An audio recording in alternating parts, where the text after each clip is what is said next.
To paraphrase the great Clint Eastwood, in this world there are two kinds of people, those with loaded guns and those who dig. Today, on the fourth and final day of the Merit Poker Western Series, we're going to find out who has the loaded guns and who has the shovels as 24 return for what is sure to be an engrossing clash of styles and temperaments. I'm David Lappin alongside James Dempsey. We will be joined a little bit later on by GPI award-nominated broadcaster, no less, Ali Najad. James, there is $342,000 on the line today. Can you give us a little preview? Who are the contenders? Well, it's much like we've seen, obviously, through last night. There were some big stacks building. Although, as we discussed after the stream, there are some big stacks, but there's no overwhelming stack, right? There was no one kind of running away with this one just yet. But I mean, the likes of Giuliano Bolis, Philippe Ketzer and Amano De Nicola are all between 5.5 and 5.8 million. They're the three chip leaders. Pretty then close down as well to Shigralin, Mokrani, those kind of guys mixing it in here just around the 5 million chip mark. So yeah, certainly a chance for someone to break out. Certainly a chance for one of these big stacks to get nowhere near the final table as well. Wouldn't be that surprising.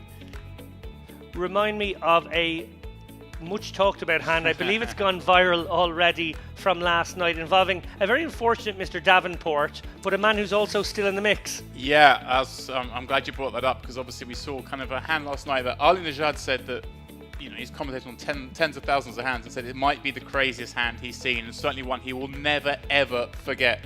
And he was just blown away by it. Obviously, Yilmaz ended up making a very audacious bluff against Matt Davenport. Don't have time to go through the exact mechanics of it now. But he ended up check raising flop, betting turn, betting river. He rivered a 3 with his king 3.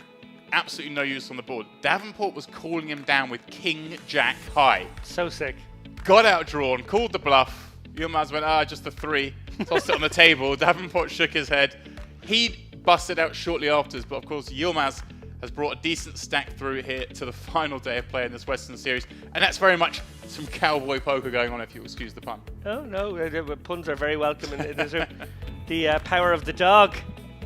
As we take it down to the floor, we see here none of those mentioned 5 million stacks on our featured table. We'll have to wait to see those guys a little later on. But a couple of names standing out here, Christoforu especially, who really brings a sort of speech play and talkative game to the tables. Very much enjoy watching him play. I remember Tula Berganoff from last night's coverage as well. Obviously, Hasbani, Korchidian. These are all familiar names. Habib, Musa. Come on, the most important name here. Vedat Yilmaz, the one who was in there with the King 3, in there fighting.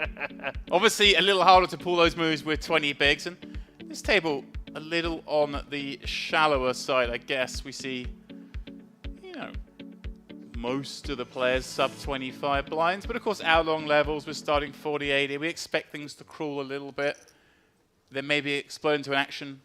When we get down to our final 18 again, slow down again as the tables become fuller-handed, and then obviously speed up as we get to the final. Yeah, clearly our production team want to bring you blood because they brought us the table with the shortest stacks, the most likely table to see bust outs in the room. Yeah, average stack 2.8 million. This point of proceedings.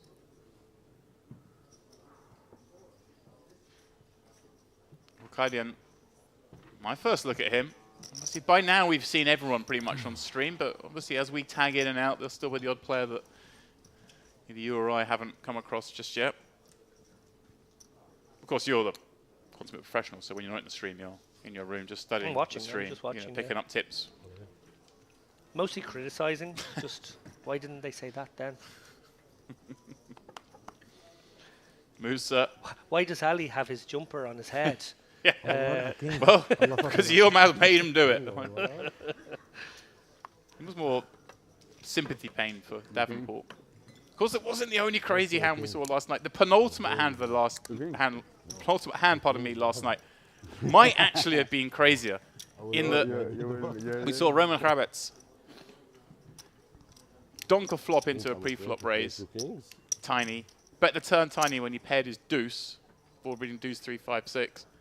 Then bet one blind on the river and called a 1,000,000 chip raise with a bottom paired deuces. It was shown a straight, but a straight was unlikely to be part of that range that would raise so big. There were 3 hearts on board. Very, very fascinating hand. He then busted out the next hand, the final hand of the evening. That's getting us down to the 24 we have now.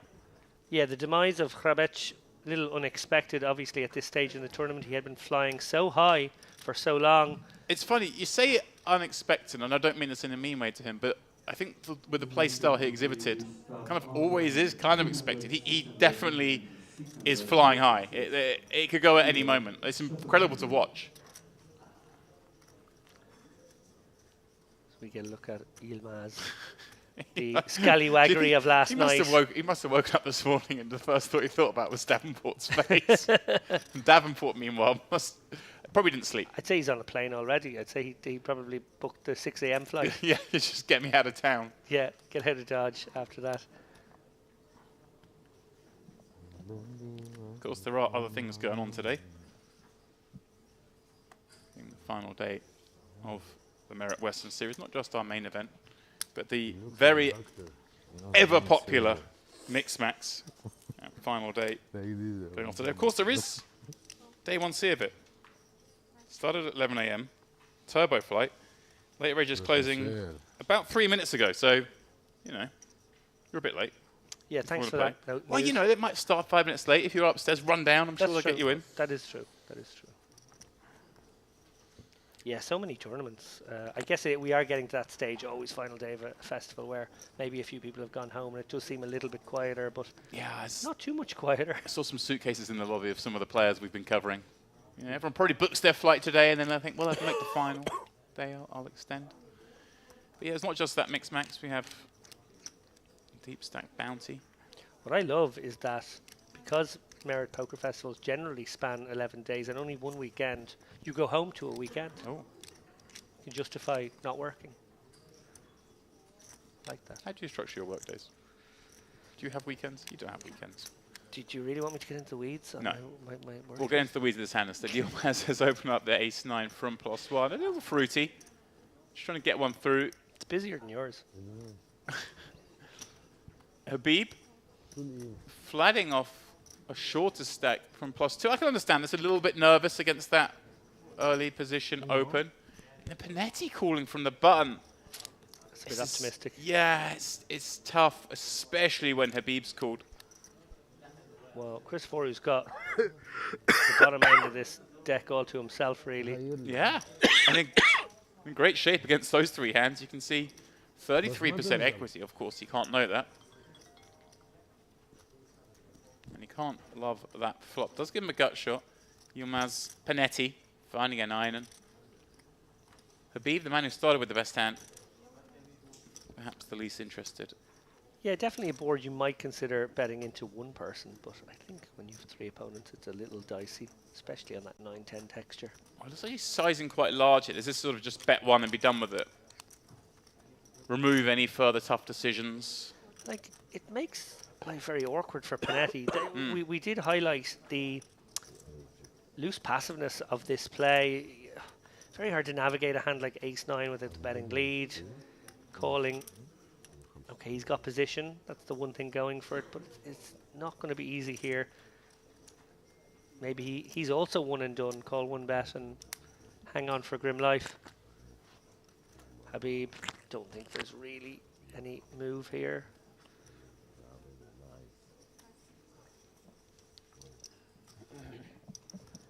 Before he used one-time bank, you didn't take it. You take it? Oh, time bank police. After that. After, when the finish. I love that. The hand finish. Yeah, well, the hand's still on. Easy. Looks like Panetti will make the call here, and stack to pot ratio is Yeah, this is grim for so both. shallow. Both of them are just probably wondering, how have I got in this situation where I've got ace-9 on a 10-9 3 board and a full-way pot, and I'm putting in 340k? Question is, as this board develops, is it likely that both will feel they have just enough sort of showdown to try just get there? I think that's the most likely thing. They'll hate this card as well. Yeah, I wonder. There's just so much in there is the problem. But that jack smashes. Smashes both. Does smash both, but I think it hits Panetti Right. a little bit harder after he's the one who called. I wonder if he ever feels like he needs to try and bluff a 10 off here. feel like not this street, right? Maybe not. But maybe on the river. Yeah, I think you're... Oh, well, now there's another door open for these guys. And we see that Christopher would have got there if he'd speculated with that gutter to the bottom end. But as played, I think both players with just enough to get the showdown, as you said.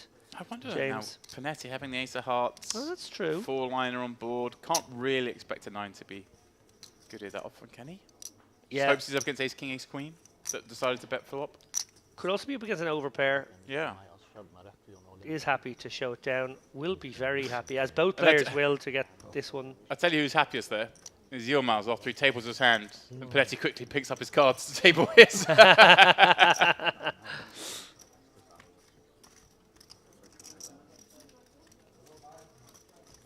Any suggestion that the players might play a little tight at the start of the day and just ease themselves in? Quickly laid there those fears. Straight into action, and already a player down 23. In fact, 2 players down, I believe. No, we came up with 24. 1 down. Those are the 2 out of tables. Of course, we have a redraw shortly. We have 18 players left. I say shortly, 5 bust outs. But as this gets shorter handed, those bust outs we assume will happen a little more quickly. Yeah, I think it will happen in this frame, but probably later on in the frame. We like to shuffle these guys around, get them all playing each other. Yeah, weird king, of course, the day coming, end of the day coming when it did, that they were having a redraw at 27, a redraw at 24, and have a redraw at 18. They better get to know each other. Yeah, we actually talked about this after the coverage yesterday, and I think maybe good sense could have prevailed there at 27. They could have sent them home early. That was one option. Just said, look, let's just leave it now. Nah. Welcome to the bone. Or redraw it and then stick to the redraw from 27 to 18. I think maybe the latter is the best. What are your thoughts on redraws in general? I've never really understood the need for it, personally. Well, I think the objective is to make players play against each other as much of a mixture as possible in the end game. So if you do get a bad seat, maybe you can get out of that seat. If you do have a favourable position, you don't just get to keep having it, perhaps. But yeah, I know the high roller community definitely put a question mark over that and just say, why not just bring people in? Because I think one of the things, little bit gamesmanship-wise, is when people know the redraw is imminent, and if they can manipulate not having to pay another set of blinds and free roll, maybe getting a better seat when the redraw is done. Is that not the case when the redraw happens anyway? Yeah, you kind of know. Well, if it's 19 and redraw's coming at 18 and you're under the gun and there's a couple of shorties around the base, you can just sit in your hands for a while. I know these guys have time banks in play, so wouldn't be the greatest use of your time banks. Right, so if, yeah. That's the same whether it's a redraw or not a redraw, right? If the table's going to break, I guess it's all the same. Well, no, because you don't want to pay your set of blinds before the redraw. You want to hopefully stall and then maybe free roll getting the button. But maybe your table's the one that breaks. Oh, no, I mean in the case of a redraw. Right, yeah. So we're arguing the same point here from both sides. Yeah, see, we are. There's a language barrier in the booth. That's Panny. No problem with that hand. 2 kings. Christopher Root. King 7 suited in the small. Is this one he's thinking about maybe leveraging the situation here? It's definitely a hand he can do it with against the button open. In fact, given what we know of him, I think that's what we will see. Look at Haspani. Looks like me walking into the buffet.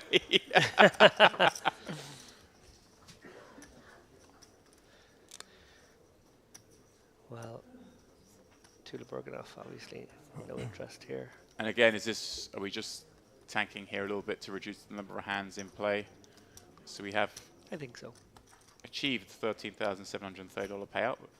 At 21, there'd be another jump, and then, of course, at 18, another, and just maybe against that last 2 tables as slowly as possible is a good thing for him. Now, let's jump ahead here. Does Hasbani ever just flat? I would love a flat. Well, definitely when we see the hands, but like, does he ever just flat here? Or does he just hope his opponent's got like jacks or queens and he can get them in?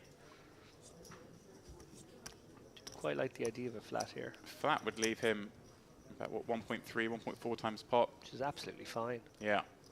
If you flat here and get outdrawn by some nonsense that would have folded pre, and you're only 1.4 times pot behind, it's actually not that big a disaster. No. Right. It's different if we have 4 or 5 times pot behind. But so often your opponent's going to flop something, or they're going to bluff into you when you've got these kings.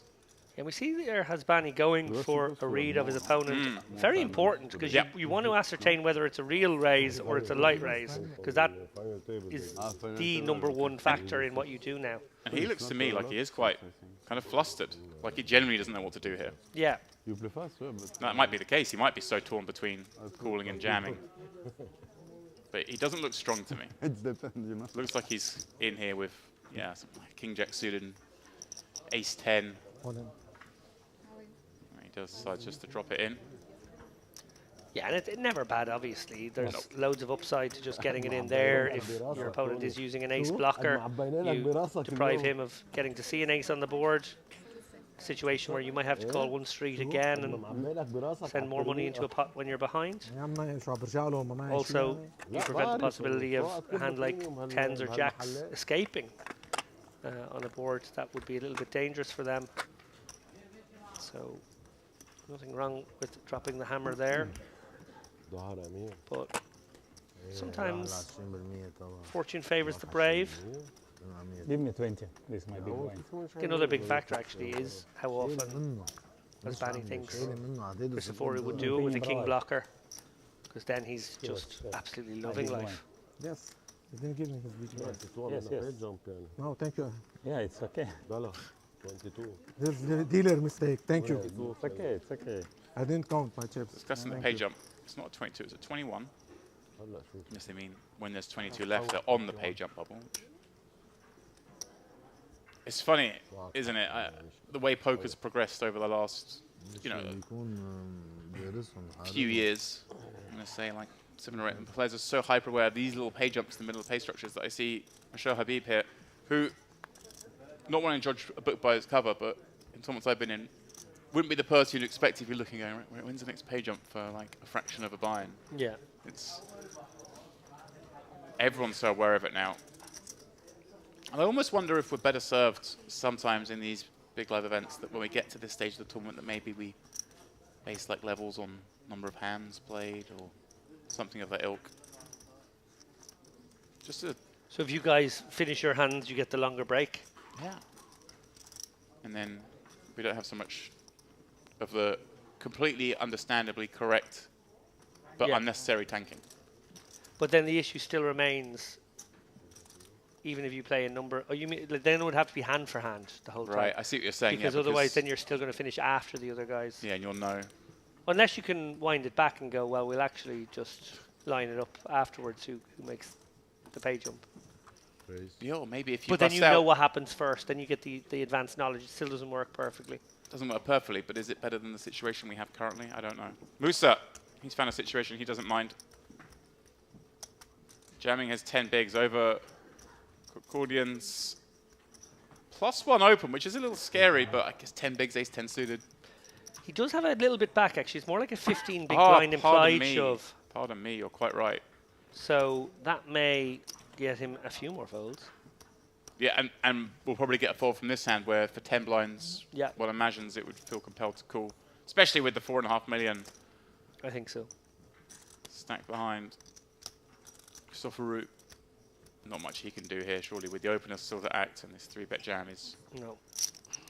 Ace Queen would be pretty dicey there. Right.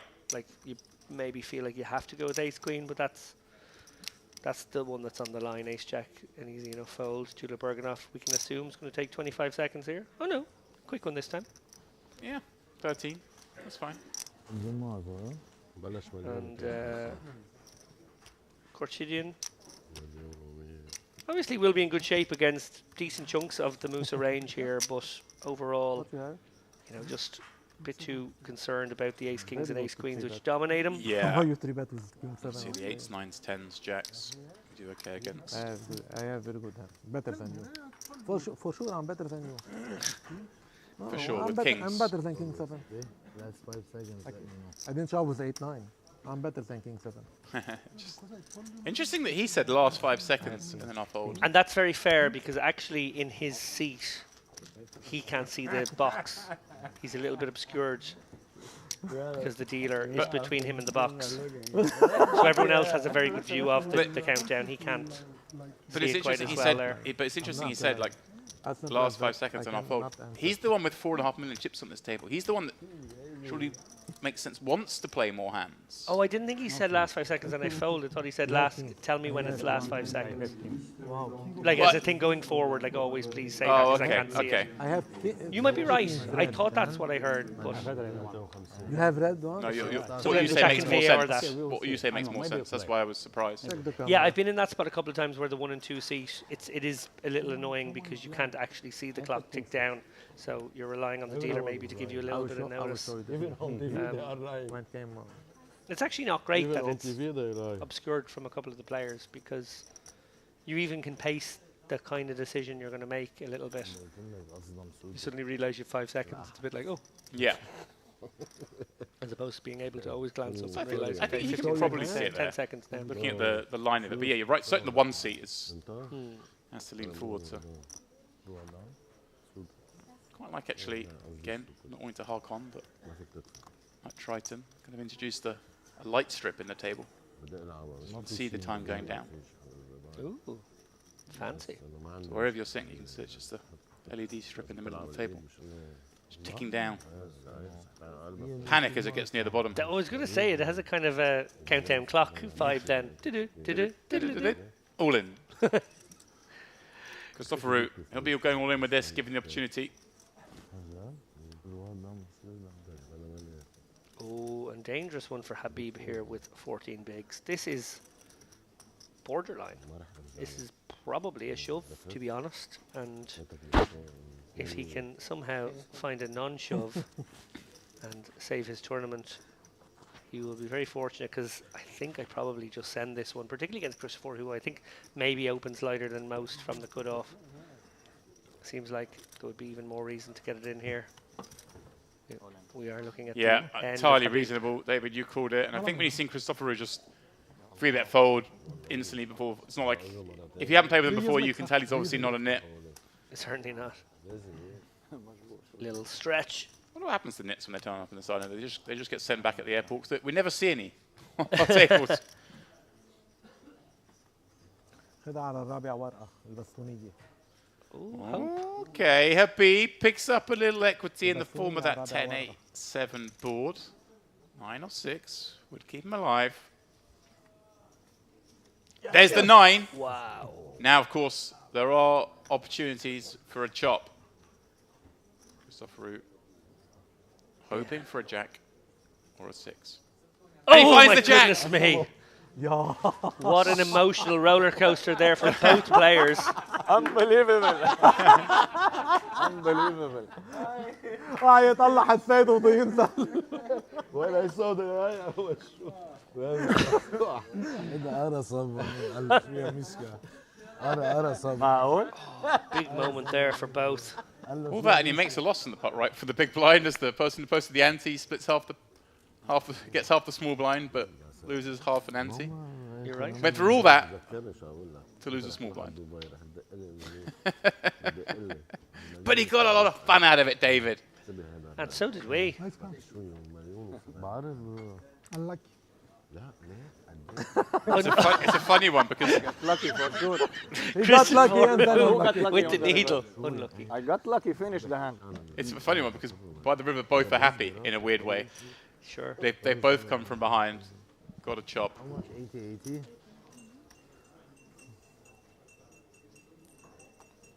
Stirring of the tea. That's how you know it's early in the day. Has to be a few sugars to stir that much.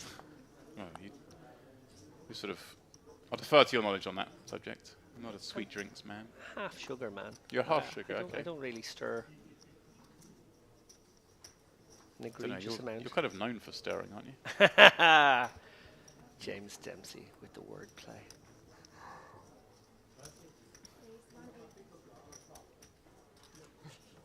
Panetti, ace queen. This one certainly does qualify. you think you'll feature in Ali Najad's speech if he was to win the Broadcaster of the Year? You are his producer at Triton, of course, and his co-commentator here. Would he give a speech? Khaled. I suppose he'd give a speech if he didn't win as well. You mentioned he was obviously nominated earlier. Yeah. You kind of keep tabs on this. I assume has he won it before? I imagine he hasn't. He's been nominated once before. Oh, only once before nominated. Wow, okay. I'm kind of. I know it's a strange one because I think it's fair to say you and I would rate Ali to be thereabouts the best hand-for-hand commentator there has ever been in poker. Yeah. And yeah, maybe it's the case that the colour commentators get a bit more love because they inject more personality, but actually Ali injects a lot of personality into the drier role, Yes, certainly. which is an enormous Yes. skill. Obviously his partnership with Nick Schulman, quite famous these days as Who's also nominated. yeah, and he's battling with a lot of his co-commentators Right, too, Henry because Henry's in Cobain. there as well. I explained to Ali that I did vote for Henry first preference, but only because the rules state that if you work with somebody in the capacity 1-8 above. that they're up for, you're not allowed to give them your first preference vote. So obviously, 4 point something. Ali's co-commentator. So I stuck to the rules, went for Henry Kilban. It solved a complicated decision for me, actually, because Henry and I go way back as well. I'd be happy to see either of them win. In fact, I'd be happy to see any of those guys win. I think actually it's a good category this year.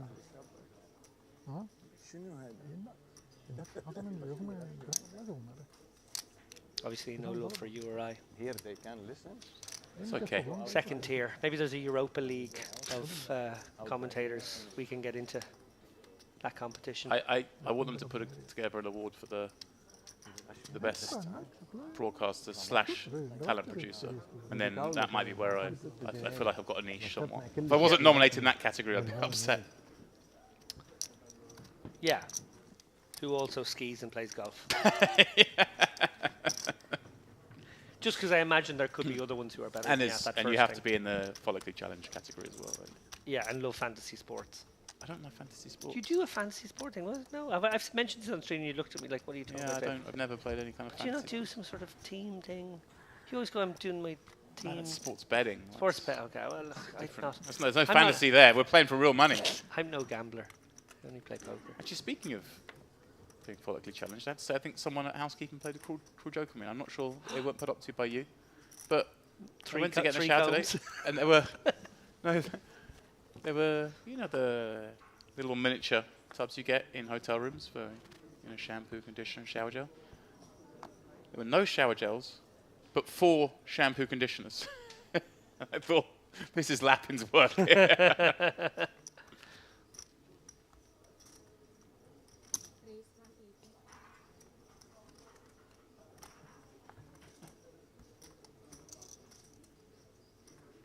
amount of time I've saved on haircuts and hairstyling going on. I used to cut my own hair, so I was saving money then. I do it professionally now that I'm... What, you cut hair professionally or you get yours cut professionally? Literally, I now get mine cut professionally because, and the only reason is, I am on camera for 2 minutes at the beginning of and end of these broadcasts. These broadcast frames. And I'm like, Ooh. wow. Christopher going after Hasbani again. This time +1/+2. And although up against a tighter range, it has found him with a lighter hand this time. A little under 3x, but again, we're only playing sort of just over 30 blinds. We are 22 left. We don't have to go as large anymore. No, I really like this sizing. I think it's perfect. Just absolutely nailed on perfect from Christopheru. And it does put a hand like Queen Jack suited, a very playable one, in a very tough situation. ICM is becoming a real factor here, a creeping factor since the bubble burst and relieved some of the stress. It's been inching its way back into the equation, quite a significant part of the equation now, with nice ladder jumps. A reminder that the ICM implications peaks at around about 10 or 9 players left before inching its way back down again until, of course, there is no more. Heads up. Little wrinkle in the merit payout structure that's actually a bit extra with 3 left. Oh, hello, Musa. Wow, finds it in a dreamy spot because this can be light ahead. He still has fold equity, which is always nice, even when you've got ace king. 900k in the pot. It will be some price Christoforou has laid here. Just 900k more into a pot of what I assume is going to be 3.5 million. That'll be 2.3. Yeah, sorry, when you're including his 900k. You calculate it such the professional way. I can it the punter watching on TV way.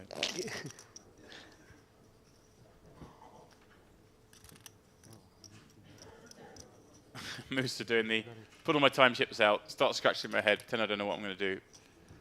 But we all know where this is going. Yeah, when it gets back to Christoforou, he's going to be laid a price. He's going to need probably around 30%. And he'll know he has a hand that may have 30% a decent amount of the time, but I think he has to let it go. Those chips far too valuable to keep rather than to invest in a precarious spot. And just dreamy for Musa to be able to pick up 50% of his stack with no showdown. Yeah, it's an incredible situation. We'll see, like I say, when you can jam this hand and still have fold equity as well, not have to, a lot of the time, risk your stack, pick up that 50%. You are loving life. You know, as you mentioned, Christopher needs to be about 30%, did you say? And here, he's only 25%. But Musa wouldn't want him to call here because although he's, you know, laying him an incorrect price, for him as well, just that survival aspect here is worth so much. Oh, you don't mind just getting folds with, you know, a non-paired hand here. Yeah, he'd be more than happy for. Say, hey, don't worry, you got king 10, I got ace king, just get them up. To be honest, if you have a hand like queens, you don't really mind getting the fold here. It's just, you know, it's only aces and kings that are greedy in this spot. Credit to Christoforou making the move, taking this game by the scruff of the neck, just sort of ran into it there, and twice. That happens. Twice he's run into it. And nice suited. And of course had kings v6s and only got a chop. Just want to revisit a point because I'm very concerned that the audience will now worry that I'm a very vain person about my physical appearance, and that's why I'm getting professional haircuts because I'm on camera. I only meant it in the sense that now that I'm on camera, I can get my haircuts written off as a tax expense.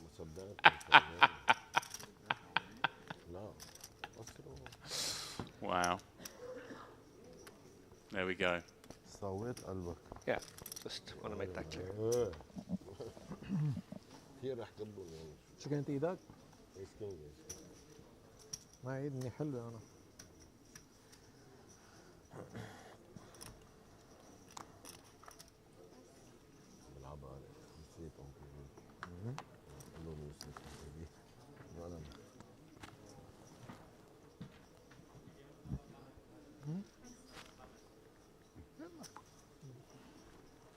Tempter for Yilmaz. Dare I say, man, perhaps easily tempted. Strikes me as such. Habib with an option here. Let's see Yilmaz open up ace-9 offsuit in early position right at the start of the day. Really is aware of the reputation of liking to get in the mix. Making this one somewhat tempting, isn't it, for 15 blinds? Unquestionably a spot here. If this was cut off and button, I think you simply have to go for it. If this is hijack and button, it becomes very, very tempting indeed. Hijack to cut off, very cuspy.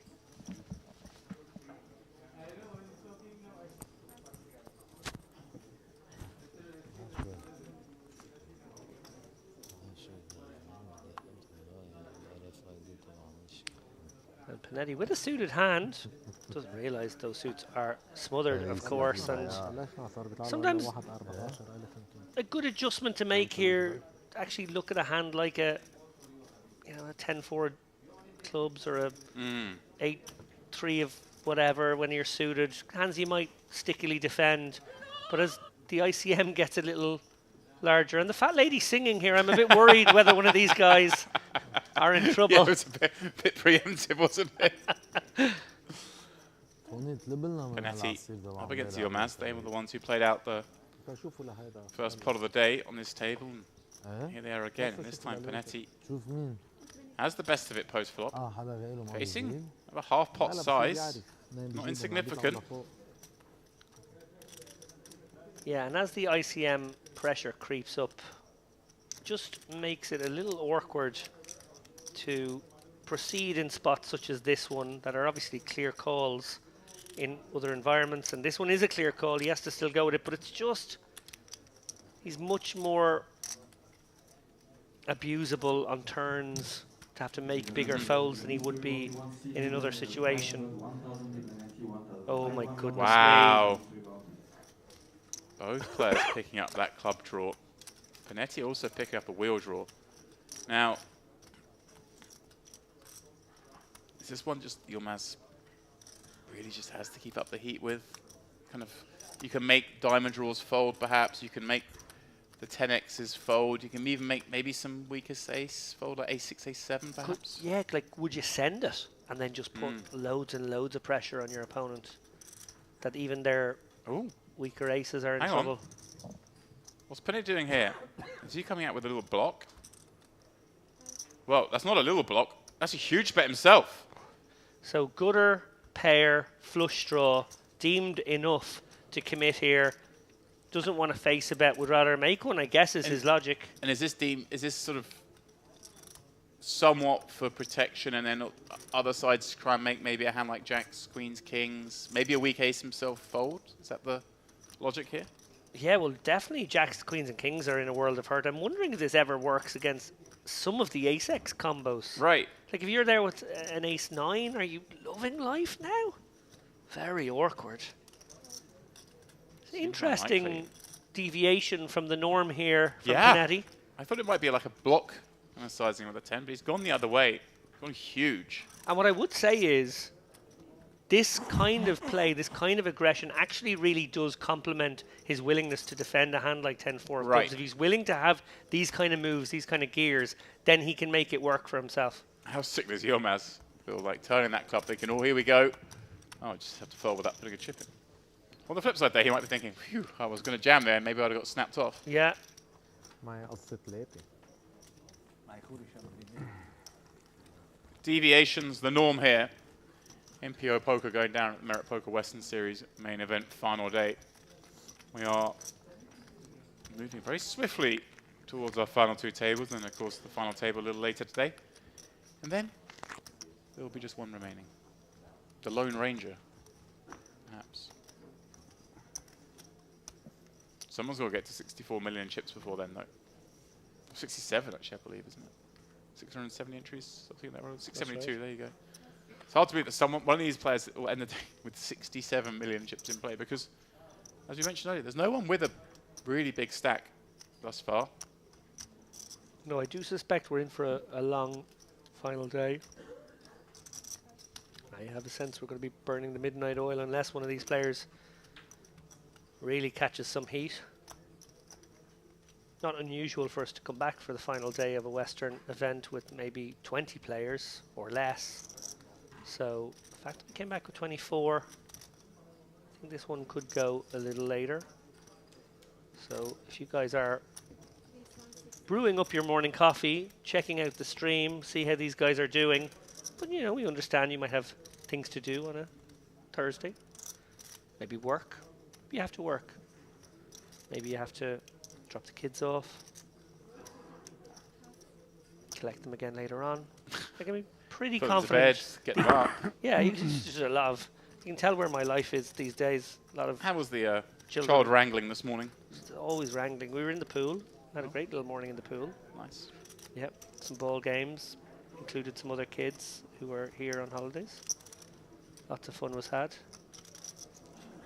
But yeah, I think as much as we love you to stick around now, and please do so if you can, this evening after work hours it will be final table time, and I have a feeling we have a fantastic final table in store.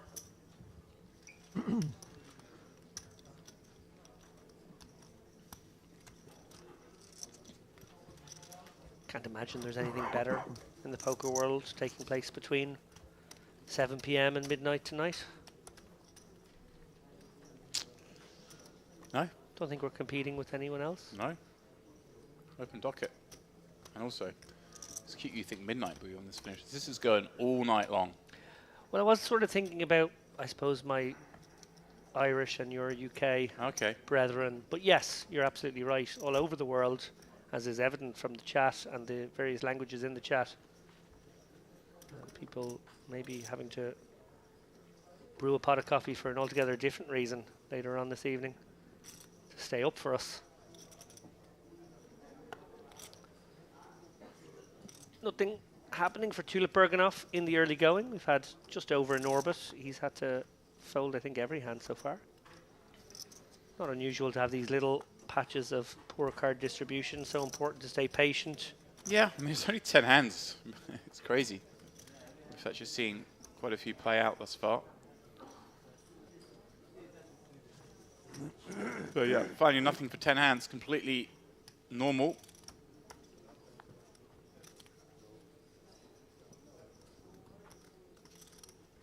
And as David said, welcome to all of you watching wherever you are in the world, whatever language you speak. We do have the chat open.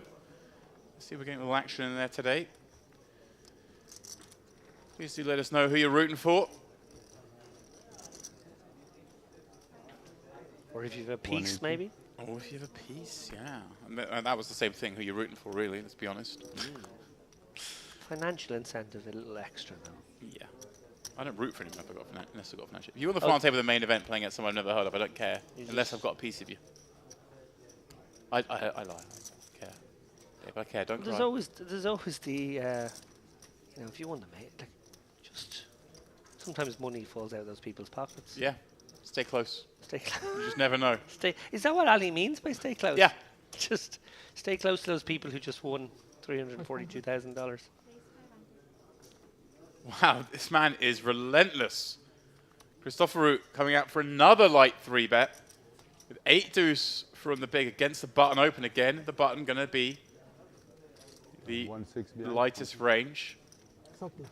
And kind of like the hand in the 8 deuce. Doesn't really play very well. Don't really want to fold it though, so just slip it in. Obviously, you know, we'd rather see maybe an ace 4 type hand, but kind of like this too. Yeah, finding ways to use all parts of the deck here, Christoforou. Yeah, I'm very impressed so far. And it makes him very, very difficult to play against. He finally wins one of these. He's been so unlucky. He's run into kings, run into ace king. Had kings against sixes, only got a chop. Now he finally wins one.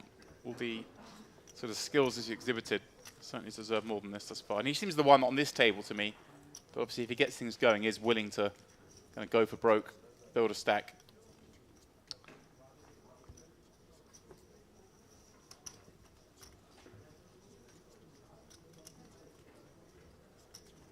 We just saw Sarkis coming into picture there, obviously on the outer table,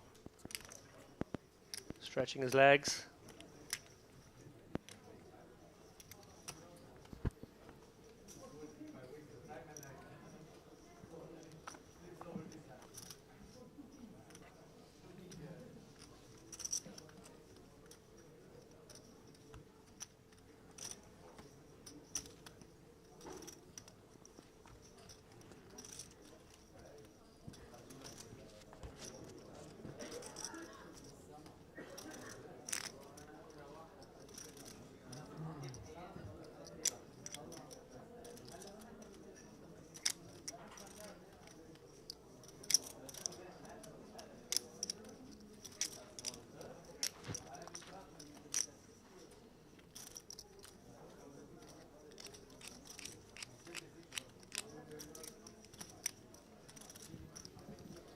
The ladies for Khurshidin. Yeah, the man with all the chips on this table. But only a sort of 1.5 times average stack for him. Yeah, Not as you even said, that. really interesting stack distributions here on the final day. Nobody with a really big stack. We have seen, obviously, the Western particularly big couple of stacks at this stage. I think already maybe did the Dark Knight. No, it wasn't Dark Knight. Dark King. Dark King, yeah. The Dark King had like 12 million already. The Dark Knight is, you know.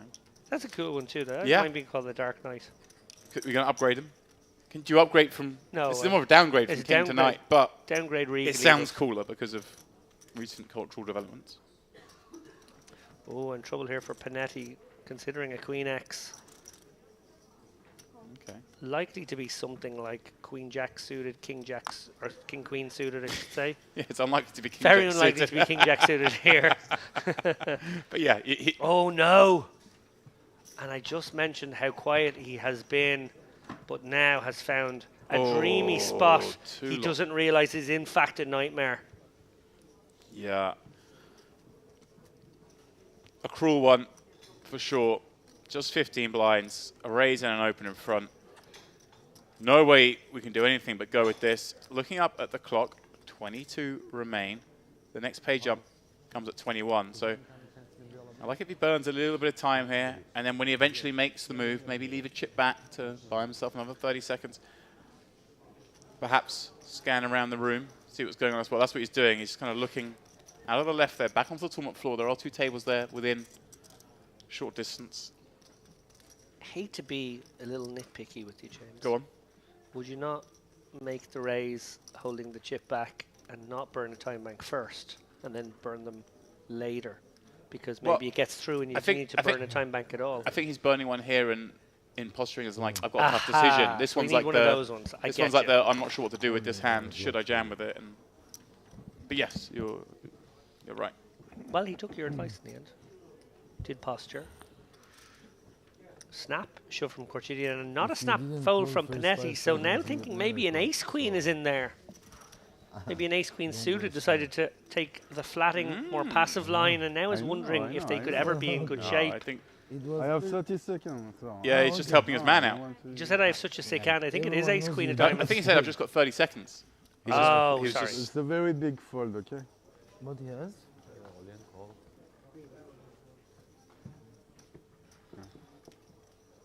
all right then. What you have? I block. Block me? Yeah, Ace queen? yeah. There we go. You're right.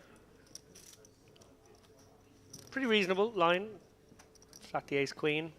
And then obviously surrender to this much action. Yeah, obviously would have called against Tulip Berganoff, but Gordian ripped it in, and an ace-10 3-flop obviously would have affected the folded hand as it is. No change here. Of course, I snap call in, but you said Guardian I never can come. Jack's queen. sees the 7 of diamonds roll off. Just has to fade one more card. Let's get himself up to the 6 million plus mark. What? That's what he's going to do, David. Tulip Berganoff out in 22nd. The last man Hard luck. picking up $13,730. Yeah, absolutely nothing he could have done أول there. واحد A بلاش تنسى. cooler of the highest order. تمنع زيت.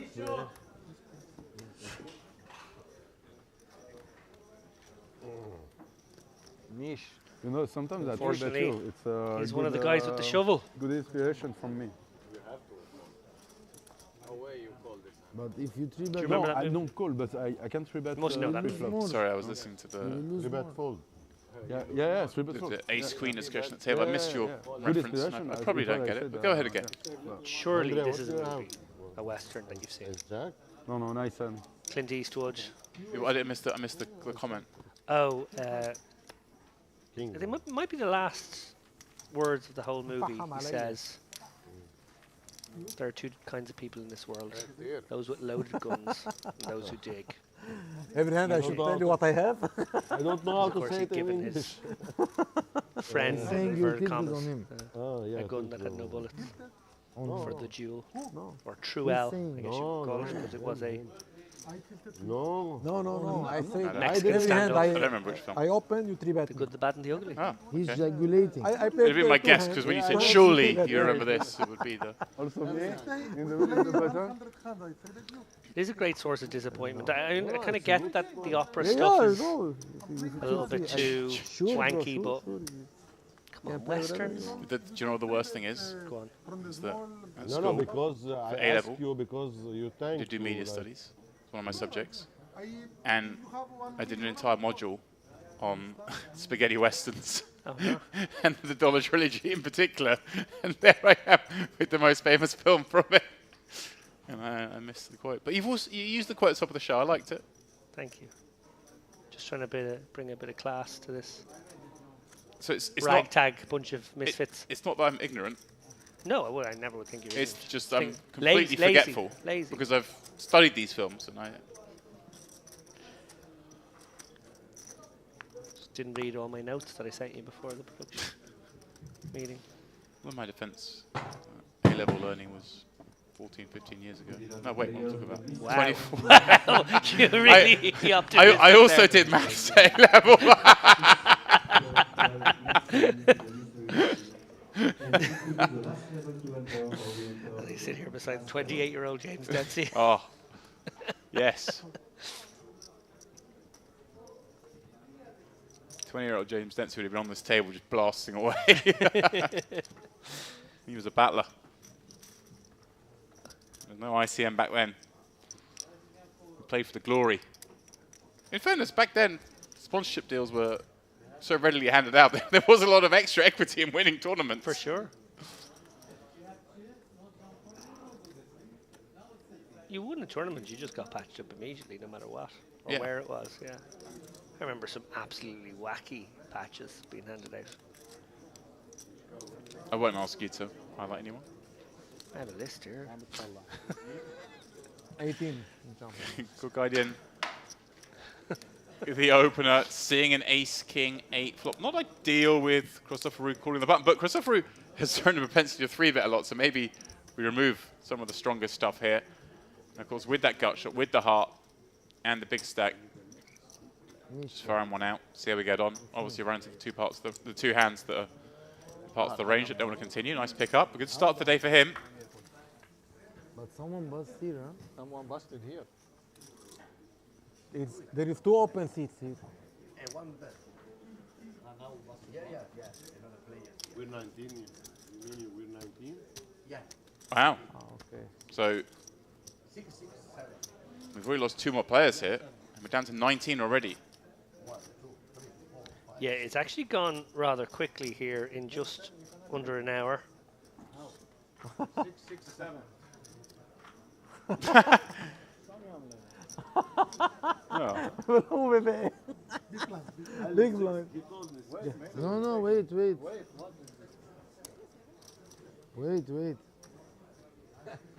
If you wait 9 minutes, you are big blind. The pace of play going so fast here, with players busting out different tables. I believe the floor even losing track exactly how many are on each table. I think it is 2 tables of 6 out there and a table of 7, so therefore, in that case, Habib will not have to move. I'm just confirming that now. I don't think they realised we'd had a bust out here as well a moment ago. Sometimes it's difficult when the floor's working out the outer tables. They don't. There's obviously someone else keeping an eye on the feature table always, and sometimes that information doesn't always spread through, especially when the bust outs are happening this quickly.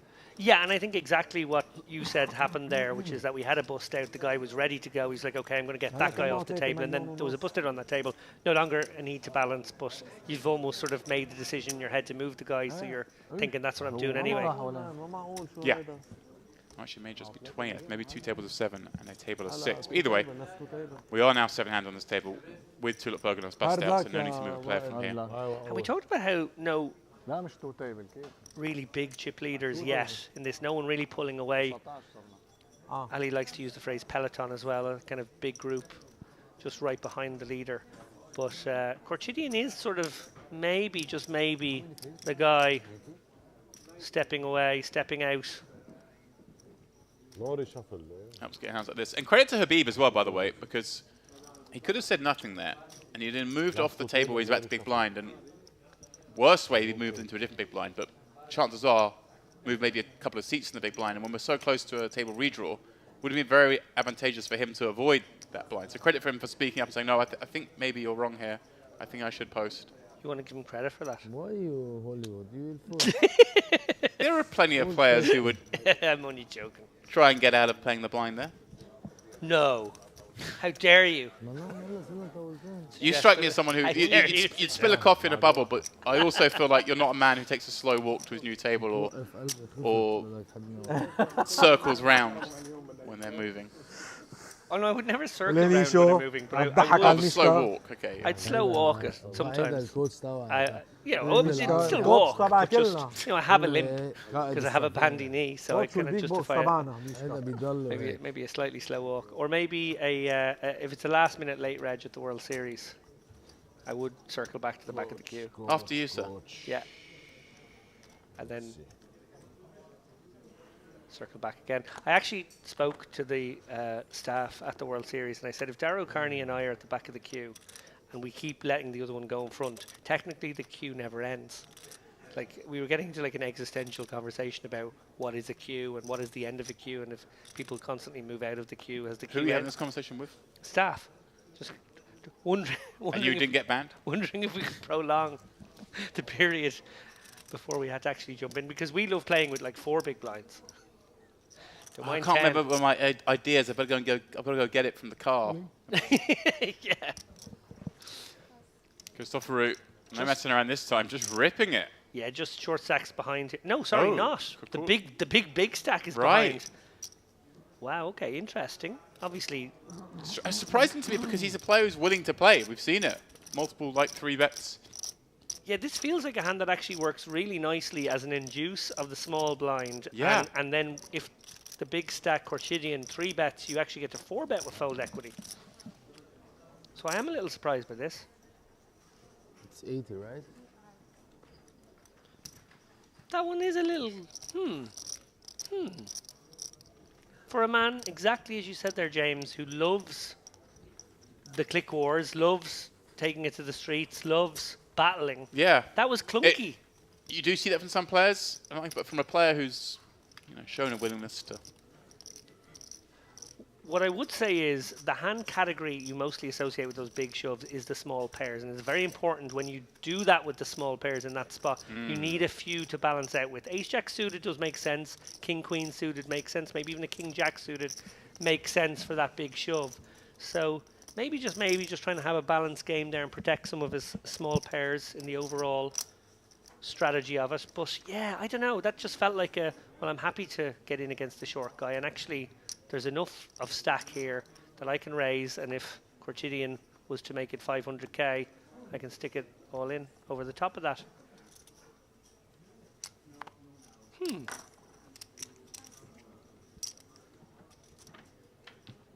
Well, Habib now with a must shove 12 big blind spot on the button.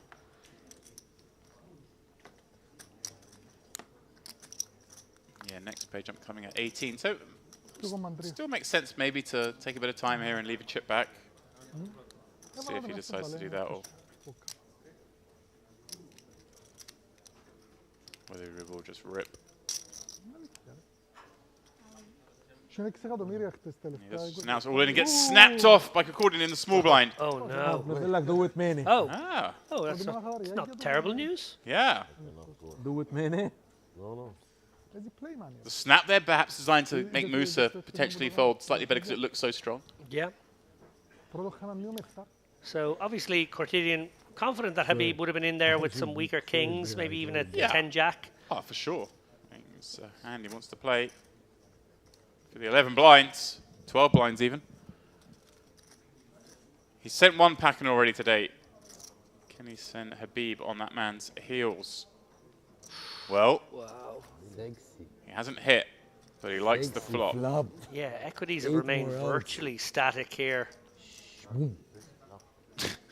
People talking to the dealer saying, what is this flop? What are you doing to me? Why are you putting me through this? Great turn card for him, of course. I can see clearly now. That one, though, not so much. Habib, Thank you, Habib. the latest out. Accordion, striking gold. I can see clearly now the rain is gone, says Cortidian in song. All in, all in. As the river card was being dealt, supreme confidence 8 that all more the outs chips on are the flop. just It's like, gravitating towards him at the moment. bro, 8 more outs on the flop, you know? I have 6 outs. Suddenly 8 comes. Wait, they Goal. stop. No, he has also one jack. So. Well, I saw the floorman coming over there, advising the dealer to hold up. If we don't see his cards, Can mean only one thing, David. You'll never call. We are down to the final 18 confirmation there on screen. And with that, we are about to go on a short break whilst the redraw is done. Such a critical part of the tournament, we always say. And you see Cordian with 7.7 million chips off this table.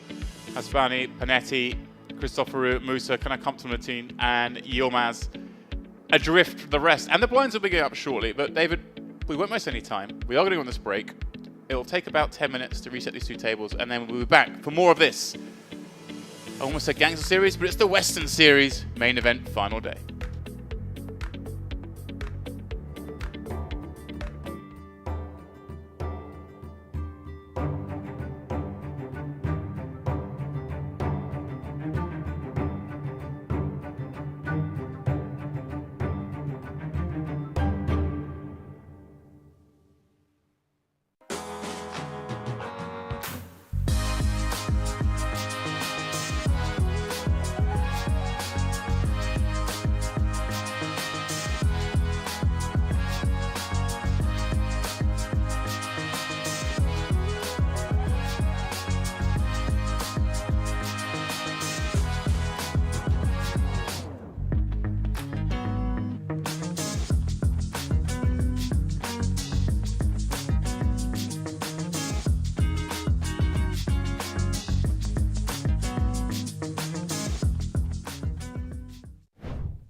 Dangerous one for Habib here with 14 bigs. This is borderline.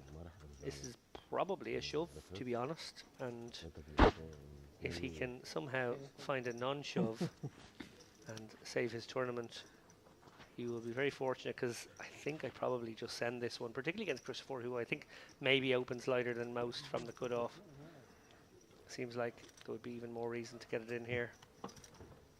We are looking at entirely reasonable, David. You called it, and I think when you've seen Christopher just 3-bet fold instantly before, it's not like if you haven't played with him before, you can tell he's obviously not a nit.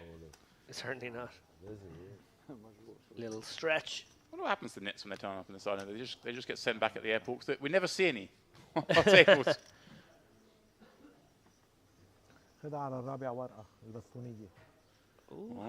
Okay, Habib picks up a little equity in the form of that 10-8-7 board. 9 or 6 would keep him alive. There's the 9. Wow. Now, of course, there are opportunities for a chop. Christopher hoping for a jack or a 6. And he finds the jack. Goodness me. What an emotional roller coaster there for both players. Unbelievable. Unbelievable. يطلع حسيت وطينت. when I saw the eye, I was shocked. أنا صبر ألف فيها مسكة.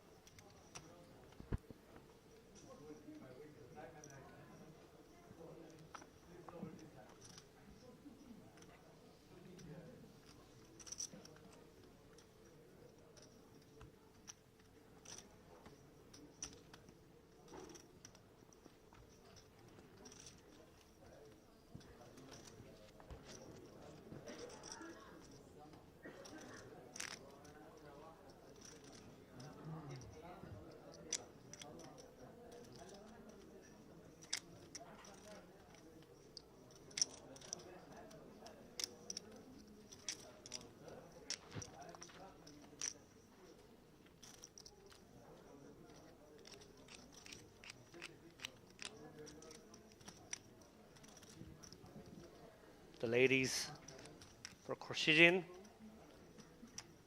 Yeah, the man with all the chips on this table. But only a sort of 1.5 times average stack for him. Yeah, Not as you even said, that. really interesting stack distributions here on the final day. Nobody with a really big stack. We have seen, obviously, the Western particularly big couple of stacks at this stage. I think already maybe did the Dark Knight. No, it wasn't Dark Knight. Dark King. Dark King, yeah. The Dark King had like 12 The Dark- million already. The Dark Knight is, you know. That's a cool one too, though. I Yeah. don't mind being called the Dark Knight. We're going to upgrade him. Do you upgrade from... No, It's more of a downgrade it's from a King to downgrade. Knight, but Downgrade Regal. it sounds cooler because of recent cultural developments. Oh, and trouble here for Panetti, considering a Queen X. Okay. Likely to be something like Queen Jack suited, King Jack's, or King Queen suited, I should say. Yeah, it's unlikely to be King Very Jack unlikely suited. to be King Jack suited here. But yeah, Oh no! And I just mentioned how quiet he has been, but now has found a dreamy spot. too He long. doesn't realise is in fact a nightmare. yeah. A cruel one, for sure. Just 15 blinds, a raise and an open in front. No way we can do anything but go with this. Looking up at the clock, 22 remain.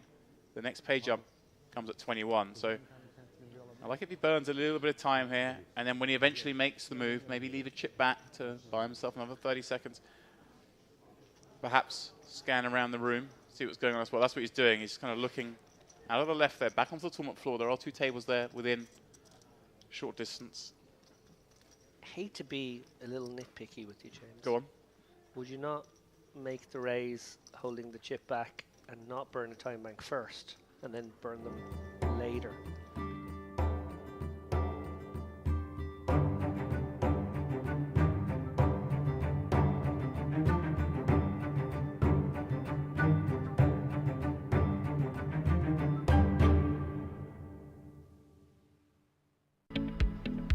I am so hyped to get back here for that backgammon championship. Every time I hear that music, it gets my juices going. But for now, we have perhaps a slightly larger battle going on.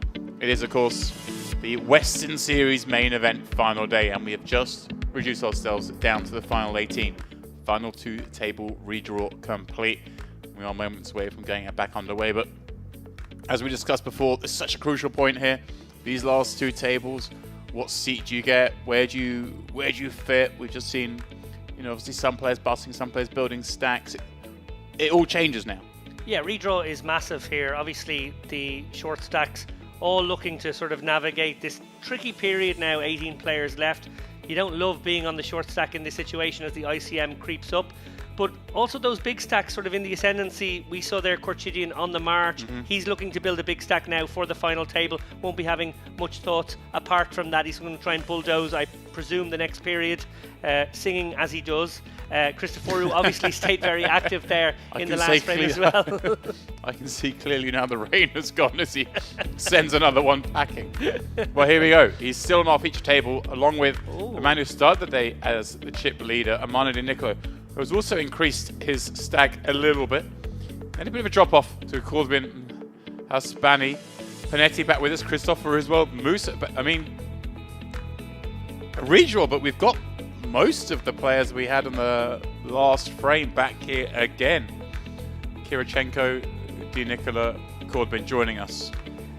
Yeah, there is a lot of overlap there, but crucially, Di Nicola's inclusion at this table will make life a little bit more difficult for Korchidin. Those guys capable of playing an absolutely monstrous pot. One wonders, will they clash or will they stay clear of each other?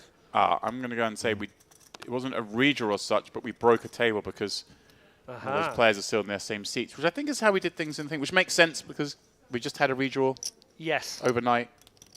No real need to do another one now before we get to the final table. Okay, so that explains why at least Everyone's 5 or still 6 here. of the guys are there and in the exact same spots. But we have filled in the other seats. Okay. Well, regardless there. We saw Di Nicola. I have to say I was a little bit... Oh, look at the C he's drawn, Di Nicola, of course. I know, right? out of position against the man who covers him here. I was a little bit critical of Danicola in the penultimate frame last night. He was in there with 10 jack, flatting early position opens. He was, just wanting to see flops and, obviously backs himself to outplay some people. But I wondered if that was, overall a good strategy. Well, as soon as he went off the feature table and, took his game to the outer tables, it appears it was very fruitful for him. He went from about 2 million to 1 million on that feature table and then back up to 6 million in the space of just 2 hours. Amazing end to the night. Yeah. A man certainly playing with a lot of confidence. Obviously, on the back of that. Yeah. World Series Poker bracelet late last year. World Series of Poker Europe. Happy to get in the mix. Not in the same... I don't think he's in the same bracket yet as someone like Roman Hrabets, but the same idea. Like even when he's got big stack, it might not last. There are some players when you see they've got 6, 7 million here, we're like, well, they're just coasting to the final table all the time. But he's the kind of guy that is going to take the chip lead to the final table quite often, but will also bust out 15th sometimes. Yeah, he's in an amazing situation here. We've actually already down to 17. We must have lost somebody instantaneously there on the outer table. Christoforou going to fire a continuation bet here, as well he should, with the betting lead and a gooder. But Panetti has a mystery card there, which one assumes has connected with this board at least a little bit. Right. It could be King 10. A king or a queen, yeah. 10 of his own, even like a 10-9, 10-8 with a backdoor flush draw, perhaps. So we saw him take a very creative line earlier with that flop second pair, turn a flush draw. Led out into against the flow of the action for a huge bet. This board, though, not developing in the same direction. Yeah, we'll have to see if Christoforou decides to go for 2 barrels. Oh, look. Panetti, having shown gears earlier, now going to do the same? He loves this move. And again, on an ace-high board, kind of a spot that it would really flummox your opponents. You never expect your opponent to lead on these kind of cards. I'm struggling to see what kind of hand that contains the 10 of spades Is it wants ace to 10? ever do this. Yes. Is it Jack 10? Is it Jack 10 where he doesn't want to give another free card? And Christoforou floats. Makes a pair. Yeah. Has Panetti made 2 pair, though? That's the question. Right. Right, this could be a 10-9 type holding. That's behind that. Could be a King 10 holding. It's ahead. It could be 2 pair. Couldn't it be ever like absolutely just nothing? Could he have been in here with... It's so hard when there's a heart, a diamond, and a club on the board, and we know he's got the 10 of spades to give him anything but Queen 10, King 10, Jack 10, Ace 10, I would have thought. Bet. 7. And given this, we can be pretty sure this is a 2-pair type hand now, right? Because would he be bluffing with Queen 10, King 10 here, or would he think he's maybe got enough showdown? Yeah, I feel like If Ace any. 10 is the most likely holding now. Ace 10, just not wanting to face a bigger bet, decided to lead a smaller one. Like it's not the normal proceedings, but it does make the most sense as if we try and jump into the brain of Panetti here.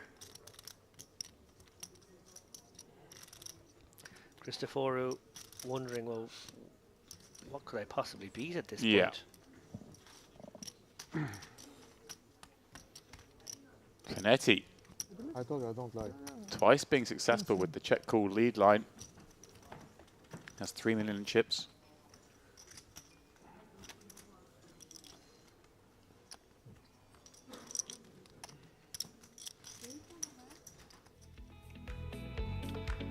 As we make way for another dealer. Not much has changed at the leaderboard. Blinds going up to 50, 100k now with the 100k big blind ante. Love this level, very easy to calculate bet sizes. For those who are numerically challenged, this is the dream. Yilmaz down at the bottom there, 950k, just 9.5 big blinds looking to make something happen. Everybody else has a bit of wiggle room. 3 players around about the 20 big blind mark there, Musa, Kirchenko and Christoforou. And we see Hasbani and Panetti locked together with 30 bigs. Yeah, the 3 players there with the classical tournament stack, the 30 bigs, 3 with the classical 20 bigs, 1 with the classical 10 bigs, and then 2 outliers who've got 70 and 80 bigs, which you're not supposed to have on the 4th day of a poker tournament very often. No. A dream spot for both players hunting the chip lead as we inch our way towards the final table, which will come with the usual pageantry.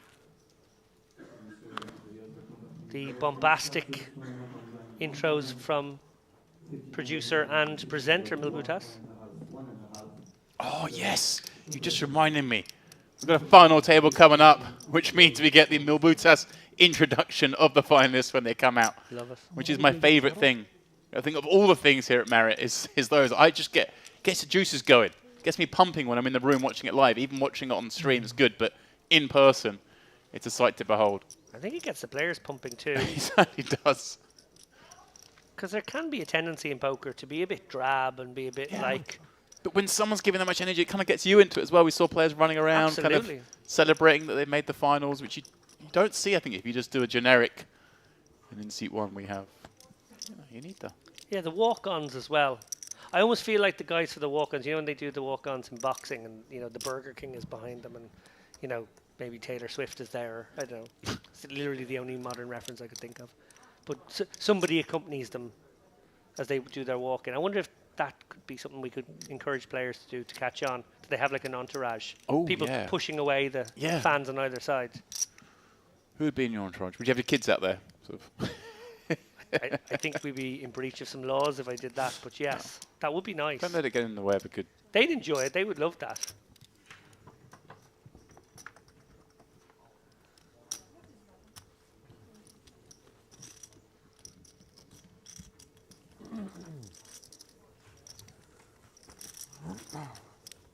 Yeah, no, I do like the idea of that. You say entourage, I say hangers-on, but... Yeah. Yeah, I thought about this. Depends what they bring to the table. Entourage. Anyone who's got a percent has to be in there kind of like fighting back to fans. Yeah, they're the entourage. And, yeah, people who contribute something, even if it is just muscling away the fans.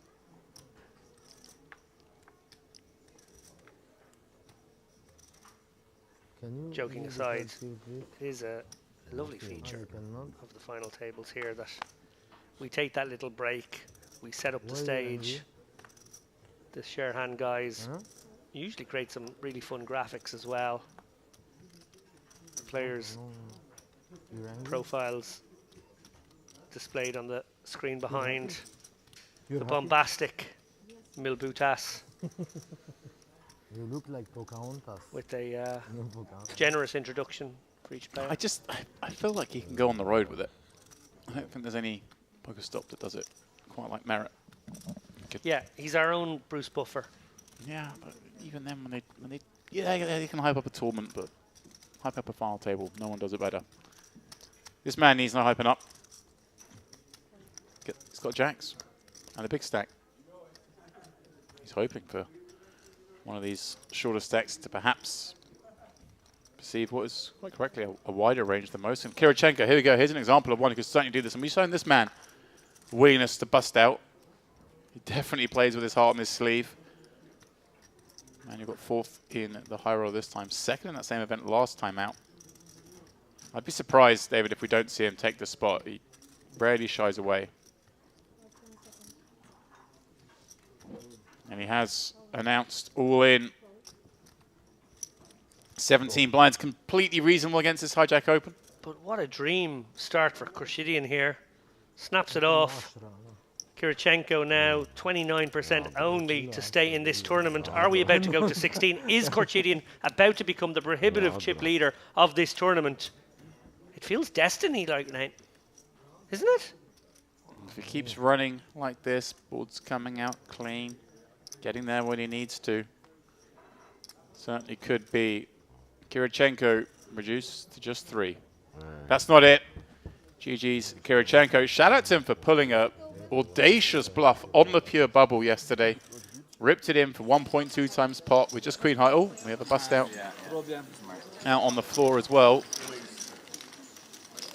What is happening this morning? Clement Bonan holding ace 10. And then Ketzer getting there with ace 3. It was a 10-9-3 board turn 2, river 3. So he spiked a 2-hour on the end Yeah. at the same time. As we lose Kirichenko. Yeah, nothing wrong with the move there from Kirichenko. So how much? Oh, the 17th and 16th would have got the same money. 17.6k. So if we are down to the final 15, which makes sense now, that means everyone is now guaranteed 20k. It's getting serious. Oh, very tasty indeed. But tasty as 20k is. 340k is an awful lot more bananas and pineapple.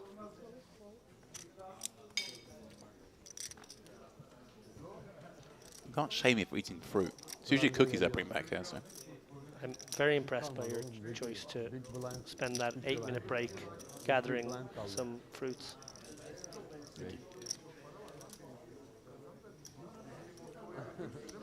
$9.7 million now for Corchidian. Another openable one. He's just relentless right now. Dealer being very generous with the queens and jacks again, but like. She was about to lose her patience with the clock there.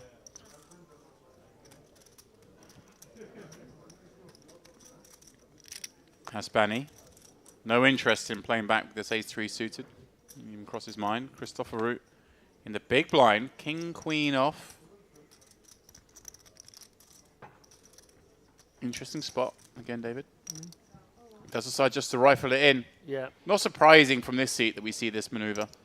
No, and 16.5 bigs, I think probably way too many for Corchidian here. He's finally going to have to So when let one go. count, you stop the clock, right? Count. Love it. Just familiar with myself. Of course, he's facing a bet. If he asks how much the bet is, the clock has to be stopped. Give him the time. Yep, hoping for a slow count here. I know I'm ahead. He's right. Big time. He's right. I know what you're shoving with. I know. But I'm afraid I will lose. You know, how much? Wow. A perfect handle on the situation. Corchidian, Surely not. like Nostradamus today. Yeah. And an opportunity to knock out a very dangerous opponent if indeed he's right. And it is a king, jack, king. queen, Wow! jack. What are we seeing here? He was spot on, David. He's made the call. Said, I know I'm good. I know what you're jamming with. Christopher Rue feels sick seeing that hand call him. Wow. Well, huge moment for Christopher if he I can thought get you there have with the queen near jack flip hand. Suited, jack 10 suited. You know, I know. But I will play 60-40. Let's see. I'm running good. Ain't that the truth? It is just 60-40, of course. The king-queen live. Still live, but after a 5-high flop, not enjoying life too much. Oh, and you do feel for Christopher, 2 cards away from elimination. Yes, yeah. He's Don't been expect to desperate get unlucky. called by this. Yeah, and he's obviously been very unlucky with his 3 bets lost. Tied kings, V6s all in pre. Now needs to hit king or queen on the river here. He's not going to do it. An incredible call from Corchidian. Read his man, said, I know what you've got. He did. He did. I know you've got these kind of hands. Just whether I want to gamble. I'll gamble. I'll take my 60% shot. I'm running good. Hard luck, you know. And Christopher is just probably feeling a bit sick Oh, at that. Sick to your stomach there. If he ran into ace jack or something, he'd probably be like, okay, you know, fair enough. But getting called by ace 6 offsuit is a real sand in the face moment for him. Yeah, absolutely. Well, we are rifling through the field. We only just had our final 18 redraw, already down to 14.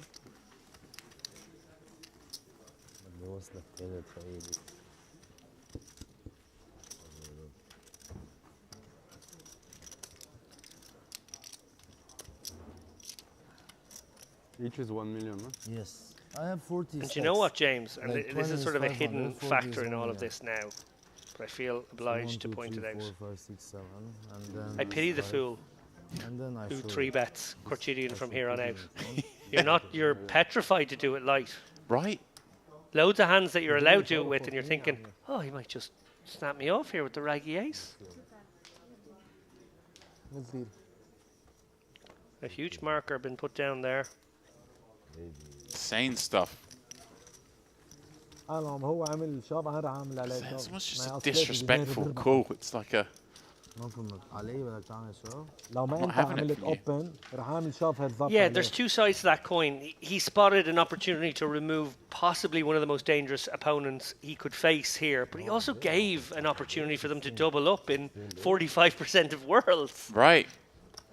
ما ايد منيح اصل 3 دينار يعني اكيد رح اعمل عليه شاب. I don't care. Extraordinary moment, I'm And sure. it didn't take that long to make the call either.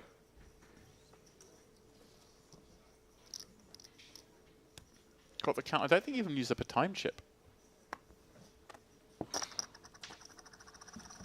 Yomaz, 9.5 blinds under the gun. Ace Queen, 14 players remain. Yeah, delighted to find a shove spot here. Really is. Struggling to get his engines going this morning. Maybe, just maybe, this is the beginning of the comeback.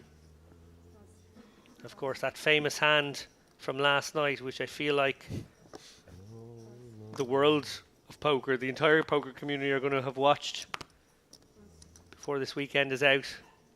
1,225. Well, no double up, but he's going to get one through here at a nice time just before the blinds steal those chips right back off him. No, the cool bean. He's brought his jacket out for the day. I like that. He's ready. He packed, assuming he was going to go deep. بلعب تروما ما فيني احكي بس حلل لي هماز. To appreciate when people make a little bit of an effort to dress up. Yeah. I was hoping we might see some Western attire today. Someone had it in the locker, but This I play with. This I not to play. be.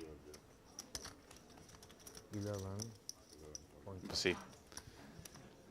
Not counting on our staff. We're all dressed in the theme. I just upset I can't get a big hat and a headset over it. I would definitely don a Stetson if I made the final table. Yeah. No question. When I got to announce the mystery bounties at this series last year, I wore a Stetson. They look pretty cool. That's pretty cool. Don't know who gave you the authority to call the bounties, but we are where we are.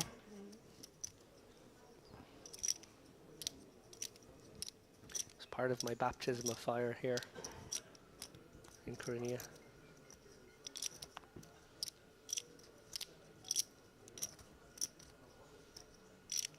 Corchidian now able to open with impunity. These guys petrified to fight back. Making good reads, running well, waking up with some serious hands also.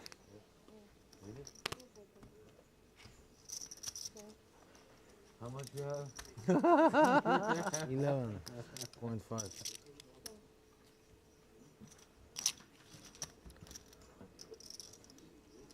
Getting bossy here, Corchidian.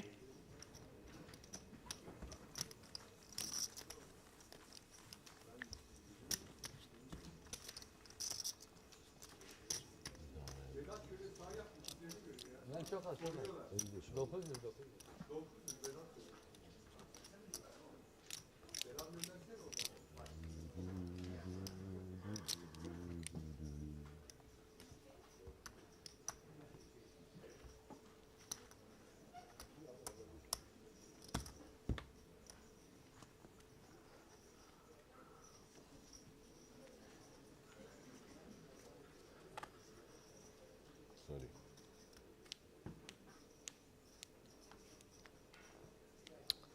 Now, does he open this? That's a lucky hand. This is becoming abusive. I like it.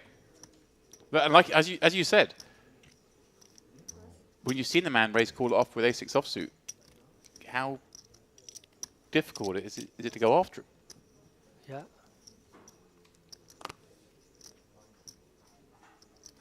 Yeah, his opponent's sharing a little laugh and a joke with him. Almost experienced a sort of Stockholm syndrome. Obviously, they all benefit from that bust test. They're kind of enjoying it, but now this one you realise they're left with the remnants.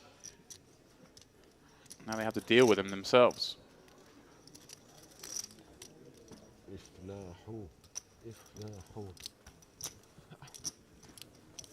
Just having a look here. He started the day with 4.6 million. That's around 12 now. It's the breakout player thus far. Guardian.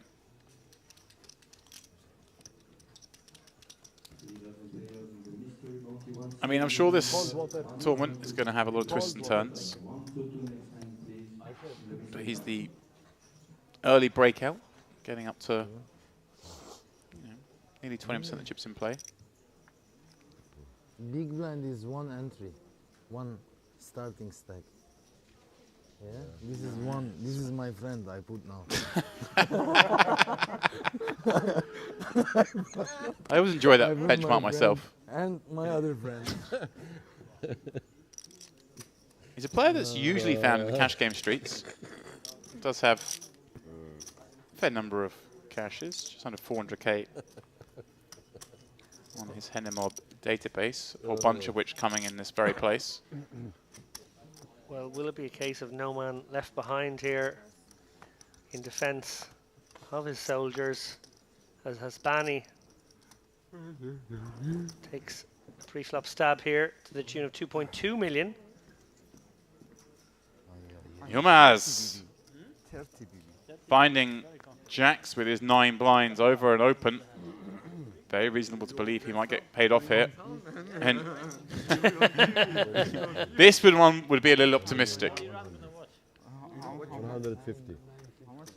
I wonder if any amount of this is sort of a little bit of gamesmanship, like just to make sure that Hasbani knows it's sub 9 big blind stack. I don't think it is in this case because he's got all the chips, but if he's on the short stacks, you just want to point out to the man who's open, hey, this is a really small bet.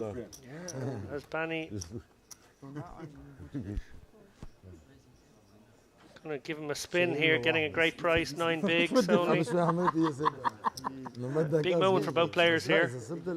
Hasbani, will he finish the hand with 2 million or 4 million? Will Yilmaz finish the hand with 2 million?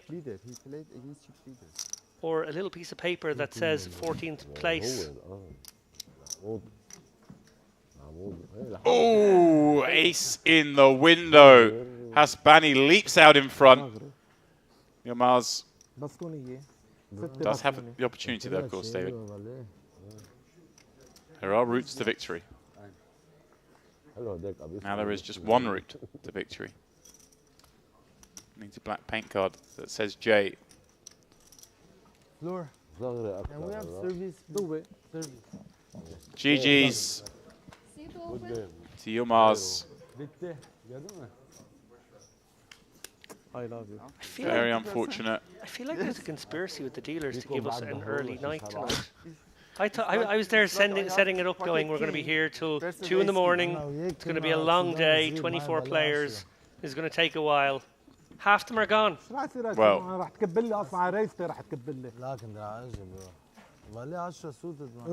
average stack is now over 50 big blinds. That's extraordinary. At this stage of a tournament, yeah, we all see it between last 3 tables down to the final table, kind of shrinks down to in the 30s somewhere. So I didn't even think we would have had the 2 table set up by now. Right. And we're more than halfway to being To at the a final final. table. بس مجبور كقوله يعني حاطط 210 The deck somewhat cooperating. Very much so. The all-in stack has not prevailed. Yeah, that's exactly it. Bounty is the money, my friend. The short stack for this guy please. always being shown the door right now. Sometimes goes the other way. We of course had an amazing Merit Western Series high roller where short stack never lost. Yeah. And it just kept going back and forth. But yeah, quite the contrary this morning. 13 left. Who would have thunk it after just an hour and 20 minutes?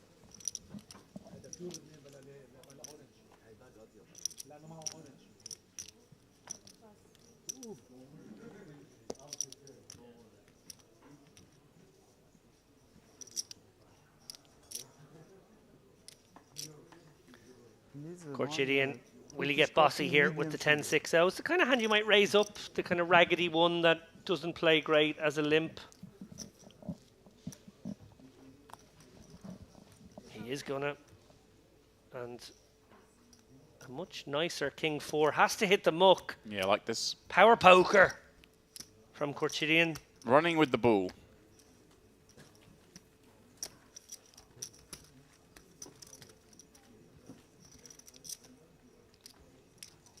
Di Nicola, I don't think he's played a pot since coming to this table. Obviously, it's only been actually a handful of hands, and I haven't seen him fold anything tight, but he's watching this all go on.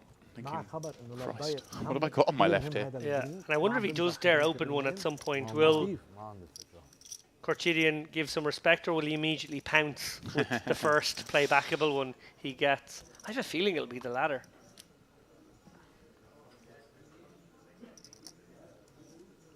Can be that tendency of your Di Nicola here to go, well, look, I'd like to be accumulating, but at the same time, I'm really enjoying all these players busting and me making progress to the final table. If the chips keep going to the same guy, well, I'm actually sitting there in a very nice position. Yeah. Every bust out, you watch as a bystander, your equity goes up. Same applies to Di Nicola. 6 deuce, not going to be something to get involved with. Right, how frisky are we feeling? This would be more than abusive. No harm to fold the occasional hand. It helps for credibility once in a while. Can't be folding, David, come on. I think he is going to let this one go. And he's going to talk about how he let this one go. I don't feel it. I don't feel it, he says. Okay, you're right. Possibly a bit lucky here. Musa does wake up with a one with the hand that might have reshoved. Which surely would have reshoved. Yeah, given the against frequency this of seat, yeah, he'd have to rejam, wouldn't he? Yeah, you're shoving and then you're watching the rest of the hand play out through your fingers. You're shoving and hoping he calls you with ace 4. Well, yeah. Just going to rip it himself from the small, maximising the fold equity with these 18 blinds. Pay jump, 5k for the next bust out.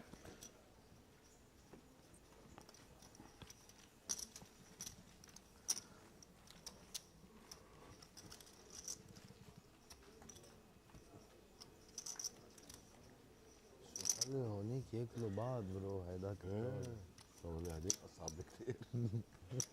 Pace of play also been pretty rapid fire. ضمير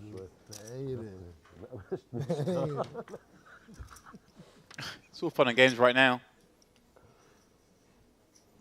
You're winning every pot. Busting players out for fun. وحياة الله بدول هلا حطها وحياة الله وحياة الله يدول هلا Here we go, David. Di Nicola. Opportunity to a light one himself. Ace 4 off from the hijack. He's finally going to get involved.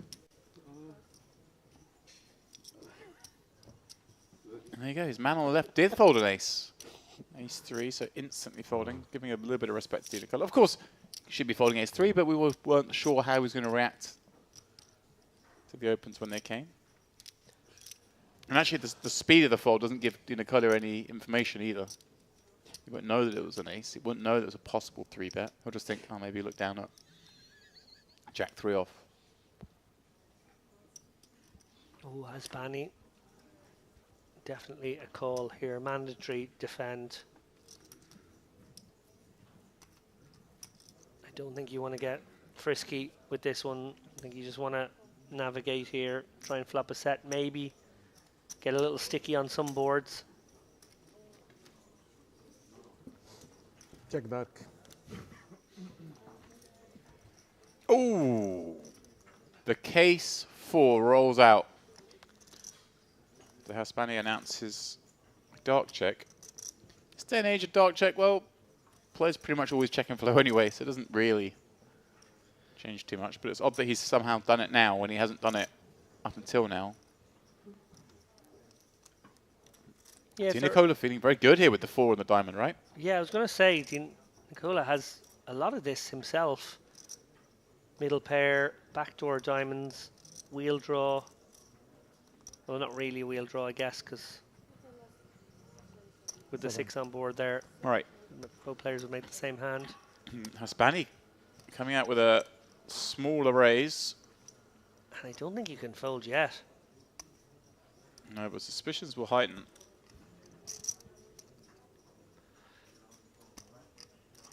Virtual lock on this one, Hasbani, Di Nicola. Oh, Well, we're going to pop back to that hand in a moment, but we want to see this classic race, Jacks Ace King first. Yeah, Soika's all in with the Ace King, and That's no help from the board until the river. Wow. He spikes a king for what looks like a very healthy double up there. Just 1.5 million just in the whites alone. He's about 7 reds, so 2.2 plus a whole bunch of blues. Maybe a 2.6 stack. Yeah, that's a very big pot there, Ketzer. 2.7, so we're looking at 5.5 million chip pot. Yeah, I think Ketzer maybe could have been the chip leader had he won that one, or certainly been thereabouts with our big stack. Corchidian instead. Those guys probably have similar stacks now with 5 or 6 million each. Look at this, we come back to our table, and Haspani was called and now finds the check on the board straightening 5. Not sure about this bet from Di Nicola.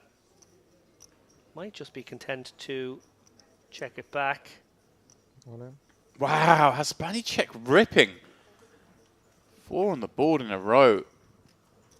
Just denying flush draws, I guess, but it's a bit dicey. We open up, obviously, our entire stack when our opponent has a straight. We don't allow him to bluff again.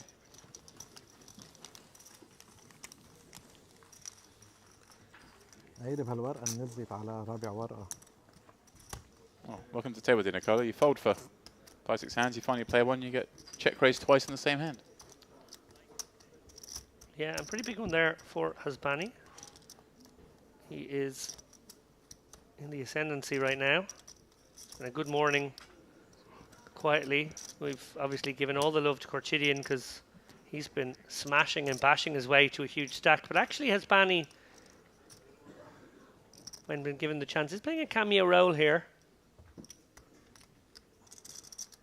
Started the day with 2.2 million, now up over 5. Di Nicola with the hand he wishes he had last hand. Absolutely. Would have got all of those chips barring a pair up.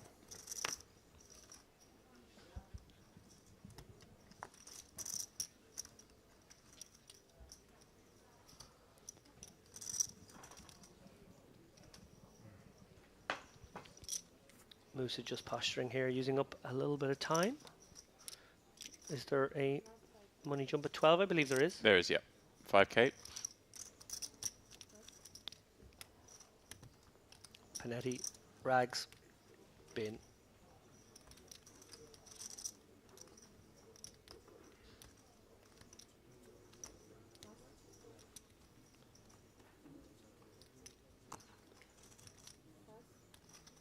And a defendable Queen 10 off here for Cordbin. Who asked for espresso? Give it to me. Just give it up. Yeah, ترجع. I don't know. جيبوا لي اياه لإلي، كل شيء بجيبوا لي اياه لإلي يا خيي. لا ظهرته. I'll take the espresso if it's gone. Yeah, just thinking that. Long day ahead. Get caffeinated. You're a coffee guy, James? I am very much. Fancy coffees? You like your... I'm not like some sort of coffee snob, but I do have my limits. Do you have a nice machine at home? I do.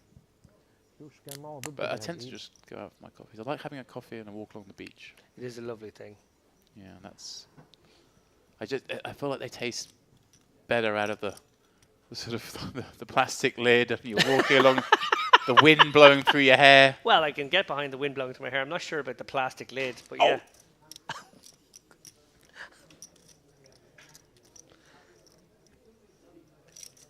have to say, I was more of a coffee snob, I guess, by virtue of the fact that I had a fancy machine and I used to grind my beans in the morning and got into that routine, just enjoying the romance, the smells, watching the espresso, gently come out. Sometimes frothing the milk if I wanted to have a milky coffee as well. But having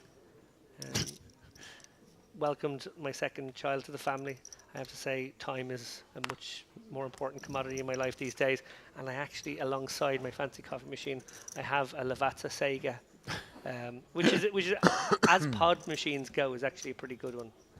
But it is a pod machine with Lavazza pods, and I use that when I'm on the go. I swore I wouldn't be a pod machine guy, but do you know what? There's a time and a place, my friend. Something had to give this year. There's a time and a place. Oh, it's good coffee too. Yeah. Don't get me wrong, it's very good. It's none of that Nespresso muck. Yeah. It's proper, like. But it's just not quite the same romantic 10-minute experience to make your single cup of coffee in the morning. Kaidian 280. electing to lead. Sorry, pardon me. Follow up on this Jack 3 deuce board. I mean, unlikely paired. The 3. Away from that seat. And a call from Haspani. Makes life a bit difficult for Di Nicola here with this deuce. I wonder how keen he is to get involved now. He wisely folds. I thought maybe he's like looking at all these chips flying around this table very liberally, thinking, hey, a call here, try and spike and maybe win a big one. Interesting card for Haspani. Picking up clubs, David. Yeah, Hasbani feeling like there's another path to victory here if he's not already good. But Korchilian doesn't strike me as the man who will slow down. This is a card you should slow down on. The obvious draws got there. Clubs got there. 4-5 got there. But The obvious doesn't always occur to this man. He kind of rewrites the rules. And then Haspani, with all that in mind, probably has to play everything kind of defensively against a player this aggressively and finds a club on the river. And I wasn't sure if he was good in the turn and probably not sure if he's good in the river. It's switched around. does Korchilian ever feel like he doesn't have enough showdown now with this 3 and turn his hand into a bluff going big and representing a big club? No, he does not. And Hasbani relieved not to face a bet there. Happily knuckle back there, the 7 of clubs. I'm with you loads there. of showdown. It'd have been quite a nice spot for him to fire that bluff. Kind of 4 seconds left. his opponent and I check, probably doesn't have a club. and you don't look. Okay, Probably so that club's if spot him on the you- turn if when they you check don't see, back you and cannot take probably my is timeline. limited to these 'Cause kind of I checked before the time is over. under pairs and maybe a jack. I'm just letting you know. To drift away from the poker for just a moment there, we were talking about broadcaster of the year. I just want to give a shout out to my co-commentator here, who, ever the professional, he smashed his knee off the desk rather viciously at the beginning of that hand, cut his mic. I presumed I was going to have to take it from there for at least 2 or 3 minutes of, you know, lapping only waffle. But after about 45 seconds, bravely turns back on the mic, actually did more of the heavy lifting in that hand. Ever the professional. It's these moments that the jury, They just don't see it. they do don't see these moments. That's what it is.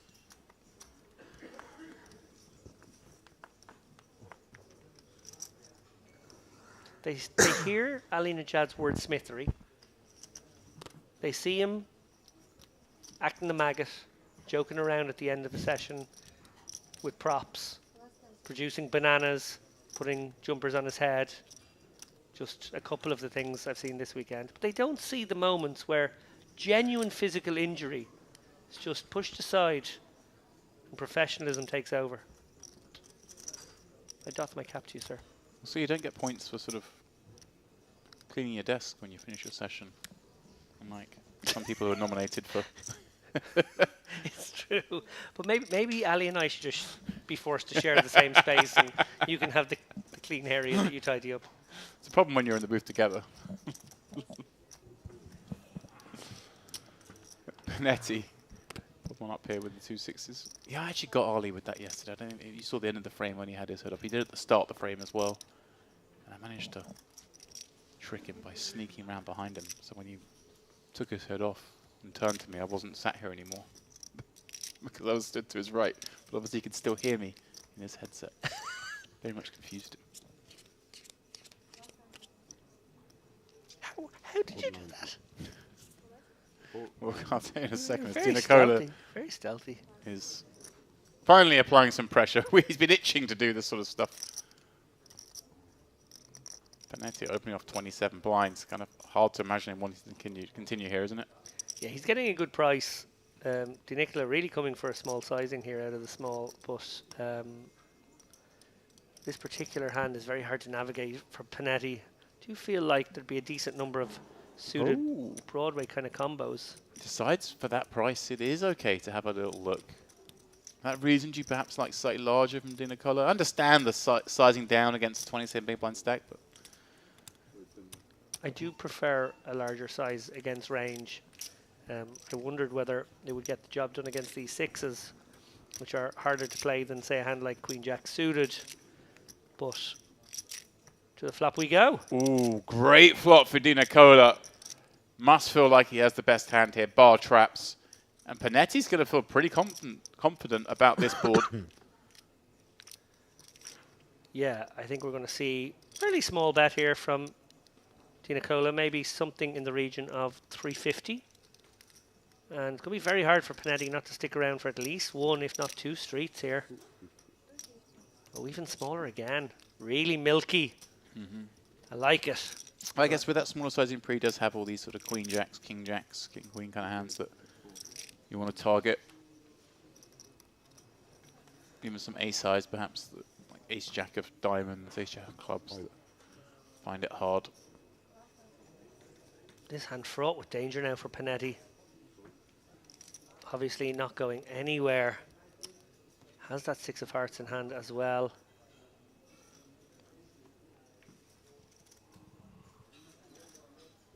Lots of safe ones here where Oh, wow! Di Nicola will be delighted, but Di Nicola. That is the death card. it looks like a safe one. It looks like a great card. And with only 2 million back, I check my 1.7 in the pot, in this case, Di Nicola's just going to do it for him over 2 streets. I check my name. Well, barring one of the two tens in the deck coming out here on the river, I do not see an escape route for Di Nicola. I think Panetti is quids in for this big, big double up. I love his presence at the table during hands. He gives away nothing. We've seen it in every hand. He's very stoic. Now just got to do a little bit of acting. One assumes calling. No real reason to raise there, is there? Obviously. Oh, he has raised.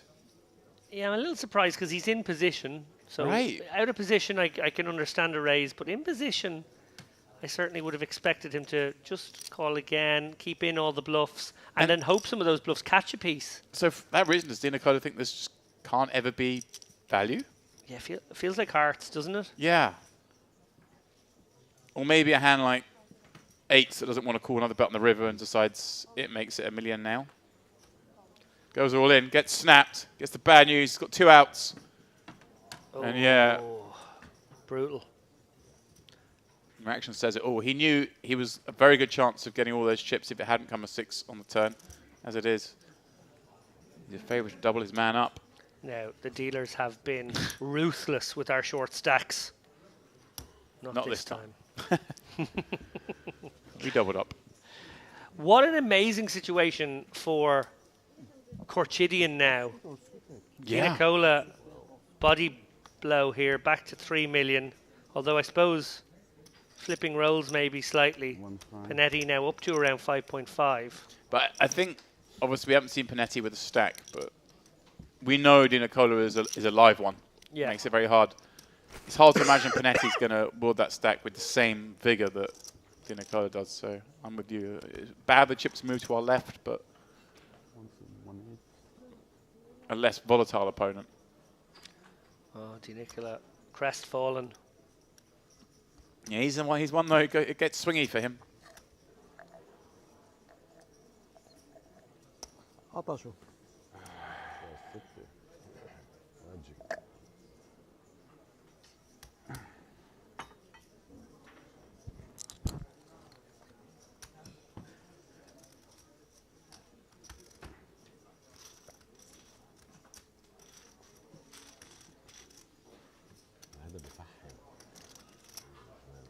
Well, as if it couldn't get better than the last couple of frames last night. What Yeah, it's building up already, isn't it? an engrossing morning of poker. These guys don't need to warm up at the start of a poker day.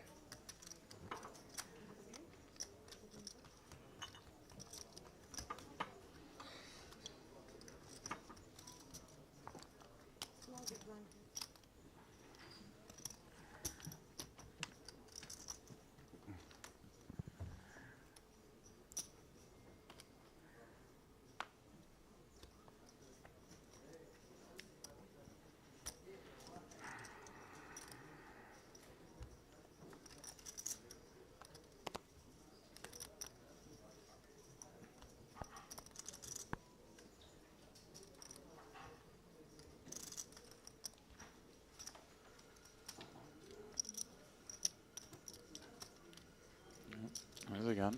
Looks like he's found another playable one. Instantly using those chips. This time Panetti with the 9.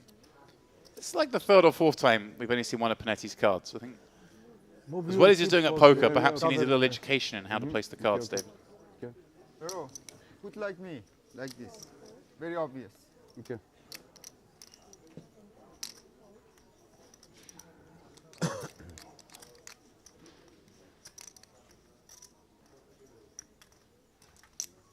Bukadian. You didn't start my time. King Jack off in the small. Is he going to go after his man? First opportunity. Looks like it. Here we go. 850. He does. I love this. Just laying down the law. Look, Panetti, you doubled up last hand. You want to start raising under the gun? Well, it's not going to be easy. 4x.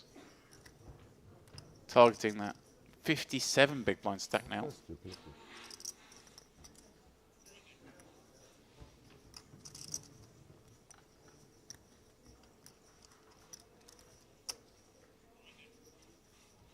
Musa just using up the maximum amount of time before folding.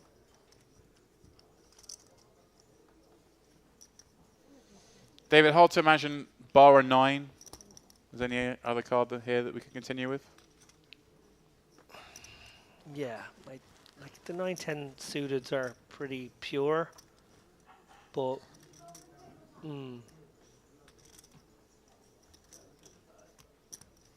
It's a big bet.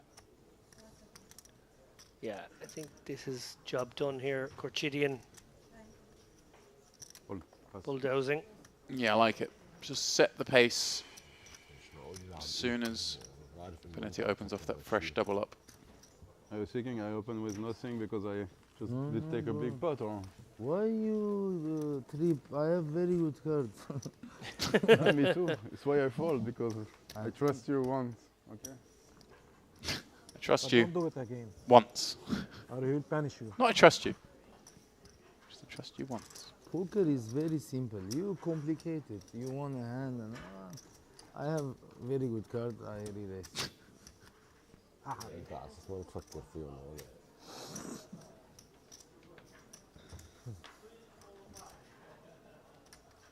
It's true. Don't complicate it, David. Got very good cards you raise. That's Banny.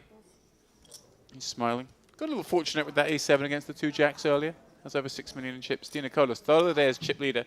Has about half what he began the day with. Obviously very unlucky a moment ago against Panetti. Turning that 2-outer. Bukadian. All smiles, all laughs. Leading the way comfortably. Monstrous 12 million stack. Musa. Man on 18 blinds. Probably hoping the button had opened in this spot. It would have been a slam dunk jam. As it is, just going to have to jam from the small and hope to pick up far fewer chips than he would have done if they'd been an open. One is good. I thought maybe he was showing the 4 when he folded. He showed the queen. I think if he showed the 4, he might have been showed 2 4s. Yeah, and a cursory glance there at Musa's chip graph shows that he's basically been in a holding pattern with 2 million, getting a shove through each orbit, There's nothing to do. holding steady. If I limp and Why you like to take information? Is there ahead of you? information is this card? information is the most expensive thing, you know. Maybe So they you give have it to to you wait wrong. 30 minutes. Maybe they give it to you wrong I said- information. If you ask him what you have, he'll tell you have others card. What information you take? You trust him? As Musa mentioned, you have to wait I 30 said I minutes. It had to be have a 60 minutes today. We are on a 1 hour delay on the bad. final day. He said, not that I heard bad. Ah, Ah.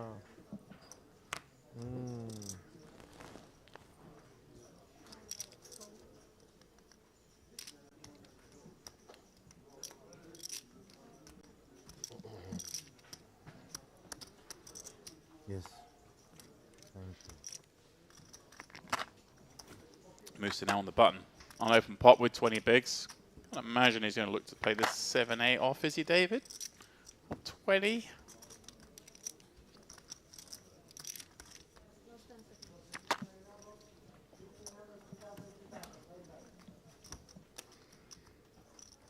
No, I think you want to let this one go. Yeah, nice. It's tempting though, isn't it? Obviously on the button, those connectors. Does wisely get out of the way because Panetti was lurking behind with this king-queen offsuit. Yeah, definitely a raisable one, but also could be limped in. Yeah, there's a player who covers behind. Here's the two big stacks there. Spanny checking back the option with 10-5 off. Yeah, don't mind this. You keep in some stuff you dominate here. Panetti with gentle proceedings. Can fire a little equity denier here, but you can also check it. Anna. Look at this. Spanny the one reaching for chips. Representing here. Hard to represent an ace-x, but, you know, 8x and 6x would certainly bet as well, so with diamonds. Panetti with king, queen, no dime. Really hard for him actually to continue here, isn't it, with the nut-no pair? It's like, but like you have to, but there's so many bad cards for you on the turn, right? Yeah, and one would hope Hasbani would check back some ace-x hands, maybe like an ace-deuce or an ace-6. That makes a lot of sense here if you want to just have some aces that allow you to represent boards like this. Yeah, I like that fold for Panetti. It just gets too icky. And for that reason, do you like it? Tiny stab yourself maybe instead? I think on that kind of board texture where you just can't check call. Yeah. Or very hard to check call, I think having a little stab is perhaps better. Yeah, I think so. Obviously his preference was checking and hoping it checked back behind. Hope is not something you can rely on in poker.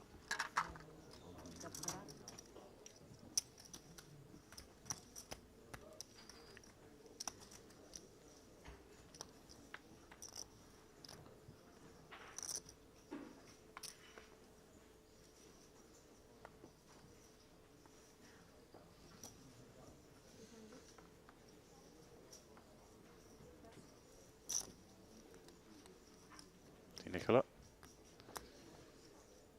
Raise things up. King, queen off under the gun, certainly enough hand to be doing so with. Very bad start to the day for him. Obviously had a decent actual start to the day in that when he came to off each table, he'd already picked up an additional 1,000,000 chips. Top of the 5.8 he bagged last night, but hasn't gone so well here. No, and one wonders if he has the patience to navigate, or will he really be looking to get involved a little more often than perhaps is always advisable in pursuit of those lost chips.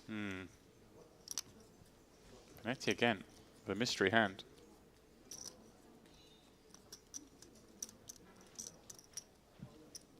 And again, looks like he's going to lock horns. 600. Di Nicola. And this is an interesting one because Di Nicola's got exactly the kind of hand that doesn't want to fold, but also it's sub-premium. Snap fold. Now, back to the opener. Table, what are we feeling? Yeah, I would not be surprised to see a shove here with the king-queen. It's sort of the 4-bet candidate that you can go with light. And yeah, I just feel as though Di Nicola in no mood right now. Just going to make the call. Yep, keeping the dominated. Progress to a flop. Plays okay, king, queen. Sure. You know, flop a pair, you feel pretty good about life. Stacked about ratio 1.5 to 1 now. Yeah.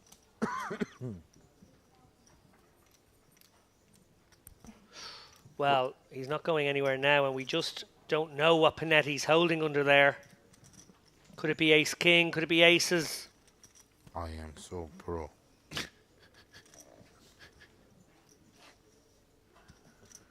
Who was that? It must be in Caucasian. I think Musa chuckling to himself as he declared himself so pro. I am so pro, as it is. Panetti betting into Di Nicola. As expected on this King 9-4 board, or King 9-5 board, pardon me. Obviously we can't see the cards, but a little scary when it comes like King with a connected card, all loosely here against the under the gun peeler. Sending it. No snap. Yeah, I kind of like this chip jam when you're doing Nicola because he kind of looks a bit frustrated. Try and make tens, jacks, queens might just want to cycle. Diamond draws would call. Yeah, he's almost played it like a diamond draw, Di Nicola. Does have the backdoor king high flush. And obviously it's one of these. We check jams. Just hopes for no snap. Yeah. Oh, exactly. No snap. Now he knows he's good. And does seem like he might be up against pocket jacks, pocket 10, something like that. Because there's a category of hand that's very easy to call with and a category of hand that's very easy to fold. And the ones being asked for the count and mull over are definitely those sorts of hands. The 10s, the jacks, the queens. Try to ascertain how often it's a draw versus how often it is a king. But then he makes the fold. We'll never know. We will never know. Sometimes you have to live with mystery in this world. You often do at the poker table.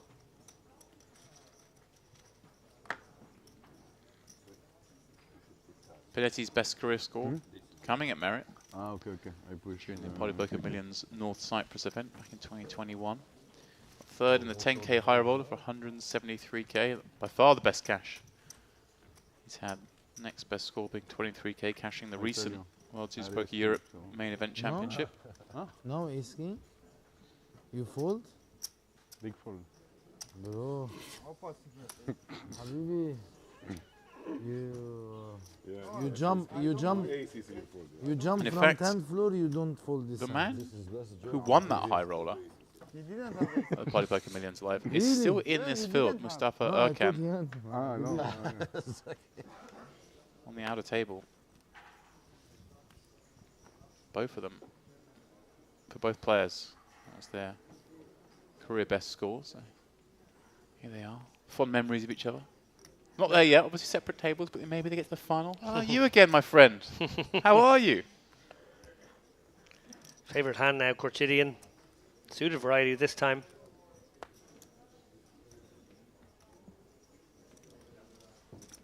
Seconds on the other side. Musa making it clear. He is going to use his time here on a ladder jump. I'm using my right. Entirely reasonable.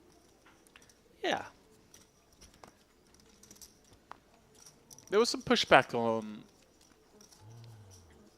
people stalling in these situations and time cards being in play and players using them, and there was an argument that they should be punished somehow for this, but I think you get these, you've got these time cards and they're yours to use as you see fit, in my opinion. Absolutely. Part of the game. Difference with you? Pocket 9.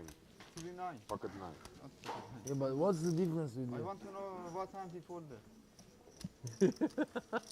Information. You have a These are information. pen and paper. Very Sweeter? I important. want to Very know what important. Information. What's Yeah, what's difference if he folded 8 deuce or 9 Take no information. or 9 3? Free information. What suit? What you want to know? What foot? What suit did you fold? Really? It depends. If No, bad foot. 9. For example, nine of spades, Jack you should 7 not offsuit. fold. He will never fold If that. nine of spades, you should But I not don't know. fold. I don't think he will fold Jack 7 and show it. I don't think. He will fold Jack 7 and show. He will fold these junk hands. Free information. Use this information. What 9 3 8 deuce 10 5 69.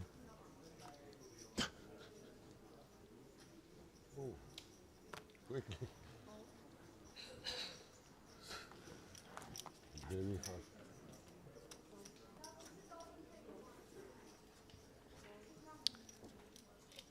Just a couple of hands left now in this frame. We're going to take a short break. 15 maybe. 18 minutes. You should show him. Also, But maybe, just maybe, we have time for another bust out. Oh, there's always time for a bust out. Bro, now I understand you. You're right. You should see what he's folding. You're right. But if he's folding Jack 7, not him or anyone, they will never show, you know? Because Jack 7 is not foldable hand. offsuit versus What's the UTG. banish? I call 100%. Jack 7 offsuit versus UTG. This fold? Offsuit is a fold. Really? Yeah. Versus chip leader. Against UTG's bad card offsuit. Gideon's like, I don't fold hands like Jack 7. What are you talking about? Playing 600, my friend. What's strategy talk going on Yeah, for final big 13 guys. and a tournament with 370k up top? 20 Right. minutes. Correct.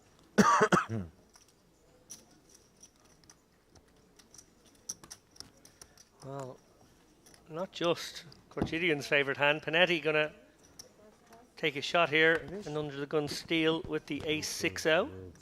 For the fans. Looks like it might be last hand of the session. Oh, Musa. Tricky one to defend here. Ace 5-0 in the big blind. 18 bigs effective. But he is going to. It is short-handed, remember. It's under the gun open is actually really like a low jack open. Good time.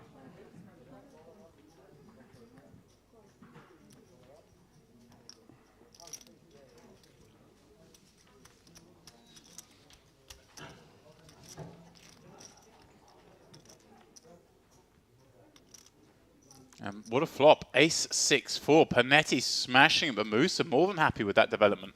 Oh no. I said there was time for one more bust out. Oh no. One assumes, though, he's going to play this one cautiously down the streets, having flopped that top pair against an under the gun open.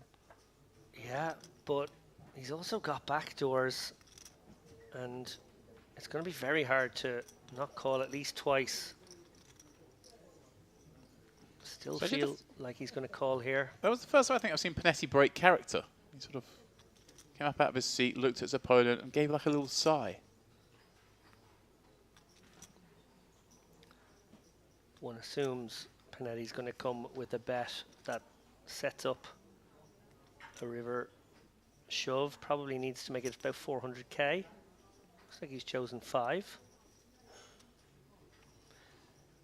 It's an interesting bet size actually, because I guess if you feel like your opponent has a lot of turn calls and river folds, Right. maybe you want to size up the turn. That makes good sense actually, because this is a spot where his opponent is going to struggle to find 3 street calls defending big blind. Well, Musa joking about how he would take 20 seconds until the clock died down and making sure not to invest time banks is actually investing time banks in a very real way now. And obviously, ironically, we are going on a break. You can see the rest of the players have left the table, so there is no clock to run down here. This is, of course, all genuine. Yeah, so difficult here when Panetti very capable of just taking that second stab to blow his opponent off a 6 or a 4, when in fact Musa's sitting there with the vulnerable ace that he's not loving right now.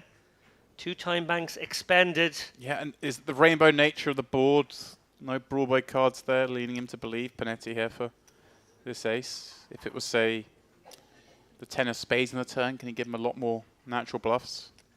Like in his mind he's thinking, well, this could be King Jack and I have a lock on the hand. Right. I don't know why I believe you this time. I believe you this time. He says, I don't know why.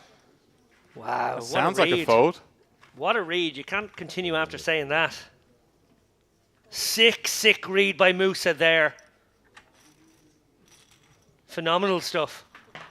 I'm strong. You will see. You will see. Whoa. What a nice hand to finish on. Musa, who's navigated this table very well, avoided one where a lot of other players may have busted. So congratulations to him getting off this table, this feature table as it were, with still 13 big blinds intact, David. Yeah, huge outcome for him there. His spider senses were tingling and he trusted them and he was right. No lie was told there. Obviously Panetti did have the goods that time and avoided disaster, it must be said.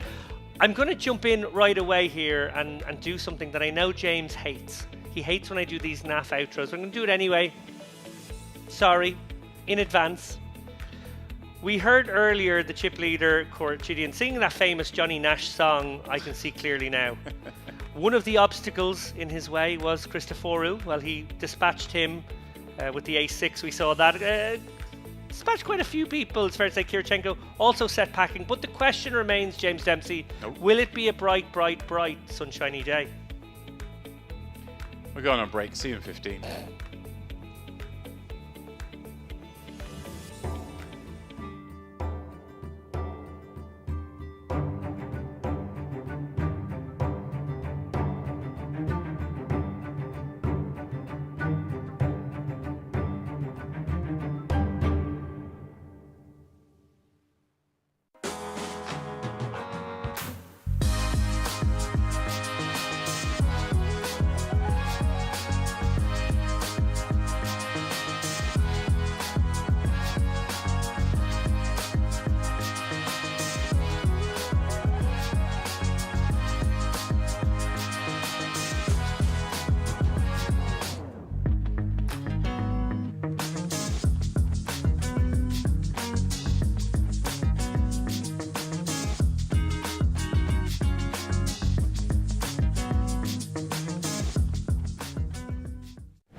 You suddenly realise you have 5 seconds. It's a bit like, oh.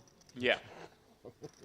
As opposed to being able to always glance up and realise, I think okay, you 15 can probably seconds, see it 10 there. seconds now. Looking at the line of it. But yeah, you're right. Certainly the one seat is has to lean forward. So.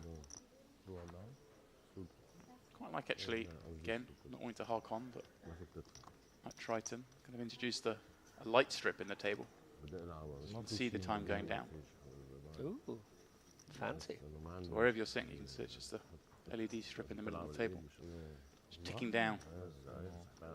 Panic as it gets near the bottom. I was going to say, it has a kind of a countdown clock vibe then. All in. Christopher Root, he'll be going all in with this, given the opportunity.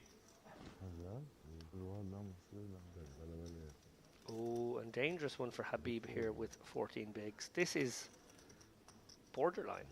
This is probably a shove, to be honest. And if he can somehow find a non-shove and save his tournament, he will be very fortunate, because I think I probably just send this one, particularly against Christopher, who I think maybe opens lighter than most from the cutoff.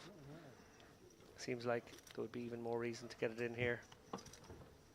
We are looking at yeah, the end entirely reasonable. David, you called it. And I think when you've seen Christopher Root just free bet fold instantly before, it's not like, if you haven't played with him before, you can tell he's obviously not a nit. Certainly not. Little stretch. I wonder what happens to nits when they turn up in the side. They just get sent back at the airport, because we never see any on our tables.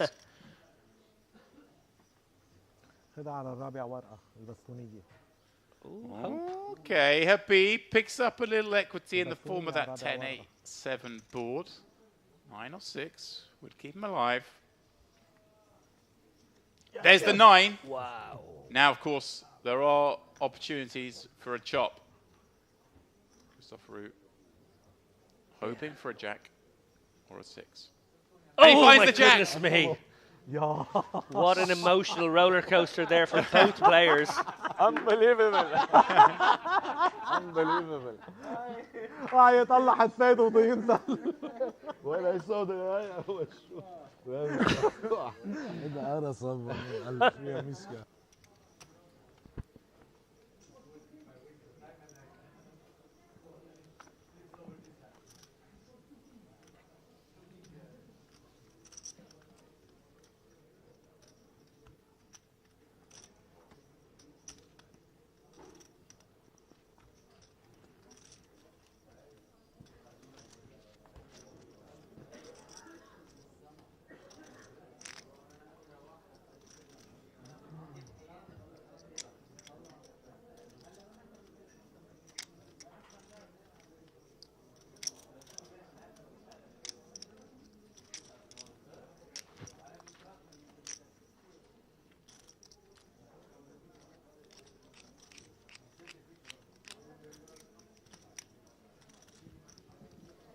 The ladies for Khurshidin.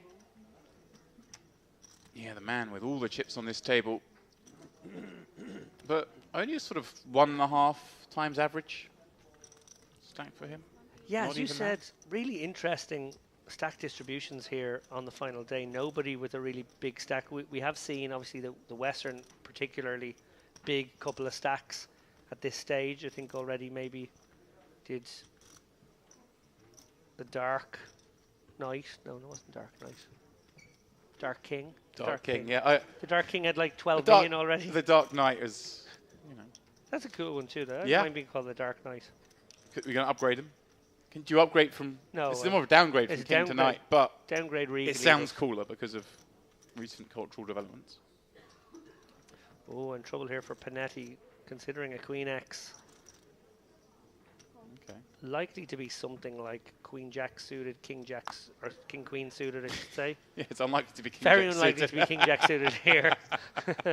But yeah, Oh no! And I just mentioned how quiet he has been, but now has found a dreamy spot too he long. doesn't realize is in fact a nightmare. Yeah. A cruel one, for sure. Just 15 blinds, a raise and an open in front. No way we can do anything but go with this. Looking up at the clock, 22 remain. The next page up comes at 21. So I like if he burns a little bit of time here, and then when he eventually makes the move, maybe leave a chip back to buy himself another 30 seconds. Perhaps scan around the room, see what's going on as well. That's what he's doing. He's kind of looking out of the left there, back onto the tournament floor. There are 2 tables there within short distance. Hate to be a little nitpicky with you, James. Go on. Would you not make the raise holding the chip back and not burn a time bank first and then burn them later? Because maybe Well, it gets through and you I don't think- need to I think- burn a time bank at all. I think he's burning one here and in posturing as like, I've got a tough decision. Aha, This we one's need like one the, of those ones. I this get one's like you. the, I'm not sure what to do with this hand. Should I jam with it? And but yes, you're right. Well, he took your advice in the end. Did posture. Snap, shove from Khurshidin, and not a snap didn't fold fold from first Panetti. 5 So seconds, now he would thinking never maybe an fold. ace queen is in there. Maybe an ace queen suited decided to take the flatting, more passive line, and now is I know, wondering I if know, they I could know. ever be in good No, shape. I think It was I have first- 30 seconds. So yeah, he's just helping his man out. He just said I have such a sick hand. I think it is Everyone ace knows queen of you. I diamonds. think he said I've just got 30 seconds. He's just- Oh, he was sorry. just- It's a very big fold, okay? What he has?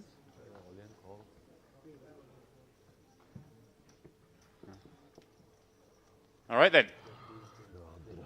What you have? I block.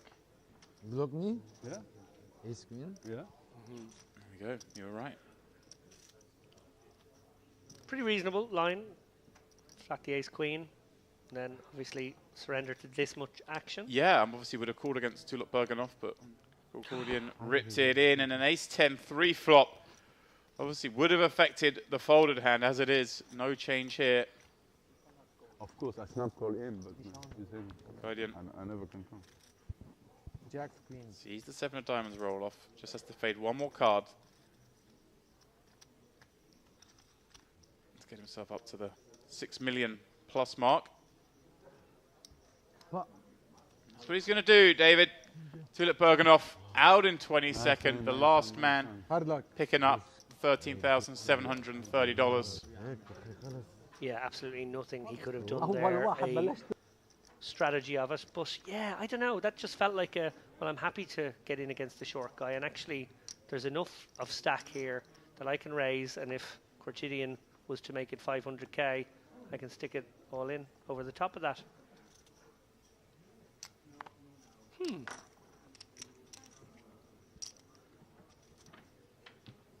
Well, Habib now with a must shove 12 big blind spot on the button.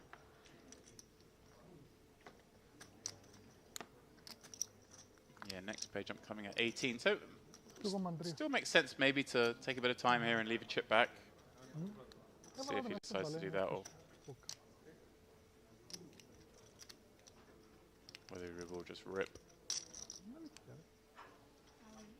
He just snaps all in and gets snapped off by Concordian in the small blind. Oh no. بقول لك do it many. Oh, Ah, oh, that's not terrible news. yeah. Do it many. No, no. The snap there perhaps designed to make Musa potentially fold slightly better because it looks so strong. Yeah. So obviously Cortidian confident that Habib would have been in there with some weaker kings, maybe even a 10 jack. Oh, for sure. I think it's a hand he wants to play for the 11 blinds, 12 blinds even. He's sent one packing already today. Can he send Habib on that man's heels? Well, he hasn't hit, but he likes the flop. Yeah, equities have remained virtually static here. And people talking to the dealer saying, what is this flop?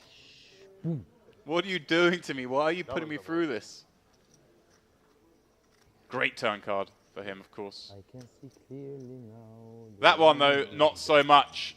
Habib, the latest out. Accordion, striking gold. I can see clearly now the rain is gone, says Cortidian in song. All in, all in. As the river card was being dealt. Supreme.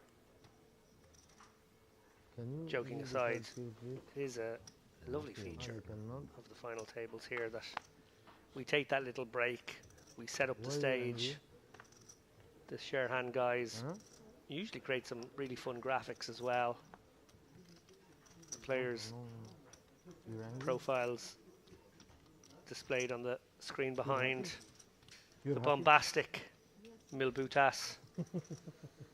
You look like Pocahontas. With a generous introduction for each player. I feel like he can go on the road with it. I don't think there's any Pokestop that does it quite like Merit. Yeah, he's our own Bruce Buffer. Yeah, but even then, when they they can hype up a tournament, but hype up a final table, no one does it better. This man needs no hyping up. He's got jacks and a big stack.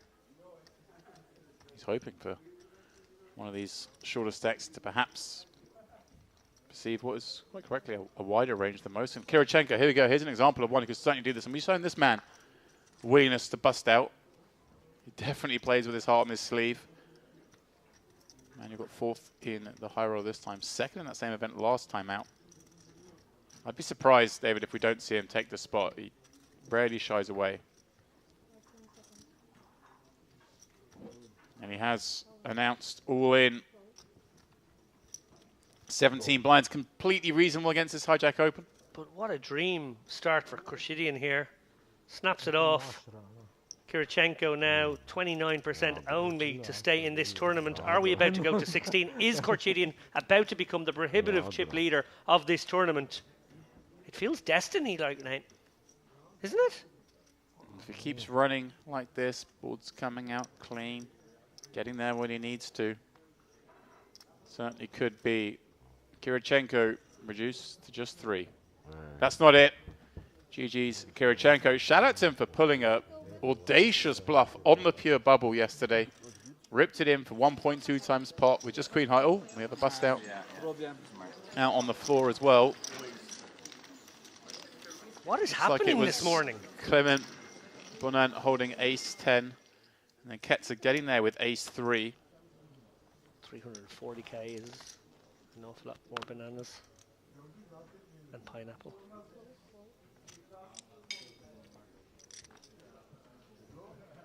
You can't shame me for eating fruit. It's usually cookies I bring back here. So. I'm very impressed by your choice to spend that 8-minute break gathering some fruits.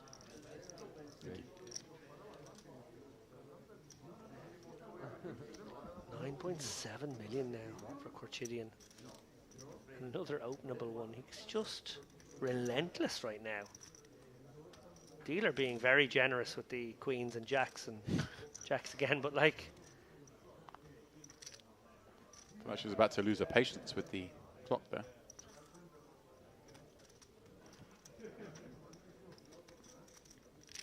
Haspani, no interest in playing back with this ace-3 suited. Didn't even cross his mind. Christopher Root in the big blind. King, queen off. Interesting spot again, David. Does decide just to rifle it in. Yeah. Not surprising from this seat that we see this maneuver. No, and 16.5 bigs I think probably way too many for Cortidian here. He's finally going to have to So when I let ask one go. count, you stop the clock, right? Count. Love it. Just familiar with myself. Of course, he's facing a bet. If he asks how much the bet is, the clock has to be stopped. Give him the time. Yep, hoping for a slow count here. I know I'm ahead, He's right. big time. He's right. I know what you're shoving with, I know. But I'm afraid I will lose. You know, how much? Wow. A perfect handle on the situation. Cortidian, Surely not. like Nostradamus today. Yeah. And an opportunity to knock out a very dangerous opponent if indeed he's right.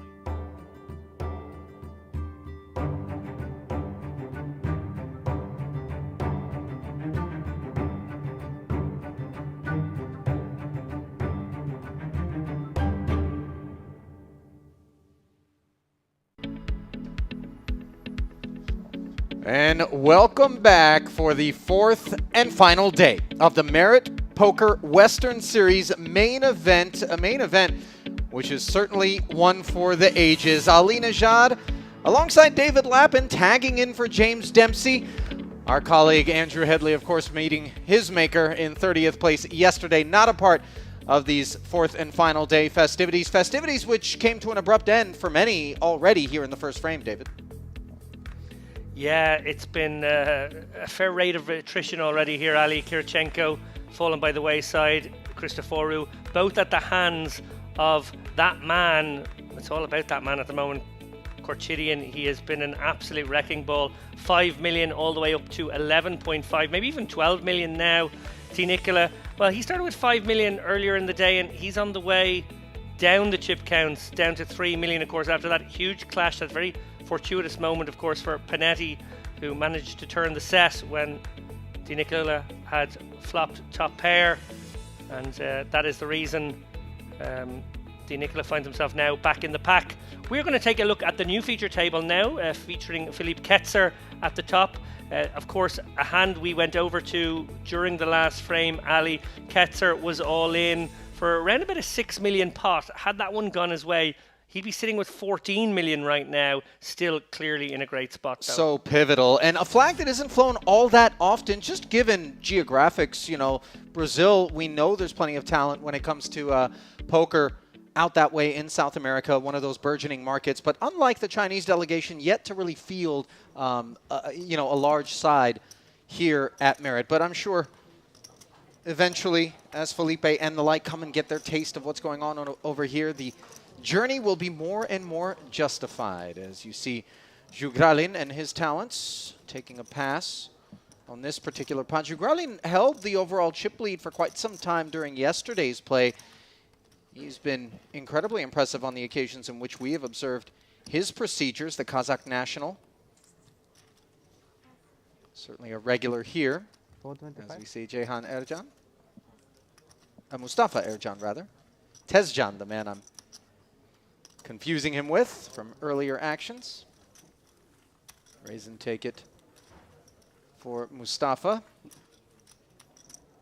Yeah, and interestingly, Bo Elise finds himself on the short stack now. You're right, he was right there at the top for a good deal of yesterday. In fact, I think he had a pretty good stack coming into today, or at least he did going into the last frame last night. That's when I bowed out, obviously, and wouldn't have followed it to the letter. But yeah, he's obviously had a great run in this tournament so far.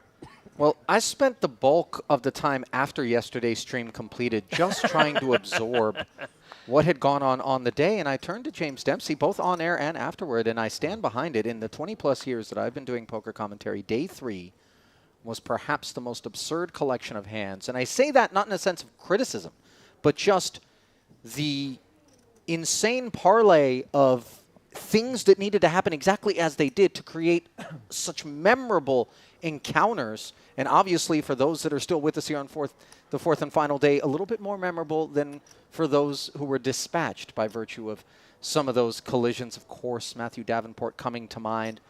Really just deserved better when making a heroic call with King Jack high, an incidental 3 on the river, losing to King 3, which was air up until that point, as we observe Ilhar Soyka From the small blind, he says, let's play for all of it against a man from the Italian delegation, Boelis, who held the chip lead himself for a good bit of his time at feature tables earlier on.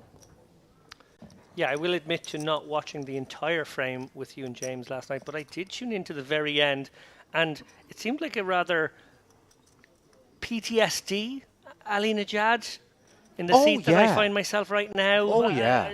Hunkered down. I think maybe your suit was on top of your head. I was terrified at what the deck... It's so funny because James had this cavalier notion that with 3 or 4 hands left on the night, surely we can simply exhale.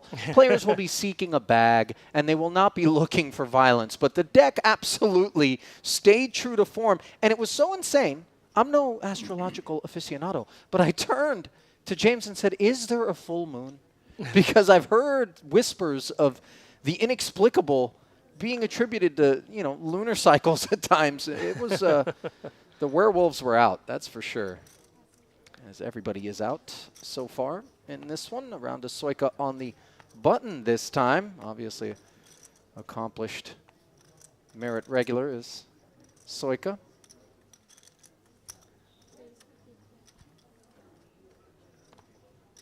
Beyond these borders as well. Belarusian from Minsk, 3.6 million plus in career tournament earnings. Obviously understands what it takes to make a deep run. And actually his last recorded cash was a win during the Gangster Series last year from right here at Merit. King 7-4 board as Mohamed Mokrani defends with the ace-3. Heart ace is working. Does have the best hand, but of course checks it over with the flow of play to the larger stack of Soika. Yeah, I'd expect Soika to fire a small continuation bet on the King 7-4 here. And I would expect Mokrani to include the ace-3 with the ace of hearts, crucial card, as you said there, Ali, as part of his minimum defense frequency. There are lots of good turn cards for him, obviously also drawing to a wheel. And also, maybe most importantly of all, ace high can be good right now. He will tear one off for the extra 175,000. You see him dart a glance over at Soika as he picks up not only that nut flush draw, but a two-way straight draw as well. Deuce or a 6 would do the trick. Yeah, basically the nut card in the deck for Mokrani here.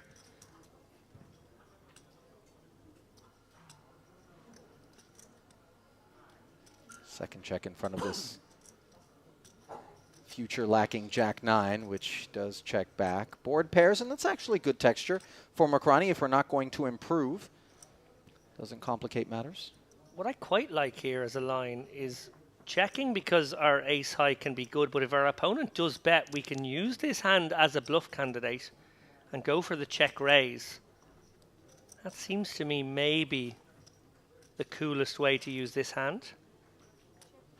Well, part 1 of your desires was the only part that was supplied there as Soika with the check back and Mokrani able to take a bite. Yeah, we'll never know if part 2 was on his mind. I hope it was, though. 1-8 to 25. Thank you, man. Mokrani, by the way, according to producer Milbutas, a MTT reg who frequently comes out to the Merit Festivals, but I confess I hadn't really had Or 5 million at nearly as much of an opportunity to observe his procedures prior to this particular festival as I have during this one, where he's spent a lot more time at the feature. Yeah, same. Relatively new player to me as well, but clearly not new to the felt. Not at all.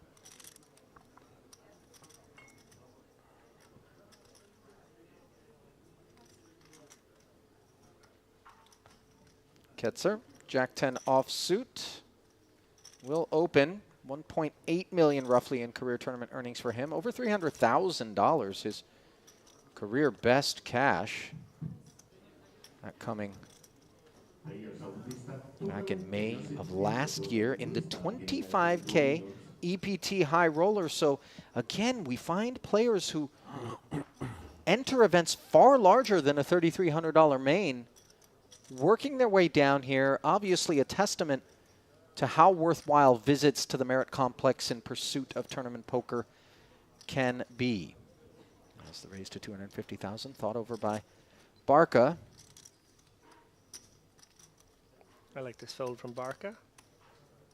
And what I will say about Ketzer, from everything we've seen on stream, he really does push the action. We saw an ambitious 4-bet with Queen Jack O yesterday.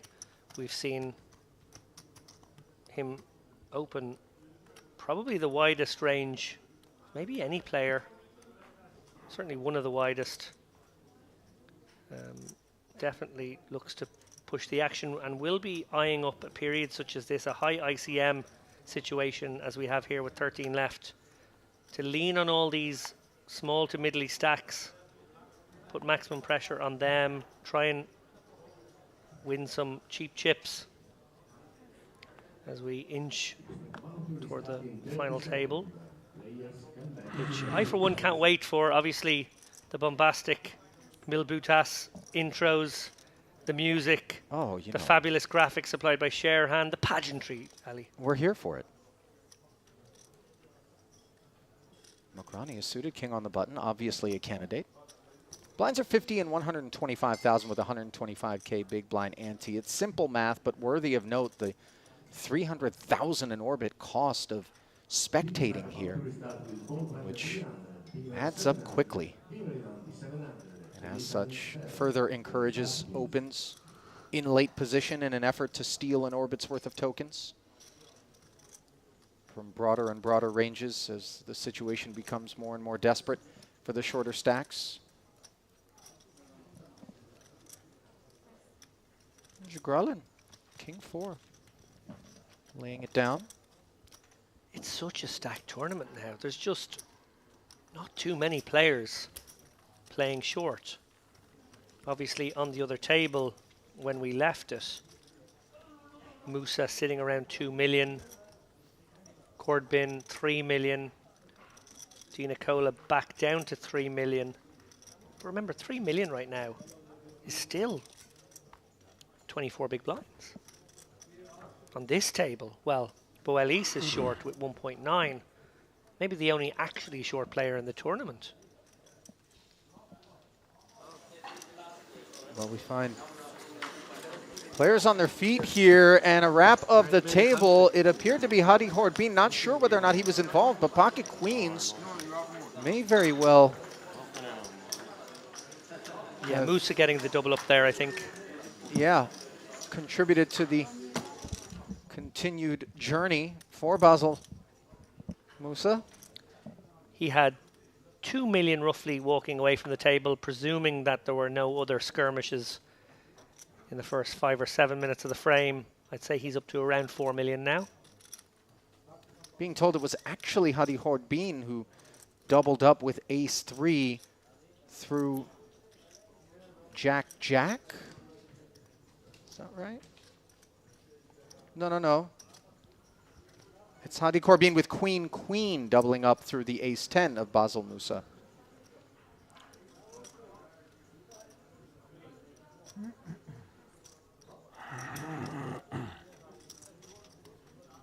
Meanwhile, Boelis, ace-9.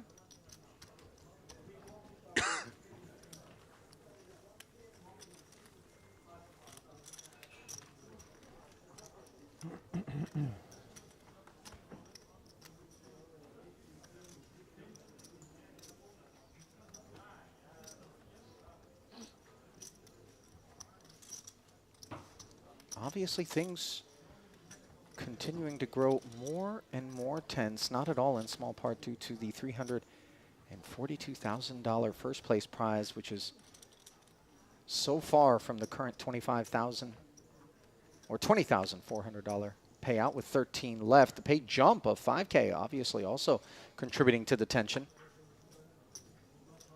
as 12th will pick up that 25K. Yeah, far from insignificant ladders now.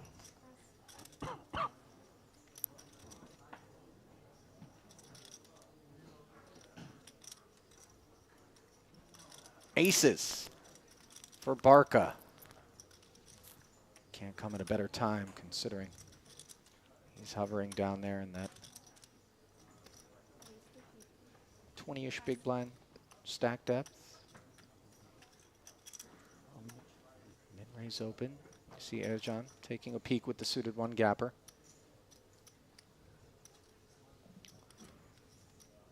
While he mulls over this, I will issue a correction. It was Musa who held the ace-10, so he's actually been crippled here.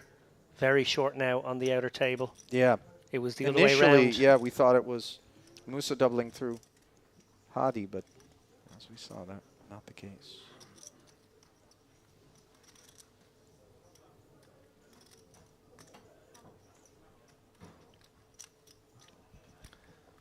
We wish Basil luck now, as he probably needs to get it in a few times to get back into this from a very short stack now. Good flop for Barca. Plenty of hands he can target. King 6-10. 2 diamonds. Gut shot straight draw for Ketzer. Two of them both checking over, and we're back over to Basil Musa, who looks like perhaps he's got the rest of his chips in here with Jack 6, flopped a pair against King 8. You had 50. Doubles up. As he turned the jack for jacks up. Caught a quick glimpse of that. Christopher Panetti, the victim. Back over now to the feature where we cut away briefly. $500,000, the follow-through sizing. Out of Barca. This is kind of a no funny business from this point forward bet.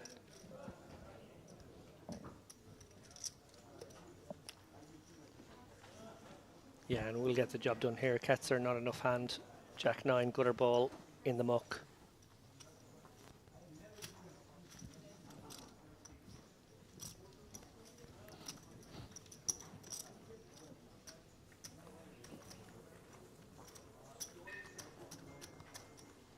Always a little bit disappointed not to pick up a bit more with those aces, but he did get calls out of both blinds pre as opposed to just raising and taking it, so I suppose there's that. Step away from the poker for just a moment here. Sure, I'm obviously sitting next to a GPI award nominated broadcaster here, and I pay tribute in the last frame to James Dempsey, another excellent broadcaster who smashed his knee into the desk, cut his mic for about 10 seconds and then soldiered on, actually covered more of the hand than I did from that point on. And it's moments like that, I said then, that really just, you know, professionalism stands out in a big way. Well, hang on a second. Big situation again for Basil, who has been unraveling. Did double briefly moments ago. Here he is, 9-5. Appears to have been the customer, and again, chips heading his way. Resiliency, and that pay jump not going to be realized by the field just yet if Basil Musa has anything to do with it. King deuce on that occasion was his holding on the king high flop, which stayed clean. 9-5 drew dead on the turn. Meanwhile, back over to the feature. We certainly will be toggling back and forth a reasonable amount. Just 2 tables do remain. Playing 7 and 6 as it stands. Ketzer playing limp with the 10-5 offsuit. Dominating Soika's 7-5 suited.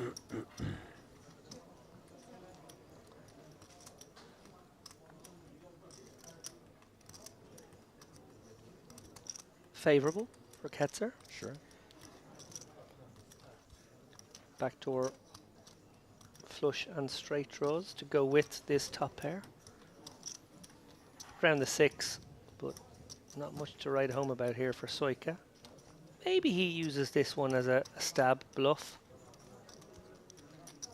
Yeah. Looks like he agrees.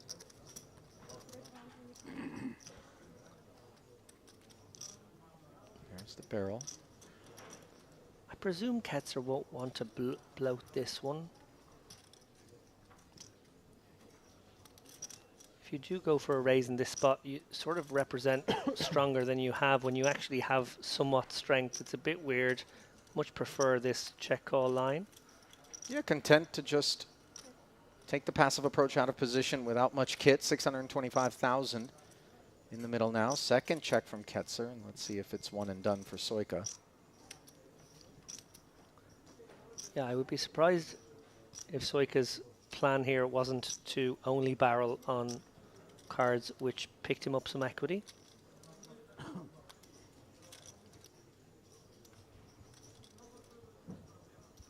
Two options now for Ketzer. A block here that targets a 6. Or a check call.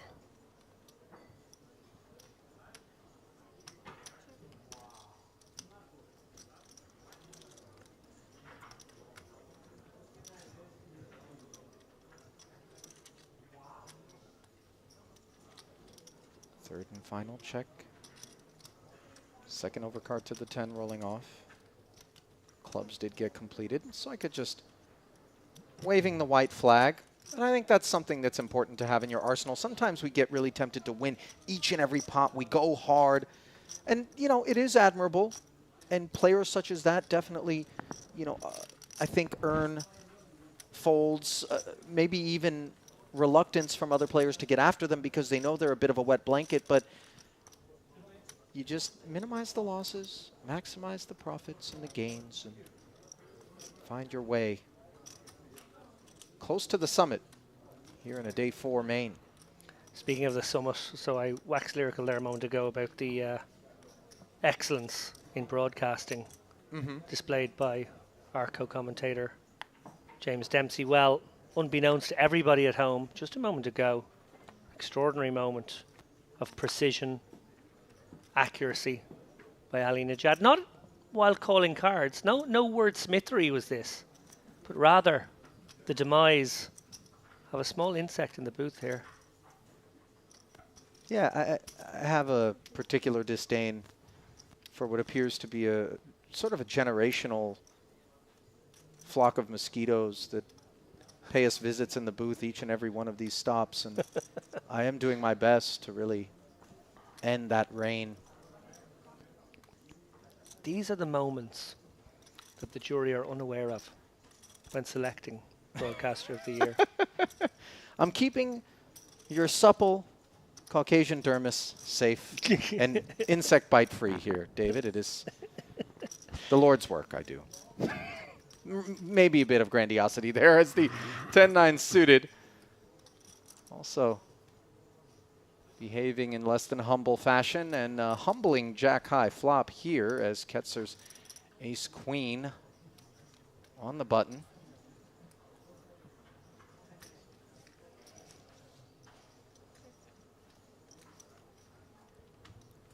Can.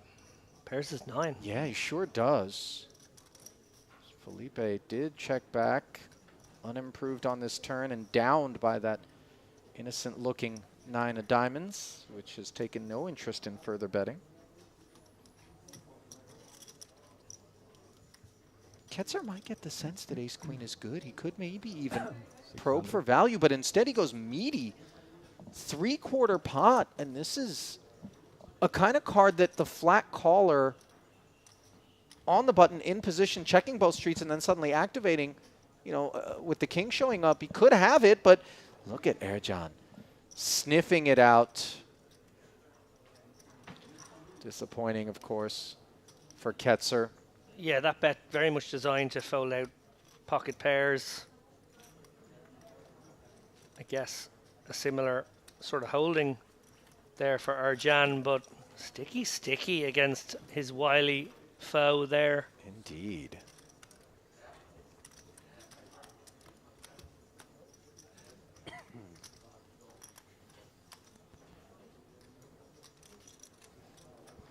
Will you write a speech to have in the back pocket for the big night in February? You know, it's funny because it feels unsavory. You know what I mean? To do something like that, presumptuous, you know, especially given everybody in the category is somebody who I work with. Kilbane on the Triton Poker Tour has obviously come into his own in the last couple of years, done tremendous amount to further his career, and really many have taken notice.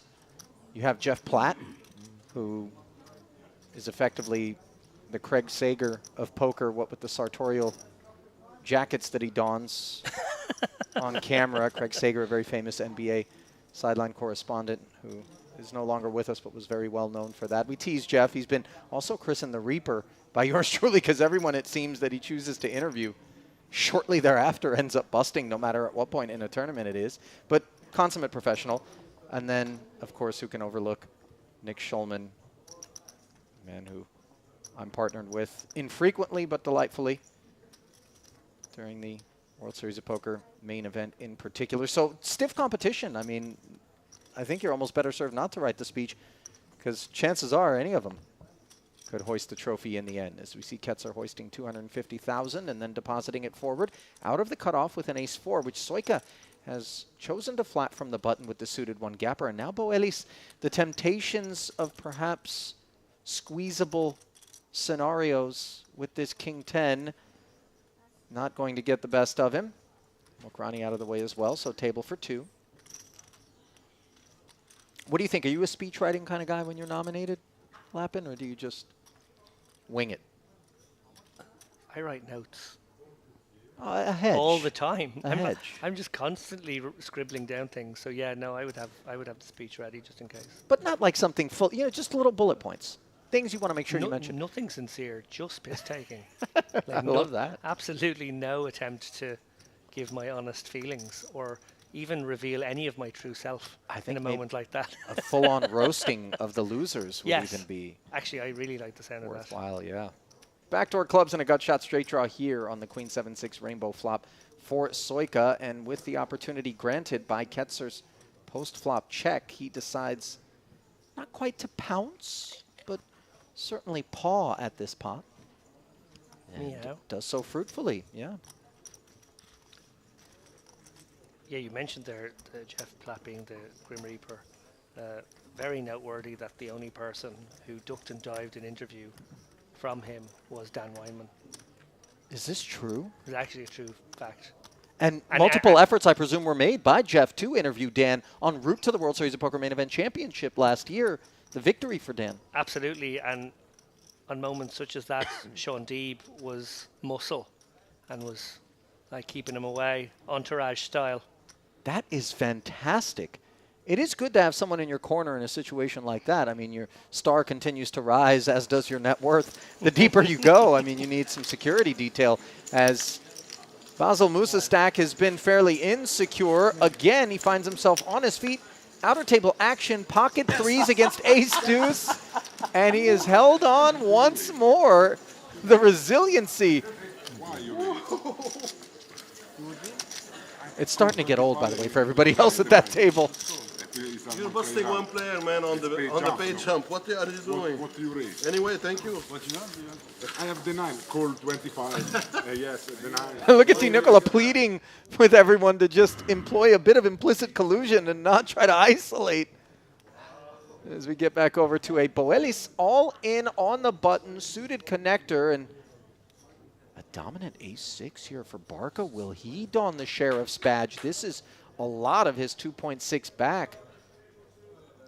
He will assume that he's ahead of a decent chunk of this range, but ace-6 is just such a wickedly horrible hand to call with. Obviously, we saw the ascendant Corchidian treat ace-6 like it was the nuts earlier on.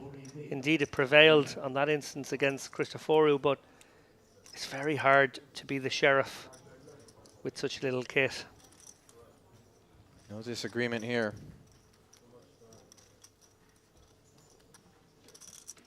And yes, a couple of days ago, at the risk of being indulgent in hyperbole, I did dub this Western Series the series of the comeback. We'd seen such incredible comebacks in both the warm-up and high roller events.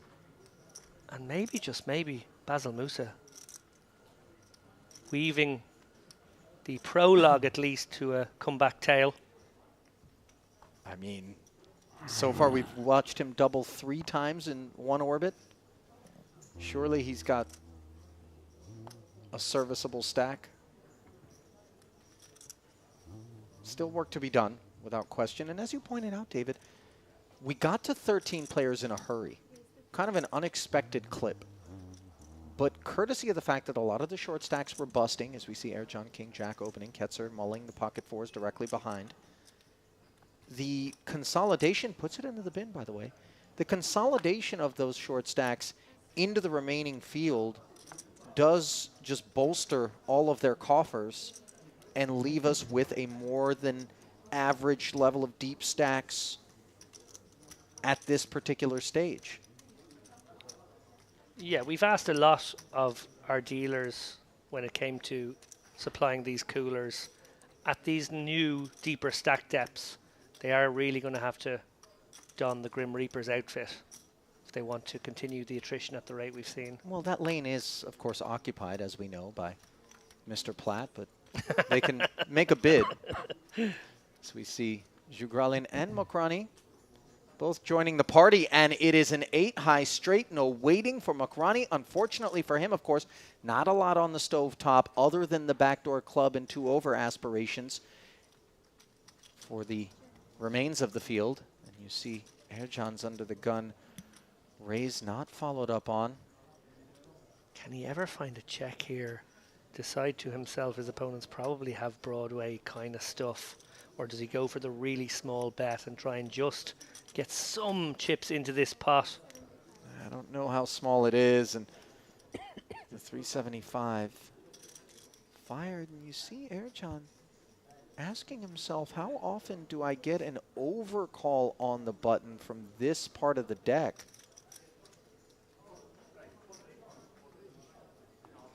I suppose it's a SETI board as well. We see Mokrani obviously makes a straight, but it is a SETI sort of board for a button flatter.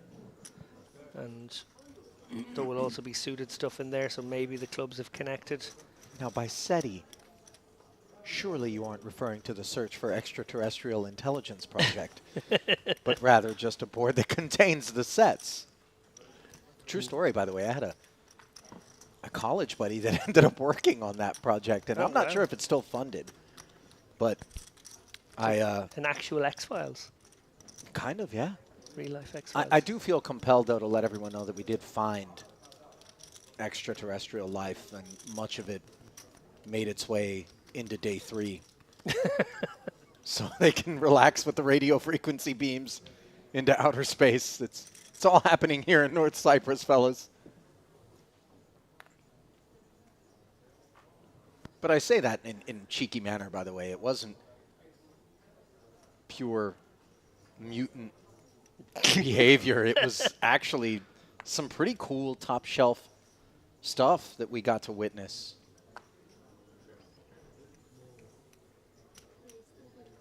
I challenge people who've never been out here to come in to a Merit cold turkey and try their hand at the regs here, because they've got something for them.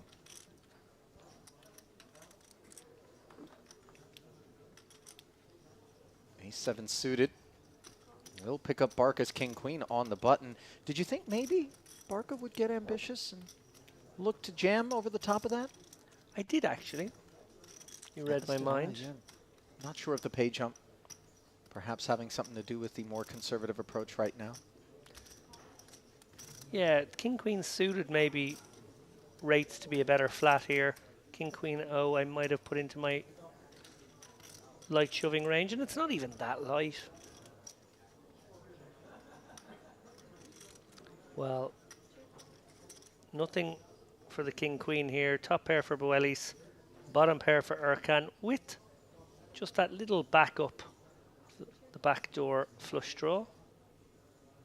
So Barca obviously well served not to have got himself in what would have been deep trouble drawing dead against the A7 suited, provided that Boelis would have made the call, which is certainly not a given. But he is behind both deuces and aces as the round of checks brings the 8 of clubs, and Ercan thinking about whether or not he can be first to speak here and rep the ace. Thinks better of it.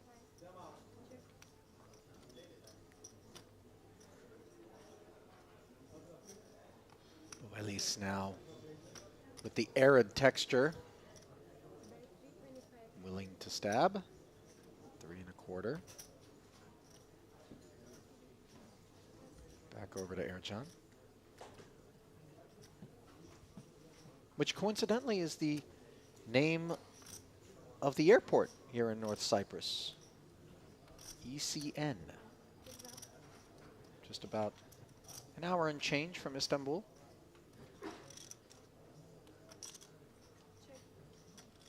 Ercan did make the call, by the way, with these deuces, just keeping Boelis honest.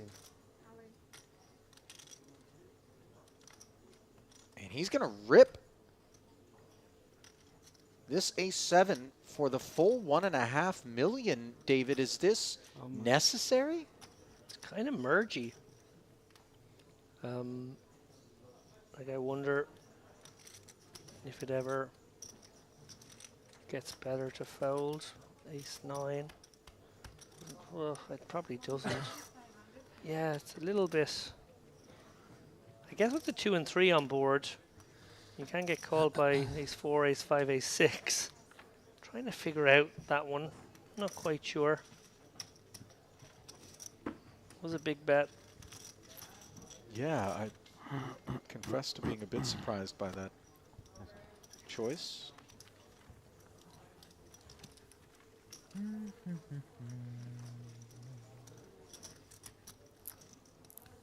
Ali, you're obviously a resident of Las Vegas some of the year when you're not traveling. Yep.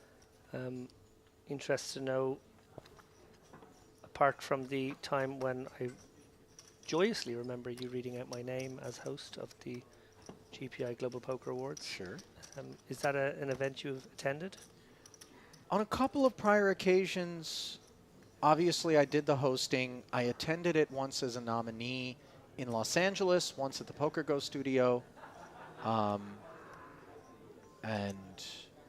so a total of 4 times, 2 as a host and 2 as an attendee, but none as a victor of any hardware. Is it a fun night? You know, yeah, I mean, you certainly don't regret going because you have so many of the people who often you and I don't really have an opportunity to interact with as much as we'd like to. We feel as though we are because it's, you know, through the screen. Sure. But just being there at communal tables and having a laugh, seeing everyone dressed up as well. You know, we see everybody in sweats and hoodies and, you know, oftentimes not really in any sort of formal attire. And in that sense, yeah, it certainly is a good time out. I don't blame you for not having come all the way over from Malta when the opportunity presented itself. But if it ever does from closer by, certainly would encourage it. King 8 deuce, by the way, as the blinds square off. Ercan was dominant, now trails Ketzer's bottom pair as he checks and faces the 2 1/4, which should send him packing. Ercan feels, you know, I don't want to make much of it just yet, but it feels like he's a bit frustrated, just a little. Looking out and seeing everybody else win a pot. When's my turn? Of course, as we observed yesterday, there's a deep lack of justice in poker that pays us frequent visits. So not exactly the sandbox in which you want to be searching for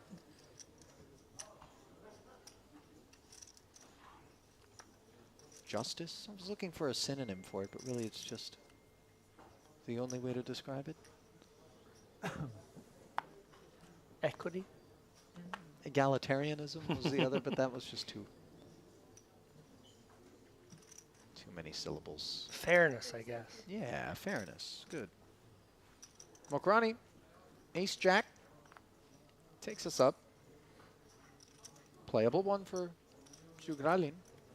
A fair one. Yeah.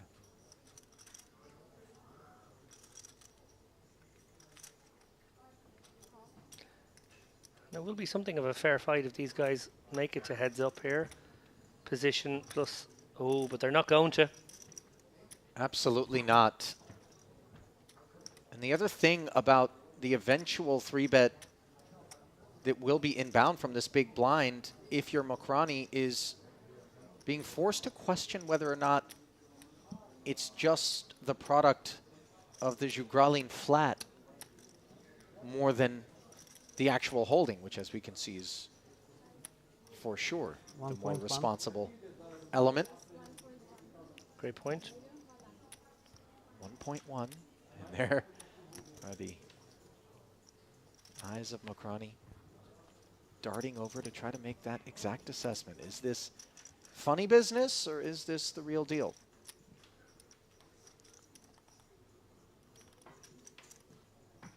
Yeah, the other part of the equation here, I imagine, being mulled over by Mokrani is big blind gets such a good price to just call and see a flop. When they choose to 3-bet from that seat, particularly attacking an early position open, does lean towards legitimate strength, and I think he makes an excellent decision in the end.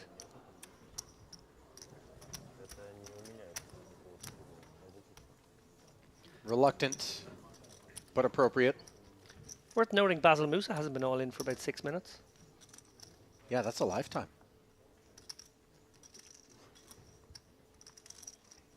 Surely we'll be headed that way shortly now that you've said that. And for your sake, I hope he doubles when we do.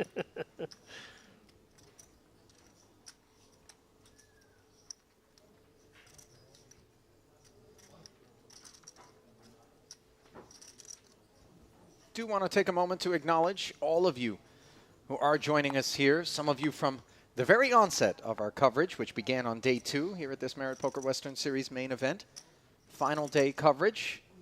Obviously, appreciate all of the support and encourage you to click the like button and the subscribe button to ensure that you don't miss any of the broadcasts from here at the Merit Complex, which stand alone truly in terms of the nature of what you're able to observe versus any other stream, of which each and every year there seem to be more and more of, David, but not all created equal. No, not at all. Some are absolutely rubbish. Not quite what I was getting at, but I was just suggesting the poker, the nature of what you see is different. Ketzer, though, pocket kings, and on the topic of rubbish, 2 jacks can be described as exactly that in this situation. Little does Soika know it, though. Ketzer with the covering stack. Let's see what Soika dials up. Surely a 3-bet, but to what amount? 950. 950. 950, and that is an amount he can step away from if Ketzer chooses to play this aggressively, but with position, certainly some opportunity for Felipe to play it as a trap. Obviously, we are wary of ace-high boards when we do, but options on the table, perhaps, David, to do something trappy, or we're always 4-betting and ending it here? Options definitely on the table. Ketzer will be very aware that his image is loose and his opening range is wide, and his opponent may be loose as well, and therefore he's better served flatting. But this does spell doom, I think. The other side of that coin is Ketzer doesn't get as much credibility with a clicky 4-bet, and I can't see Soika getting away from this particular villain. When a player like Ketzer actually has it, it's very, very difficult. This could be ace-4, ace-5, king-queen, even ace-jack, ace-10, just using the blocker value, just pouncing upon perceived light ones here. Game meeting game. I don't see an escape hatch for Soika. All in. And he does rip. This is exactly what Ketzer was hoping to hear. Double checks to make sure that the Cowboys are mounted up, and demoralizing revelations for Soika as those hooks have been lodged directly in the corner of his mouth as these kings are reeling him in for the time being in a massive 12 million chip pot where 774 provides little hope.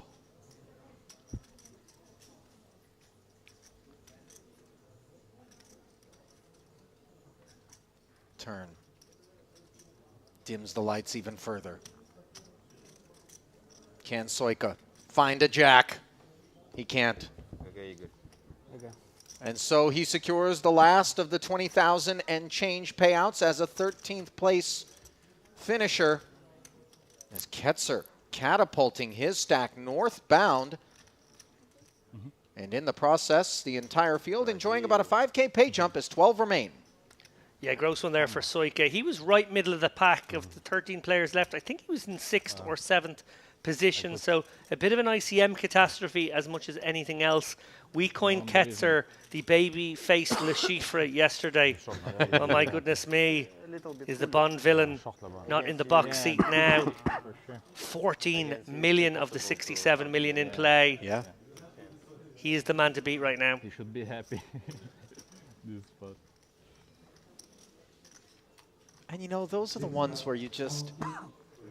Ketzer obviously not taking any personal pride necessarily. He just coolers the 2 jacks, and for Soika, what is he supposed to do? Nothing at all. Show me somebody who doesn't go broke in some manner, whether it's pre-flop or post in that particular run-out. As now Barca with a pocket pair of his own, hoping for a better outcome. Under the gun, 2 10s.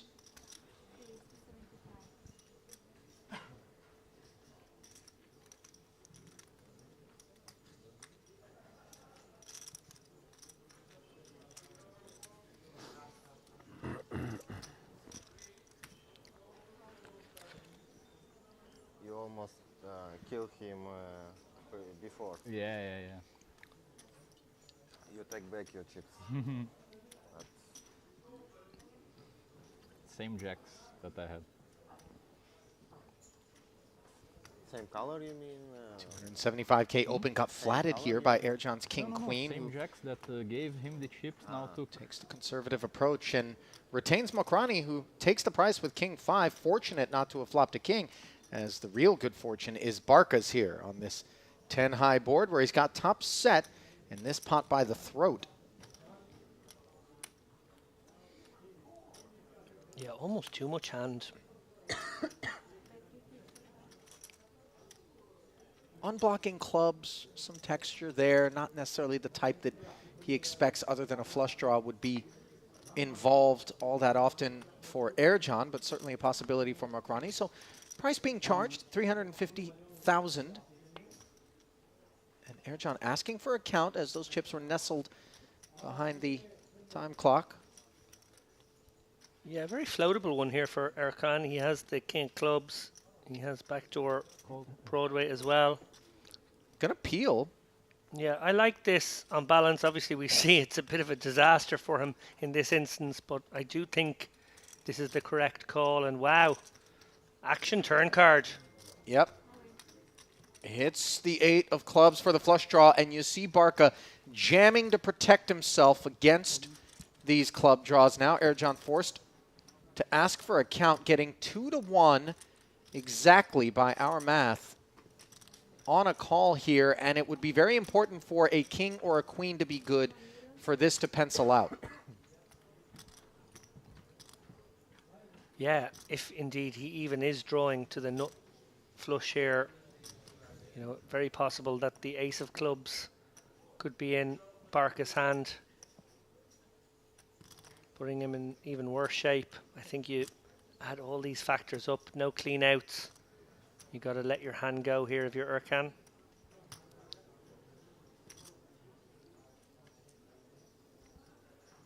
Good decision. Yeah.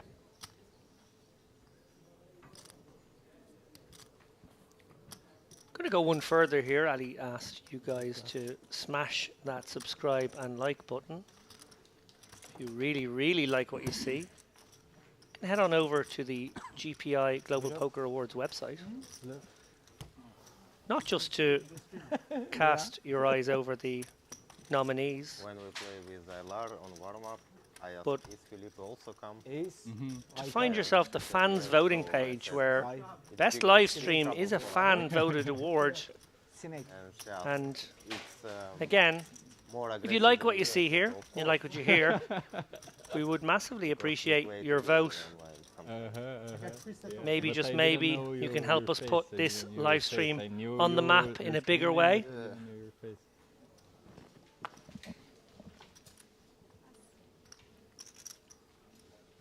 because we didn't play before.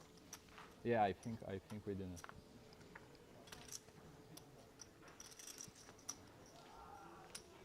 Pardon the brief absence as I was moonlighting in my pest control duties here in the booth, which really caused me to make some questionable decisions about standing on a rolling chair at one point in the pursuit of delivering death to another one of these mosquitoes. Well, I'm already dealing with the one co-commentator who was recently concussed. I'd really appreciate. That's true. Our own James Dempsey with a bit of a scary skiing accident. He's a huge skiing buff. Travels regularly to the Alps. It should be said that each and every dollar he earns in the booth is spent on a piece somewhere. He's always haggling. Whenever I catch him on a down moment, he's haggling with someone who owns a chalet. Uh-oh. Basel Musa finds himself all in. Outer table action, ace-3. Up against Christoph Panetti, who's got pocket fours. Now the 3 no longer good for Basel as the board runs out. 7-7, 6-5, needs to find an ace. Instead, it's the 9. Could have counterfeited the 4s with a double-paired board as well, I suppose, but the run has come to an end, and the only silver lining, of course, that it happened on the back end of the Soika bust out, which means he will be securing the first of the 25K payouts here.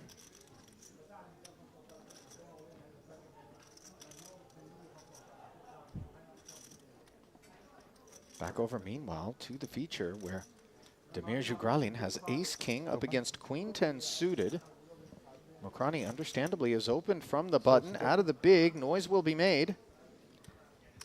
Yeah, and he has a flattable one to a 3-bet here.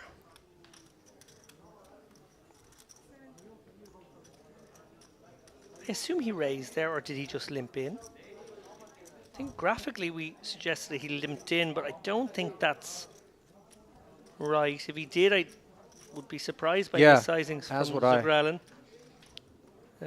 Unless Zugralin thought he'd raised when he limped. Does look like a single 100k and a single 25k chip out there. And that does make it a little bit more sensible that he would limp and then fold to a 6x rather than, say, a 4x. So, yeah, I think that's what's happened. What do you have? Never mind. Okay. Queen 10. Diamond. Queen 10. Honest exchange there between the boys.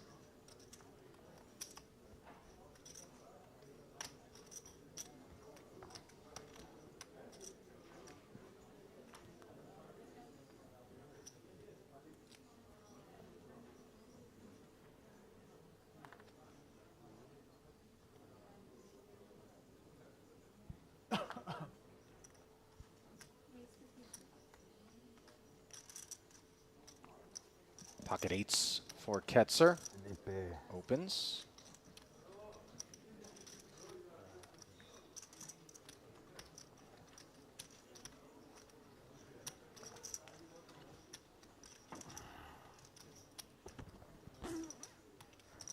Larka, Jack 10 offsuit against the min raise. Decides to play it as a flat. Yeah, speculating here. Guess feeling like Ketzer's under the gun opening range is the widest of anybody. Certainly would have that luxury with this massive stack. King high board, rainbow texture, follow through barrel. Jack high's hopes shriveling. How much?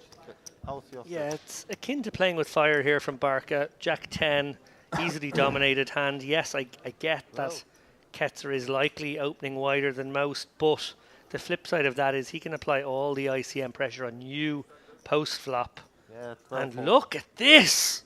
No, not me. I absolutely didn't anticipate it, but you see what Barca's doing. He's combining the board texture where flats on the button against Ketzer in particular could very well contain some of the King Broadway combos. and deciding that if Ketzer, who we know has a wide range with this big stack, doesn't connect with a king, he's forced to fold to this 600,000. There's a lot of thought going into this. Yeah, and there's no draws, really, so he is just representing a king right now. Again, the problem is Ketzer is a sticky opponent, and he'll be thinking to himself, well, if you do have ace-king, surely you put it in pre. If you do have king-queen and king-jack and you find this raise, well, credit to you for that, but don't those hands also just flat a lot of the time and let me barrel off? He's deeply suspicious of this raise. Yeah. For exactly the reasons that you gave, by the way, David, would they not be more inclined to flat? As we see Ketzer make the call, it goes check, check on the turn. Barca slowing down. Backdoor hearts arrive. 4 does pair as well. And he does have that jack of hearts, which becomes relevant. I'm not sure, though, with this run out, whether or not Ketzer, who worthy of note does unblock hearts, is going to feel like folding if he checks and faces a bet, which he doesn't necessarily need to take that line, David. He could very well block bet into this 2 million. Instead, the check comes through, but it is cashed by Ketzer. Yeah, a bit of a slap in the face there for Barca, basically being told who the sheriff is at this table. Sure.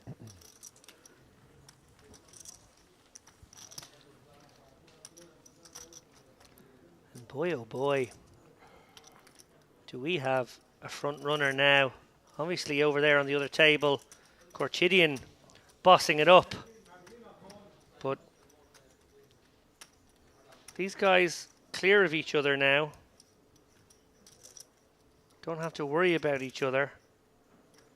Can just get to work, piling ICM pressure and every other sort of pressure onto their respective opponents. Maybe put off a clash until we do get to the final table. 11 left, you see there. Not far away from the final table. Barca with queens. Can he get us closer? Certainly going to do his best to do so.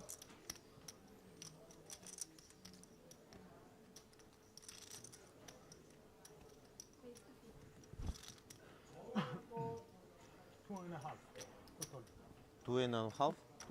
Jugralin on the button. King 10 suited.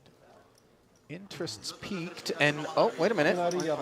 Di Nicola on his feet at the outer table as we pop right back over. King Jack suited against Queen 6 suited, both in clubs. And that is it. Hermano Di Nicola on the Ace Jack 5 10 3 board falls to Korchidian's King Jack of clubs.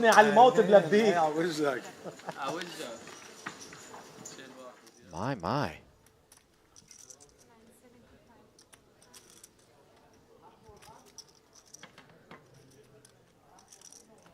What is happening this morning here in the Merrick Crystal Cove? We looked away for just a moment, and the flat is now being squeezed by the king-queen suited from the small blind for Ercan, who is in a bad way with one king busy and queens for Barca, which we know are going to continue.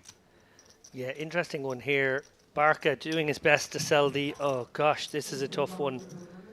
But what's actually happened here is Ercan has priced himself in against the original opener. He's going to have to just call 1 million more, snaps it off, knows exactly what he was doing, treating this king-queen suited like a value hand. And is it about to become final table, Ali? I mean, we have 10 left, 9 we go to the final, and it certainly looks as though Ercan is not covered, but obviously would be left with very little. Flops himself the gutter and the backdoor spades on an ace-10-7 board. As you see, Hadi Horbin, front row seat to the festivities. Kills some outs. Yep. With the arrival of the diamonds, you see Barca just needs to fade the jack or the king, non-diamond in nature, and he's done it, running aces. Huge double there for Barca. They basically switch roles now. Ercan was the man with 5 million. Now he's the man with 2.5 million. Shortest stack in the tournament now, Ercan. 2 million. Big blind will here. This is the most extraordinary morning of poker. You said last night was insane. Obviously, it was more down to the crazy hands and the sorts of setups you saw. Today, it's just been cruel, cold deck after cool, cold deck. Yeah, it's a continuation of what really had its seeds planted from the onset of the day all the way through. I look back at the sheet that we fill out here in the booth where we take note of memorable hands. In each of the prior days before day 3, we had 3, maybe 4 hands that we had written down on the sheet. Yesterday, there were 14 or 15 hands, and ratings of 10 were assigned to half of them. I put 11 after one of mine. Rightfully so, by the way. And you're a big blind. Little Spinal Tap joke there for everyone. Yeah, volume dial, remember it? Focus. You know too. You know everyone.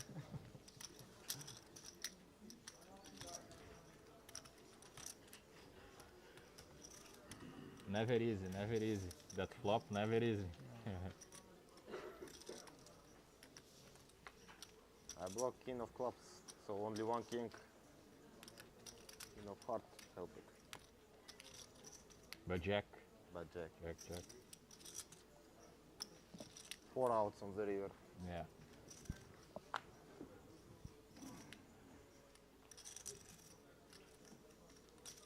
$250.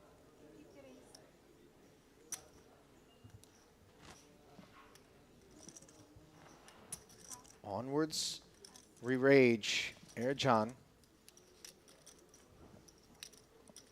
Down to 2.3, so I stand corrected. He actually had 2.6-ish behind after making the call. So really, unless the queens were coolered, we weren't at risk of getting down to the final table. Flat by the A7 suited, A7 offsuit now. Cozy in calling behind as Jugralin has company. Company which coincidentally is interfering with itself on a king-queen-9 board. Top pair for Jugralin.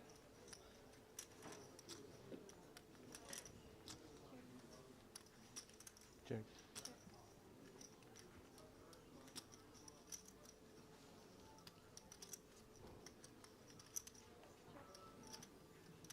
Round of checks, now the spade draw acquired on the turn. And Jugralin plenty comfortable enough to fire.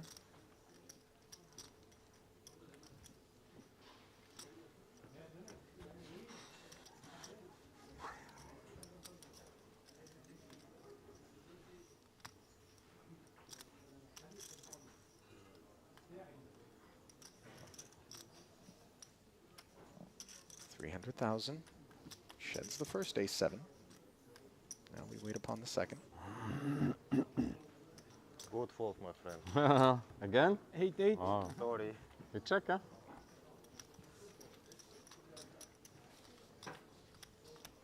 I will not try bluff you. Okay. But maybe. Maybe later. Maybe later.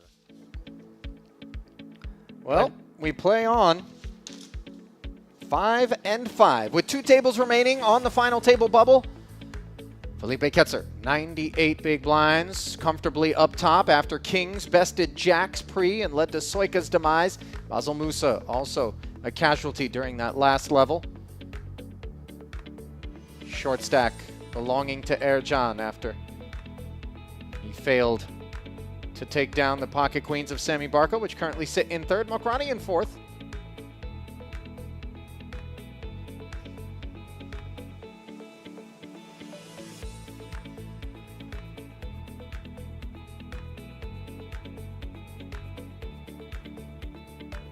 Yeah, incredible Blinds. spot now for Ketzer. Yeah. 100 bigs at this stage of the tournament, my goodness. Blinds are going up to 75, 150, mind you.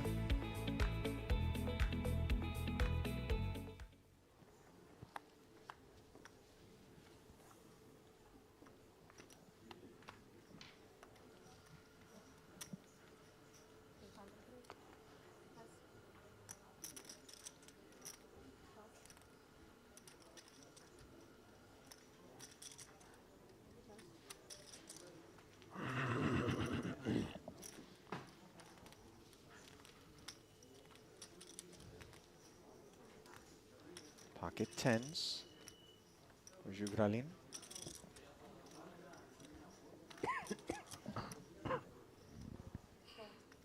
You play around 5 million? 5 million? Yes. Thank you. Picks up Barca for the ride after the defense from the big blind, which turns into a pair of jacks. I'm just checking. I'm just talking. And he's in front of Damir. Checking over. 225.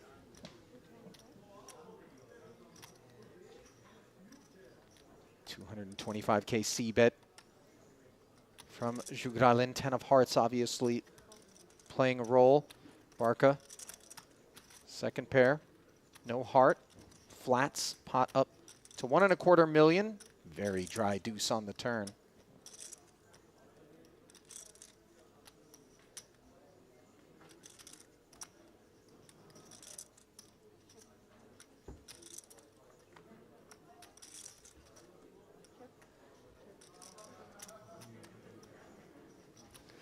And probably both players with enough showdown here. No more money gets into that pot. And Barca dragging in another one. A little bit smaller than last time round, but all donations gratefully received.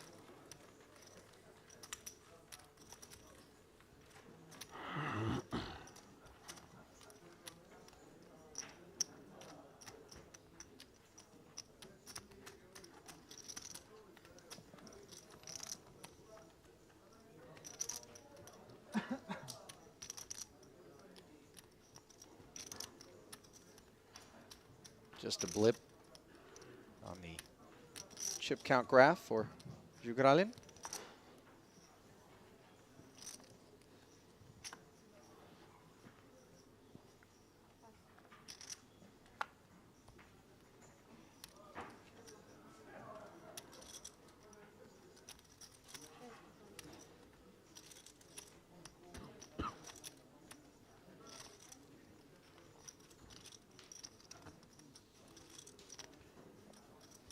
Pocket kings now for Barca in the face of an ace-7 open on the button from Mokrani.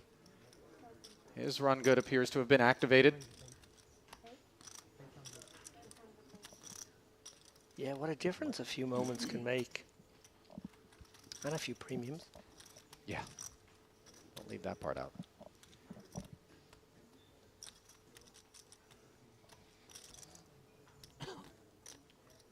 And Mokrani, well, button open. Small blind 3-bet. Does have an ace. Would be a little optimistic to go for this spot. He's going to call though. Wow. Pot brewing. Yeah, this is perhaps a bit ambitious, especially up against a covering stack of Barca, who hasn't been out of line. And this is a board where perhaps Mokrani is going to be able to spare himself further losses. We wait and see. As we flip back over to the outer table, final table bubble action as we touched on.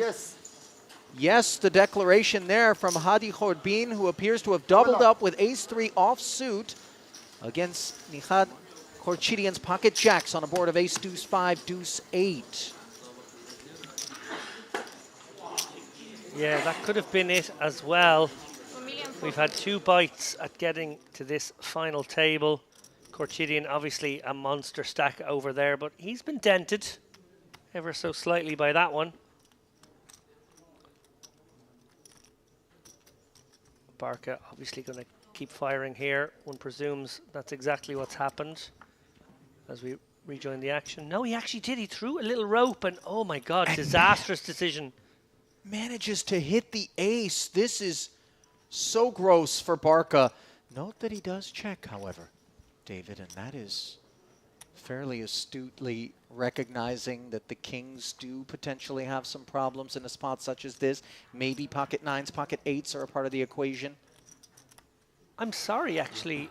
This was a float from Mokrani. We obviously cut to the other table there, but based on the size of the pot, some chips definitely went in on that flop. Yeah. It was raised, 3-bet call, then a follow-through from Barca, then the flat from Mokrani, finds the ace. Wow. Going was check, check, and now with the second check in front of him, he's left wondering whether or not there isn't some value available. Yeah, some of the light 3-bets will be the ace-5s, ace-3s, and he does actually have his kicker playing against those. That's an interesting little point to consider. Then he would think that the good ace-X, the ones that do it for value, ace-king, ace-queen, ace-jack, would do their own dirty work here. Obviously, kings, queens, and jacks would also proceed that way, and that is one of the hands we see. He can definitely go for a little value here. Look at the way in which he does so. You know, I love that shot. It was just a ginger million. And you see Barca keeping his man honest and just disgusted, understandably, by that outcome. And Mokrani, the beneficiary, is still recognizing that he got tremendously lucky and the damage very evident to Barca's stack. Yeah, hoping to see a 10-jack roll over there and not an ace-7 of all things. To be fair, of course, Barca had jack-9 against the pocket 10s, enjoyed queens against king-queen, so Crazy game. 2 for 3. King, king. Bad song. Bad finish. King, king. Bad finish. N'importe quoi ce jeu. Oh, putain. Incroyable. Anka.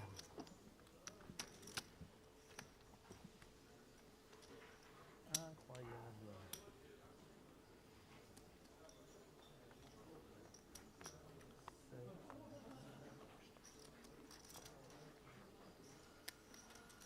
Nine, 8 suited now for Mokrani. Newly minted 7.5 million and 300 of it being deposited.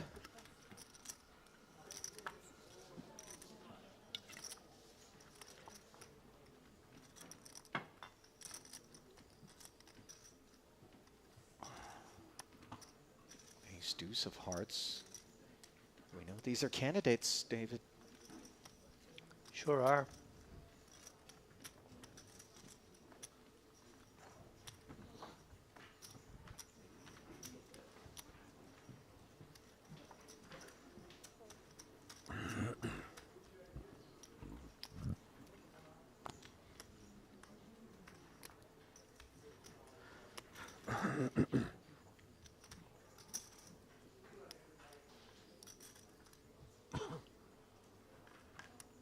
To the flop we go. Jack, Jack 10. Open ender from Mokrani as Jugralin played it passive. Quick check back. Dry turn.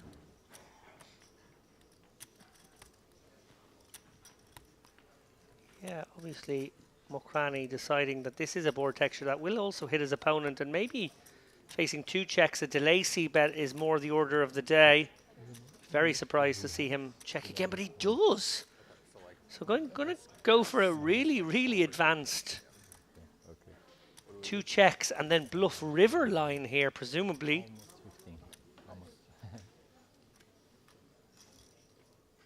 Okay. No. What? Just shut it all the way down. Knew he was never a winner at Showdown and yet decided that as played it would have been a bit too ambitious for him to try to win that one. And of course, David is befuddled by that. There's just so many king and queen highs that you need to fold out. I'm really surprised we didn't see a c-bet. I'm really surprised we didn't see a turn bet. And I'm gobsmacked we didn't see a river bet there. Unless Ugralin is just pigeonholed as a massive nit. I don't really understand that one. And I think he's getting ribbed for his decision not to fire out a bet at some point. Lucky chip. Perhaps. À la fin, parce que même si j'ai as quelque chose mieux que toi, je pense que j'aurais joué quand même. Réfléchissez.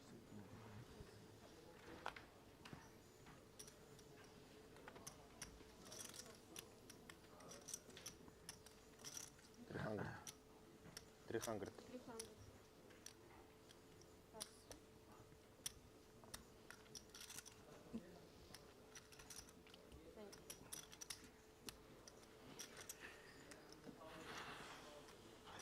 Sevens for Jugralin. The follow-up to the ace-deuce. Now ace-10 in the big blind for Ketzer. We await his sentiments. Content to play it as a flat. Pot grows to 825,000, and it comes 664 with 2 diamonds. So an overpair for Jugralin. Nice texture.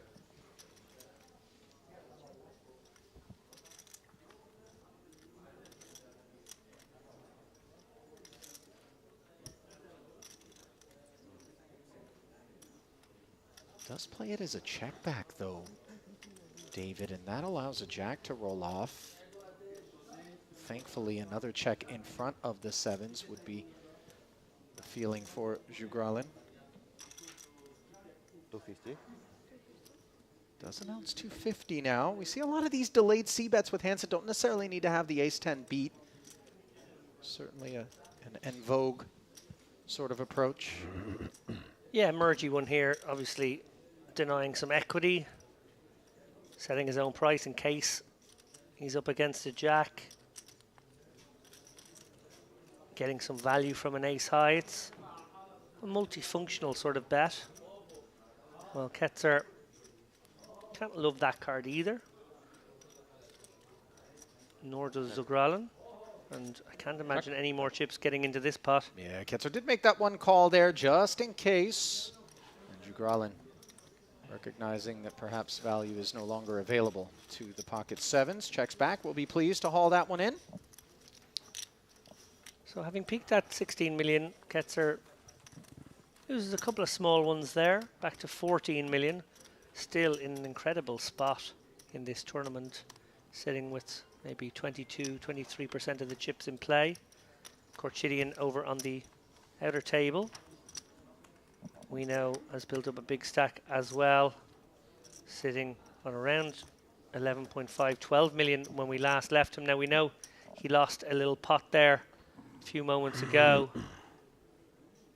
So perhaps back around the 10 million zone. I'm only speculating here from eyeballing his stack when last we saw him.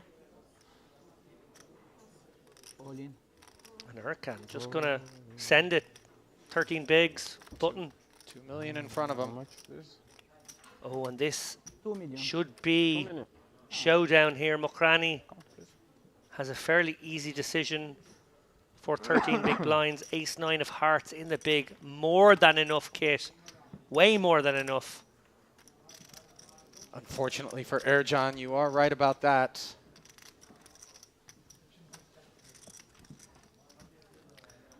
Will be How much you have? chops 20% of the time. There will be victories for Ercan 20% of the time, but 60% of the time, Mokrani will bring us to a final table here.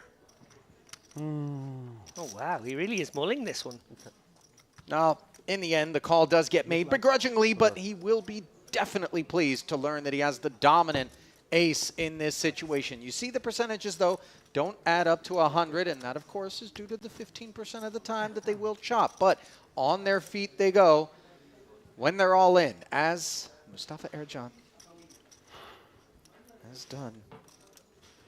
Back up against the wall, 9 in the window, disaster, but a monotone board gives him all of the clubs.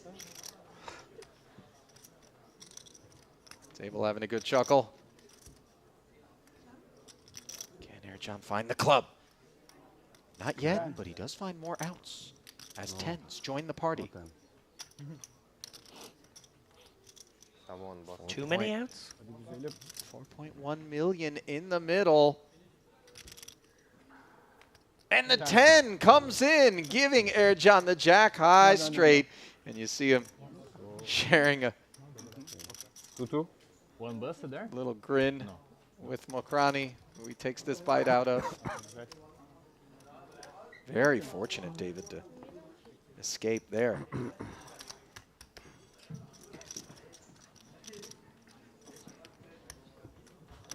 Crazy hand.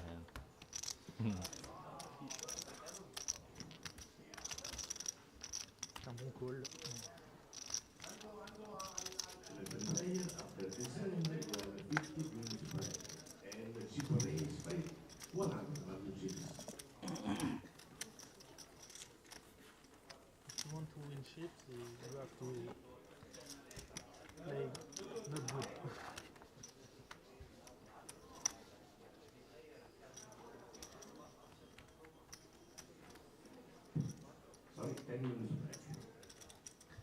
Oh, that final table proving very elusive thus far here, as on multiple occasions we've had all-ins, and on each and every one of them, the all-in has doubled. Right. Can that streak continue, and if so, for how long? That is the question.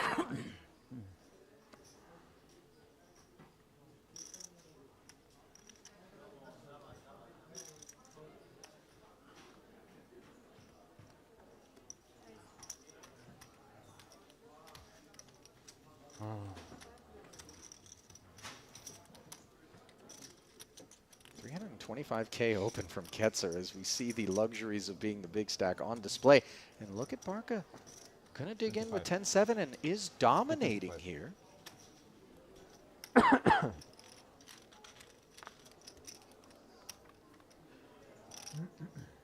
King 5-3. Ketzer fortunate to hit his side card and jump into the lead. Not sure how interested Barca's going to be.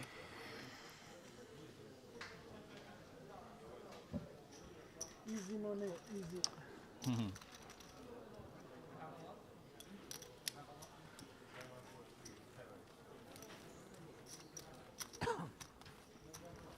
$250K ending the affair there as Barca check folds.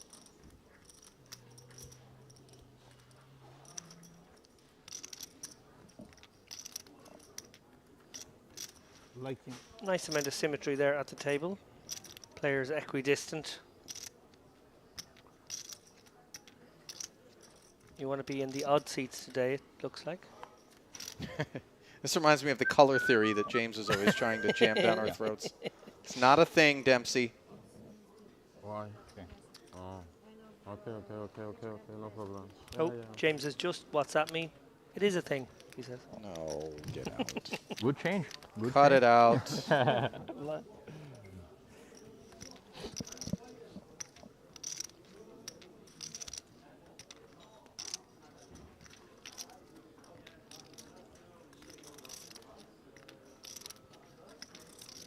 Change.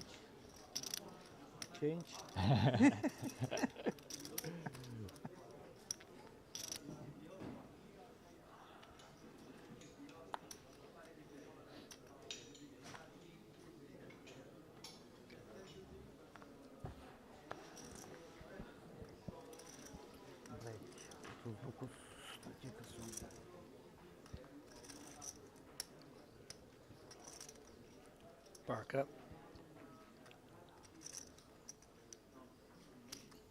Ace, Queen of Hearts. Laying the trap, I think. Yeah, is this a limp? It is. Jugralin with a suited king. These are the kinds of hands that do sometimes like to get more in the middle. And from the big blind, the declaration is made, 500,000. And now Barca can certainly pounce if he chooses. Nicely done. Yeah. Limp jam. And take it down without any fanfare.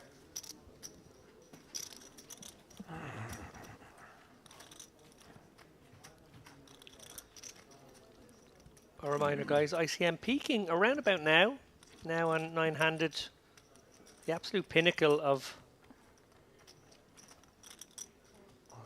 the pressure that can be put upon shorter stacks here. Medium stacks also not loving life. Equity catastrophe. The real possibilities we see. Wow, what a big stack there from Ketzer.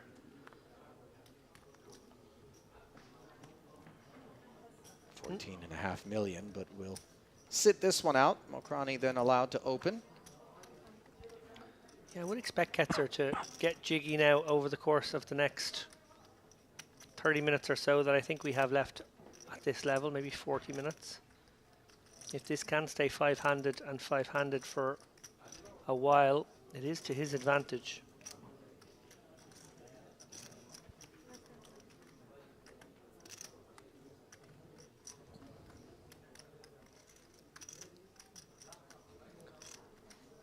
Will Barca be tempted here with a small pair?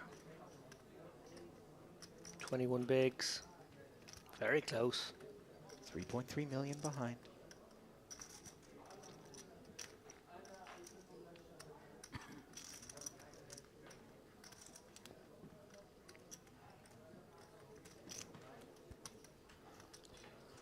Oh, I didn't expect this.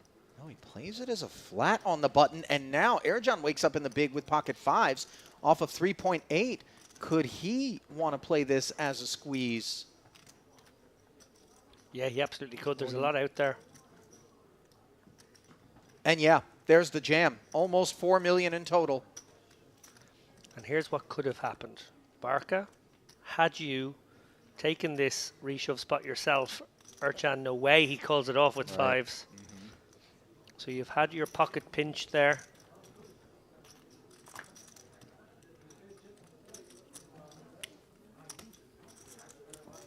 If Barca gets aggressive, the fives are out, as you mentioned, and it's back over the king nine folds. But consider that there is the final table bubble. When we consider that there's 342,000 and change up top, and of course a pay jump of over $9,000 just for sliding from 10th to 9th, David, these are the sorts of things which can adulterate what would be otherwise conventional wisdom or the type of logic that gets deployed in a more comfortable manner. Sure. Beyond these stages. No pun intended. Yeah. What can feel like the lower variance route, putting fewer chips in the middle, flatting a situation that you could otherwise shove, is actually not the low variance play. Shoving and winning right there and then 85% of the time, whatever it'll be, is actually the low variance route. Calling and then creating murky situations where you have to fold later on is actually the higher variance route. Something I think that is lost on some players who think that they're treading carefully in situations where they're actually treading more trepidatiously. Yeah, I like that you point that out because it sort of isn't the natural thought on our minds, but it is absolutely the sage one as both blinds join Jugralin's King 10 open. Nobody connecting with the Ace-4-4 board, however. Yeah, I would anticipate a couple of checks, and Zugralin can fire super small here.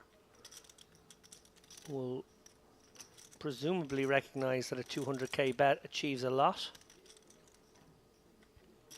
Just clears out equity.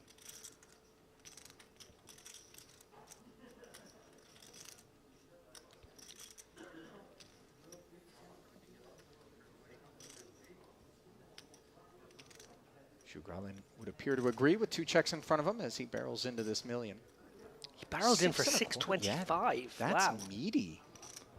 And I don't know that that 6 1/4 accomplishes something that 3 1/4 doesn't on a board texture such as this, David. Absolutely. Like, yes, an ace will be put under some pressure, but they would always have to call once. Oh, look at this. Ketzer recognizing that that's a very fishy bet. And he's about to do something a little audacious. Yeah, I would take the over on a little audacious as punishment delivered to Jugralin. And at a number that was larger than it needed to be, dare I say. Not to be overshadowed, though. Ladies and gentlemen, we give you Felipe Ketzer. 7-5. Dust.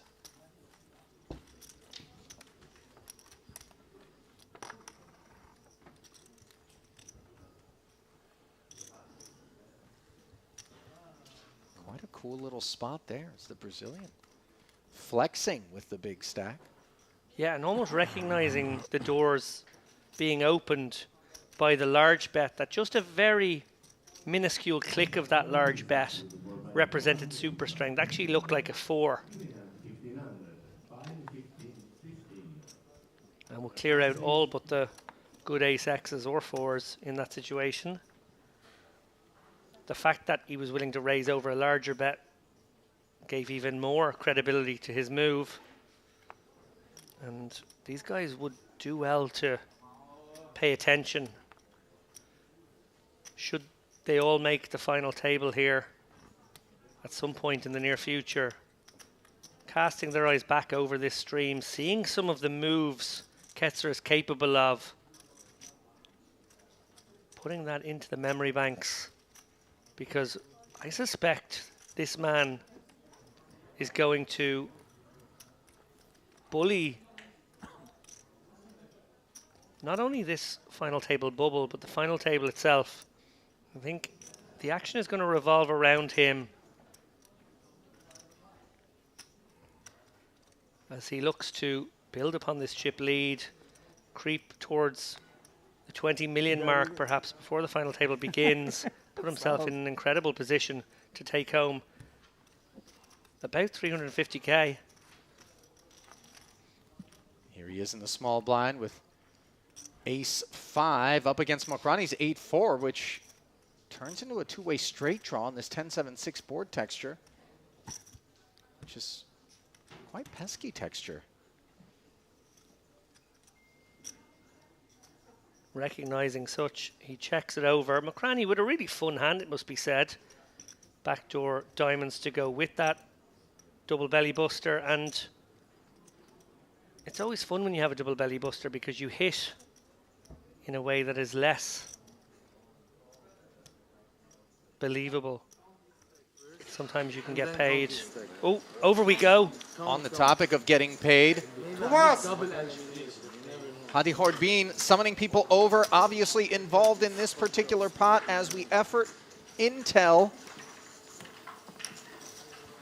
Looks like Boelis is all in. Giuliano Boelis, pocket 10s against, well, hang on. We don't have cards on their backs just yet, although obviously the information is available to us. Yeah, I think we have an all-in and maybe another all-in or a call, and we still have Korchidian in the tank. So it could be a multi-way affair. 3-bet, 4-bet shove, 5-bet. Oh, wow. Well, thank you for the roving reporting then. 3-bet, 4-bet, 5-bet.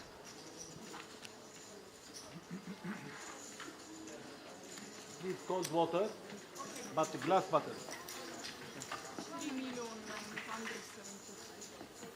So here is 2.5, there is 3,975,000, so 4 million.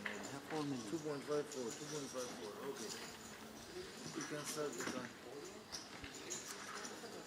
We saw Korchidian with this move earlier on today, asking for both counts before the clock starts, buying himself that bit of extra time. So strong, you snapped, you were excited. 3 players in the hand, probably rubbing right up against the rules there, talking with one of his opponents. Fold declared on their backs. Ali, what have we got? Well, you're so strong. there's the 10s for Boelis and for Hordbin. Pocket kings, I'm being told, as a validating declaration of I knew he was so strong being issued. Queens, the way you shove is like I can put maybe kings. Queens?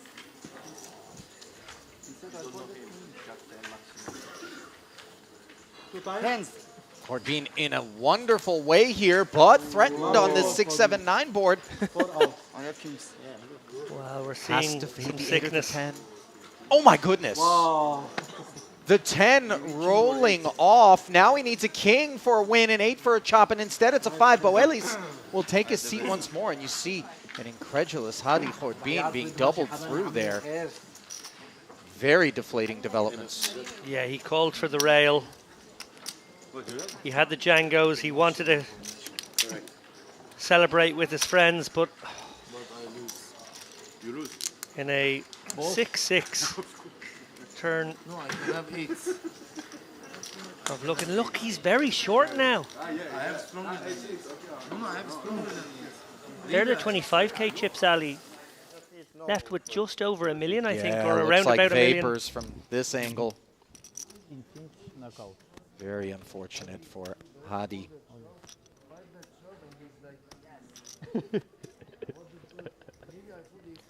Meanwhile, an all-in on the feature table. Barca's gone for the squeeze shove. In fact, it's 2-7. Fold.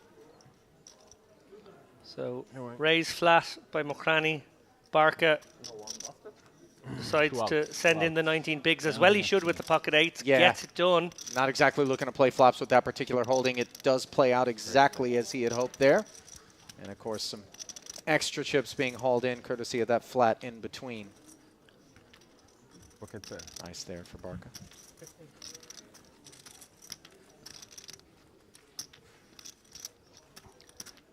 Well, Boil at least on that outer table, I think it was said that he had 2.5, 2.4 million, and then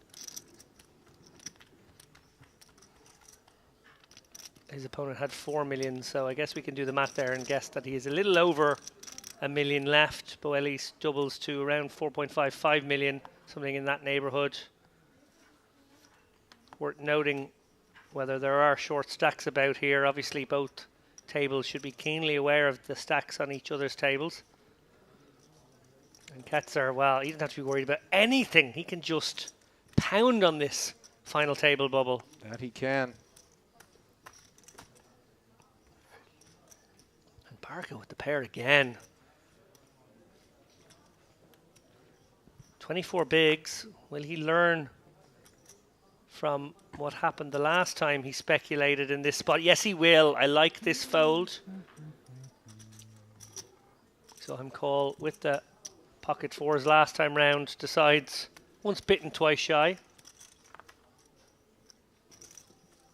10-4 deuce as Ketzer.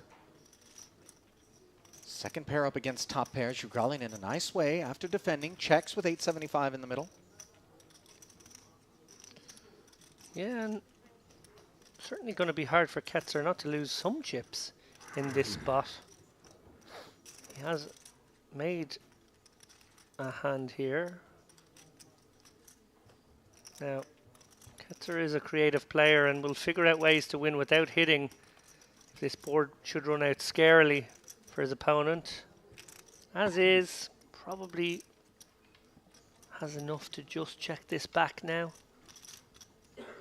Although I don't really want to predict what Ketzer will do because I think he understands this FT bubble dynamic better than anyone. And maybe will try to pressurize some hands. He does check. That is what I would have done, but like I said, this man has found bets that I nor not too many people would have found already on this feature table. And now certainly both players with enough showdown, one feels.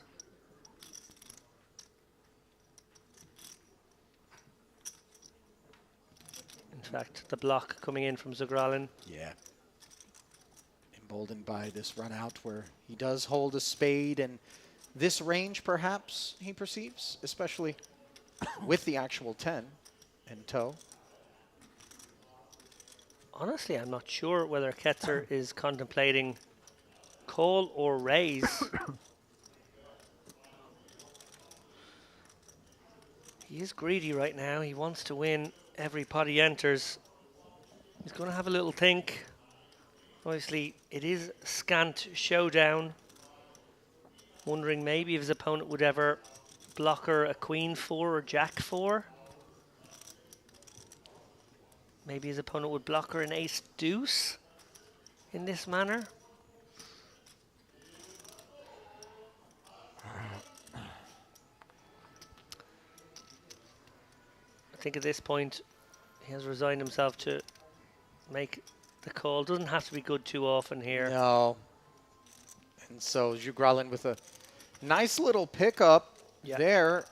Obviously, but a flesh wound for Ketzer. But really just reclaiming some of the 600 and change in the form of the C-bet that he was bullied off of on that ace 4-4 flop by nothing more than 7 high, as it turned out.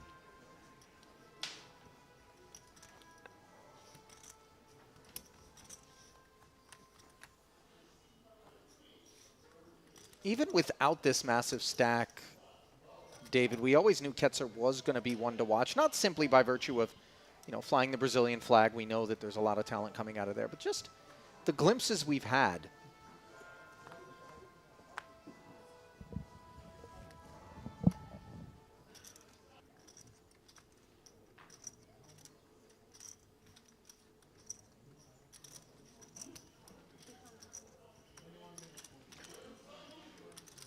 I'm very impressed, I have to say, by Ketzer and his procedures.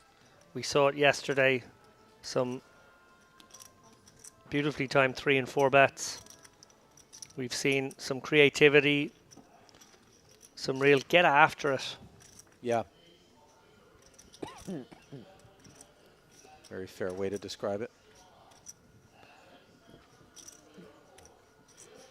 Once again, the big blind defender with 9-10, and once again connecting. Mokhrani has a range c-bet here.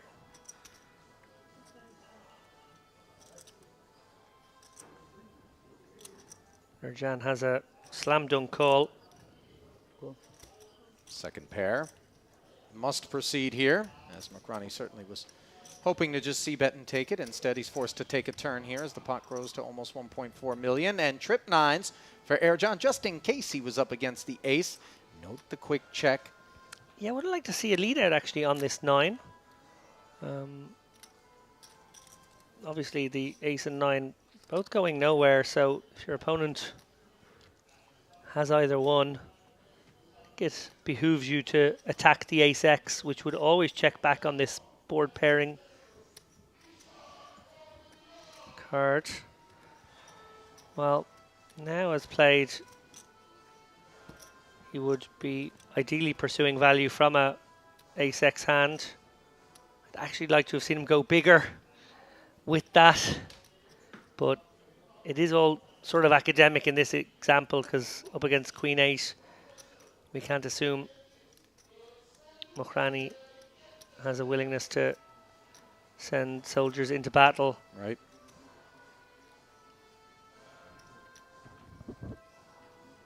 I say that, however,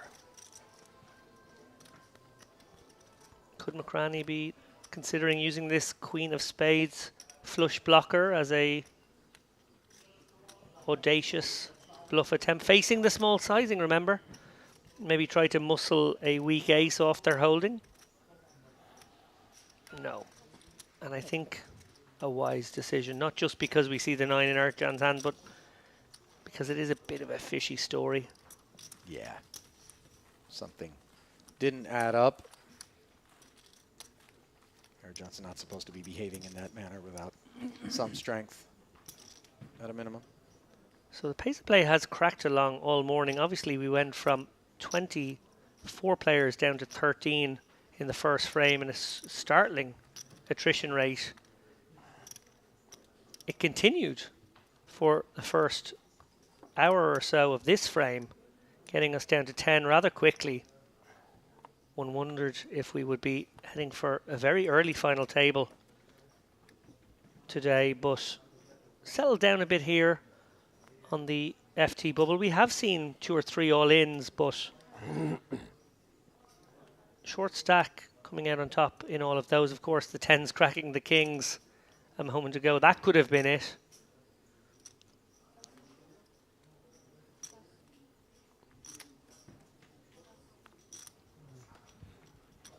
Pocket 6s here for Mokhrani as he follows up. Opening once more.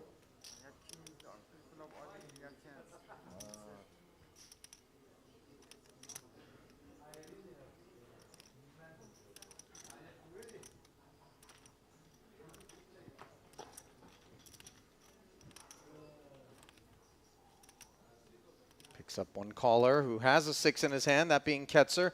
Unfortunately, he doesn't have anything else on the Queen 8 board with which to maybe be a customer. Mokhrani content to check back despite that board texture, and look at the run good for Ketzer. A 9 rolling right off, putting him in front, and a very textured card too, David, that's going to leave these 6s feeling very uncomfortable. Yeah, I wonder if Ketzer is earning these checks just purely because of a fear factor now. I thought on a paired board the sixes would be very happy to c-bet.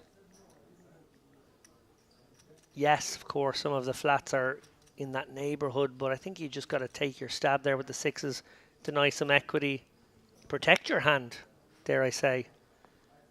Gave a free card, let his opponent overtake him, and now in a bit of a dark tunnel knowing whether to call this 325 or not.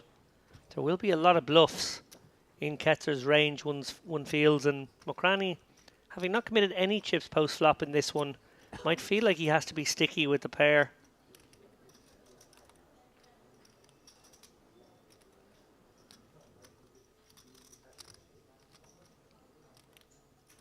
Mokrani very conscious of the fact that he looks much more like he has a hand like ace-jack or ace-king than he does a pocket pair, and that's why he's called with these sixes, sending another pot Ketzer's way. So payday for Ketzer there, as he is kept honest. Yeah, and frustrating for Mokrani, who began this feature table with 4.6 million. Got off to a pretty good start, got up to 7.5 million, but is now half of that, 3.7. Going in the wrong direction right now.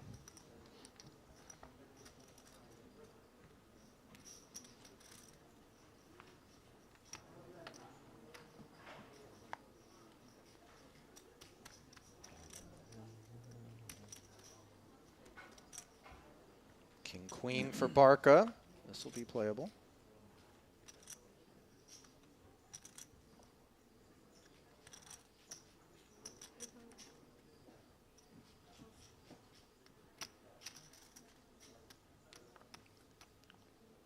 Min-raise open.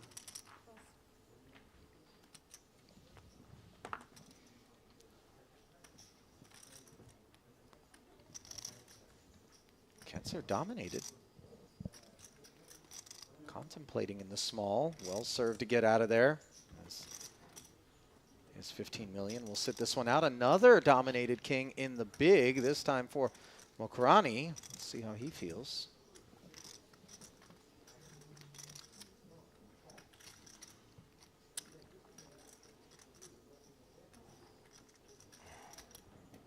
Respect. Respect. So rare to see a raise and taken at this feature table. In fact, I don't remember the last one. Does feel rare, in particular with the presence of Ketzer, who has such a big stack with which to be pesky.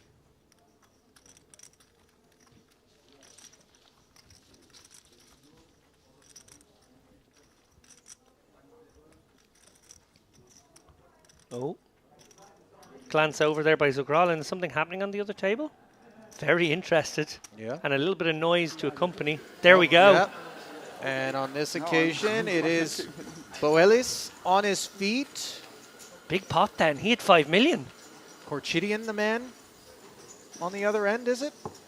If it's Korchidian, this is 2 big stacks. Oh my God, aces against jacks, an absolute cooler. The board, 7-4 deuce, a 5 on the turn, and I go final table with 5 million. final table has been achieved, and for one very short stack, that is cause look at for that monster celebration. stack. Yeah, Ketzer's going to have company once we consolidate here, as that elimination does bring us to our final 9. But a pot in progress still at the feature, where the holes will be filled in shortly by the 4 players at the outer. Zugralin raised with the Queen 9 suited. Ketzer on the button, Queen 8 off. Yeah, because we don't go hand for hand in these tournaments, we have technically reached 9 left, so these players have all laddered. I wonder if that will play a small factor in the equation. Barca, a very defendable ace-7 here, but might just think, I fold. Milbutas will be reading out my name in 45 minutes' time. Yeah, very well could be. No, he is just going to play his hand. Ooh, and play it as a raise. So Grolin opening the queen nine of diamonds here in the hijack, and Barca getting frisky.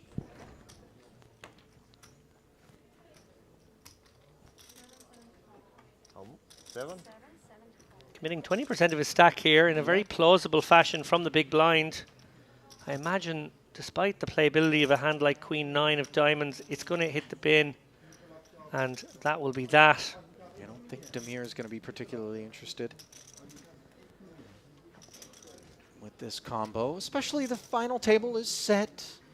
Granted, that's just psychology, but hang on, he's reaching for chips. Here we go, here we go. And we're going to play one.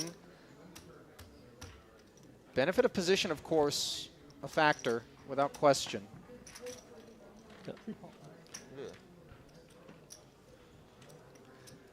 Barca, of course, benefiting from some box protection to his stack. Queen 7-5, top pair against second pair. Jugralin in a delightful spot here. Oh, wow. Wow. Will there be 9 people seated at this final table? Ali Najad. Oh, my goodness. Or will there be just 8? How much? Barca c-betting $1 million of his remaining 3 into 1.7. Top pair is so much hand. Yeah, and with so much in there, Zugralin very tempted to just stick it in now. Obviously, could get the really terrible news that he's in big trouble against an overpair or a dominating queen. But you don't call the 3-bet with this hand and give up when you make top pair. You're absolutely right about that. The final table. Speech play from Barca. Trying to encourage his man to maybe fold a hand like 8s or 9s. Yes, because I want to play the table final. Listen to this, Ali. Oh, you can see on the stream after, but I know. you don't need to wait. Just wait a second, my friends. Sorry. Take your time, sir. Yeah.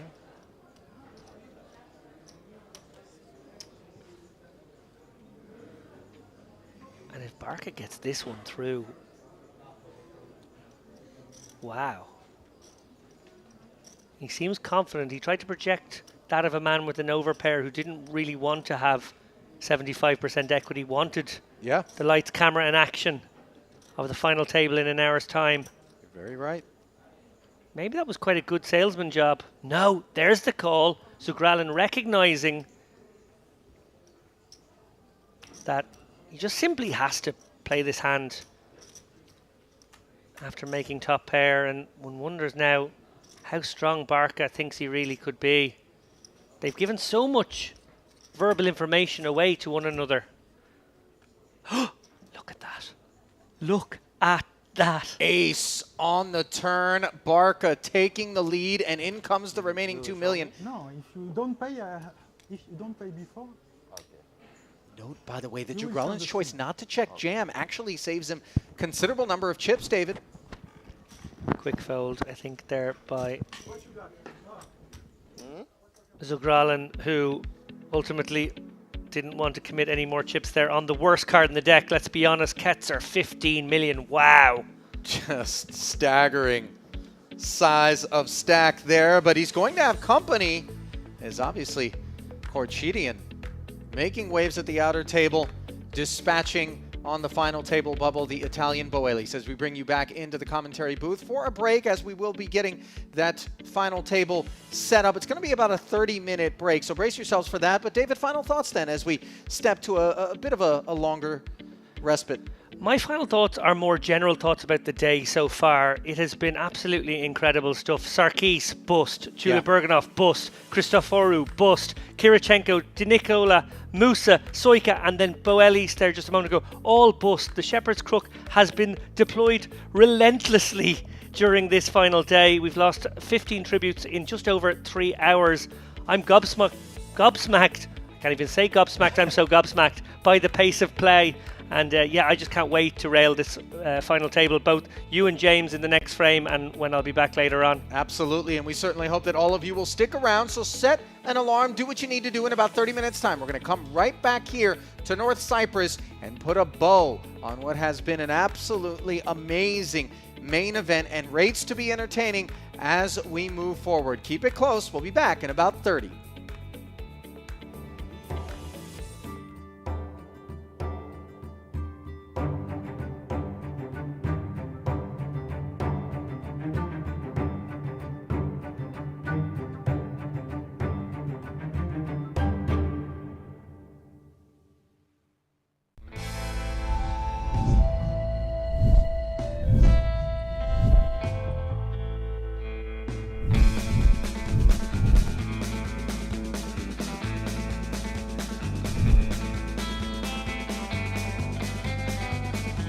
What's going on, everybody? Very first break during day 2 of the main one. Look what we heard from the booth to the game. What's your experience with the main one? Really good, mate.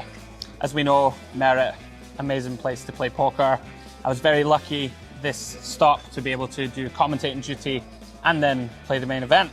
Started the day with 400k, which is a nice stack. Oh, beautiful. Lost a very tough one with aces against 2 pair where I was very sure my hand was good. I shoved the river for value. He had trapped me, he played his hand good. Oh, yeah. It was a very normal hand, so I went down to 200, now I'm back to 350. So swingy, yeah, up and down. Things are good, and the structure is so good. Yeah, great experience, and we're halfway through the day.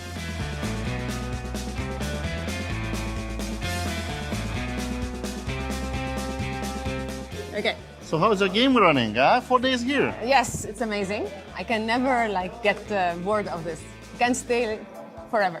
And today you're playing the main event, day Yes. 2. What about yesterday? You play the cash games as well, yeah? I'm a cash game player. I'm Okay. usually a cash game player. I don't like tournaments. I tried my luck 1 year ago at your place here in Merit, and I loved it. It was fun. So I'm like, every time I'm coming, I'm gonna play the main event. Straight from the feature table. I had plenty of tough spots, to be honest, so my heart is a little bit broken because I managed to have a bunch of good hands like aces, queens, and I feel like I didn't win a single time with those strong hands, and I had to maneuver through that TV table a little bit differently. I folded aces, I folded queens, it was just frustrating, but well, that's the game.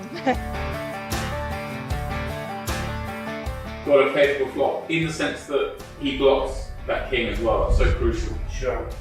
Is it still MPO on the tables, or just from the booth when you see the cards is a bit different story? It's MPO. It's obviously a different experience to some, if you play a high roller or if you play against, very experienced regs, there's a big mixture here. So some tables are full of regulars, some not so much, some more fun players. So you really have to think on your feet. So some hands we play normal theory, some hands we get into the Merit streets, especially here. As you see, people will call with hands from early position. They shouldn't call. You will see lots of, betting on a board that they shouldn't really bet. So it's a big challenge. We should always pay attention anyway, and especially here. Especially. Okay, I wish you all the best. No business, thank you. Yeah.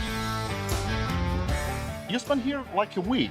Have you tried any activities, facilities, what you done besides the game? Yeah, so that's the best thing about Merit here, because we play short enough to be able to do actually stuff either before the tournaments or after the tournaments. Normally they make us to play until 1 a.m. or 2 a.m. and you're just dead going to bed and you don't have the room to do anything. And here I played squash yesterday. I basically have a massage every single day. I'll go to sauna or swimming pool. I go to the gym every day. There's just so much to do, so I don't know, we can just bring your +1 and make sure they're gonna be fine here. There's just so much to do. So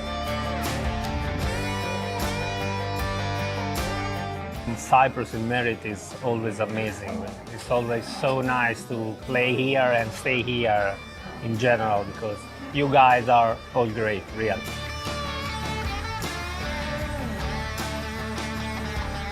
We saw on your social media, you love puppies, and it's the place for you, yeah? I love them. We were just actually talking. There's Isla and my boyfriend, and they're actually looking at the pictures of the puppies. There's plenty of dogs and cats, and I really love that culture because it makes this place more human. Normally, in Europe, they're just so strict and they're just that's true. so cold. And here, I love it. I love it. It really makes you smile out of no reason. So I'm a big fan of the idea, and this is actually our pre-tournament routine. We just go visit the puppies, pet them a little bit, and come back.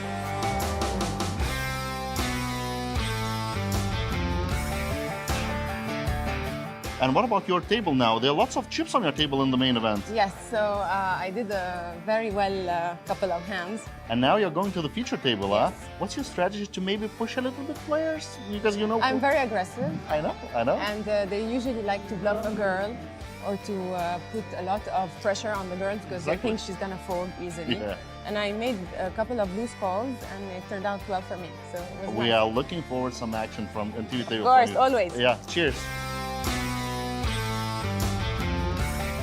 And we see so many Italians after Andreas Dato's victory. How's about Italians? They know better Merit and they come back here for the bigger ones. I can say that in some way, me and our organization Imperium, we helped to push so many Italians here, but we did it with big pleasure because every time an Italian players come here, then he always wants to come back because he's very happy, always.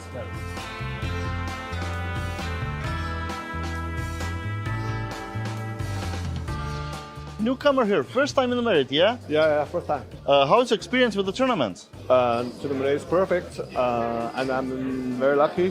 Play satellite, win a ticket, then play another satellite, win another ticket. Oh, that's beautiful. Yeah, it's beautiful. Yeah.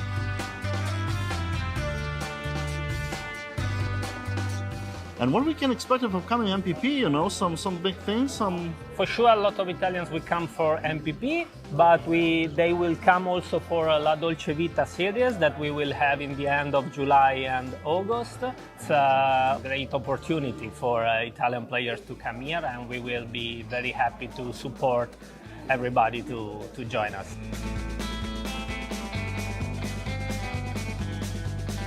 During the very last break of the day 2 in the main event, we just talked Anatoly. How is it going for you so far? Everything good. I had 800,000 chips 3 hours before. Oh my gosh. After this I had a little bit more than 400,000, but now it's about, I think, 650. So it's more than average, all good, like... Yes, not bad. What about Chinese people? More and more coming to Merit. Are you enjoying? This is my first time, but my friend is second time coming here. Sometimes one player knows here, he told his friends, and his friends told his friends, their friends. So many Chinese players know this tournament. They come here. Maybe next time will more Chinese players come here. Maybe. I'm really glad they like. That's why they tell you to come. Yeah, that's good.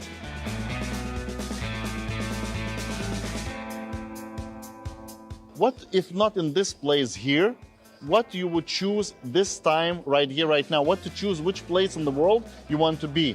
Now I want to be, of course, with my wife and my dog. Maybe you know Rudy. One time I was here with him when we traveling by car. Yeah, I remember. When, Okay. Yeah, I remember. Merit series was in Diamond. Okay, you have the wife, with the dog, Yes. but where? Where in the world? Which place? We have a small dream with our wife to go to Japanese. I have an idea. You go to the final table, make some money. Some. Like decent one, yeah. and go straight to Japan. We can't fly to Japan with our dog, but I think first place we can buy tickets to business jet, you know, something like this. Okay. To Japan with Oh, Rudy. so that's for sure should be like minimum the deal heads up. Yes, minimum. All right, ladies and gentlemen, the two lines are 2,000, 4,000 with 4,000 in the land. We will shuffle up a bit. Players, we wish you the best of luck. This is now the registration for this tournament is closed.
maybe good at that often, can he?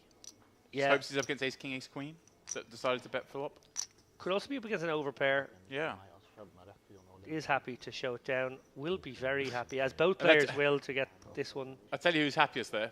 Is Yilmaz after he tables his hand. And Panetti quickly picks up his cards to table his. Surprised. Yeah, I've been in that spot a couple of times where the 1 and 2 seat, it is a little annoying because you can't actually see the clock tick down. So you're relying on the dealer maybe to give you a little bit of notice. It's actually not great that it's obscured from a couple of the players, because you even can pace the kind of decision you're going to make a little bit.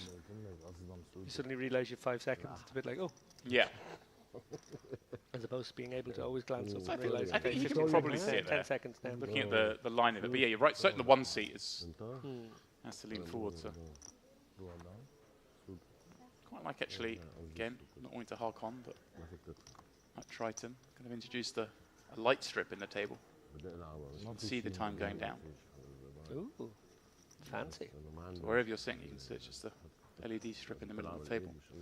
Just ticking down. Panic as it gets near the bottom. I was going to say, it has a kind of a countdown clock. 5 then. All in. Christopher Root, he'll be going all in with this, given the opportunity. Oh, and dangerous one for Habib here with 14 bigs. This is borderline. This is probably a shove, to be honest. And if he can somehow find a non-shove and save his tournament, he will be very fortunate, because I think I probably just send this one, particularly against Christopher, who I think maybe opens lighter than most from the cutoff. Seems like there would be even more reason to get it in here. We are looking at entirely reasonable. David, you called it, and I think when you've seen Christopher Root just 3-bet fold instantly before, it's not like, if you haven't played with him before, you can tell he's obviously not a nit. Certainly not. Little stretch. I wonder what happens to nits when they turn up in the side. They just get sent back at the airport, because we never see any on our tables.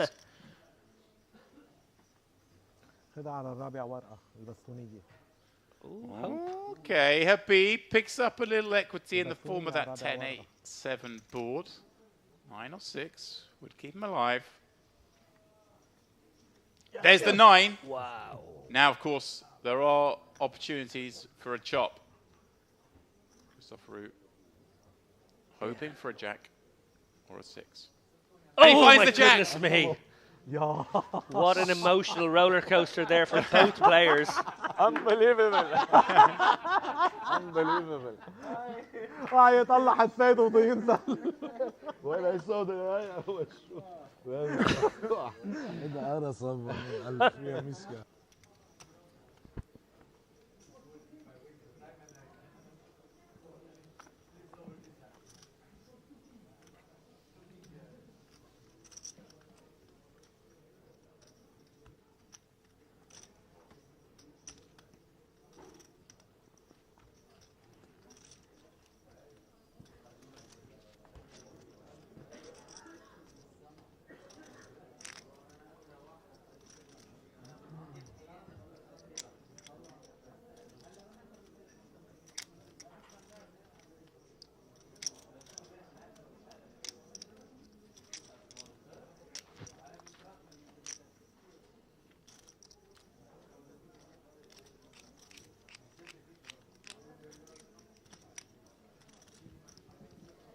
The ladies for Khurshidin. Yeah, the man with all the chips on this table. But only a sort of 1.5 times average stack for him. Yeah, Not as you even said, that. really interesting stack distributions here on the final day. Nobody with a really big stack. We have seen, obviously, the Western particularly big couple of stacks at this stage. I think already maybe did the Dark Knight. No, it wasn't Dark Knight. Dark King. Dark King, yeah. The Dark King had like 12 million already. The Dark Knight is, you know. That's a cool one too, though. I Yeah. don't mind being called the Dark Knight. We're going to upgrade him. Do you upgrade from... No. It's more of a downgrade it's from a King to Knight, but downgrade it sounds cooler because of recent cultural developments. Oh, and trouble here for Panetti, considering a Queen X. Okay. likely to be something like Queen Jack suited, King Jack's, or King Queen suited, I should say. Yeah, it's unlikely to be King Very Jack unlikely suited. to be King Jack suited here. But yeah. Oh no! And I just mentioned how quiet he has been, but now has found a dreamy spot he doesn't realise is in fact a nightmare. Yeah. A cruel one, for sure. Just 15 blinds, a raise and an open in front.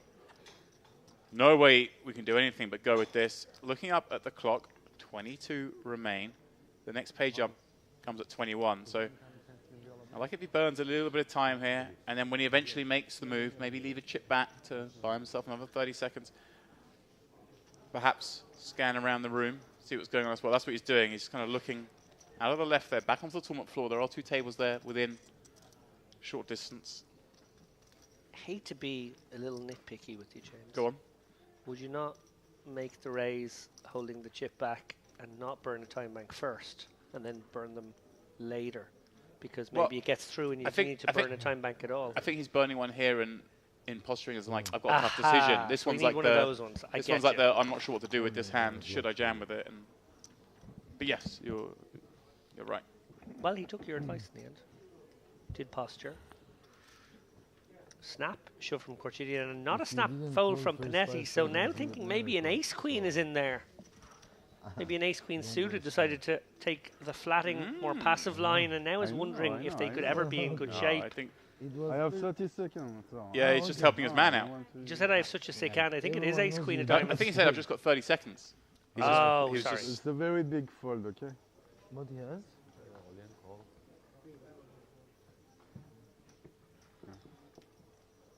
All right then.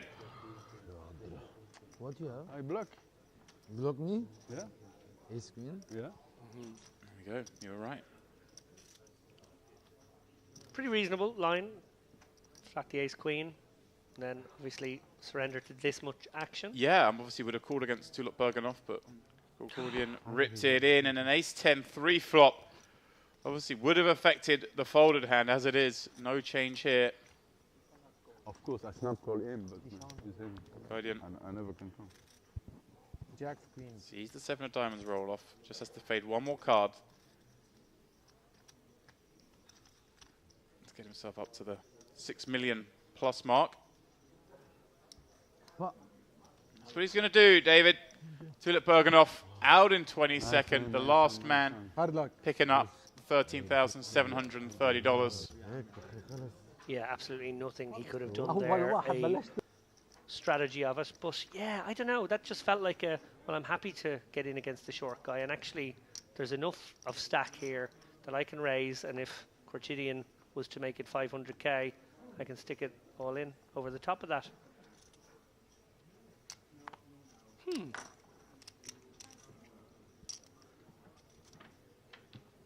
Well, Habib now with a must shove 12 big blind spot on the button.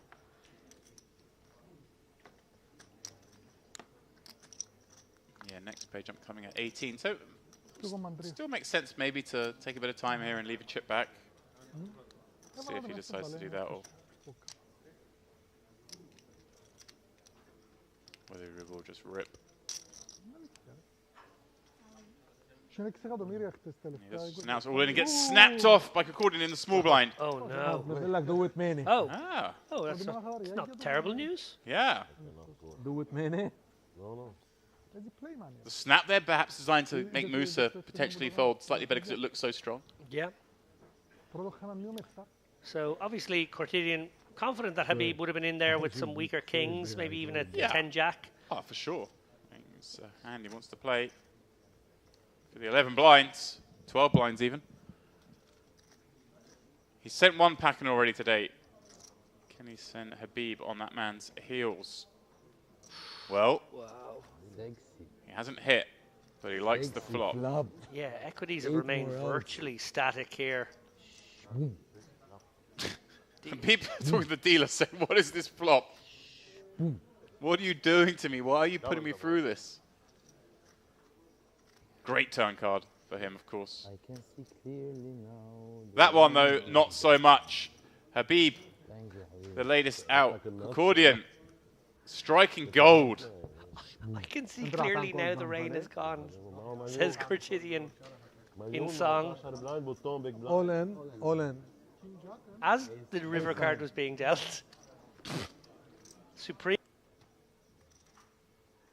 Joking aside, it is a lovely feature of the final tables here that we take that little break, we set up the stage.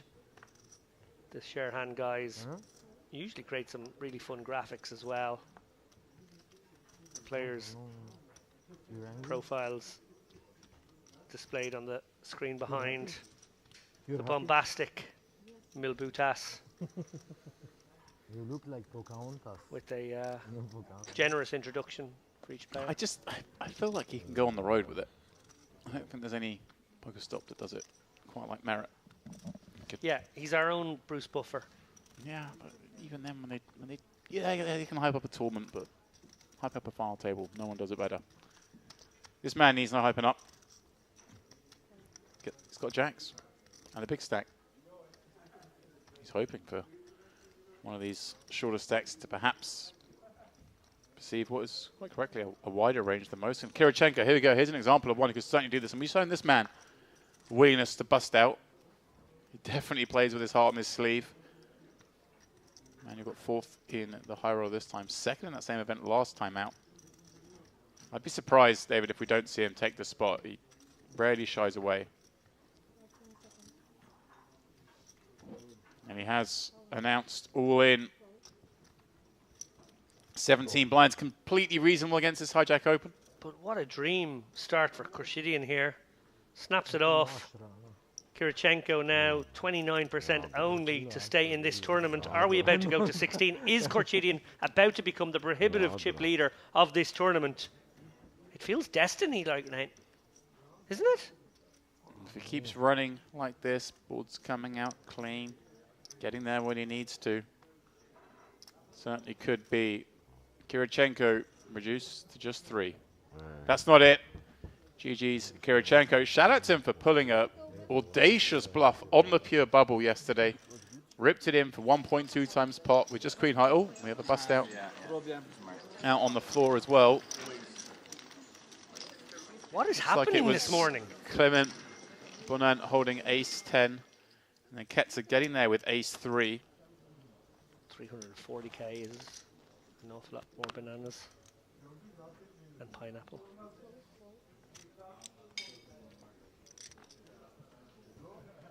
You can't shame me for eating fruit. It's usually cookies I bring back here. So. I'm very impressed by your choice to spend that 8-minute break gathering some fruits.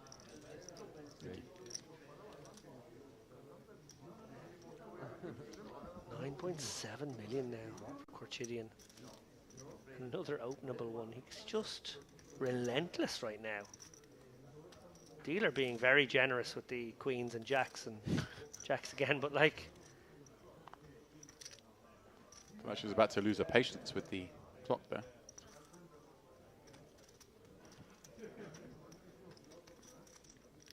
Haspani, no interest in playing back with this ace-3 suited.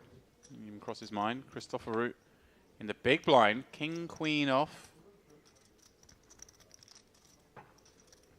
Interesting spot again, David. Does decide just to rifle it in. Yeah. Not surprising from this seat that we see this maneuver. No, and 16.5 bigs, I think probably way too many for Khurshidyan here. He's finally going to have to let one go. Count, you stop the clock, right? Count. Love it. Just familiar with myself. Of course, he's facing a bet. If he asks how much the bet is, the clock has to be stopped. Give him the time. Yep, hoping for a slow count here. I know I'm ahead. He's right. Big time. He's right. I know what you're shoving with. I know. But I'm afraid I will lose. How much? Wow. A perfect handle on the situation. Khurshidyan. Surely not. Like Nostradamus today. Yeah. And an opportunity to knock out a very dangerous opponent if indeed he's right. And it is a king, jack, king. Wow! What are we seeing here? He was spot on, David. He's made the call. Said, I know I'm good. I know what you're jamming with. Christopher Root feels sick seeing that hand call him. Wow. well, huge moment for Christoforou if he I can thought get you there have with the two near flip jacks hand. Suited, jacked and suited. You know, I know. But I will play 60-40. Let's see. I'm running good. Ain't that the truth? It is just 60-40, of course. The King-Queen live. Still live, but after a 5-high flop, not enjoying life too much. Oh, and you do feel for Christoforou, 2 cards away from elimination. Yes, yeah. You He's don't been expect to desperate get and called lucky. by this. Yeah, and he's obviously been very unlucky with his 3 bets lost. Tied kings, v6s all in pre. Now needs to hit king or queen on the river here. He's not going to do it. An incredible call from Kokoidian. Read his man, said, I know what you've got. He did. I know you've got these kind of hands. Just whether I want to gamble. I'll gamble. I'll take my 60% shot. I'm running good. And Christoforou is just probably feeling a bit sick at that. Getting up to nearly 20% of the chips in play. Big blind is 1 entry, 1 starting stack. Yeah, this is one. This is my friend I put now. I always enjoy that I put benchmark my myself. friend and my other friend. He's a player that's usually found in the cash game streets. Does have a fair number of cashes, just under 400k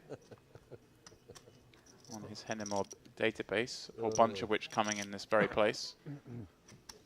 Well, will it be a case of no man left behind here in defence of his soldiers as Hasbani takes a pre-flop stab here to the tune of 2.2 million.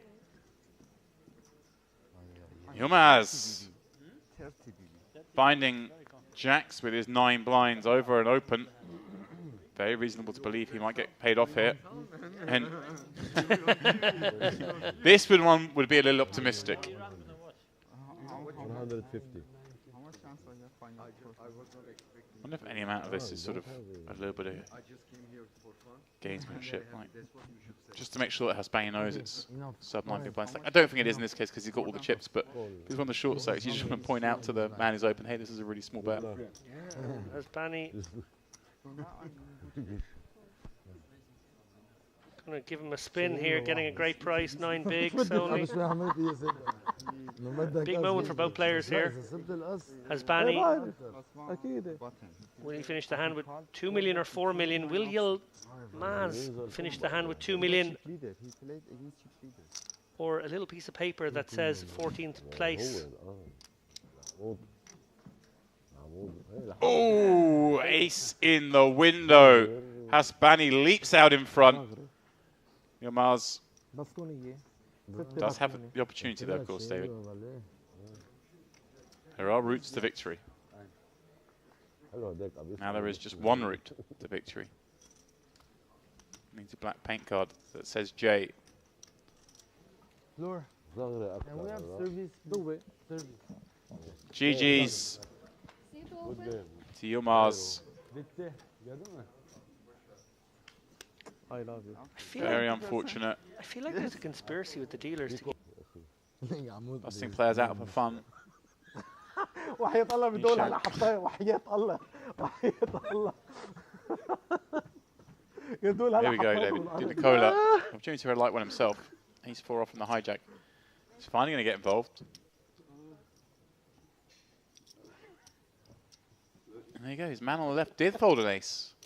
Ace 3, so instantly folding, giving a little bit of respect to Di Nicola. Of course, he should be folding ace 3, but we weren't sure how he was going to react to the opens when they came.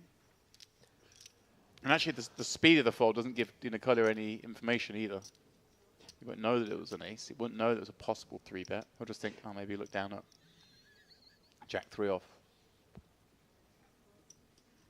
Oh, Hasbani. Definitely a call here. Mandatory defend. I don't think you want to get frisky with this one. I think you just want to navigate here, try and flop a set, maybe get a little sticky on some boards. Check dark. Ooh, the case 4 rolls out.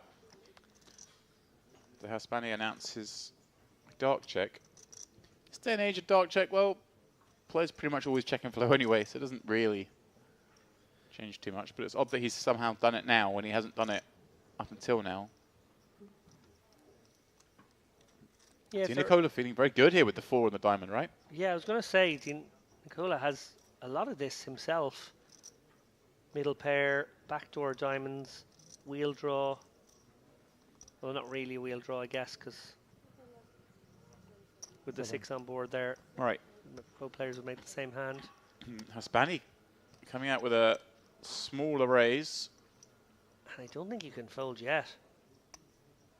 No, but suspicions will heighten.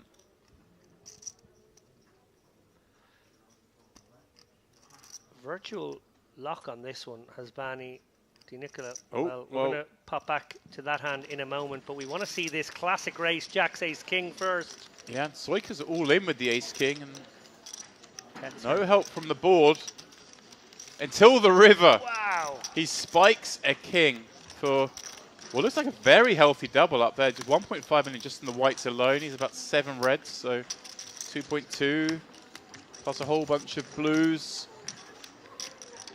Maybe a 2.6 stack. Yeah, that's a very big pot there, Ketzer. 2.7, so we're looking at 5.5 million chip pot. Yeah, I think Ketzer maybe could have been the chip leader had he won that one, or certainly been thereabouts with our big stack. Corchidian instead.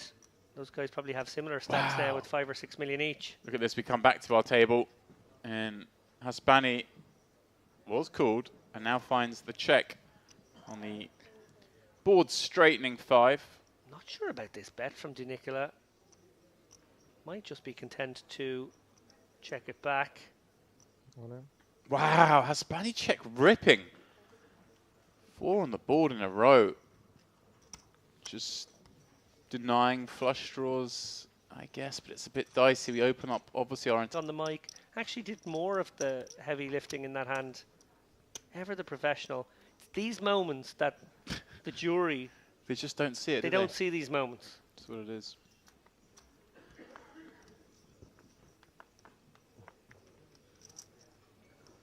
They hear Ali Najad's wordsmithery. They see him acting the maggot, joking around at the end of the session with props, producing bananas, putting jumpers on his head. Just a couple of the things I've seen this weekend. But they don't see the moments where genuine physical injury is just pushed aside and professionalism takes over. I doff my cap to you, sir. So you don't get points for sort of cleaning your desk when you finish your session. Unlike some people who are nominated for... It's true. But maybe Ali and I should just be forced to share the same space, and you can have the clean area that you tidy up. It's a problem when you're in the booth together. Panetti. Put one up here with the 2 6s. Yeah, I actually got Ali with that yesterday. I don't think you saw the end of the frame when he had his hood up. He did it at the start of the frame as well. And I managed to trick him by sneaking around behind him. So when he took his hood off and turned to me, I wasn't sat here anymore. Because I was stood to his right. But obviously he could still hear me in his headset. Very much confused him. How did you do that? Well, I'll tell you in a second. Very Nicola stealthy. Very stealthy. Is finally applying some pressure. He's been itching to do this sort of stuff. Panetti opening off 27 blinds. Kind of hard to imagine him wanting to continue here, isn't it? Yeah, he's getting a good price. Di Nicola really coming for a small sizing here out of the small, but this particular hand is very hard to navigate for Panetti. Do you feel like there'd be a decent number of suited Broadway kind of combos? Decides for that price, it is okay to have a little look. That reason do you perhaps like slightly larger from Di Nicola? I understand the sizing down against a 27 big blind stack, but I do prefer a larger size against range. I wondered whether it would get the job done against these 6s, which are harder to play than, say, a hand like Queen Jack suited. But to the flop we go. Ooh, great flop for Di Nicola. Must feel like he has the best hand here, bar traps. And Panetti's going to feel pretty confident about this board. Yeah, I think we're going to see a fairly small bet here from Di Nicola, maybe something in the region of 350. And it's going to be very hard for Panetti not to stick around for at least one, if not two streets here. Oh, even smaller again. Really milky. I like it. I guess with that smaller sizing pre, does have all these sort of queen jacks, king queen kind of hands that you want to target. Even some ace size, perhaps, like ace jack of diamonds, ace jack of clubs.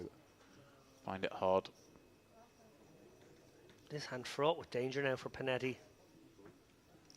Obviously not going anywhere. Has that 6 of hearts in hand as well.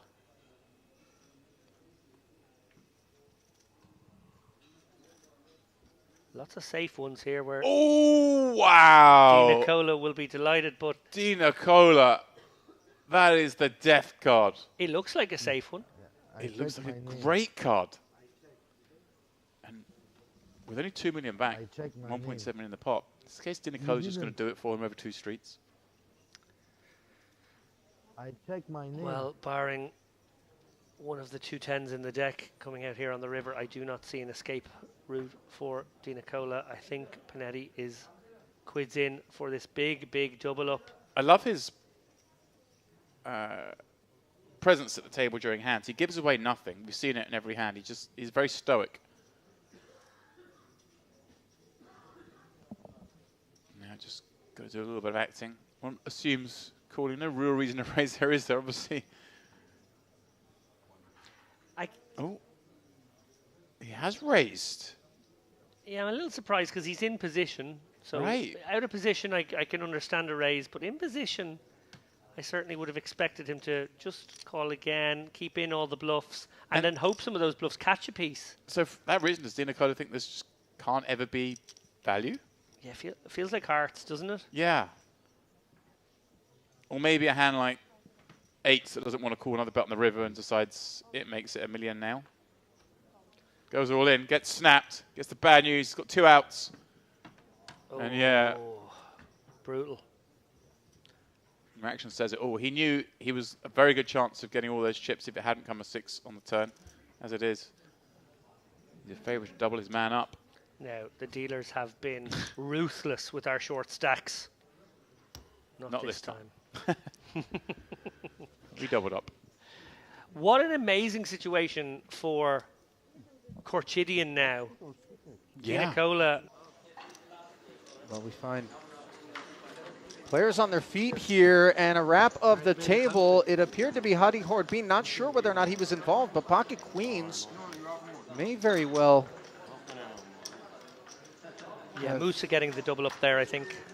Yeah, contributed to the continued over. And we're back over to Basel Musa, who looks like perhaps he's got the rest of his chips in here with Jack 6, flopped a pair against King 8. Yeah, 50. Doubles up. As he turned the Jack for Guay. Well, hang on a second. Big situation again for Basel, who has been unraveling. Did double briefly moments ago. Here he is. 9-5 appears to have been the customer. And again, chips heading his way. Resiliency and that pay jump not going to be realized by the field just yet, as Basel Musa's stack has been fairly insecure. Again, he finds himself on his feet. Outer table action, pocket 3s against ace deuce, and he is held on once more. The resiliency. It's starting to get old, by the way, for everybody else at that table. You're busting one player, man, on the page jump. What are you doing? What do you raise? Anyway, thank you. What you have? I have denied. Call 25. Yes, denied. Look at Di Nicola pleading with everyone to just relax with the radio frequency beams into outer space. It's all happening here in North Cyprus, fellas. But I say that in cheeky manner, by the way. It wasn't pure mutant behavior. It was actually some pretty cool top shelf stuff that we got to witness.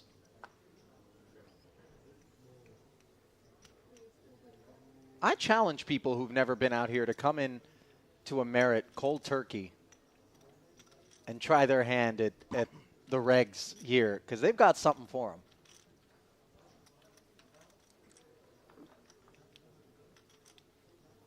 Ace-7 suited. We'll pick up Barca's king-queen on the button. Did you think maybe Barca would get ambitious and look to jam over the top of that? I did, actually. You read my mind. Yeah. Not sure of the pay jump.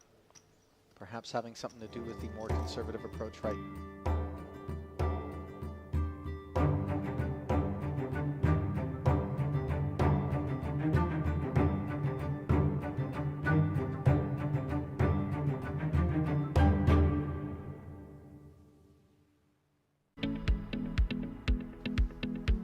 Strap yourselves in as continuing coverage of this fourth and final day of the Merit Poker Western Series main event is underway, and we welcome James Dempsey back into the commentary booth alongside yours truly, Ali Najad. Delighted, obviously, with all that we've been able to offer you to this point, but the final table is at long last set, James, 342,000 up top. Obviously, that's what's on everyone's mind. Worthy of note, of course, that ninth place is a guaranteed $34,300, but the massive stacks of Korchidian, obviously, one guy that we want to be keeping our eye on.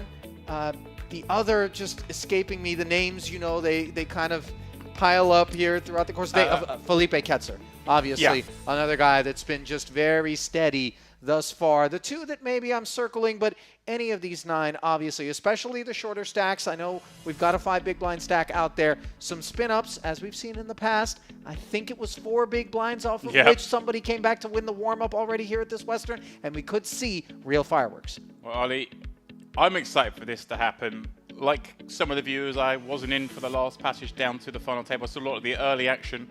The good news is we're about to get my favorite part of the series, which is Emil Buta's introduction to a final table. Oh, yeah. And see our lucky 9 in action. Nothing better than that. Obviously, he is a longtime regular here. He is our producer. You hear us talk about him all the time. He's mostly behind the scenes. But then, when it's time for the final table intros, we call upon him and all of his energy and all of his presence to get out there onto the stage and deliver all of those introductions. Just about 20 seconds away from that. If you've never borne witness to it, it's worth checking out. We were discussing it earlier. It kind of gets the players pumping as well. Some of the guys who normally come out a little low, we saw in the warm-up final, coming out dancing because the music's going. Milbutas is like generating the crowd, and everyone in the room stops, watches. It makes it a much bigger event. So without further ado, we give you down to Vita for the final table intros. Ladies and gentlemen, the Cowboys from Merit Poker is calling. And I have the mixed feelings. In other hand, it's the last day of the tournament and all the best things goes to the end. But in other hand, it's the most exciting one because it's the final table of the main event. 672 entries were made, and it's still more than 1.1 million in the cashier for 9 remaining ones to share, including the marvelous $342,500 US. So let's meet our luckiest and most accomplished ones. Sitting in the first seat and representing Lebanon with 4.4 million in chips is Anton Hasbani.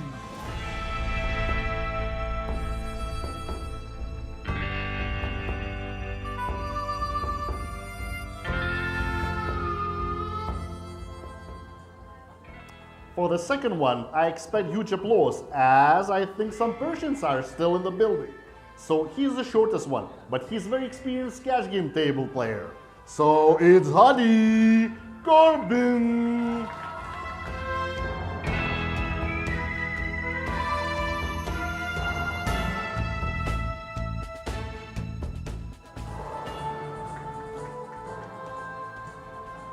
The seat number 3 is the third in the chips as well, and representing Switzerland, welcome back, Mr. Christophe Panetti.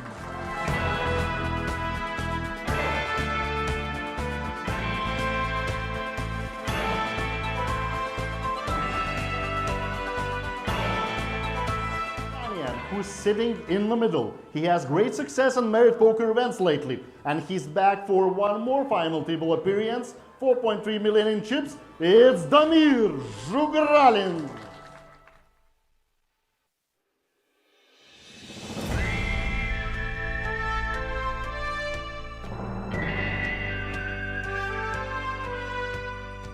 The guy who's sitting 6, he knows the taste of victory, as he was 10K high roller champion back in the day for kind of the same amount.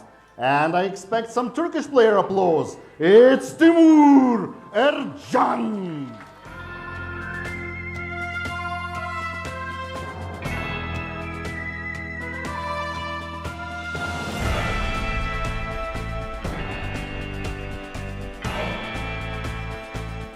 Guys who's sitting 7, he gave us amazing moments during the live stream. Let's see what he still got in his pocket for this final table appearance. It's Sami Barka!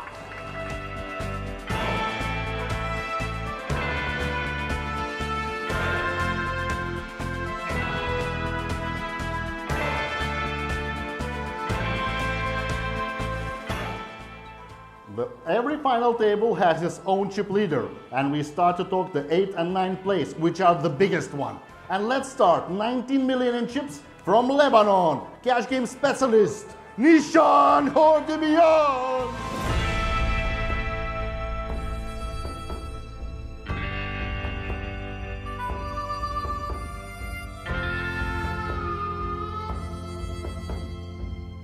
And how could we have the final table without the very accomplished online poker professionals? He came here from overseas, from Brazil, with 15 million in chips. It's Felipe Ketzer!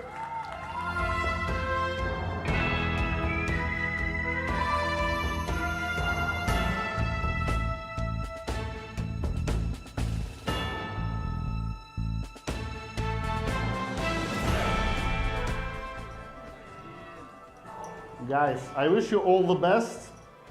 Just the one will win, but you can make your best possible appearance. So please, dealer, shuffle up and deal.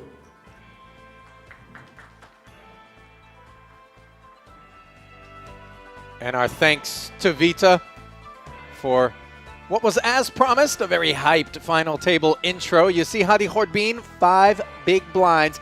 Did take a horrendous beat with pocket kings against pocket tens, part of why he finds himself in that situation, but did manage to punch a ticket to this final table where the blinds will start 75 and 150,000. Yeah, they'll be going up very soon though, Ali. I think there's only about 10 minutes left on the level if memory serves. Maybe a little bit more, but certainly he's going to feel the pinch. The rest, though, look at that. 7th place of the 9 has 29 big blinds, Ali. This is incredibly deep for a final table. But look at the drop-off there behind Khorshidian rather, and Ketzer to the rest of the field. Panetti, 57 bigs. Over, 44 bigs separating him from second. So we'll see whether or not Ketzer in particular, when Khorshidian is not involved in a pot, will take advantage of being the big stack to maybe apply plenty of pressure with Hadi Horbin sitting on those 5 big blinds. Everyone incentivized to kick back and try to realize this $11,000 gap between 9th and 8th. Let's see if they can do it. Yeah, like you say, obviously with such a short stack in the mix here, everyone forced to play very tough until that 4 big blind stack finds itself in the middle. 11K pay jump could come very quickly. Did I just see a drone in the shot? Did you catch that? Oh, I've seen the drone here before. I actually missed it this time. But yeah, the drone gets around these parts. Got to keep your head on a swivel whilst you're playing poker in this room. You think it's just the crows in the background you've got to worry about, but no. Once in a while they pop out the screen. Players just getting situated to get underway. There it is. There it is. They didn't have those in the Wild West. No, it's a more modern take on the theme. Imagine if you had like a drone in the Wild West. You just could take one random bit of technology over and you could... I always wonder this, if you just had one thing that the rest of the world didn't have and you were ahead by 100 years. I mean, people would just shoot at it, right? Isn't that Actually, what would happen? The Wild West is kind of a bad place to take my drone to. And also, I think it's going to be hard to find spare parts. Less worried about the spare parts, but I hear what you're saying.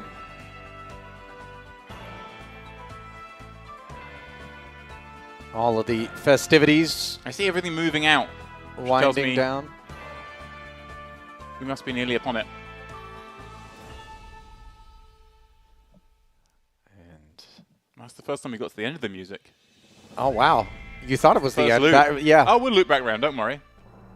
It's like when you pass out in bed with the reel running on your phone and it's just the music's going non-stop.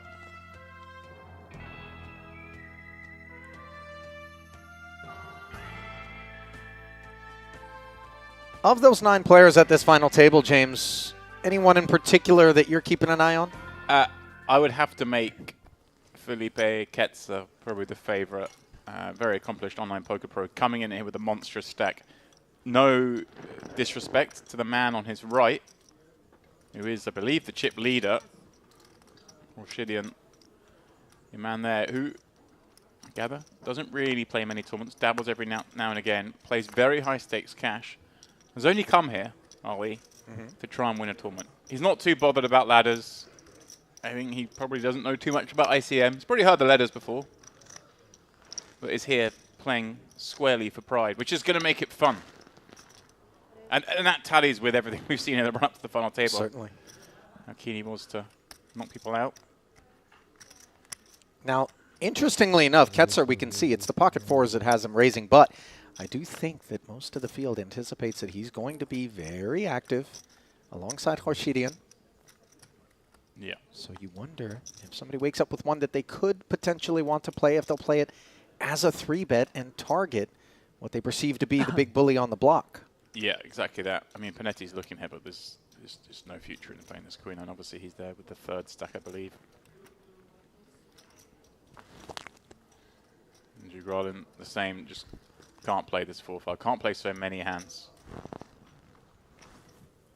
It was Haddy, right? Corbin, the shortest. Yep. So he's in seat 2.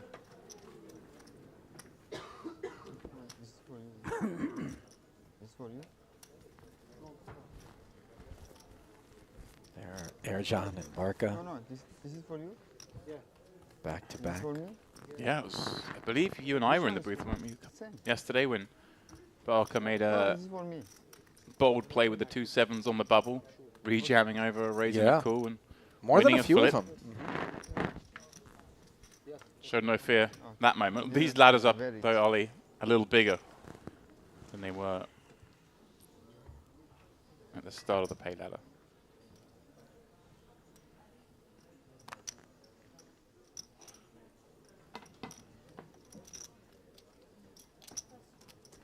Barca, ace-6 suited, up front, too much pressure. Obviously a terrible seat draw, James, to be directly to the right of Horshidian. Yeah. Who's got a couple of 6s. He just doesn't get to play hands like that with the 4 big blind stack in play.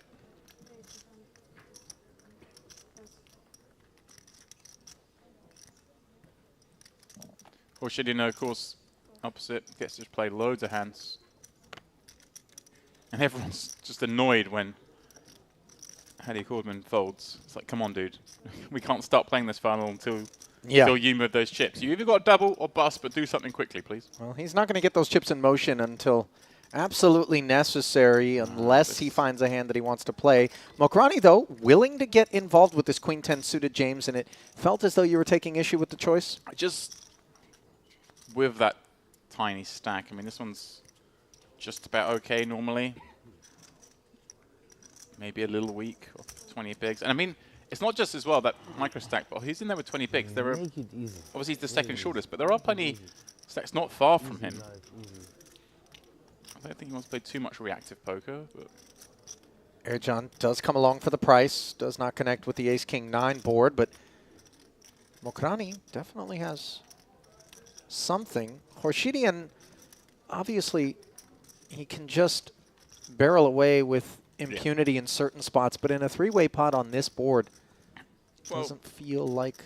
Yeah, I agree with you. Obviously, Mokrani's supposed to have a decent amount of this ace-king kind of stuff when he flats. But Erkan in the big blind, yes, it makes it harder to get the 3, but it almost gives him like a little blanket against Mokrani. It's much harder for Mokrani to play when Horshidian's betting this 3 ways. So number one, he has to progress with the live player still behind him, but also it just lends more credibility to this kind of bet. And these kind of hands, Ali, the 6s on these boards are the ones that the kids love to barrel with. I'm blocking, you know, all the straight draws like we see here. All the ace jacks, ace tens. So Mokrani does take this turn. Board pairing king is actually a fairly bad card for Horshidian, who has to assume an ace or a king is part of what Mokrani flatted the button with and then called on the flop. Yeah, but all that said, if Mokrani has like ace 10 suited, what is he going to do here when he gets barreled into and potentially bust out when there's this short stack still in here? I love this. Just hammer down, doing exactly that. And this is why it's just not advisable to be playing this queen 10. You just don't get to realize. Normal spot here early, there's a good chance you get to realize a lot of your equity on the button. But when they can just bully you, game gets a lot harder. So that second barrel is the one that gets the job done for Horshidian, and no surprise perhaps that the two big stacks at the table are the two that have taken down our first couple of pots, with Ketzer and Horshidian in succession. Haven't personally had the opportunity to observe Horshidian's procedures thus far, just given the way the scheduling is worked out for us here in the booth. James, yourself? Pardon, say again? Horshidian, have you had a chance to watch his feature table appearances? Have you been in the booth? Yeah. I mean, he was the one doing all the damage with 2 tables left. The first the part Reaper of that frame. Yeah, he was just, and I mean, he was clearly not going to back down. We saw him raise call ace 6 for 17 blinds, I want to say, and just said, look, I think I know what you got. I know I'm ahead. He said, I know I'm ahead. I know you got a hand like King, Queen, Jack 10. It's just whether I want to gamble. And we were like, well, he's surely going to fold this ace 6 offsuit. Then he called. And won the gamble against exactly King Queen. Pretty shocking that he did use that particular hand. Obviously, it was very disappointing. I'm watching one of these moments in the booth here where King, Queen. Ali is focused firmly on a mosquito, but no, he was spinning around on his spot so much that I thought the mosquito was winning this battle and you're going to be tangled up in your cable, but thankfully you reversed your pirouette. I wouldn't bet on the mosquito in this particular exchange, I don't know, I thought I had you there for a second. No. Ketzer, Jack 9 suited. Unclear why the pause on the button. Jack 4 for Jugralin? I think. Looking to get the blinds up. I think the blinds, yeah, he's obviously desperate for the short stack to be all in as soon as possible. So just trying to make sure the blinds go up before they get to him. As I say, by my reckoning, it was around 10 or 15 minutes left of the level.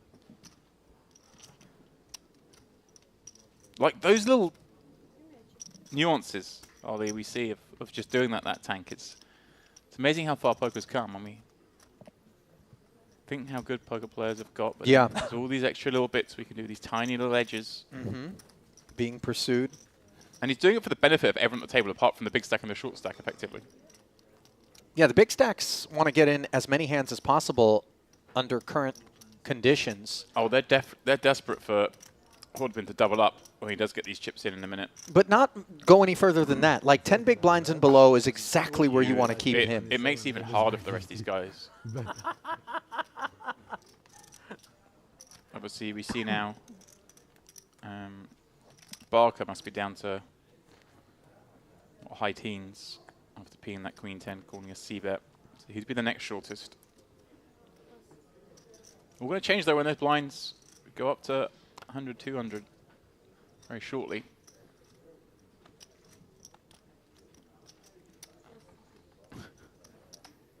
There is Hordbean. He either wants to get a deal of premium or trash at this point, because there's always a chance of a bust out. There's always a chance of a ladder up. You can just get super cold decks, and you can get players get a bit too jiggy. There's nothing worse. This is so grim for Sugar Island. Than when you find yourself playing some absurdly big pot, well aware that there's that 11K pay jump and a 5 big blind stack lurking. Jugralin will, of course, take his chances with King Jack suited, raising the cutoff, but doing so into the big blind of the chip leader. Yeah, you say, of course. I mean, I would, but it's pretty close, actually, because you see Horshidian here can just drop the hammer on us here, and then Scruton, he might just do that with 2 3s here. He has. Masterclass thus far, Ali. Ah, you raised blind? You raised blind? You were all, you raised blind? Ah. Speech play as though Okay. Khorshidian. Yeah, always folding. He just said he's going to wait. Just trying to get those blinds up on the short stack. So the short stack had 745k left. If he gets it up to the 200 big blind, when they put that in, it's going to be over half the chips in on the big blind. But again, this is like, I do raise in Garden shoes there with the King Jack of Hearts, Ali, but ICM is a bitch. maybe the worst hand I do it with, just because that's going to happen at reasonable frequency. You can see there was a pair of 3s. It wasn't out of line, but it could be all sorts. And our opponent's just going to bluff us a lot post-flop as well. Yep. Sometimes he doesn't raise us. Could have been loving that. He saw a raise from the 20 big blind stack, a jam from the big stack. Yeah, Oh, maybe. hoping. Maybe he's open ace king and calls it off against a hand like 3s there. Not to be, though. Gets a shot at the ladder. Bro, he was saying online pro, you play on Stars or DJ? You used to play a long time ago on Stars? Looking for some intel, apparently. 6 years ago? Chatter about whether or not there's some online handles that might be familiar to some of these guys who obviously are playing tournaments, both live and online quite often, especially those that work their way down this far. You do have to be fairly technically sound. Yeah, conversations between Ketzer and Khorshidian here. The 2 chip leaders, they're playing a different game. Yeah. And yeah, Ketzer's just loving life that he got that seat draw. The other way around would have been very problematic for him. Yeah. Mokrani, I don't like this, Ali. Again, it's just a hand that's pretty hard to play. Best case scenario is we get folds and we don't block any of the big hands. You know, traditionally we're down to 7s, and it's a good hand, and it is a good hand. Just this situation, I think, it dictates you want to be folding. Well, Mokrani disagrees for the time being, as you see Jugralin again, the guilty party when it comes to trying to incinerate this clock, and obviously Hordbean will be irritated by this, but... And he's actually burning a time bank here this time to do it, which to me seems a little wasteful, because I think Hordbean was under the gun +1, right? So I wouldn't waste a time card here, just because this hand could take ages anyway, and you can always waste a time card the next hand if you wish to.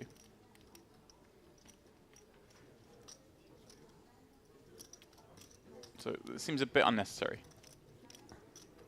Well, I think... If this hand takes 5 minutes, you just wasted a time card for no reason. Yeah, obviously, though, it is fair play, considering that it comes at a cost. Time banks have to be expelled, so you can't really take that much issue. But if you did this the next hand, Ali, when Hordbean's under the gun and then the blind levels can go up when he comes into the big. If he's going to be big by next hand, I get it.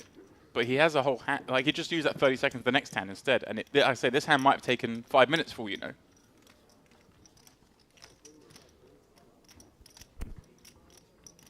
I mean, I'm no pro on wasting time, but that seems like a... So there it is. 100, 200,000. That's what we're playing now here at this main event final table. Dilution impacting everyone. Yeah, I wonder if he was doing it just so that if he does jam under the gun, which is quite likely with 4 blinds, that which is much more likely to get called, I suppose. If he jams 725 into a 150k big blind, far more folds, jams it into 200k big blind, far fewer. So that must be the reasoning there, Ali. $34,300, the on-tap payout, 45.6. Sizable jump. If you can pop your head up into the top 8.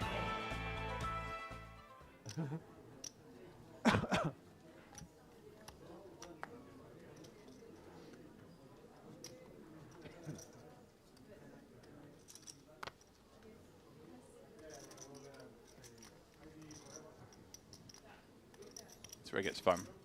Obviously, Panetti third in chips. He does get to play some hands still, of course. But just has to be a tight range for Ace King, obviously. Going to fit into that build. Christoph Panetti. Yeah, Manu came second, I believe, to Arcan's first place in that high roller a couple of years ago here. They've got some final table experience against each other. You know what it's like, Ollie, when you do a lot of final tables, but I kind of remember it.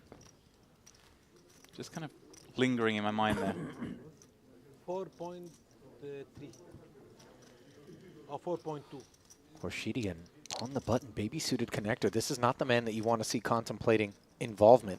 No, but this is why nice that Panetti's got a hand like Ace King, because if Korshidian does go after him, obviously he can just send it in. He wouldn't enjoy it, mind. Cats are the same.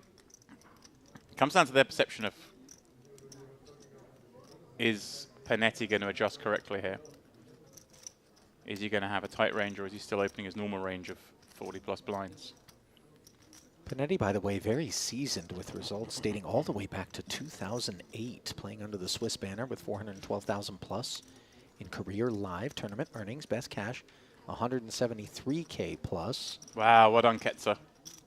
That was certainly a consideration, that hand Ali with King Queen in the small blind. I thought maybe we get a bit tempted to punish, but I think appropriately Ketzer giving Panetti credit for being absolutely as tight and narrow as he's supposed to be when opening this particular pot with both of them behind him. Yeah, I mean, like I say, he does get to play still quite a few hands over 40 big blinds deep, but recognizing that he's probably not opening as wide as he would do in normal situations with that chip stack.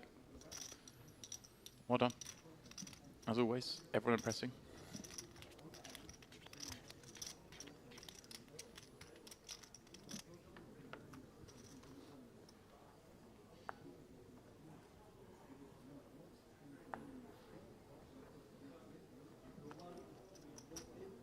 This one significantly less attractive for Panetti.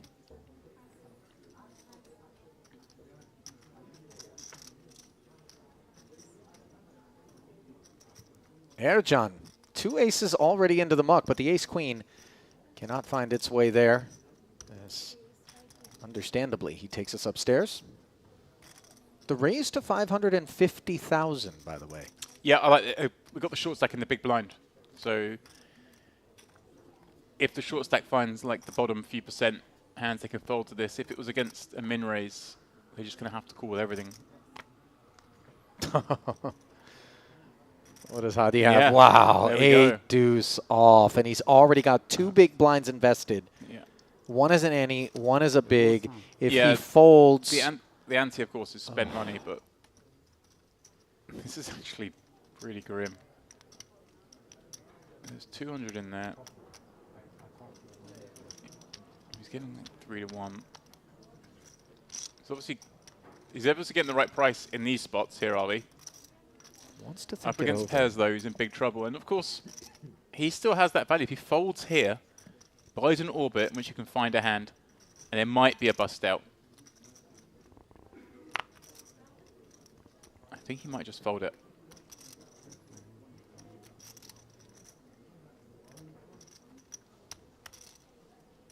Oh no. This is grim. Okay, calls here. Slams it in there, obviously begrudged to have been dealt about as poor a hand as he could be here with the 8 deuce. 2 clean cards. 1.5 BB.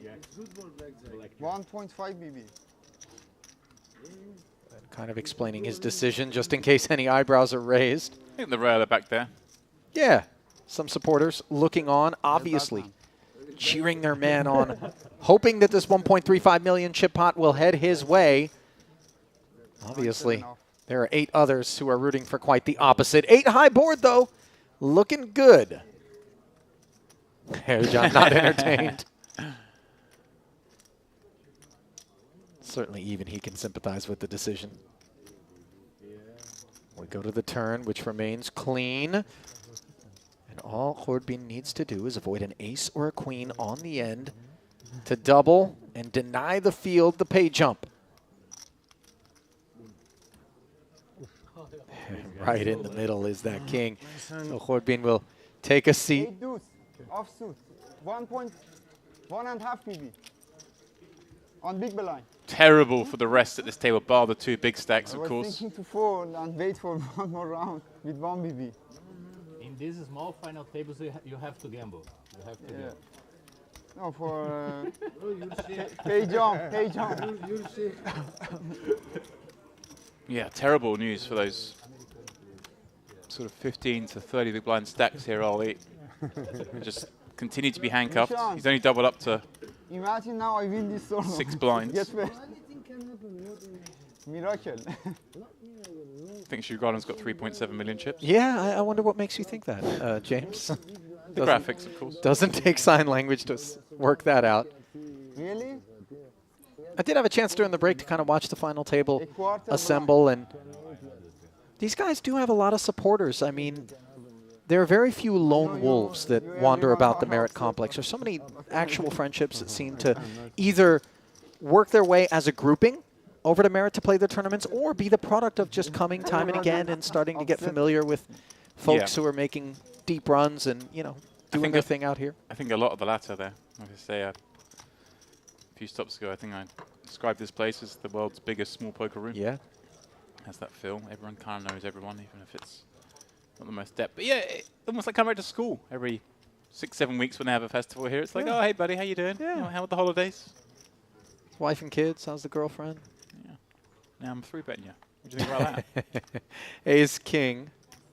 I think the Lebanese nationals in particular have a lot of fun with it. And this is cruel. This is cruel. The 8-deuce doubles. Now all of a sudden Khorbin looks down at an ace-queen, a Barca open. Very understandable, his desire to get it in. And the hand that he snapped off a moment ago is the one that is dominated and in his possession on this occasion. No, much better. Much better it is. It's a much, much better hand, but no use against this hand, Ollie. No. Maybe queen come. 3.1 million chip pot. Again, Khorbin looking to stave off elimination, and again behind. Yeah, the rest rooting for him, except perhaps the chip leaders. Or even they don't like having a 15 big blind stack in here. You're right about that. A king in the window was bad news, at least a queen behind it, along with the ace of spades working for the time being.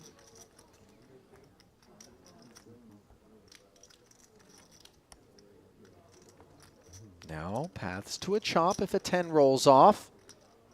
Queen, the only direct winner. Khorbin would take the chop. Absolutely, he would. Can he hit it? No. GG. 5 of clubs, so not even an orbit in.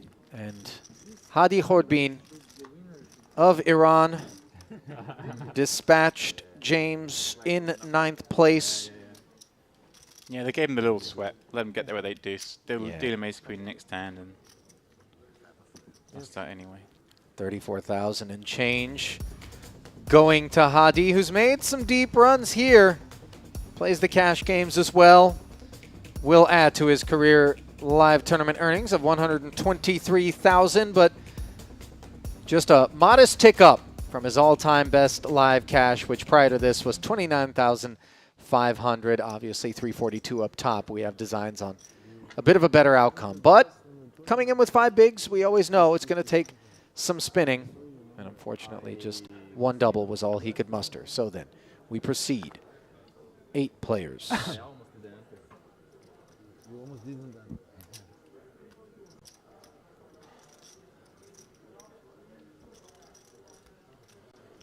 Kind of reminds me of, I mean, this was a far more tame example, but I remember when James Aikenhead made the final table of the main event, Ollie. I don't know if you worked that one.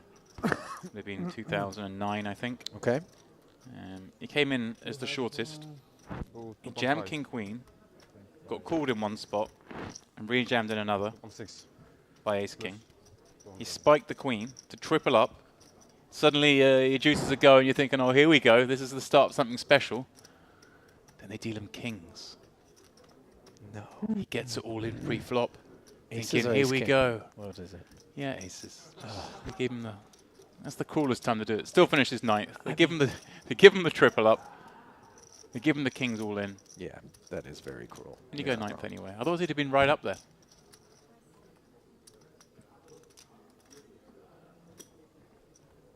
Not quite comparing doubling up with 8 deuce to 6 blinds here and then getting ace queen in is quite the same prospect.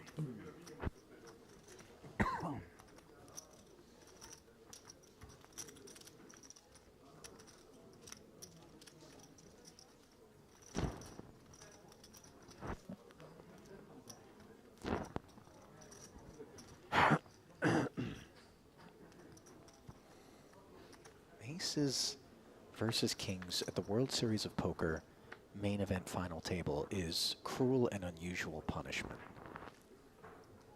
No question. Of all the times, of all the stages, after all those hands you've played, all the struggles, all the big laydowns, the beats you've endured, perhaps a few you've dished out, and you meet your end in that way. That's emotional. What maybe makes it worse is this was back in the days of November 9. And in the interim, so yeah, not only did he have months off, but in the interim, we obviously had the World Series of Poker Europe when it was in London. He made the final table. No stop. Finished 9th. Surely. How's that for cruel?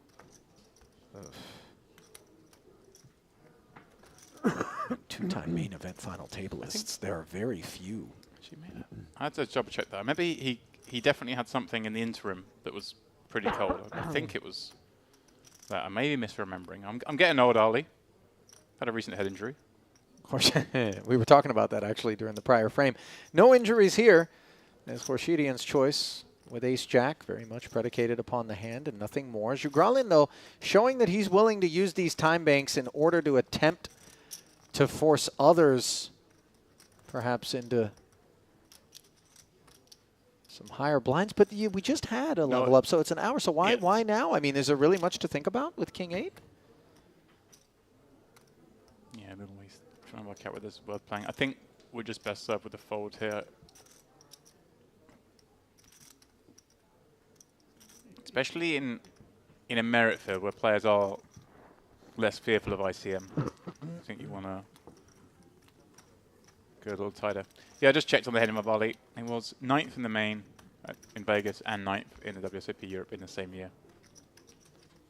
You know, Mark Newhouse and Damien Salas are the two names that I can safely say have been at the final table of a World Series of Poker main on more than one occasion. Yeah, obviously Mark Newhouse famously finished 9th back-to-back years. Yeah. After a rather famous tweet as well on day 1 of the second year where he said he was not expletive finishing 9th again. which might go down as, like, given what happened, one of the best poker tweets of all time. Oh, yeah. I mean, I'll take 9th back-to-back years. Oh, yeah. 10s. Barca will take it at a considerably different main event, but certainly one that, as you and I have had the privilege of observing, has been not at all shy on memorable moments and entertaining action, courtesy of these warriors that we still have in this Coliseum. Ketzer among them with ace-3 suited now. Yeah, and Ollie, I mean, the most important tournament in the world is the one that you're playing at the moment. I like that attitude. You just... A lot. You know, some of these guys would have played for much bigger, but you're right here, right now, playing this. And yeah, I love this from Ketzer. Just going after Barker.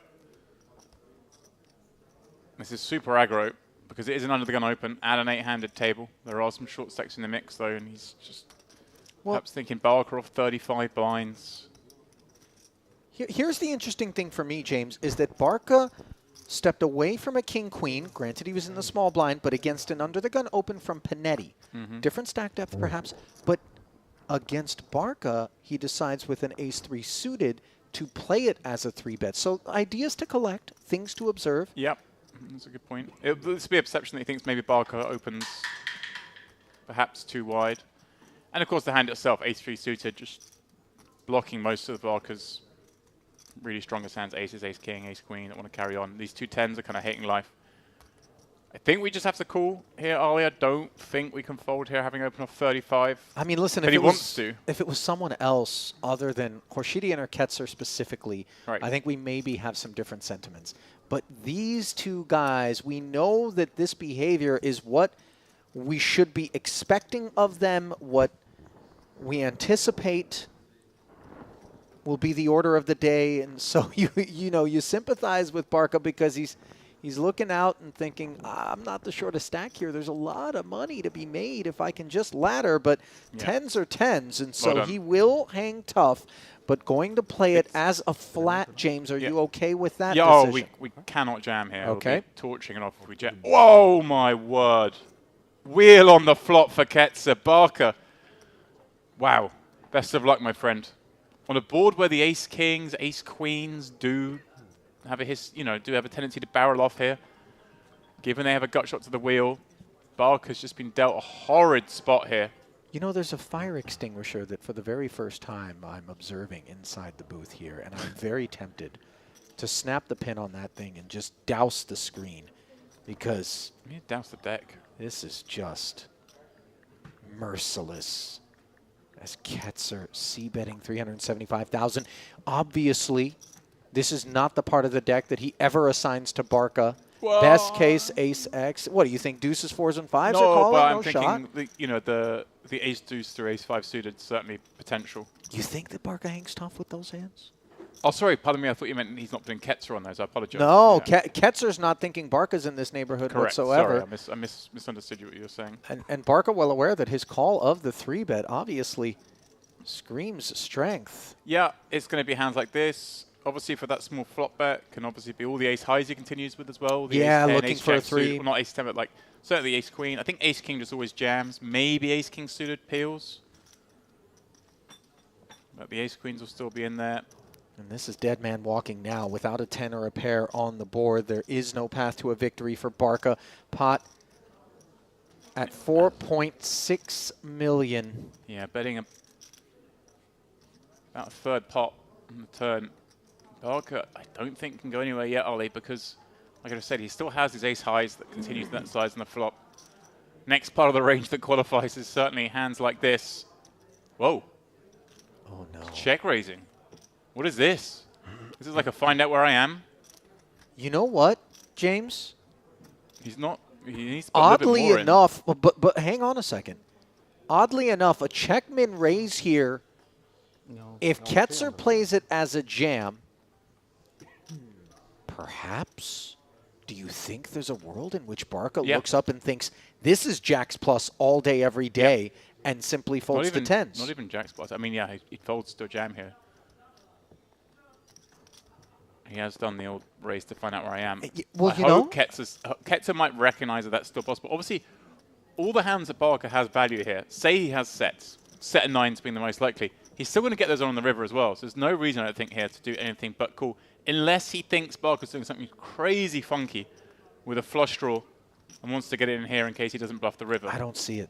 I'm with I you. just don't see it. I think Ketzer's clear path here is just the call. And by the way, if Ketzer does make this flat call, it is certainly he has emblematic of just how sound he is. Look at this pot, Ollie. 8 million chips in there. And now getting Barca called. dead. Yeah, Barca has serious concerns about what he's up against. Yeah. Best case scenario, it's ace X of diamonds. Yeah. I mean, really, that's the bottom end of the range that takes the heat on the turn. Granted, it wasn't all that hot That's now. going to save him. That should save Barca now. On the river. The only hand he could beat that causes check raises is exactly as you say, Ollie. I don't know that he was doing much betting on the river anyway, James. No, but he might have to check call some rivers. Yeah, this one I think he can get away, but let's see what Ketzer dials up. I can't imagine it's going to be less than the full 3.2. Correct. Although every now and again, dare I point out, we've seen someone bet less specifically with the intention of getting called and retaining that player as a deeply short stack, in particular by the big stacks. It's a very nuanced sort of deal. Yeah, you're right, Ollie. And this is a perfect spot for that kind of move. And I think that's what he's done here, actually. He's bet really small. Man. He's actually bet considerably small than that. He's just desperate to get paid off here. He thinks he's up against this kind of hand, I think. How much? And he is just giving him the, you can have 1.5 to spin up, pal. Best of luck. The parlay of the flat on the turn in the face of the check raise, and now this sizing on the river speaks volumes as to the caliber of player we're observing here in Felipe Ketzer, James. Oh, you played the way. You played your hand in a way that you've massively overreacted. Oh, he's called! I don't like Ollie, but he's called. flopped wheel. Can I throw up? Oh, you certainly can throw up if you wish. Prefer not to be toward the felt, but in any case, Ketzer unbelievably fortunate there. And really played it to perfection. Oh, absolutely. I thought perhaps the check raise on the turn would be a path to an escape for Barca, but really the only escape that was afforded him was the sizing on the river by Ketzer, who makes the maximum and retains. Ali, in that frame there, you see over 2/3 of the chips in play. Just in those two guys, seats. yeah. Sammy Would you Barca. lay a price that it would be those two heads up with 8 left? It seems reasonable. Hard to get the odd reverse forecast, though. I mean, you know, you're looking out. You're saying it's 2/3 of the chips in play. Obviously, we should expect. I mean, it's the favorite combination. It's certainly not a favorite. No. So much play could be played. Ali, we've seen plenty of finals before where neither of these players can get to heads up, potentially. You've seen it all before. Well, I thought you had, and then you saw yesterday's play and it blew your mind. So I'd never seen a day like yesterday, ever. I just saw you tweet something to that effect for the link to yesterday's stream. Told everyone, just watch it, trust me. Yeah. And then people took umbrage with the fact that I had linked an 11.5-hour stream. Yeah, so then the I did take a photo, by the way, of our highlight sheet and post that in the same thread so that people could shuttle around and find the choice cuts. Ah, look at you doing your own work. You know. Ketzer back at it. Jack 10, an opener. Mokrani with ace 10. Delightful spot here. Offsuit, though. Oh. Jamming over the top. 2.5 million. A little over 12 bigs. Seems all right. Against this range, yes. A little scary in that, you know, Barca's on 6 blinds. I mean, is it ICM? Is it ICM irresponsible with the pay jump of 12 grand? I think we've seen already that Mokrani set it stall early. He raised up with those 7s. He called the open with the queen 10. I don't think he's too concerned with ladders. He's playing chip accumulation game still, so this kind of fits the MO. Would I advocate it in a what wins us the most money strategy? I think probably not. But if we're trying to maximize our chance of winning the tournament, it's fine. So that's small another blemish. thing I love about this play. You don't like most tournaments you go. People are trying to maximize their dollar equity. It's some exceptions, but here there are a number of players who are they're just desperate to win one of these tournaments. They just want to win a merit event. It's not necessarily all about the money for them. You give up a few dollars to perhaps leave with a trophy. Especially when the trophies here aren't that big, Ali. It doesn't cost you a lot to take it home. You can fit in the carry-on. There have been some obscenely large and not easily transportable trophies throughout the course of the years that I've always wondered, what do people do with these things? Shout out to World Poker Tour. I'm told that they just bring them on board the plane and stick them in the overhead. I had to, I mean, brags, but yeah, I had to pay for another case and ship my trophy home. I mean, it comes in a case. It comes in a box the size of a suitcase. Yeah, it also comes with more than enough money to ship it. Yeah. Just so you know. It was, it didn't hurt. They should include shipping, by the way. They should take it out of the prize pool, whatever the cost of trophy shipping is. I don't want to encourage people to take money out of prize pools. No, but I'm just saying, what is it, 50 bucks, 100 bucks? Like, I think nobody will miss that. Jugralin, King Jack offsuit. Is that a Chelsea kid? It is. How do you feel about it, James, as a big Premiership fan of Brighton and Hove Albion? Well, there's certainly a big rivalry developing between the two teams, surprisingly. There's a reason I ask. But right now, I think most Brighton fans are like, hey, Chelsea, thanks for the money. Yeah, there was a transfer fee that they collected, which I'm sure is going to serve them quite well. Obviously, they stole our manager last season. We were upset. Then they took our 2 best players. They took our best player from last year and our best player from the year before. And they took our out-of-favour goalkeeper. And they've overpaid for all of them. I'm sure that they regard Brighton at this point as sort of the farm team for their club, but the farmers are driving around in Rolls Royces right now. Tony Bloom and company, of course. Jugralian's open with the King Jack. Barca briefly thought about it with the King 10 suited, was well served to get out of there. Yeah, just committing here. Notice obviously putting half a stack in just in case action kicks off behind.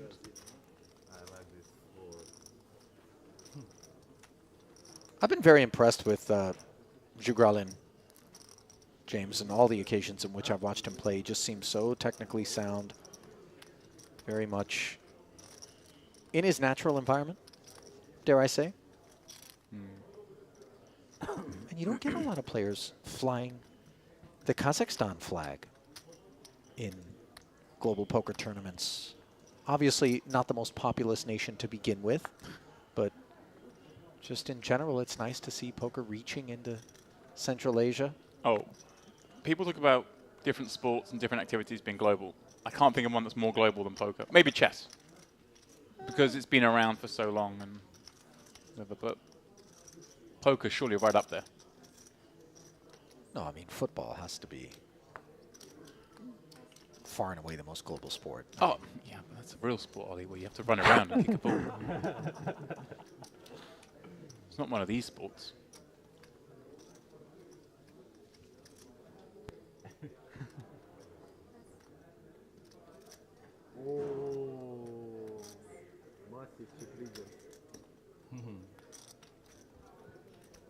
Gentleman.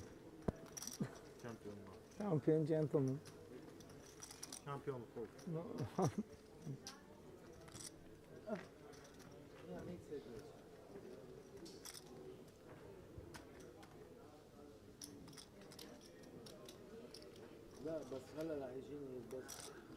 Brief hold up here. look at Ketzer, just, black coffee. Day at the office. Was likened to a Bond villain by David Lappin, I understand. You just, I mean, anyone who wears a turtleneck, I just describe as a Bond villain. It is very Bond villain chic. I've seen you adorn in such ways. I have. I'm a fan, I confess. Bond or turtlenecks, or both? Both. Although I like the more recent Bonds. I'm not a classic Bond guy. I think. Really? View to a Kill, maybe. Was View to Kill wasn't great. Is that the one with the blimp? And yeah. Yeah. I think it's because it was in San Francisco that I liked it. Oh, you liked that one? Okay. Yeah. 450, as like Panetti likes the look of Ace Queen. Does that make a big fan of The Rock? Not the actor, but the film. Oh, yeah, Escape I like from The Rock, Alcatraz. yeah. Anything with San Francisco and it's got you, yeah? That's where I'm from. Why wouldn't it be? Ooh, Khorshidian on the button, Ace-10 offsuit here. Remember, Ketzer showed respect to an under-the-gun open from Panetti and Orbit a go. Will Khorshidian do the same? I think this is one we do want to attack with. We've seen Panetti open three hands, I think, maybe. I'd be taking this spot. And I like it. Making it at 1.4. I thought it was 1.5, but it's all good. I might go slightly larger, actually, just because Panetti is supposed to be playing pretty tight. We want to make it really hard for him with hands like this. The offsuit combos. I mean, now Ollie, he has to kind of proceed as a call, but he's hating life. Because all of a sudden, he could bust out in 8th. That he could.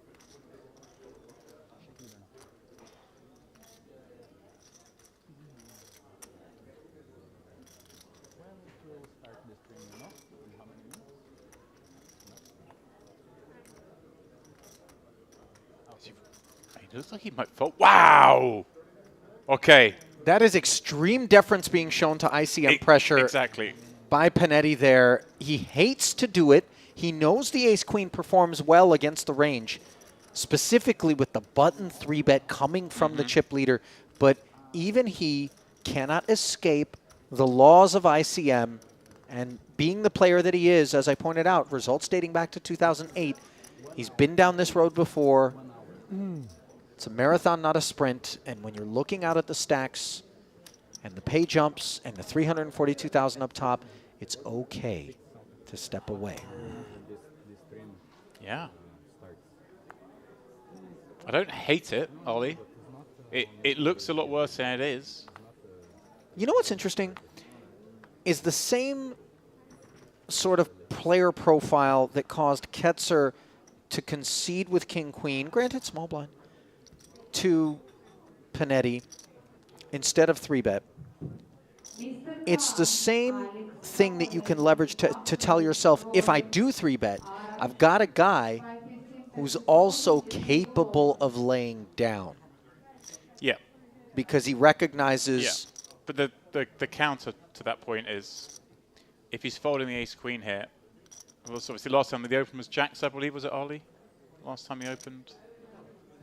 Well, ace-king. No, he had ace-king, Ace-king, and then yeah. ace-queen. Yeah, but this just goes to show. So he's folding ace-queen there, but in his mind, he's thinking, well, that's kind of like the worst hand I've got here. Like, he's just not opening anything light. So that's the reverse strategy for it. So you can try and take advantage of him if you want, but most of the time I'm going to have a hand I want to play for all of it with. There's two ways. You either have to incorporate some flats from 4-bets, or you just play a lot tighter in those seats. And he's clearly in the play a lot tighter strategy. Back-to-back queen jacks, the suited variety for Ercan, the opener.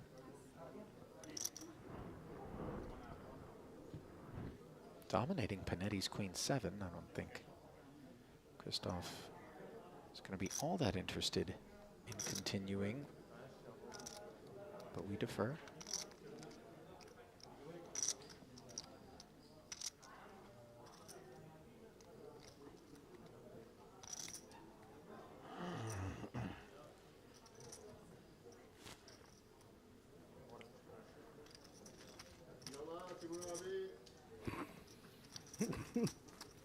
All smiles in Camp Ercan as he's able to get one through. Those do feel like big accomplishments when you're seated to the right of the two big stacks. Just difficult seat draw there. Barca, obviously, direct right of the two big stacks, the worst spot to be in.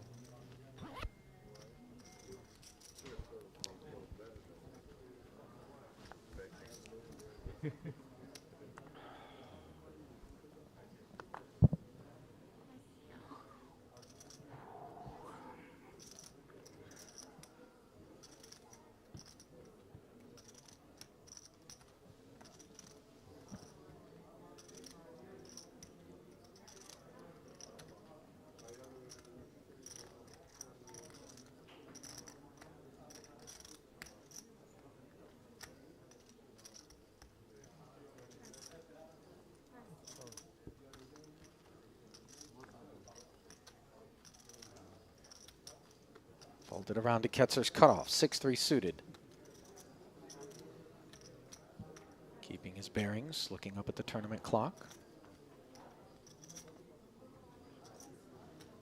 Haven't called Hasbani's name as yet here.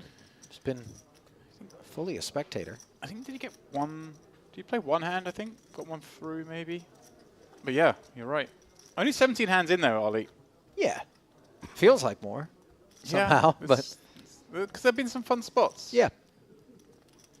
Obviously, the hands at the start of the frame taking a lot longer because there was some clock manipulation going on. Sure.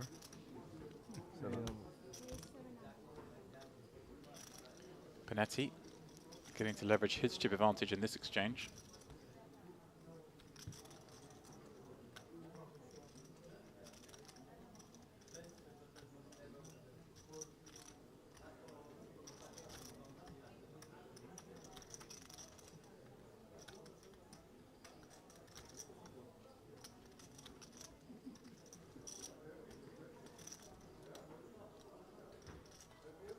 Ooh, Makrani. He decided to run this, Ali. Note the sizing, by the way, well over 3x here. Yeah, these are the ones that you're just trying to dissuade your opponent from appealing. You're trying to make them decide for a jam or fold. And those facts are not lost on Makrani, which is exactly why he's deliberating with this ace-8. And I like that. I think the super premiums either limp a lot or raise a little smaller against the 15 big blind stack. I think once he goes this size, it's very much trying to dissuade calls. It's more the garbage. This hand actually is one I wouldn't necessarily expect to see in that range from Panetti with the ace deuce. That hand tends to like to limp more. Caveat that, all of that, Ali, of course, with balanced strategies, that kind of stuff.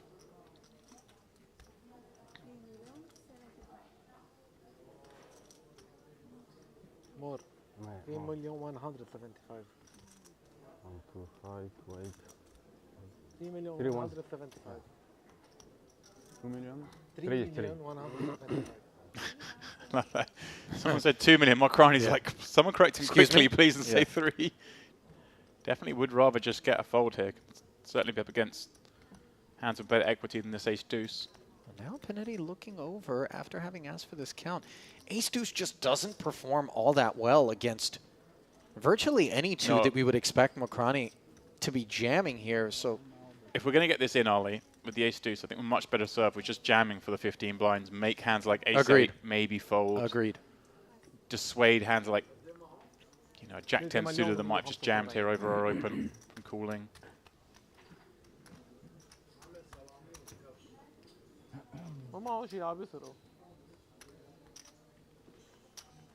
nice pickup there for Macroni. Panetti obviously a bit irritated by the development, but Bring me cold water, please. can fight on. Thank you.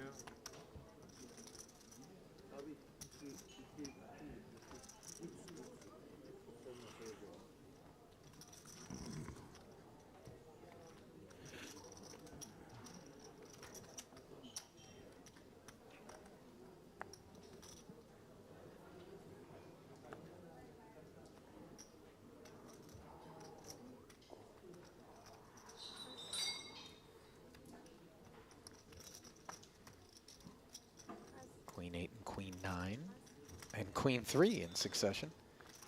All find the wastebasket. Gets her. Ace 7 offsuit.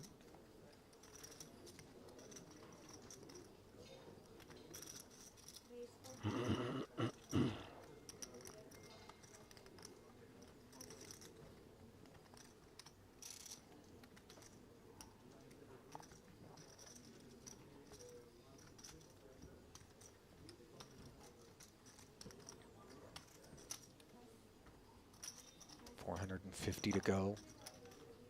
King 9 suited now for Jugralin. James, 3.3 million back. He's already got 400 in there in the form of the big blind and the big blind ante. We saw him deliberate with a king earlier in a similar spot where a pot had been opened. I think this one, I'm not 100% sure on the chip stacks around. I think this one we do want to defend. I think we've got a 1.5 million stack maybe. Started this one with about 18 bigs.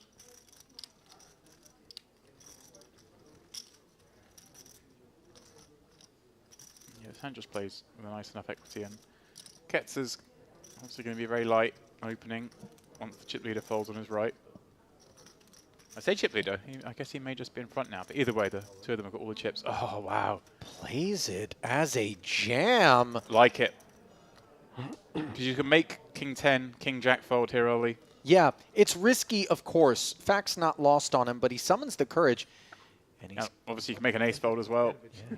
Ace 9 might fold here. Will fold, in fact. Nicely done by Jugralin, going after that super wide range. You know, day after day they come for your lunch money, and then one day you show up at school and you tell yourself, today is the day that I'm going to stand up to that big bully. Was that the day you broke your arm, Ollie?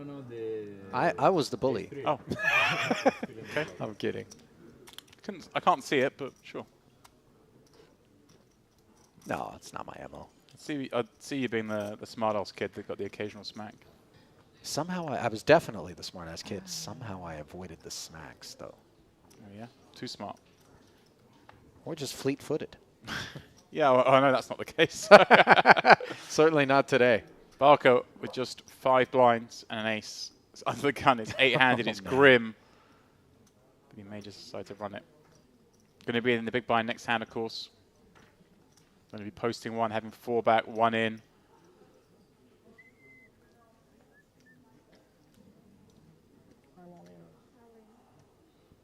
It's not even a spot where you could kind of do the half a stack thing, because half a stack is barely a raise anyway. Just to maximize the old fold equity. You know, as the stats go around, I like that Jugralin jam even more because he's a little bit adrift of the rest. Only the one super short. Recognizing that light opening range. Gets up. Oh, Panetti. All right. This is definitely one we want to play. How do we want to play it, though, in the cutoff with ace-jack? As a flat, it looks strong enough as is. Panetti's inquiring into the big blind stack. Yeah, you don't really want to get squeezed, but you don't necessarily expect a lot of that to go down either, but just because of the laws of the implicit collusion, wanting to have multiple stacks up against the all-in player to eliminate them. Yeah, exactly that. We have to play it. Oh, he plays it as a jam. Yeah, I'm just see what the stacks are behind, because that might be just fine. Yeah, 4 million, 4 million, 4 million. I think. So yeah, for 20 blinds. It just makes it like what's a hand like 10's going to do now? Right. Have to fold. Especially when you're guaranteed a visit to the roulette wheel for Barca and that possible pay jump realization. Unfortunately, of course, for Barca here, who ran 10s into ace-3 unsuccessfully, is dominated on his feet in a 2.6 million chip pot, hoping. Oh, perhaps some prayers may be answered if a 4 or a 5 trickle off the deck. Anxious moments for the Frenchman. Yeah. 7. Doesn't help, so it's going to be the 7 outs.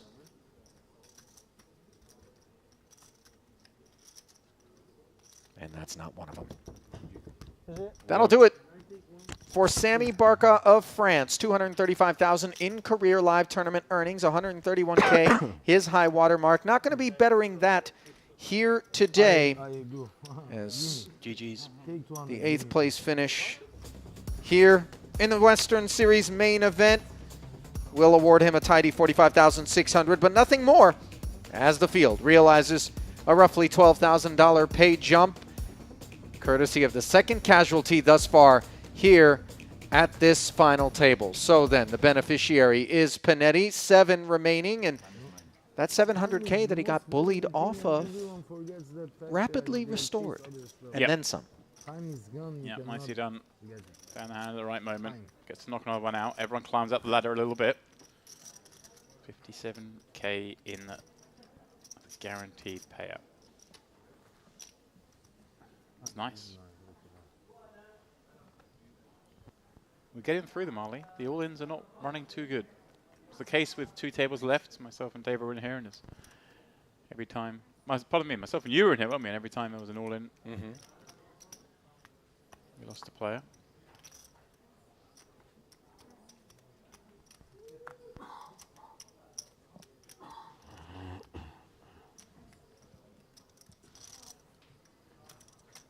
Ercan limping the small blind with this 10-8. Obviously absent Barca.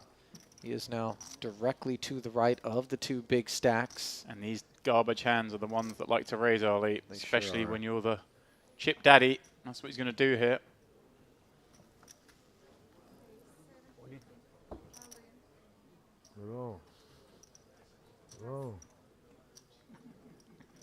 Wow, Ercan springs the trap with 10-8. He knew what he was up to. Limp jamming it over the top. Well played, sir. Well played. That happened so quickly, it caught me very off guard, James. It's funny because I thought, I didn't want to say it beforehand because it's not like solver approved, but I thought we might see it as an exploit.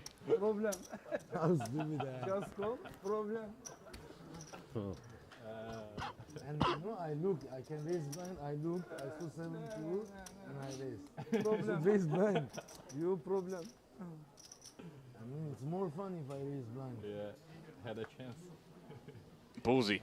I love it. I checked 7. You know I love it, Ollie. And it's very unexpected, but so profitable. I mean, when it goes wrong, it's a disaster. Right. But you know, I mean, you're taking your chances. It's calculated risk. Yeah, I just love the adjustment. You're thinking this guy's going to raise way too wide. Look at that Panetti folding 2 4s. I like that. He certainly is approaching this in a very good way, Ali. I agree.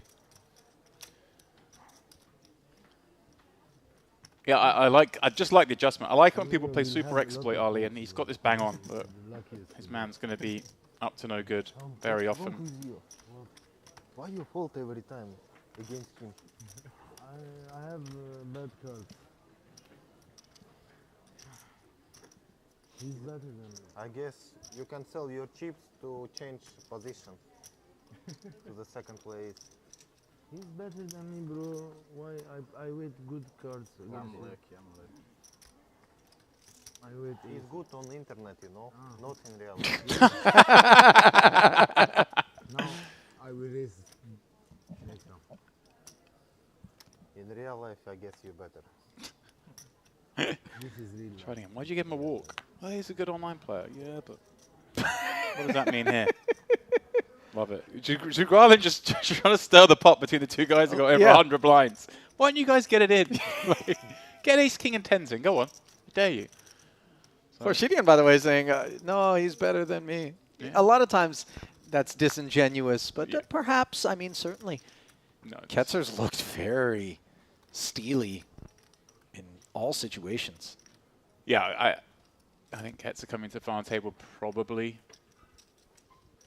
as I said, my favorite, probably the most accomplished or most competent table on wood in that stack to the left of the other big stack. Great position.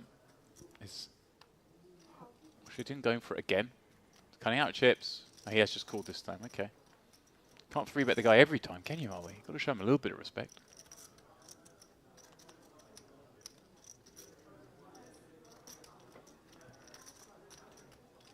So the flat from the suited connector by Khorshidian is going to feel a little peculiar to Panetti, who has at least the queen of diamonds. Interactions with the 7 of diamonds for the button. Panetti feel like he was going to check almost everything. Yeah, this is the thing in these situations. You do have to play every hand super cautious. So many more hands that would normally be bets Ali become check calls, check folds.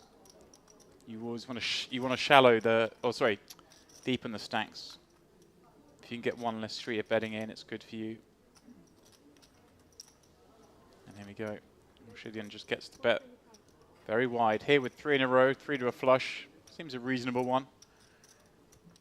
Panetti, assume Panetti has another diamond behind there, having opened under the gun. All 2 queens. It's a hand like ace, queen of diamonds going to continue here. 2 queens continues. Let me start looking at the queen, jack of diamonds, queen, 10 of diamonds type hands. They may want to call. It's tough, but against the player playing as liberally as Khorshidian, he might just do so. Well, he does call once. Ooh, diamond on the turn, delivering the flush draw to Khorshidian's doorstep. Panetti may have a better flush draw. We don't know. Much harder now, of course, but he could be in there with king queen. Could have king queen of diamonds. Certainly has queens at this point. Yep. So ace queen now less likely, given with the ace queen off, unless it's ace queen with ace of hearts, maybe. Yeah, it's really specifically those 3 hands, I have to imagine, that Panetti would be producing at Showdown. Queen, jack of diamonds maybe takes one off on the flop as well, or queen, 10 of diamonds, then, yeah, ace queens, king queens, and queens. I mean, I've named basically every combination of queen X you could play here. No, but I mean, you know, just... Nice. Khorshidian recognizing that's actually not a good card for him to barrel. Oh, my word, we could have flush over flush here, Ollie. Well, the river is a much better card, and what a delightful mystery for us to not know what that side card is for Panetti. If he reaches for chips and bets, then surely we have to imagine it's a queen high flush. Yeah, I could go small with ace queen. Could go small even with king queen, like a block size. Let's check it. Khorshidian now has played. He probably expects his opponent would think he'd bet diamonds on the turn. So I think he gets to go really big here. Why you fake it like you look at your stack and then you check? Why? I think to value, but no. I don't know. Wow. You know what's crazy is that Khorshidian actually trying to disguise the strength of his hand. Love the bet. By asking the question of Panetti. Bang on pot. Love this. You're supposed to bluff big here. Don't really have many flushes, like I say. You think he would barrel that flush draw on the turn all the time.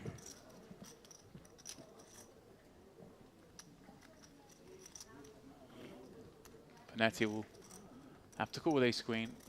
Okay, I think Queens? Queens or king queen. Has to be queens, maybe king queen. Yeah, As those played, there really are no other explanations. You value this hand. So. Of course. A good king. Okay. Ah, there you go. Said it, a good king. So a brief pause, giving us an opportunity to look at the updated chip counts, the shortest among them, belonging now to Antoine Hasbani. Yeah, and Panetti now really in a much more difficult situation. You see there a clear band on his own in third place. Yeah, I mean, two big stacks neck and neck. Panetti on an island, and then Ercan Chugralin Mokrani, the next band down, and sort of Hasbani a click back of that. They're all actually kind of in that have to fold a lot, but it's particularly Panetti because he needs to outlast a few of those guys before he really wants to risk busting. This music's getting me going, Ollie. It's like the final shootout. Should I leave you alone in here? Not in that way, Ollie. Okay, just thankfully. Different kind of pistol.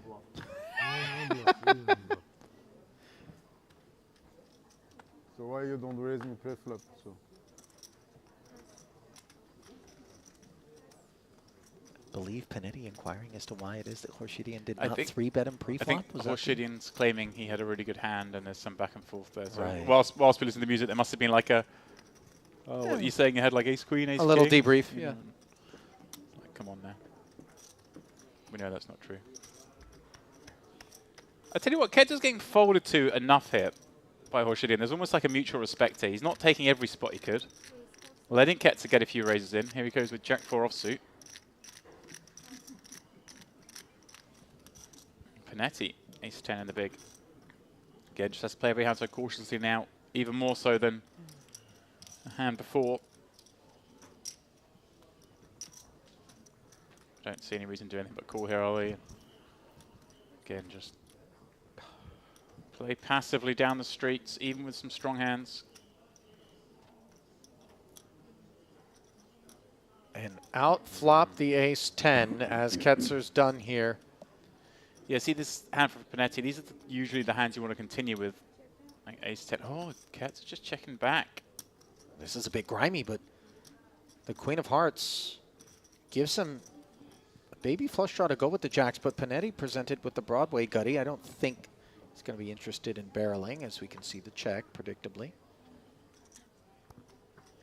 Board pairing queen on the end. Ketzer checked both flop and turn, James. I think obviously just checking flop is an exploit.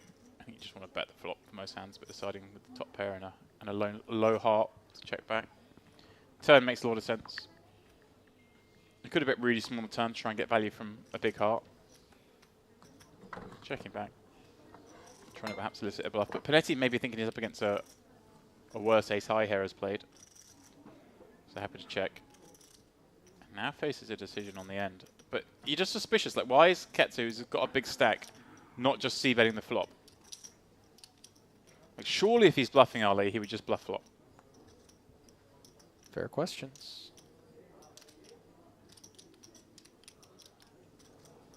Panetti putting him on something maybe like 8s or 9s. All this bad jack.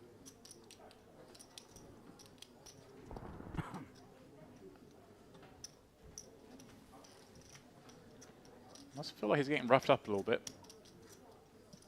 You know, you do suspect some abusive behaviors, but discipline Good being shown. fold. Yeah. It's easy to fall into the trap there of like, well, I've got a really good hand here and my ace side, this was played out, and kid yourself that this guy's bluffing, but it doesn't make a lot of sense.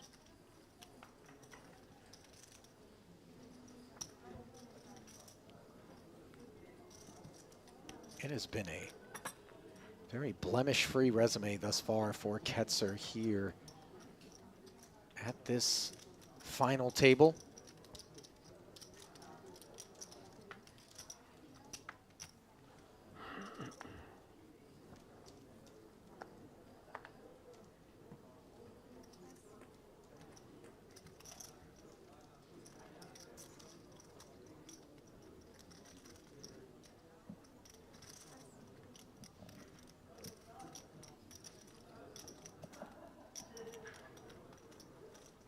4.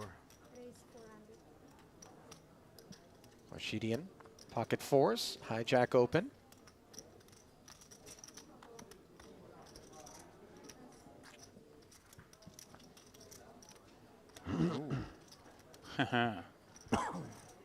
Another it's never easy for Panetti.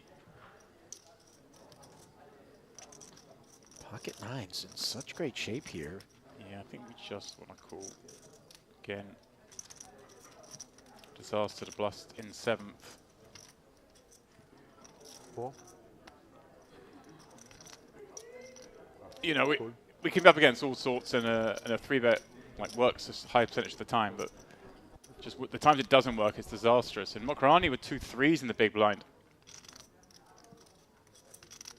See, incentivized potentially to jam when Panetti just calls, but Panetti is still going to call with some very strong hands like this. So I think best just to flick it in, try and catch that 3. Yeah, the small blind fruit does feel ripe for the squeezing. Yeah, it's not normal small blind fruit though. It's small blind fruit peeling again as the 3rd stack peeling against the chip leader. Yeah, it's a very different scenario.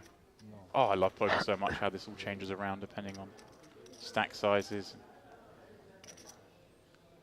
Now the ace-10 deuce board. All 3 players have got a flush draw working in conjunction with their pair. Obviously, there will be some deference on this board texture by both blinds over to the big bully with 21.9 million. I like a bet here, Ali. I think Panetti's never going to really raise you. You definitely make some better fold.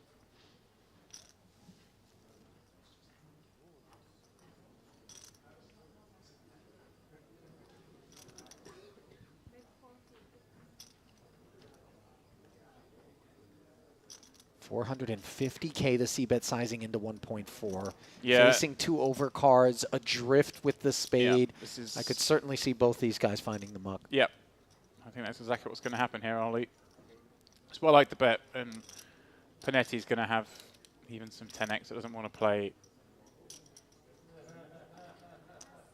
Nicely done. Well, very well played by, well, she didn't. Well played by all 3. It's flawless. There was some potential for some missteps there. But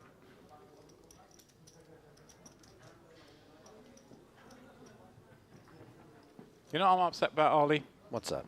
Actually, there's 2 things. One, you might agree with me, and one, you're going to groan. Number 1, no one's rocking a merit card protector. Those turtles are out there waiting to get used. Okay. Ah, blinds up. What's the other? Well, let's talk about blinds up, Ali. Look at that pinch it has on the stacks. 125, 250 what we're playing now, and you're absolutely right. Even the big stacks diluted somewhat. Obviously, 90 bigs roughly for each of them. They're not concerned, but Panetti down to 27, and then sub 20 big blind stacks in 4 spots here. Yeah. It's exciting.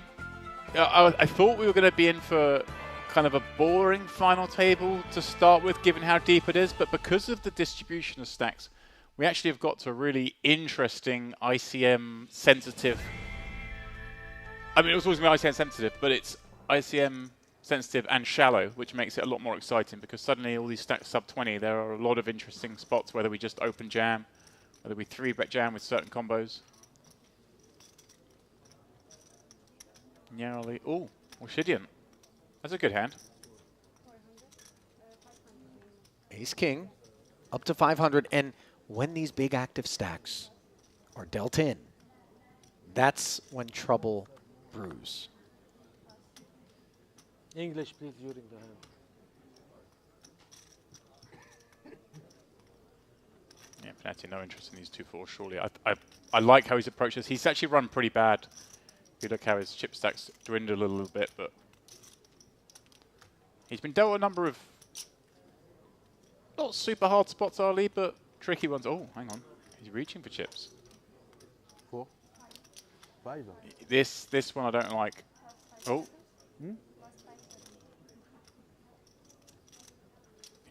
Changing his mind, perhaps.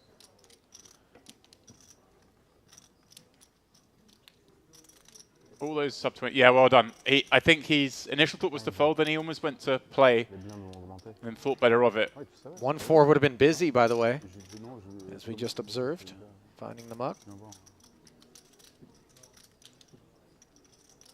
Grolin with a hand that does play okay. Obviously, one of those sub-20 stacks. They're all pretty snug. Certainly looking at ladders more than chip accumulation, but against the range, it's going to be super wide. Trying to run the 9-6 and finding the best of it on this flop. 10-9-3. Second pair, backdoor clubs. That's what your Grolin's armed with here, ahead of this ace-king. Khorshidian playing it as a check back here, James. And being delivered an ace. Not just any ace, are we? Ace of clubs, which does give you Grolin a flush draw. I mean, must bet for Khorshidian here with range at this point, having checked back flop. I do kind of like a bigger sizing on this. This has gone half pot. You can go a little larger even. Grolin is going to have a lot of hands that still want to continue on this 10-9 complexion.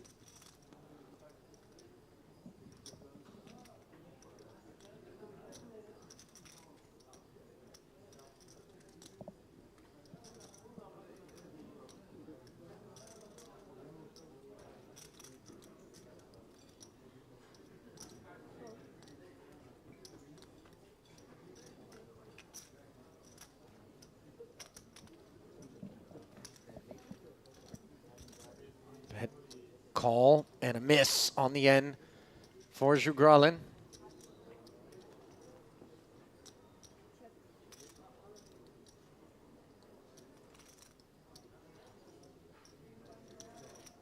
Now, will Khorshidian go for value? The Jack of Diamonds a little bit pesky for the ace-king? Yeah, I mean, I don't think we do anything but bet. I think we just go on all in. Grolin's going to have plenty of ace-x that can pair us off. Maybe some of the strongest 10x. Don't think we're too worried about straight to bar 7-8 and queen-8 of clubs, and then. I know I'm winning, but I want to see your cards now. Ooh. Not after 1 hour. I want to see them now.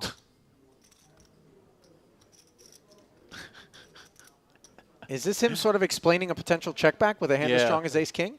Yeah.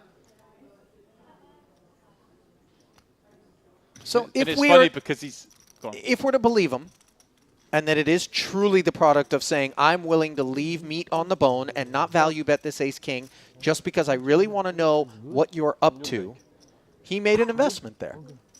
But maybe from the light reflection. Yeah, I don't you got different thoughts? I don't really think that's a thing there, though.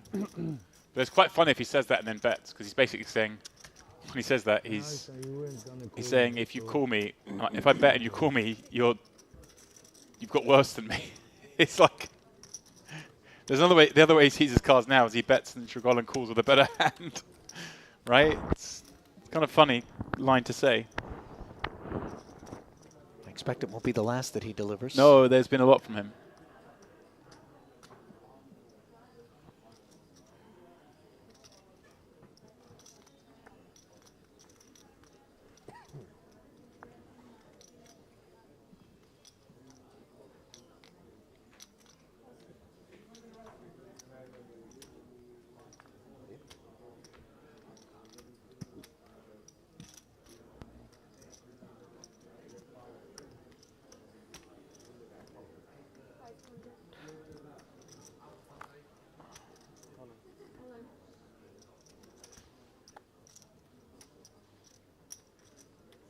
Ketzer. Chirping, as Bonnie does not make a meal of pocket threes. Oh no, forgive me, he is declared all in. I thought it found the bin. That one snuck up on me. It's had enough. 12 Appear blinds. that way. Ketzer's raising super wide, which is correct. 2975. 2975. Yeah, 12 blinds. Just Ketzer can't call this. It's supposed to be much tighter range than this. And of course, doesn't hurt him to keep these short stacks in.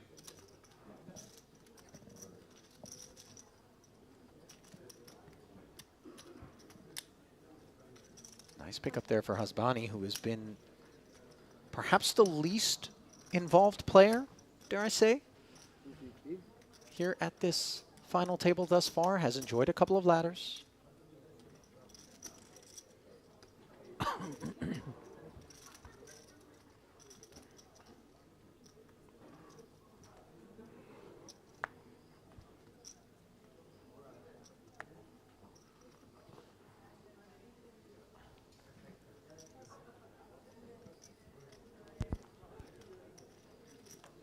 Pocket nines on the heels of the threes.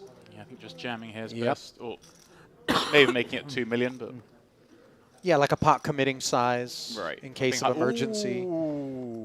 Makrani's going to be a customer here, and Here we he go. is covered, by the way, James. Yeah, but Hasbani only just covering as well by, what, 3 blinds?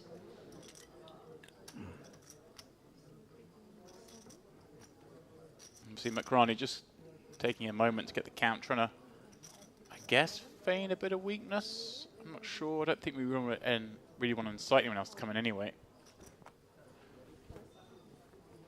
Because we can be dominating Hasbani here. 4.1. Should he? 4.1. Yeah, Yes, less. No, it's less, right? Of course. I don't see. Nice hand, but obviously this action Ali it shrunk up massively. Would have been interesting against just the open jam. 16 blinds. But with Mokrani, he's just got his jack beat here nearly always. You're lucky if maybe he's got 10s. So the ace-jack suited would have liked to play under normal circumstances. These not those. As Mokrani finds himself behind by about 9–10%. Tense moments for him as the covered stack here in a 7.1 million chip pot. Can Hasbani go back-to-back and be rewarded for his patience? The flop will bring it into focus, and that focus is upon the king of diamonds. A shake of the head there from Antoine, as Mokrani is well out in front. No diamond for Hasbani either, just hunts a 9 alone for the time being. 10, under normal circumstances, the jack would have worked. Of course, Mokrani blocking with the ace. No straight draw to speak of.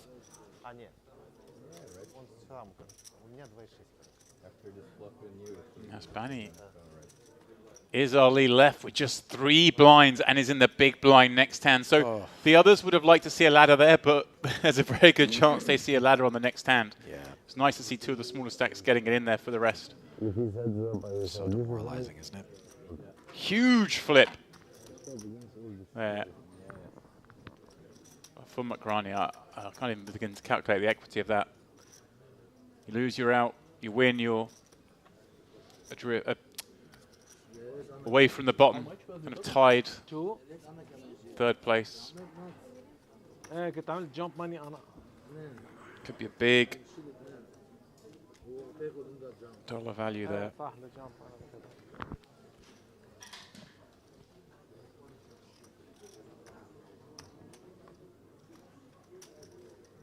You have 1 million? No, that's No. 850. 850, thank you.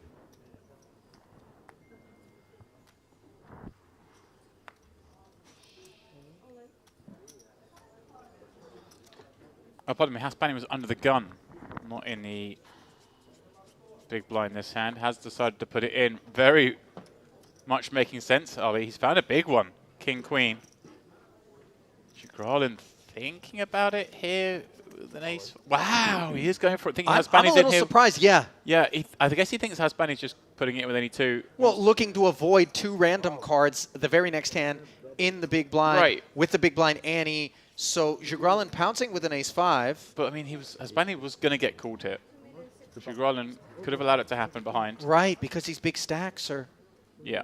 Oh my word, we could have a double elimination, Ali. Horshidian waking up with ace-queen suited, and this is not what you want to see when you're Jugralin. These are the risks.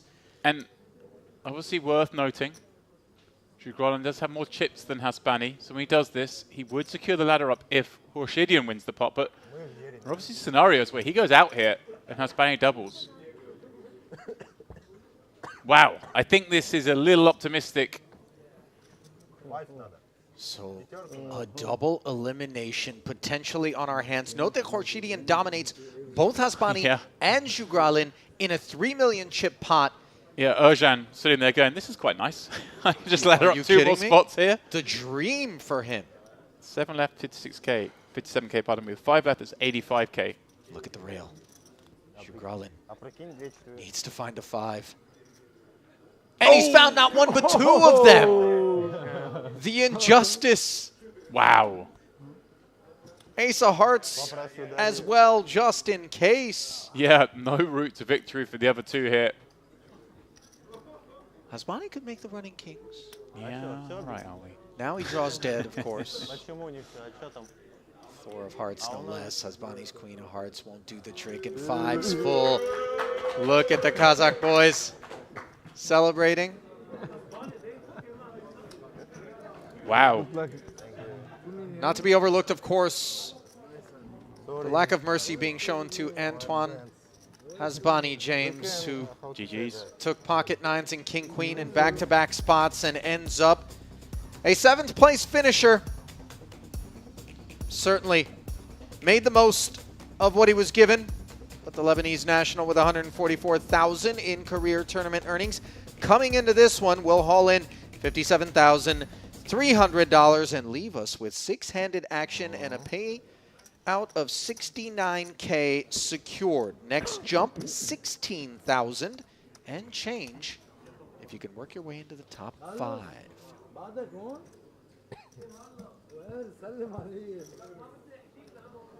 Jugralin, wow. What a maneuver that was. Finding the 5, not just 1, but 2. Was about to be out in 6th. Now is a healthy stack. Gnarly, things are getting pretty deep all of a sudden. Mokrani 7 million. Jugralin around the same. Erjan now the shortest, I believe, with 4.2. Obviously, we've got the 220 million plus stacks here. You know how much you have?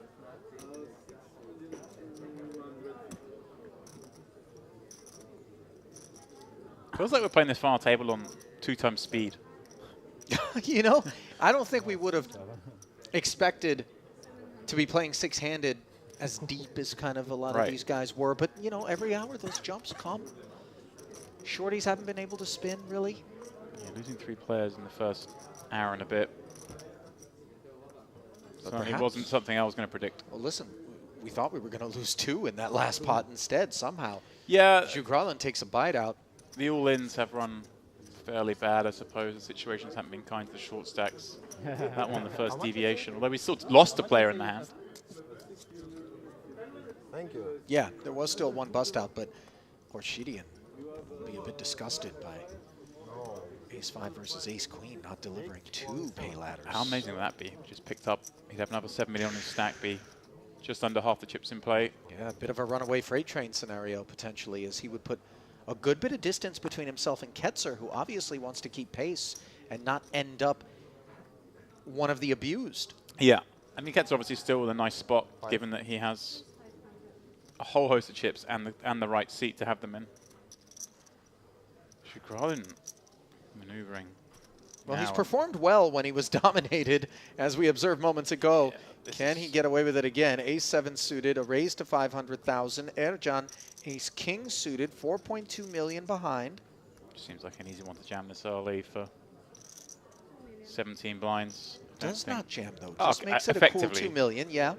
Again, always just giving yourself that out in case it goes berserk behind. Look at this Panetti with Ace-King. Suddenly he's being dragged into the mix, and we'll like this spot. Ace-King performs very nicely against Erjan's sort of sub-20 big blind rejamming range.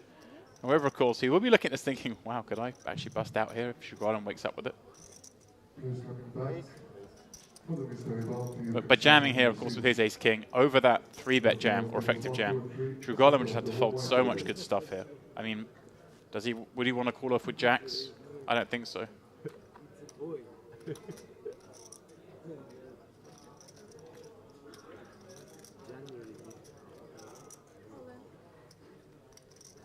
wait, can I Another give ace king behind for Panetti. We saw moving all I just in. saw Shugralin slide forward a bunch of chips, but it was just to get change.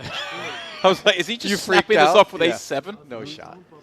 So the chips do get in. And seldom will it be something other than a chop, but the advantages are air johns. Why have you said that? Would you like to book a non-chop outcome? No, but okay. Just don't mention it. All right, you're right. Not necessarily. There's the king of diamonds working for Panetti. Hang on. Still not. He's got the free roll. Don't do it dirty, Ali. Why do you mention this? 9.3 million and a big advantage suddenly for Panetti, who covers Air John. Not like this. This can't happen. Breathe. Breathe, everyone. John looks like he was pretty comfortable throughout, but I, for one, was certainly ready to take responsibility. When you see the 4 flush happen, sometimes these ace king is one thing, but when the other player had ace king suited, it feels just even more unjust. It's like, you know, I'm going to ask you if you can think of the dirtiest. Both players had the same hand. Come on. Go ahead. There's only one. Tell El it to Jefe us. and Conor Drennan, Yes. aces v aces, $1 million buy-in tournament. It's going to take something to top that. Is it the worst beat of all time? No, but it has to be. If it was queens v queens, it wouldn't be exciting. It's aces v aces in $1 million buy-in tournament, and one gets there. And also, let's be honest, the one who doesn't need the money out of the two. If there's justice in this world, the young, aspiring poker pro would win that one. As opposed to the billionaire owner Right. of Poker Go, Kerry Katz. You know what? Remember what year that was? 2014, 15, Yeah, somewhere around there? I think it was the first one, wasn't it? So yeah. It was the first $1 million tournament. I remember when they announced that tournament, they had their opinions of it, and I was like, well, let them do whatever they want to do. It's not going to affect me. Was that the one eventually won by Antonio Esfandiari? It was. Yeah, I thought, well, let these people play $1 million tournament. Won't bother me. And this is when it was way bigger than anything that ever happened before. Next thing you know, Ali, I had about 40k in action in that tournament.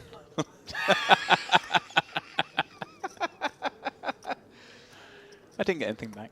Considerably smaller investments being made by you, as evidenced by the way in which you hitched your wagon to our Andrew Headley here in this main event, where he finished 30th, our 4th member of the booth, which is a 3-man rotation. Yeah, so you didn't get to share the booth with him this trip because you and he were effectively the same person. Tagged out. The 2 A's. Listen, fruitful for him and for you, as it turns out. Meanwhile, blind versus blind here between Mokrani and Shugralin. Disinterest thus far on the 10-10-5 board. Goes check, check, 3 on the turn. Don't think we'll be seeing chips. This is like the first normal hand we've seen for a while. Just a blind on blind encounter, limped.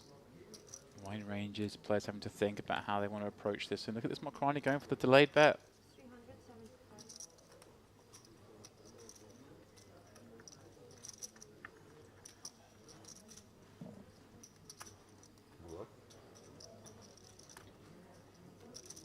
Shugralin looks over and asks bluff. The thing is that once you say when that, you say that, yeah. if you make the call, obviously it really affects the action. Yeah, they've been very talkative this table. I think perhaps like just feeding off the fact that Horshidian is doing a lot of talking himself as the chip leader and has been all day, making kind of loosening up the chat at the table. It's nice to see. Yeah, that 1 million, one drop Ali. Obviously Antonio won it. A key pot for him with about 13 or 14 left as he got aces versus Jason Mercier's kings. Yeah, a little piece of... That's where some of my money was, yeah, in the kings there. It's nice. In the money, though? Nope. Ouch. The worst thing is, I told Antonio when I saw him about a week later, I went, can't believe you got aces versus kings. I had a piece. He said, why didn't you have a piece of me? He was selling. He didn't tell me he was selling. Didn't know he's playing. He goes, I just sold you a piece. I'm like, thanks, buddy. I still, to this day, and I've known the man a long time, and I know people that know him, have no idea how much of himself he had.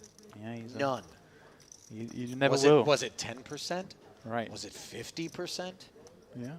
You know? Card's close to his chest. I mean, he's doing all right for himself, but you know that. Just how big a launch pad was that particular cache? By the way, it could have been a launch pad for some of the backers potentially. Right. Who knows? Ketzer, ace deuce suited. Obviously, my boy Trickett got second in that one as well. Raise nice. and take it. Did he really? Yeah, it was Trickett. Oh, Heads up. all right. Mike Sexton min caching. Or it might min cache plus one spot. I remember Mike Sexton saying that Sam Trickett is his favorite player in the world now because on the bubble, Sam bursted the bubble and did it in the most unnecessary sense. I think he just like called off with King 8 for a jam, or jam from the small with King 8 against the big blind. I can't remember exactly what it was, but the bubble just took no time. 4 million around, yes, my friend. 4 million. Mike got his $1.3 million cash. It's always nice. 300K. Obviously hoping for better ROI when you put that much on the line maybe, but not a bad day's work. I think if I remember rightly, Mike actually got in a kind of a weird way. I think super high value. It might have been a really high value VIP free roll satellite kind of thing to get in. The guy who won it managed to engineer it, so Mike played it for him, and Mike was playing on a free roll, I think, for 20% or something like that. That's even nicer. Oh yeah. I might be Ketzer, wrong with that. But meanwhile, on the topic of nicer, upgrading to ace-king here, you saw a pause out of the jack-9. That certainly feels more like posturing than anything else. Jugralin, though, on the button ace-10, and we've already observed the way in which he has been willing to react to Ketzer, and it's on display yet again here. 5.5 million, ripping it in. Ercan, ace-jack suited might have been the one to do it. But oh, wow. He's seen enough. Ercan in there as well. Remember, he's the guy that limp jammed against Horshinian. And Ketzer, look at this. He's going to laugh, but let's see how he figures this out. That looks super strong from Ercan, just casually flicked it in. Asking for a count. I mean, listen. Double problem. Even if you have some concerns about what Ercan has, look at the upside here, which Jugralin's money in. You block aces and kings. I can't believe I'm saying this. Don't say he should fold. But this might be a spot we can block. Just because Ercan snapped that off. He's never got ace-queen. He's never got tens. Well, he's not supposed to have ace-jack either. No, you're right. You're right. MPO adjustments. But I can see a world where Ketzer folds it. We can't discount Jugralin as well, jamming 22 blinds. But look, you've already got a little bit invested. You've got 21.6 million back, and you've got a shot at an almost triple up here. Yeah, and this could be like a two-pocket pair situation where you're a great shape. I say triple up in relation to your investment, so not the entire stack. He's going to fold it. Wow. Wow. Incredible. Look at this situation for Ercan. He's got ace-king to fold, and he's up against ace-10. Why? Incredible. And note that Jugralin said ace-queen because he never imagined ace-king would have got out of there. Right. So Ercan earns himself domination of Jugralin by flicking the call in the way that he did with a hand that really should not be involved. If he tanked, the ace-king calls. It's the fact that he called so fast. Ketzer just thought it had to be super strong. And a king-king 10 flop. Jugralin finds the 10. This is Ketzer would have unbelievable. had them basically dead. Ercan would have been drawn to a gut shot. What on earth is going on? Heart on the turn. Oh, hang on. Oh. Handshakes, perhaps a little bit friendly. premature. No, just a friendly draw, development, gutter to Broadway. A jack would do the trick. Instead, it's a black 7. Wow. What an incredible turn of events. This should be 2 players out. The second time we should have had a double elimination here at this final table, and instead, once more, Jugralin, improbably with a dominated ace, ends up the beneficiary. I'm on board with the fold of the ace-king. I understand why he's done it, Ali. It's not as mad as it looks for 20 blinds. The pace that Ercan put that ace-jack in with created a scenario. He got ace-king to fold. He was up against ace-10. Got outdrawn the flop, but actually had decent equity going to the river. Jack, queen, or heart would have done the job. Whew.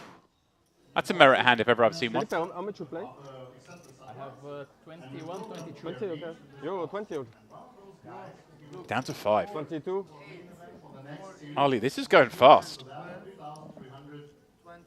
I'm going to need a moment just to process what we saw there. What the F was that? Almost 10. Panetti, 2 9s in the hijack. Wow, the situation's changed a lot for him. He has secured those ladders up. Everyone now guaranteed 85k. But now he's far from the man in the middle. He's actually towards the bottom of the counts all of a sudden. Cheers. You are the luckiest unlucky person in the room, I guess. Yeah, it should be like this. Raise 8. Predictably taking us upstairs is Panetti now. Yeah, and raising big over 3x.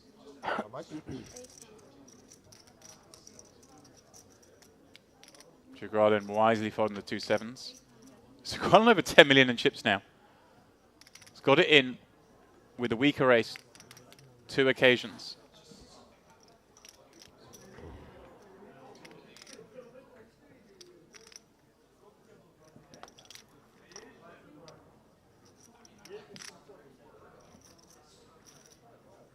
Yeah.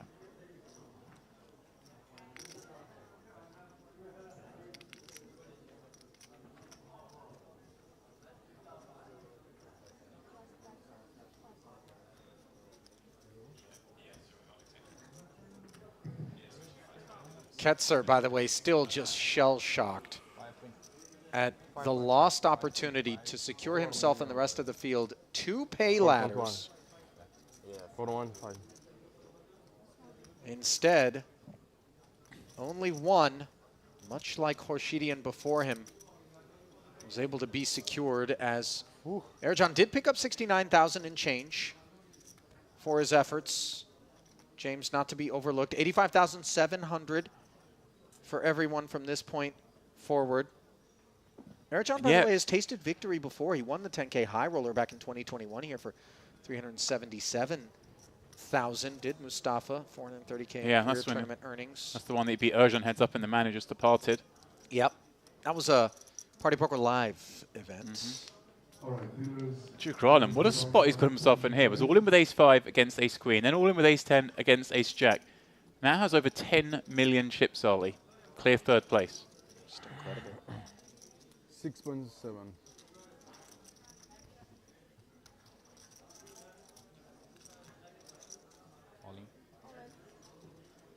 Yes.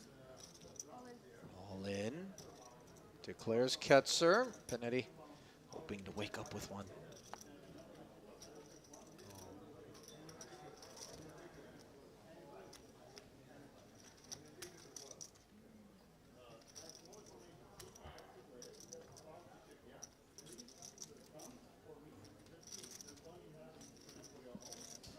Already down to 5 on in what, like 35 hands.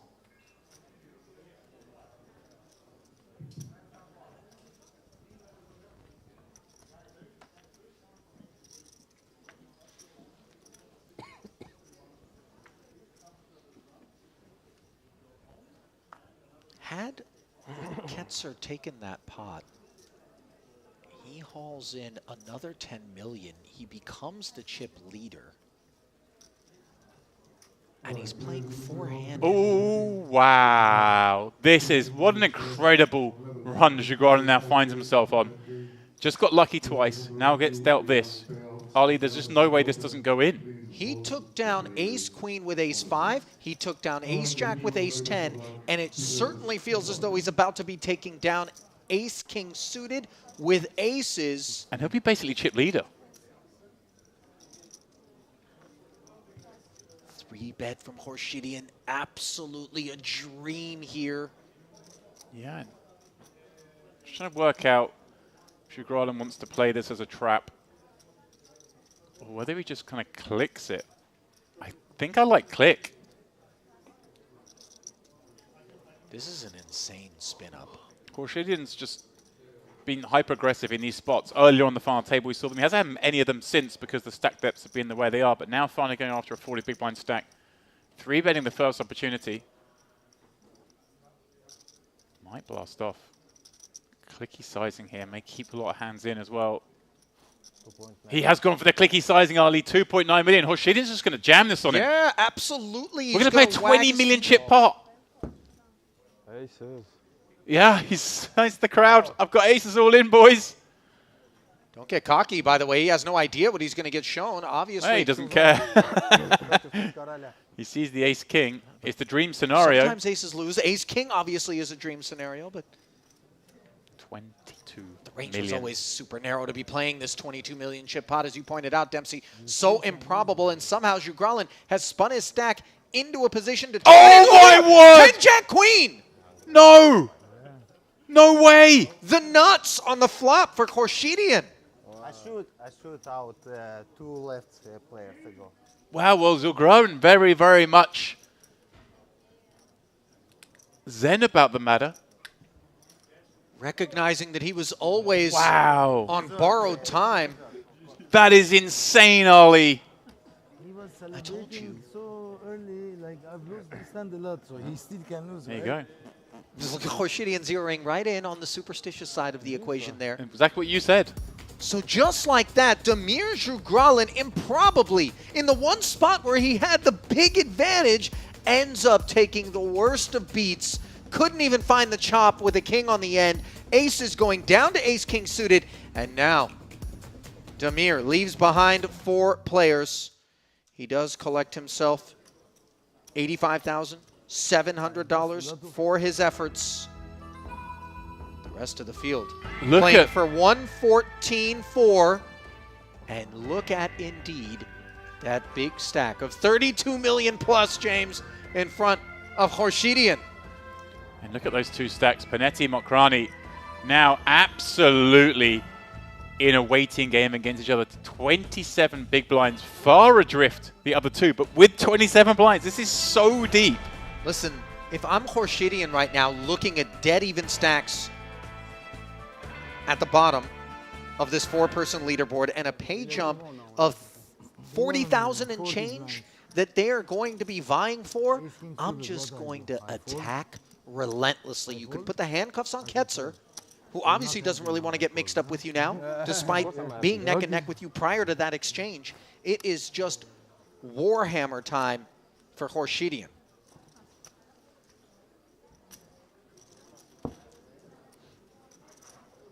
Has he had to segregate some of his stack out into an annex there, or no? Okay. I think that's Ketzer's reds. Look at these 2 guys have just seen ghosts. I mean, they weren't involved, but they had a front row seat. What on earth?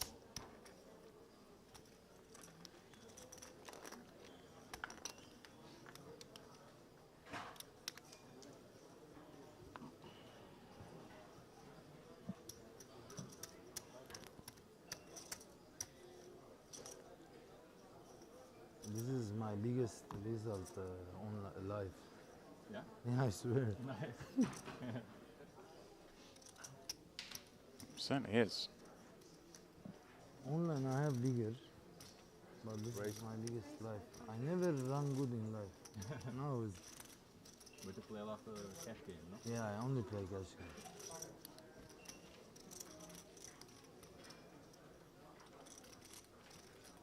Panetti, 5-6 suited as we work our way forward.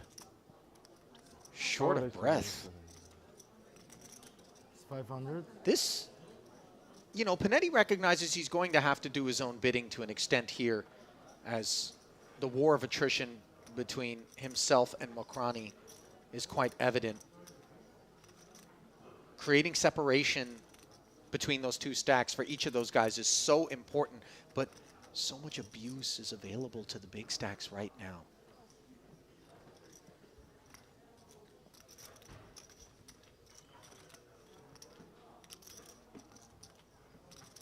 I just can't believe that. The Jugralin run, getting it in bad, winning. Getting it in bad again, winning. Then getting it in as good as you can get it realistically. And just being flopped dead. by this man. By the way, not to be overlooked is the attitude, the positivity Yeah, of Shugrala I loved in it. that moment. To have recognized I should have been out of here long ago, I've certainly... And it wasn't fake. Sometimes, No, oh, I was running good. He instantly was like, well, fair enough. I got very lucky twice. Yeah. Yeah. I'm just happy to have made it to 5th, realistically, when he was all in. And by the way, it was against Horshidian in particular that he got lucky with the ace-5 against the ace-queen to begin the run. Then the improbable and oh so rare ace-king pre-flop fold by a big stack by Ketzer. Now then. Yeah, 39 hands in, I think we've seen some stuff. Unbelievable. Horshidian, button open.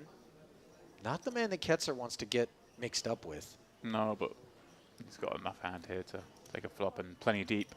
80 blinds.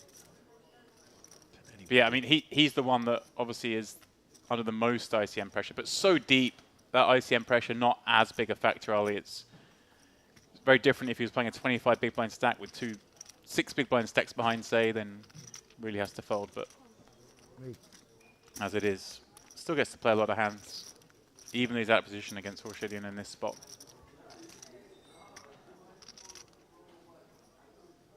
King 9-4, no pair anywhere. Gut shot, straight draw for Ketzer. Panetti taking the price with the suited 1 gapper. This is not his board.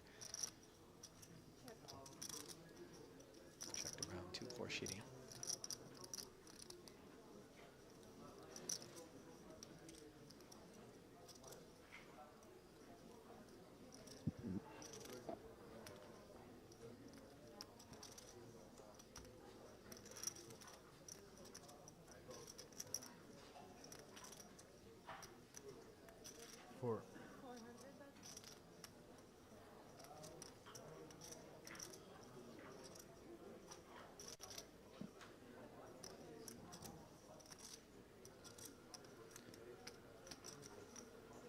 $400K C-bet.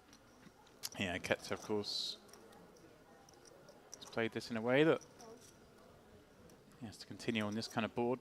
And his range does like this kind of board, the King 9 texture of it. Don't hate the C-bet though from Horshidian. Panetti, of course, has no interest in Horshidian with the best of it still. This ace high. As the 2 big stacks play out a relatively small pot. You surprised at all that Ketzer will want to peel here with a hand like Queen Jack, or obviously deep as he is, he knows Horshidian's going to be up to no good, although in 3-way pots maybe less so. No, this is, yeah, for sure we're peeling this. Horshidian is going to still value bet, pardon me, continuation bet a lot. And become, we're somewhat protected as well. It's very hard for Horshidian to go barreling here because we can easily have a king as played. It's a little harder to have a king as played now. Yeah, check back from Horshidian. I'm not sure this board ran out as the one that's going to leave Ketzer looking to bluff, but I wonder though, because he can certainly bet a 9 here as well. He can bet a king. Does have some value hands. I wonder how much he thinks he's up against an ace high that he needs to make fold versus how much he's up against just no hand that he's already beating. I think he's gone for the latter, thinking maybe he just has the best hand. Horshidian going to be opening so wide on the button. So checking, thinking you're winning, I think is actually probably the better play there. So few combos of ace high versus all the combos of nonsense he might give up with.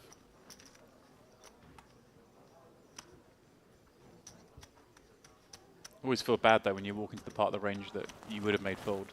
You would have won the pot. That stack of chips. It's got a secondary stack and a main stack, Ali. It's the reserve tank. You. Yeah? Where? I saw you walking in JBR at night.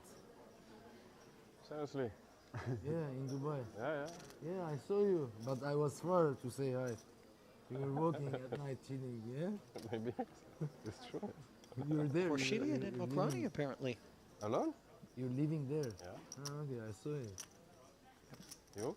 Almost bumped into one another out in Dubai, which has become a bit of a hotbed of poker, oddly enough, given that it isn't quite legalized yet. But, you know, there's private games that happen all over the world. We know this. Yeah, hotbed of activity for poker. Such an unlikely one, in my mind, from when I was first going there. Well, Last going there as well. Though. For most of the year, the beds there are hot. That's for sure. Stone desert. Yeah, this is the nice time of year to be there. I've yet not been to Dubai, and I have so many people who I know who live there. They've invited me. I was supposed to go for New Year's, and things didn't work out a couple of years back.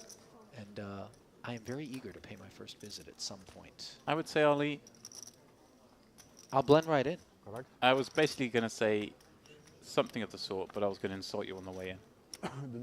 Well, It's a horribly fake influencer, run over, Oh, yeah, flashy, yes, showy yeah. place I mean, that is a bit disgusting and I don't want Nirvana. to spend any time at, so right up your street.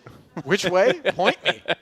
King 9-5, middle pair against backdoor diamonds and a gut shot straight draw for Ketzer, who has it checked over to him by Mokrani. Little C-bet of 350, which we know doesn't have to be attached How much? to anything Right, again, just gonna be substantive. attacking these shorter stacks. Right.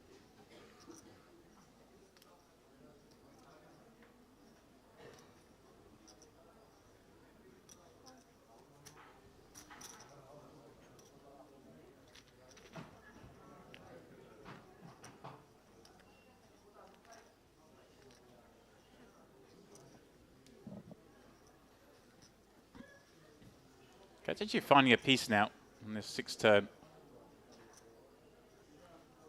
I think he should be happy just to check back a lot of time, but you could fire again here with this increase in equity and try and make a 9-fold, maybe even a bad king. Right where he sees it. Obviously, he's ahead of the 5x now. He's ahead of the queen-jack, jack-10 kind of hands that peeled flop. But just with the chip difference the way it is, certainly one you could get very aggressive on. Almost turn the 6 into a bluff. Yeah, instead decides to play it as a check back, and now let's see. I don't know that Mokrani is going to be looking to fire here. Obviously block under normal circumstances, but I think he can block. He gets to have some. He gets to have the 5s, of course. But you just get abused by Ketzer Yeah. at a higher frequency than under normal circumstances, James. I mean, Yeah. wouldn't you agree? The thing is, you block, you open yourself up to a big raise, but it's hard for Ketzer to really rep too much if he does raise big here on the river. But yeah, I do like defaulting Ali in this situation. So just being, hey, it's 4 left, I've got to respect ICM. I'm in a tie with my man on my right. Yeah, the shutdown there from Ketzer, by the way. Barreled with air, and then made a 6 and checked back 2 streets. Well, there it is. We're playing 125, 250 with 4 left here in the Western Series main event, which has left us just as breathless. It really has left us breathless, Ollie. I mean, honestly, crazy, crazy action. We've rattled through the first half of the final table, first half of the field of the final table in record time. Everyone now guaranteed 140k, 114k, pardon me.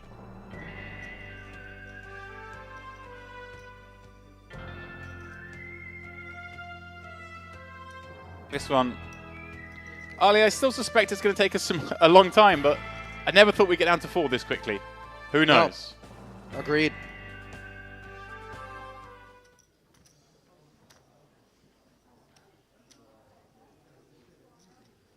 Very rare you'll ever see a tournament this deep, four-handed. I mean, obviously you've got a lot of experience with the World Series main event, but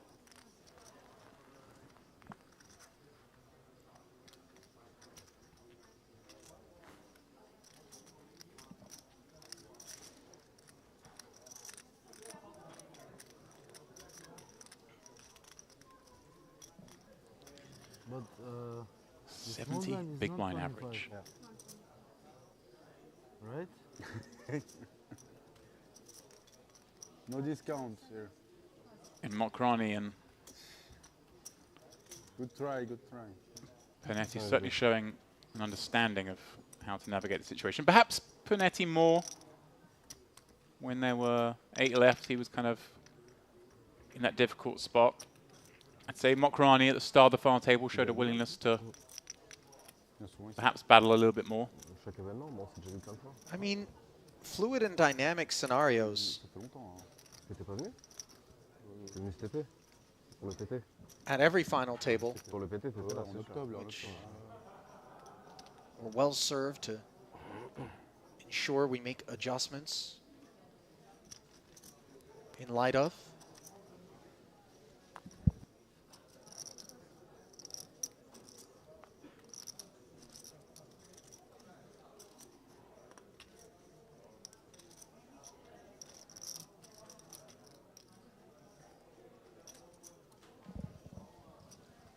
King deuce suited on the button for Mokrani.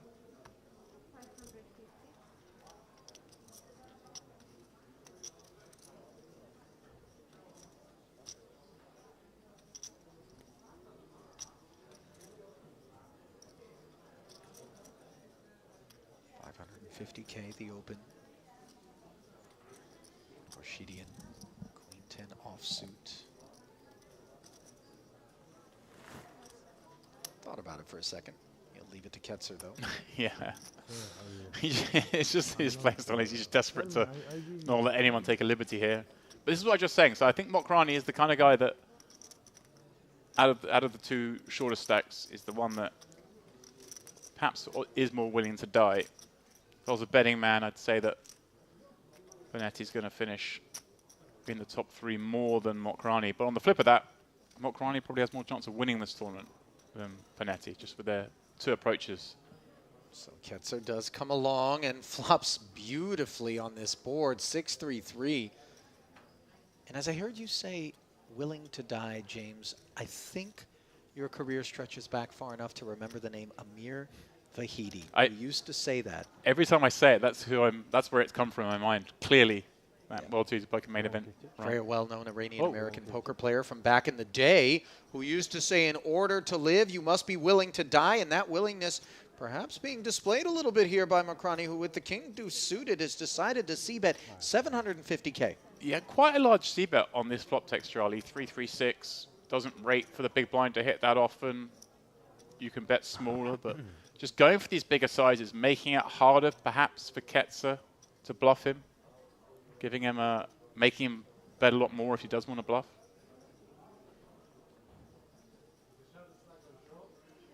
You know, you could have c-bet this for 350. Ketzer's got, 7-9, Jack-8, all these hands would just fold. Of course, the benefit of this is you do make the king highs and the ace highs, I think, fold. Maybe not all the ace highs, but some of the ace highs fold. And when you've got king deuce, that's obviously a great thing to happen.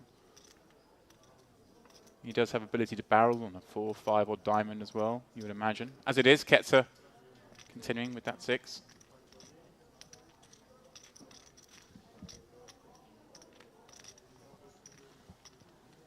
Understandably, and now look at this turn card, the ace.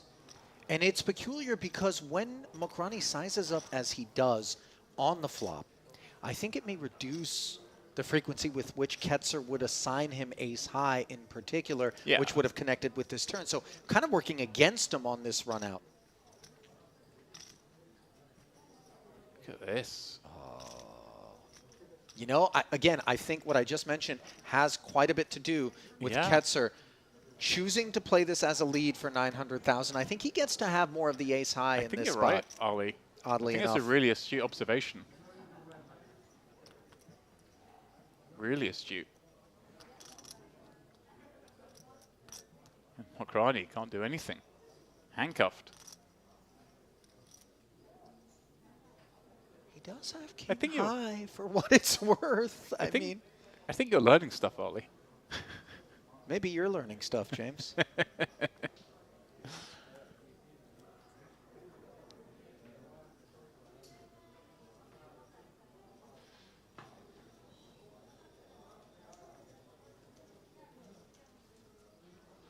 You see it's discombobulating for Mokrani, but the trouble is if you give off too much confusion here,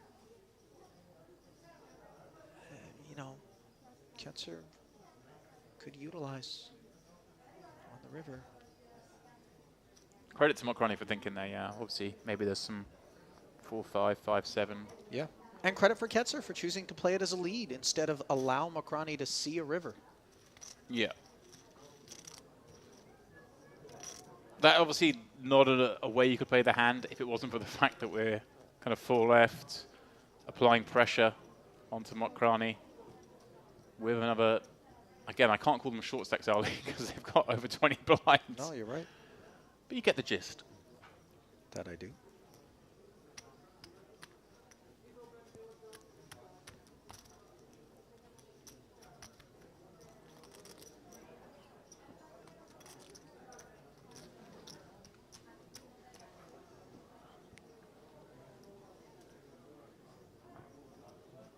It's amazing, actually, Ali, thinking about it. We've gone down to just 4 players. But apart from the aces, we haven't really seen any other big pairs get involved. Trying to think back. There's been some 10s, I think. Some queens. But yeah. I think you're right, James.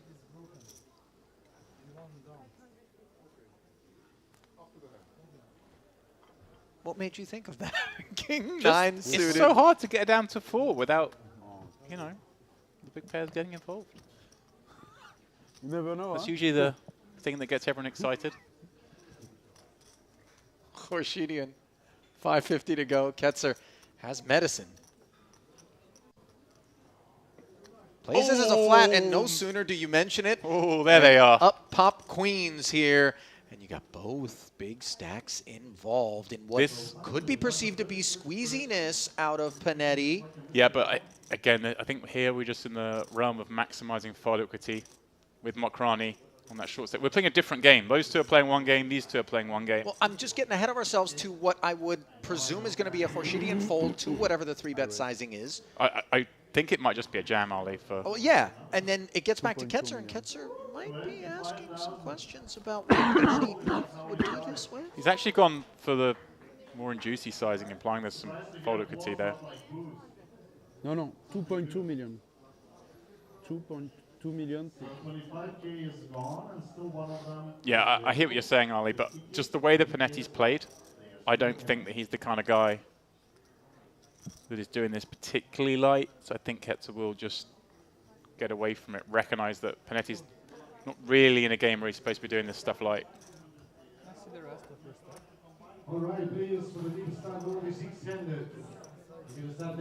I'm very impressed with Ketzer. Like I say, I mean, the ace-king fold we saw was clearly not correct in the cards we're up against, but I think it's very, very good reasoning to find it.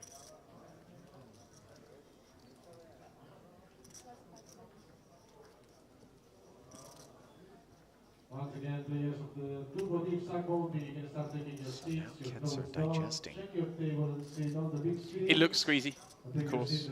And I think he recognizes Panetti's a player and would obviously be willing to make moves such as this. Not necessarily with hands that always have ace-jack suited in a bad way.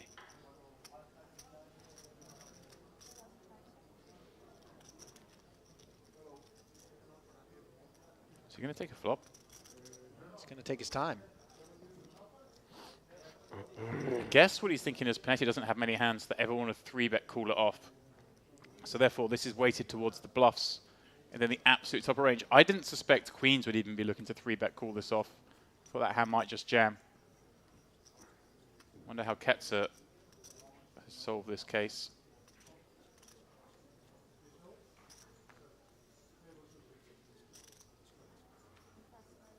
Yeah, good fold. You see he's bothered by it, though. You know, yeah, he's a bit curious. It kind of, it's only the second time I think he's peeled from the small blind in that spot and then gets squeezed when you've actually got a really good hand.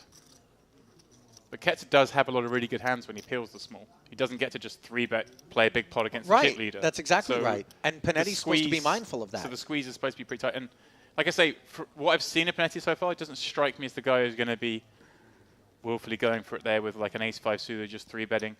Because Mokrani has shown a willingness to get involved, Ali. We're seeing the opens with hands like King Deuce. We saw the hands at the start of the final when he's flatting opens with Queen 10 and the like. So if I'm if I'm Panetti there, I'm thinking, right, Mokrani is going to potentially bust here in fourth. And with the chip stacks the way they are, his only goal here, realistically, is to get to the final three. We get queens, obviously we're going to go with it because it does massively increase our chance of winning the tournament. But his stall is set out. And I've been really impressed at how he's actually navigated this final table so far, Panetti. As have I, and I don't know that it's surprising. One look at his Hendon mob and you realize this is standard operating procedure for him.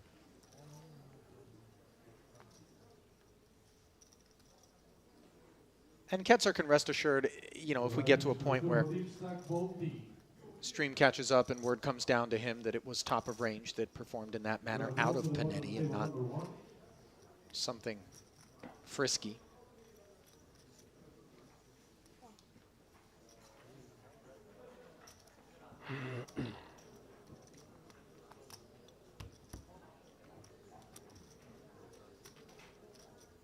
So Mokrani will take a twirl with Horshidian. Flops himself a wheel, Gutty. In the two-board deep stack, place the button on seat number 5, please. Dealer button on seat number 5. We are ready to start in level 1. Small blind 100, big blind 100 with 100 big blind hunting. Dealers shuffle out the deal. Players, we wish you the best of luck.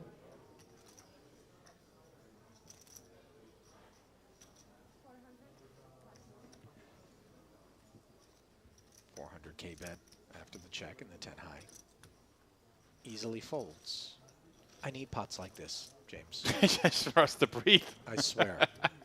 Just, you know. No complaints, by the way.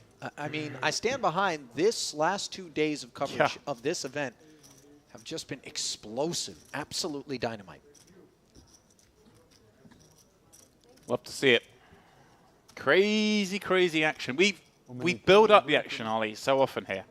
The break. And then this festival has really gone up another level. Yeah, after this big race, yeah. Delivered on a scale that is well beyond what we ever could have hoped for, quite honestly.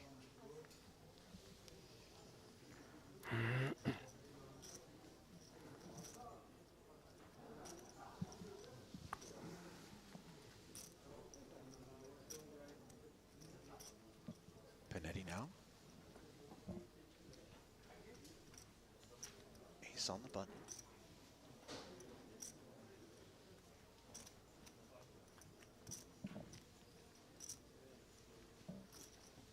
Taking us up. 550 the figure. Mokrani, ace 10. He's been waiting for an opportunity to nibble. Yeah, I think against Panetti as well, you just move this in.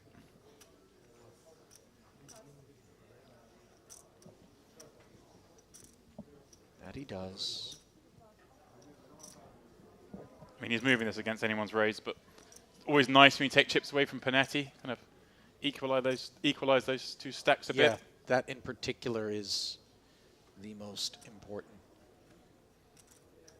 entity from which to cobble away tokens. Well, so this is a spot Panetti does get to call off a little bit wider as well, of course, because he gets to knock someone out potentially. Ça fait 2 fois que tu me fais light, hein? No?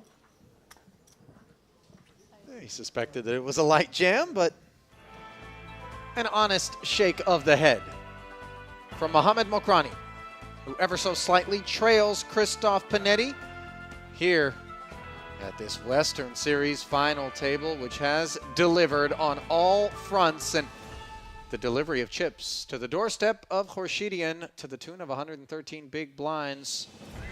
As we'll head for the 150-300 level, he'll sit with 34 million in chips. On tap payout as we bring you back here into the booth. Ali alongside James, 114,000.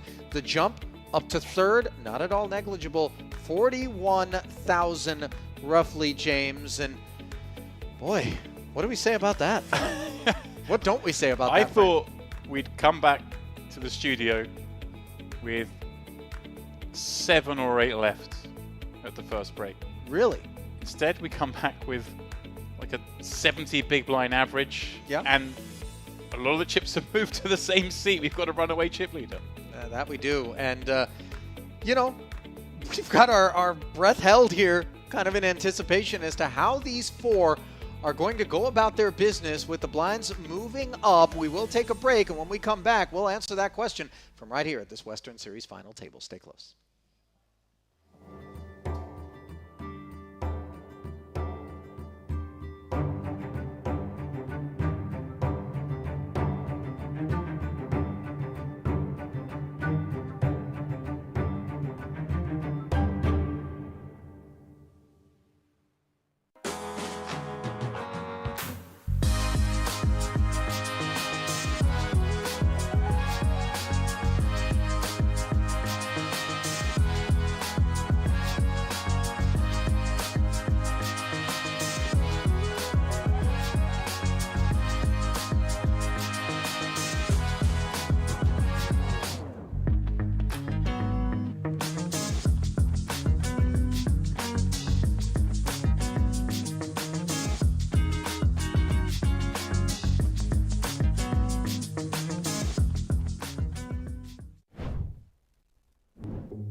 Stops ago, I think I described this place as the world's biggest small poker room. Yeah.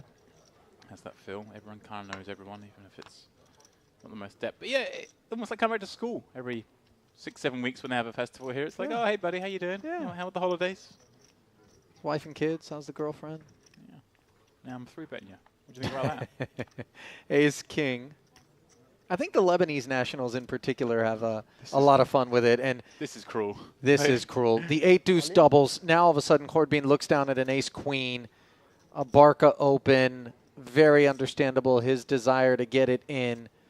And the hand that he snapped off a moment ago is the one that is dominated and in his possession on this occasion. No, much better.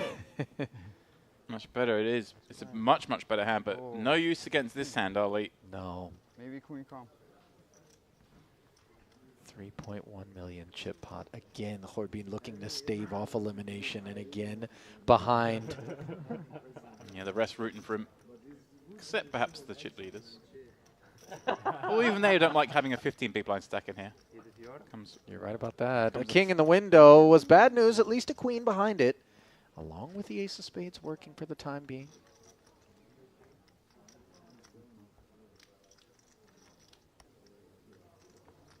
Now, paths to a chop if a 10 rolls off. Queen, the only direct winner. Corbin would take the chop.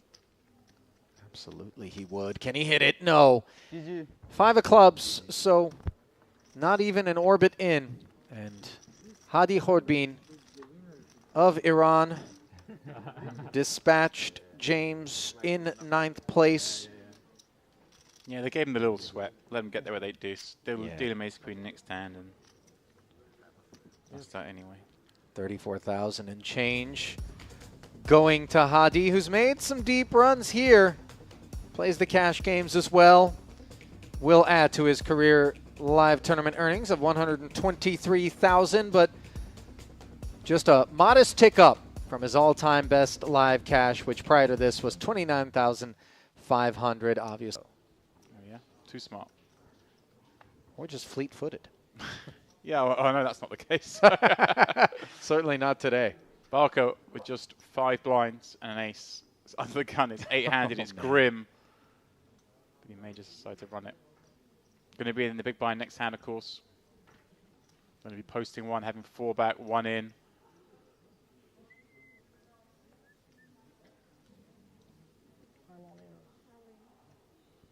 It's not even a spot where he could kind of do the half a stack thing, because half a stack is barely a raise anyway. Just to maximize the old fold equity. You know, as the stats go around, I like that Shigral and Jam even more because he's a little bit adrift of the rest. Only the one super short. Recognizing the light opening range. Gets up. Oh, Panetti. All right. This is definitely one we want to play.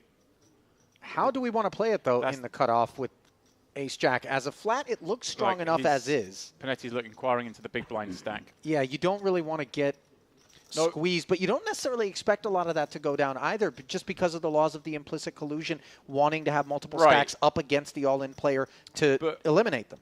Yeah, exactly that.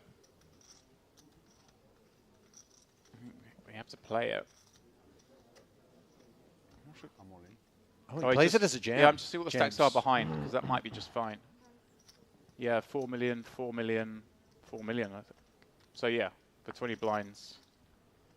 It just makes it like what's a hand like 10's going to do now? Right. Have to fold. Especially when you're guaranteed a visit to the roulette wheel for Barca and that possible pay jump realization. Unfortunately, of course, for Barca here, who ran 10s into ace-3 unsuccessfully, is dominated on his feet in a 2.6 million chip pot, hoping. Oh, perhaps some prayers may be answered if a 4 or a 5 trickle off the deck. Anxious moments for the Frenchman. Yeah. 7. Doesn't help, so it's going to be the 7 outs.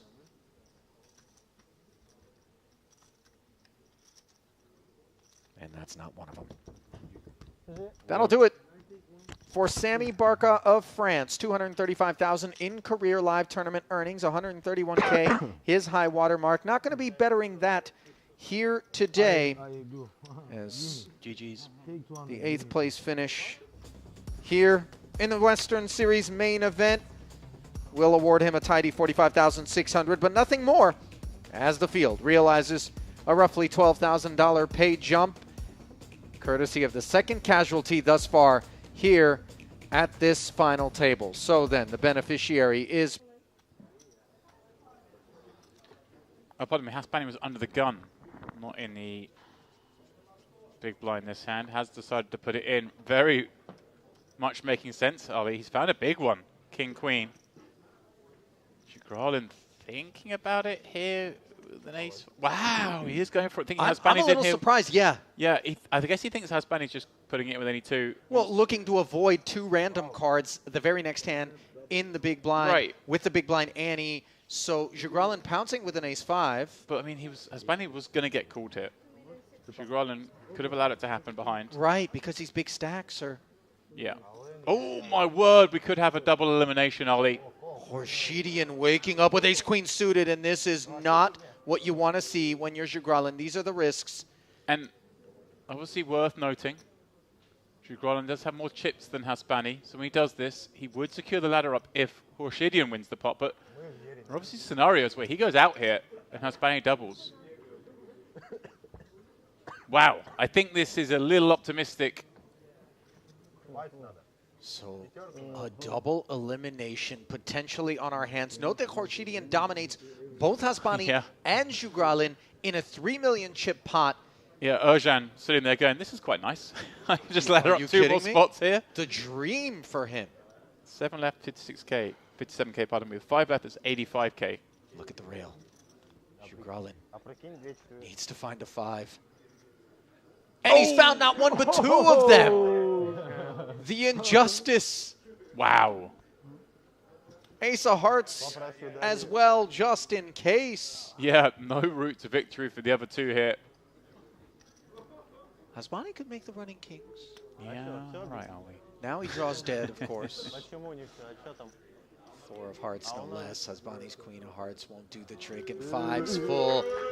Look at the Kazakh boys celebrating. Wow.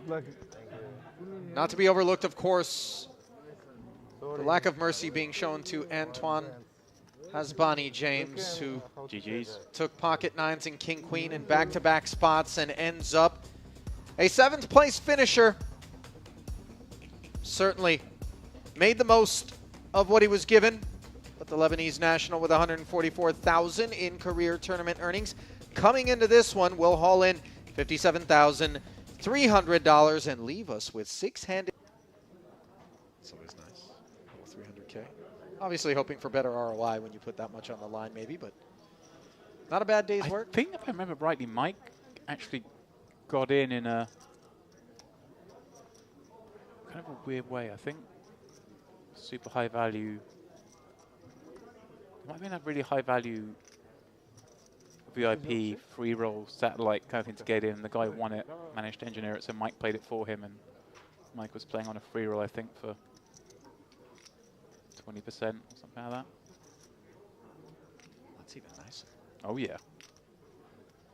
I might be wrong with that. But. Meanwhile, on the topic of nicer, upgrading to ace-king here, you saw a pause out of the jack-9. That certainly feels more like posturing than anything else. Jugralin, though, on the button ace-10, and we've already observed the way in which he has been willing to react to Ketzer, and it's on display yet again here. 5.5 million, ripping it in. Airjohn, ace-jack suited might have been the one to do it.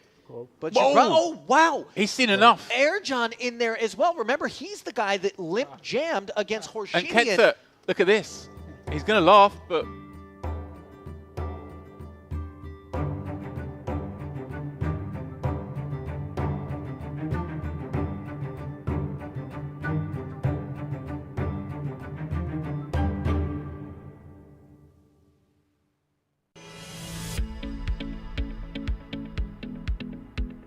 Welcome back, one and all, to continuing coverage of this 4th and final day of the Merit Western Series main event, the first of a whole host of events that are held here each and every year in North Cyprus. Ali Najad joined now by David Lappin, as David had to be brought up to speed on some of the carnage that has already taken place at this final table, but you had to guess that that's the case just simply based on the pace at which we've worked our way down to these final 4.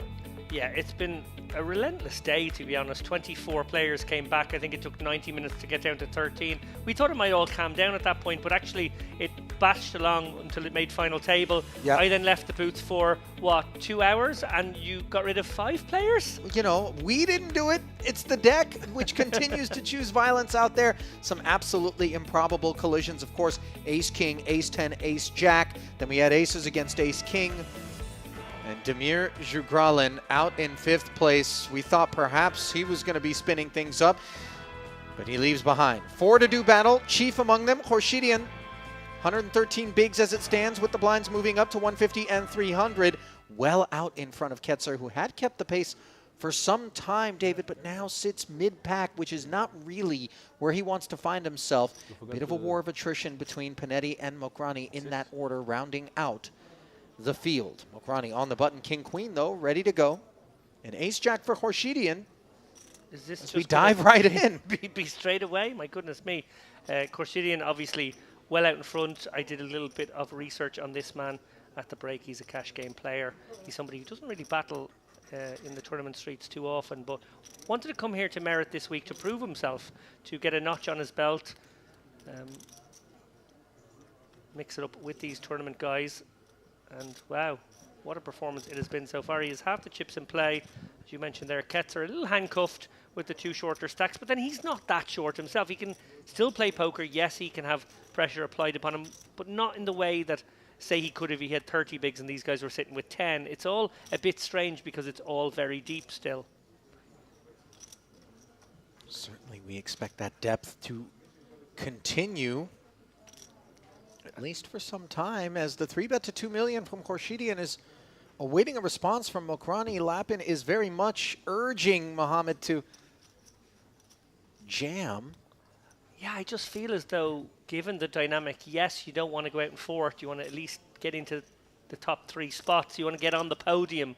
But King Queen is a massive hand on the button here. And Khorshidyan, I'm assuming, doesn't always have Ace Jack here. I'm sure you've seen maybe examples over the past few hours where he's been much lighter than that. Wow, what a fold from Mokrani. But maybe an overfold given how this guy is probably pilfering and pillaging. I'm a little bit surprised that he would release, you know, we know Khorshidyan is going to be up to this sort of business, and it's not going to require hands better than King Queen. But we defer to Mokrani. Yeah, you're not going to wake up with too many better holdings on the button. If you're willing to raise fold that one, I'm a little worried whether you have enough raise calls or indeed raise 4-bet shoves as it would be in this instance, as Khorshidyan gets his microphone adjusted. Well, he's been doing the adjusting for the most part to the landscape here at this final table. 6.5. So Ketzer in a blind v blind battle here, 22 bigs deep. Interesting now for him whether he proceeds with a limp, with a raise, or just jamming maybe the ace-5 sometimes, given how his opponent is desperate to outlast the man to his left. And that is what he does. Ace-5 asks for it all. Jack-4 is not prepared to comply. What did he say? Good size? Good sizing. Love that sense of humor. As you're forced to pass chips over to the gravitational field that surrounds Ketzer.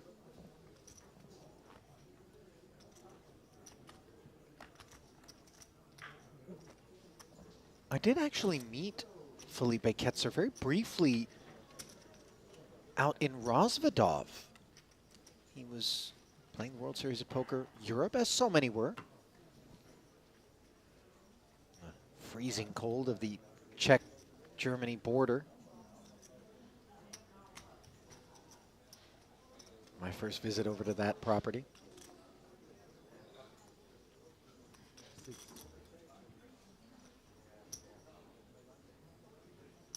Khorshidyan paying a visit to the cutoff with 8-7 offsuit.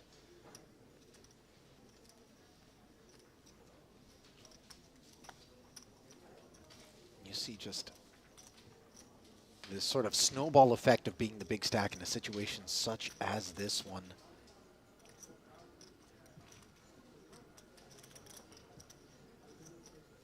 Just really able to chisel. But Mokrani does respond. Let it go against the 3-bet. This time, he's the 3-better and a dominant A7. You see Khorshidyan asking for a count. I'm not sure this is necessary. No, but I guess it gets him the count for future hands. Sometimes players will do this so as not to have to burn time banks if there actually is a decision. It's, you know, a nuanced sort of movement. Yeah, Mokrani obviously feeling much better about being the 3-bet shover than having either the shove or leverage bet put upon him. How much are you? 6? Right?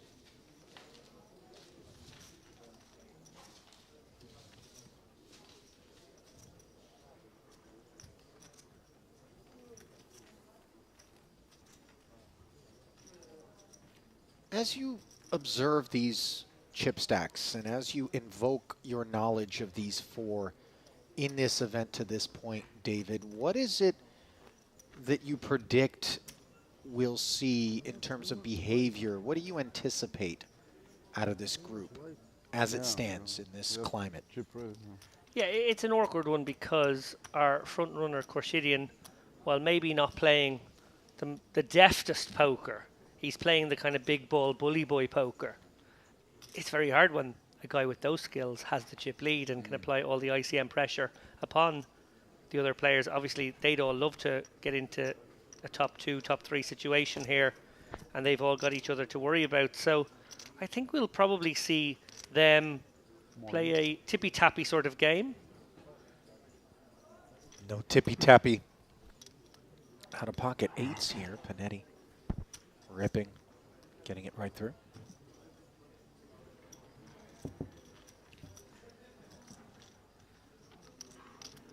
Yeah, position is an interesting factor on this table. Obviously, Ketzer, even though he's in the most miserable ICM spot, there are two caveats to that. The first is it's not actually that easy for him to be at risk in a hand against Khorshidyan.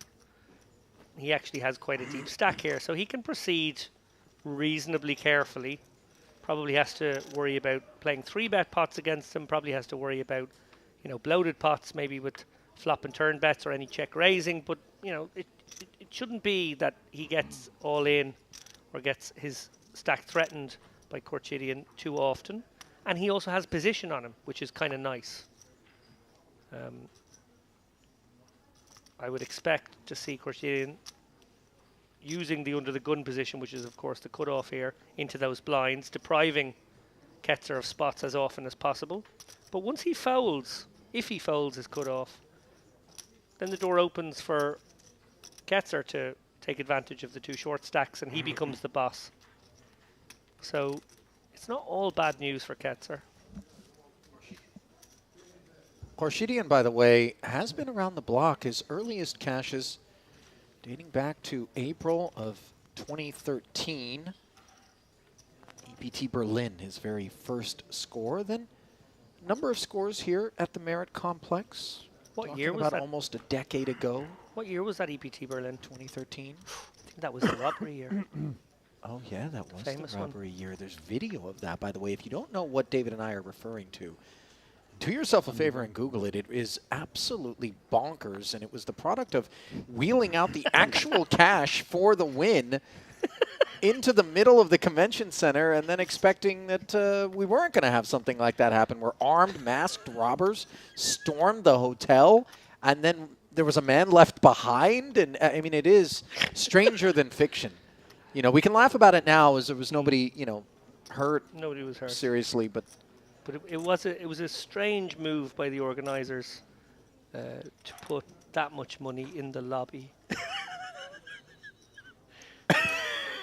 It really was. Just out there.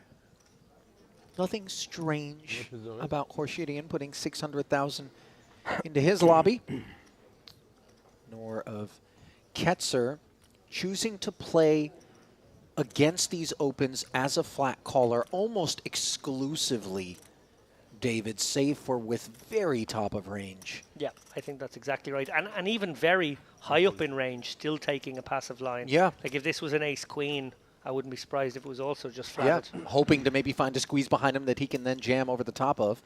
Instead, Panetti accepts the invitation at the price, 2.1 million in a rare three-way pot, which comes queen, 9, tray. So the gutter for Panetti, but the pair of threes for Khorshidyan is actually in front. Backdoor clubs as well. Yeah, every reason to bet this one. I think he's got the back doors, and while this should hit a reasonable amount of his opponent's range, he doesn't want to ever check call this hand. So firing a small bet himself isn't too bad. Oh, he's going to check it. We will have to see. Obviously has the best hand right now, and Ketzer with the flush draw may take a stab. It's a pretty nice situation to semi-bluff. No one's shown any interest on the flop. And now facing a million, Panetti can't really be interested anymore, but Khorshidyan facing exactly that kind of spot that he could have avoided if he'd made a 600k bet himself perhaps on flop. Well, it may have just taken the hand down. Now, obviously with queen and 9 on board, he was worried that it wouldn't take it down often enough, but he has allowed for one of these other players to take a stab now, and he's not really sure where he's at. He could be up against a king 10, a king jack, could be up against a flush draw, as we see here. And Ketzer's taken some cool lines here at this final table. He is tremendously well-rounded and was James Dempsey's pick coming in, obviously in part due to just the volume of chips that he brought forward, but the resume as well and familiarity for Dempsey. Results for Ketzer dating back to July of 2016 out in his native Brazil, and he's played some 25Ks, 10Ks. This is a man who's gotten around the block, and he's gotten through with this turn lead against the threes, which concede. Yeah, he has a great table presence, it must be said. Yeah. And just seems cool as a cucumber in every spot. Interesting there how Horshidian honing in on the fact that it was a half pot bet and not smaller than that, which deterred him from making a call there. Not sure if I love the line there by Horshidian. Obviously the open is loose, but he's allowed open pretty loose here. Right. So that part is okay. But I do think maybe should have fired a small bet of his own. Did sort of open the door. Maybe feels as though these guys aren't going to bluff against him or semi-bluff too often because of his reputation and big chip lead. Maybe feels like he's getting honest responses. Well, there have been a number of responses that we've glanced over at on our Merit Poker YouTube channel. From those of you who have been streaming us live, Conan in particular mentioning that this tournament is on fire earlier, still with us, calling the competition quite fierce. We welcome him and all of you who are soaking up the Final Four and the final throws of this Western Series. If you're enjoying it, click that thumbs up, the like button, click subscribe, and make sure that you don't miss a moment of what we have on offer from North Cyprus, as it truly is incredible poker. It's just the word for it. Yeah, it's a different breed and class of poker to what you might be used to. Well, look at this class of hand. Pair and a flush draw. Delightful developments for Macrani as he and Panetti tiptoe against one another.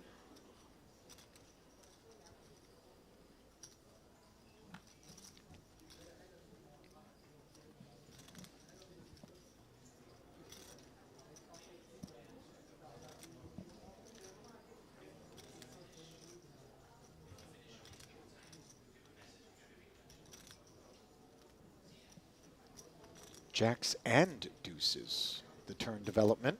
Yeah, can't really have much more of it, Macrani, and can't really have much less of it, Panetti here, so...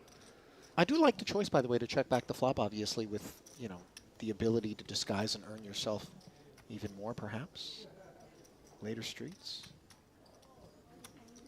And barring a moment of madness here, this is hand over. Well, moments of madness is what we've paved the road to these Final Four with, to be fair.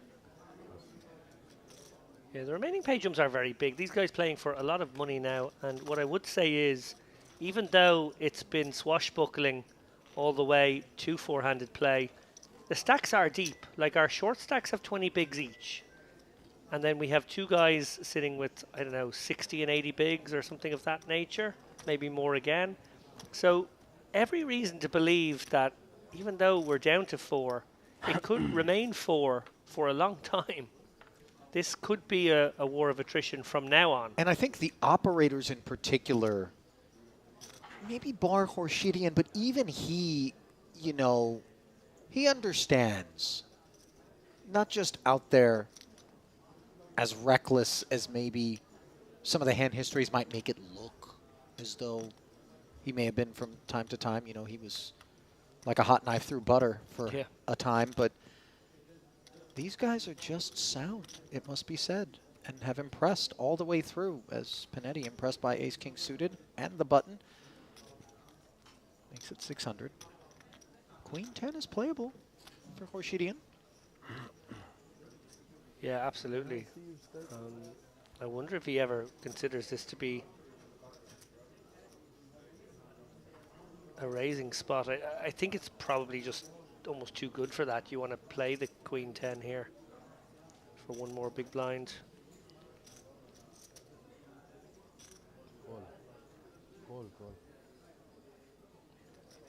Call declared. Obviously, he is able to put people into some real situations, but this situation is one that rates to bring quite a few more chips forward. Top pair, checking over to 2 overs and the nut flush draw. 300. Barley and hops as one brews. 500.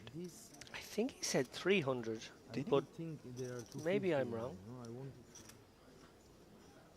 300 now. Just getting clarification on that. I think that's what Khurshidyan heard as well. Either way, he's in. It is 300, so ignore that 5 for a moment. And the raise is to 1K. Or sorry, 1 There's a million. raise? Oh, we're way beyond 1K. It's 1 million.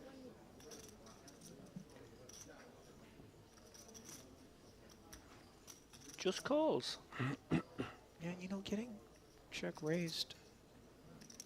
You still just have ace high for the time being. Obviously, you can force the issue. Instead, the flat call brings the 6 of spades and brings another bet out of Khurshidyan, who asks for it all. 4 million. This is precisely why I would have just stuck it in on this flop here. Bet, get raised, and then shove. With some fold equity against a player who might well have some raises that are just trying to leverage pressure on you. The problem is if we just call and get shoved on and don't hit, we end up in a pretty miserable spot here. That we do. Our opponent is capable of bluffing. Take after Could the- have a worse after flush the- draw, remember, which would be an absolute disaster if we were to release our hand. That it would. And then even when he does have exactly the hand that he has, which is right up there with the best he can have, we have basically the right price. So I think when you add in all that stuff, you may have to make a very sad cry call here. And it's not the manner in which you would have hoped to get all these chips in. I Yes. think the jam on the flop, you feel a lot better about things than you do Oh, yeah. calling off here. But at the end of the day, Take after One more. oh, Panetti very Saying take after that. irritated by the time bank. I don't request like there. that from the other player there, I must be honest. That's an issue between the dealer and the player. The players shouldn't be getting involved there because it does disrupt Khurshidyan, your that thought is. pattern. Actually, I think it might have been Mokrani? Mokrani who pointed out that another time bank card was due. And you just wait till the end. It's not your business. And if you do disrupt the thinking pattern of the player, I think that's actually really, really Look wrong. at this, the Wow. fold from Give me the the queen, ace-king of diamonds. Improbably. You have the queen? I have 10. So easy. I'll tell you what, Khurshidyan's laughing Panetti. 10. Of course, Queen 10. What? You think I'm ace 10? You think I'm crazy? I have Queen 10. Panetti had heaps of equity and quite the price there. You will see on TV. I have Queen. You're very lucky. You don't know my hand, but shit. You have Jacks? No, no. I really wanted a rabbit hunt at least. Oh, he made that an awkward spot for himself. You get to jam it in there on the flop with some fold equity. Don't get me wrong, I think we'd be going to showdown. But you're favoured just before, against Queen 10 there, or I know at to least speak, but flipping. it was a raise. Basically a flip. So, no, But if when you're you getting it in put, with 50% ele- equity in a worst 1 case million. scenario and you have fold equity, it's always a good spot to get it in. I think he said after as well. I'm confusing if... He said after. He said after. Yeah, now it's gone, but... Yeah, he said cool, but okay. Sevens for Mokrani. If you want raise, I could have raised, no problem. For me. But I wanted to call, you know. My intention is call, not raise. And I'm not... If you raise, it's completely different, but... yeah, but I'm not what they say... Khurshidyan saying I'm not, and I think he was trying to say angle shooting just based on some discrepancies there pre-flop that were identified, but then ends up, you know, as we can see, Mokrani's going to open anyway, potentially being perceived to influence action by making it clear he's folding his small blind before Mokrani acted. So just a snowball effect of bad optics. And on the topic of things that are optically displeasing, how about 9 deuce off?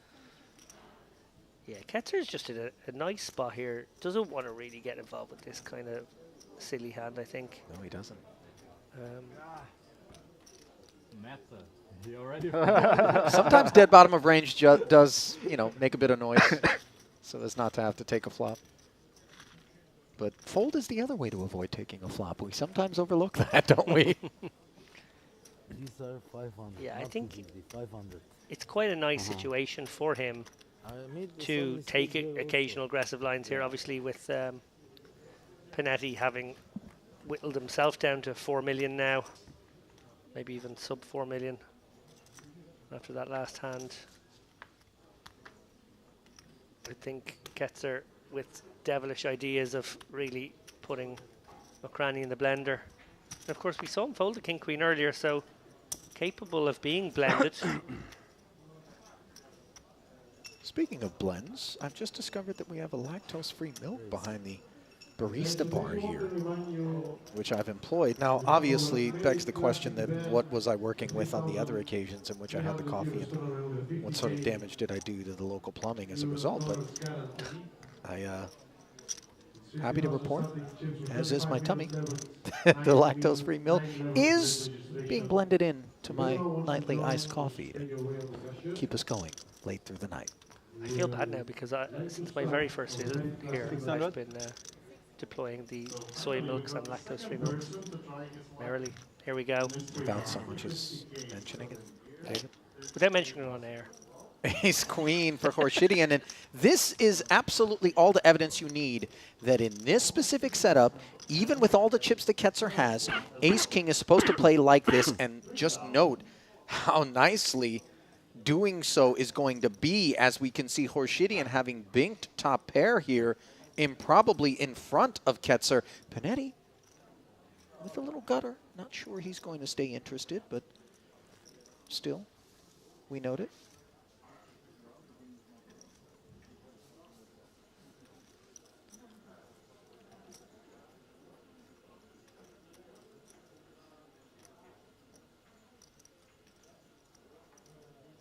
Yeah, this could have been a monstrous situation had Ketzer not had the presence of mind to find the flat here. He is going to take chips that perhaps sometimes psychologically we tell ourselves could have been deployed pre-flop to arrive here and use them as a call. Backdoor wheel, 2 overs, and just the equity of an ace-king against broad ranges from the button. But it is eyebrow raising for me in particular, David, that he wants to go further streets out of position against, and Panetti works his way in, able to close the action, getting 3-1, and now hitting a 6, which could wind up troublesome for him.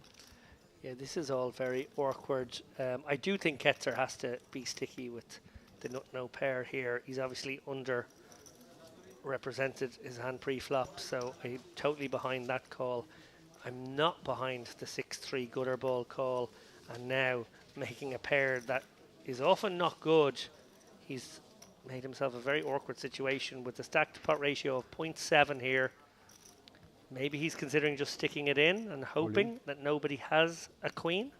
That is what he's decided to do, and that is going to be a game over for Panetti unless he gets a little bit lucky on this river. Khorshidian obviously going nowhere.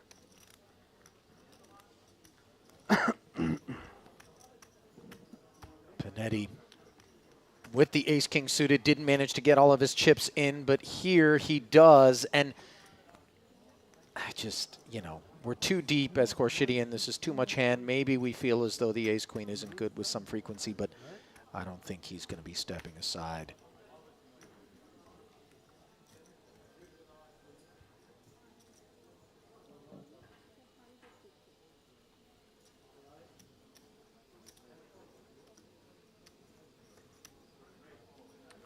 Good luck.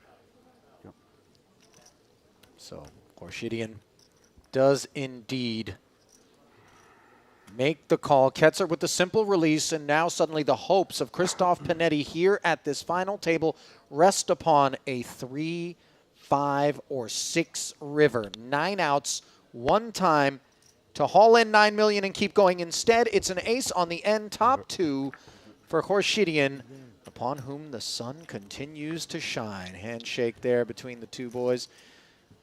Okrani just extending his fist there, no eye contact whatsoever. Perfunctory salutations, and Ketzer. A handshake of his own as the very accomplished Panetti gives way at long last to a final 3, but not before hauling in 4th place money, $114,000 to add to an already very illustrious resume, which was $412,000 throughout the course of his career. Best live cash still $173K, so wasn't able to vault that. But Khorshidyan, the beneficiary of all of those chips, David. I raise. Yeah, it's a monstrous chip lead now, 40 million of the 67 million in play. Mokrani, you're right, he was so composed and, you know, I think maybe offered a faint fist bump, but not too much. But actually, he was the real winner there. Yeah. You know, Khorshidyan adding even more to his chip lead, and that's a great spot for him. But in real terms, Mokrani, getting that ladder jump is absolutely huge when there's a guy sticking around not much shallower than yourself for a couple of reasons. One, you've outlasted him. You've got that pay jump. Two, well, the ICM handcuffs are kind of off. Having been strapped to the bed, so to speak, you can jiggle about. And that is obviously a relief, but still work to be done for Mokrani, who has flopped 4s and 3s here against Khorshidyan, just doing what we would anticipate with Ketzer caught in that 2nd place stack, looking over at 6.4. He rates to just spectate until Mokrani's fate is brought into better focus. He does call this 400,000, picks up the bad end of a gut shot on the turn, but that spade could embolden Khorshidyan to add more pressure. 2 overs and the flush draw. Do you favor another barrel here, David, or a check back? Yeah, I think we barrel again. I think the Mokrani call with 3 deuce here in the big blind pre-flop is it's not an ideal situation, but wow, feels kind of ideal now. Yeah, it sure does. 3's full of 4s, and we know a 4 isn't a part of Khorshidyan's kit. Did come with the check back. So again, you know, showing some of the thoughtfulness, some of the responsibility of having that big stack and not maybe letting it get to your head too much. We've seen some players really come apart with some fairly big chip leads at final tables over the years. But Khorshidyan, at least from what we've observed thus far, doesn't rate to be among that type as he faces the 1.5 million chip bet. Just has queen high, really. Not much to think about. No, I think there's a decent amount of aces actually here. When Mokrani defends big blind, it could be a hand like ace-5. And any ace that he defended with, he would probably continue in this fashion. Maybe not fire out quite as big a bet as this on river, but maybe still would. Does feel quite strong to have an ace here. Khorshidyan now 6, obviously interacting so much with the 3-4. If he did have a hand like 5-7, 6-7, 5-6, and that's why he put the brakes on the turn. Don't think he can really continue in this one. I'm getting better and better. Let's figure out one more. He's thinking about it. I'm trying to piece together what kind of hand would bluff here. All the time banks being dropped out there, and this is, of course, delightful for Mokrani, who's thinking, I might get paid. Yeah, Khorshidyan probably just fixating on a 9-10 of diamonds here and thinking that's what I beat, and how heroic would this be if I found the call. With queen high only. Queen high, like a boss. Was good, queen high? We will see after. Yeah, okay, so. Tell me from now. Trying to solicit intel without the delay, and Mokrani giving nothing away. Interesting that Khorshidian made it look like he was going to be willing to burn through time banks in that particular spot. And he now has the bank of left side, bank of right side, and then kind of the active chips in between them. Man spreading, dare I say, here at this final table. Exploring the space, as they call it.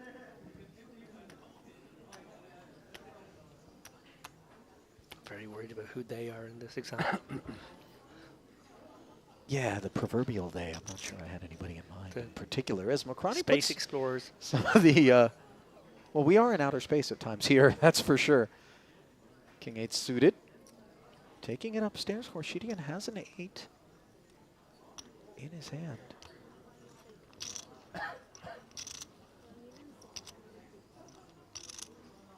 Did he 3-bet this? He did, 1.6. Annoying from Mokrani.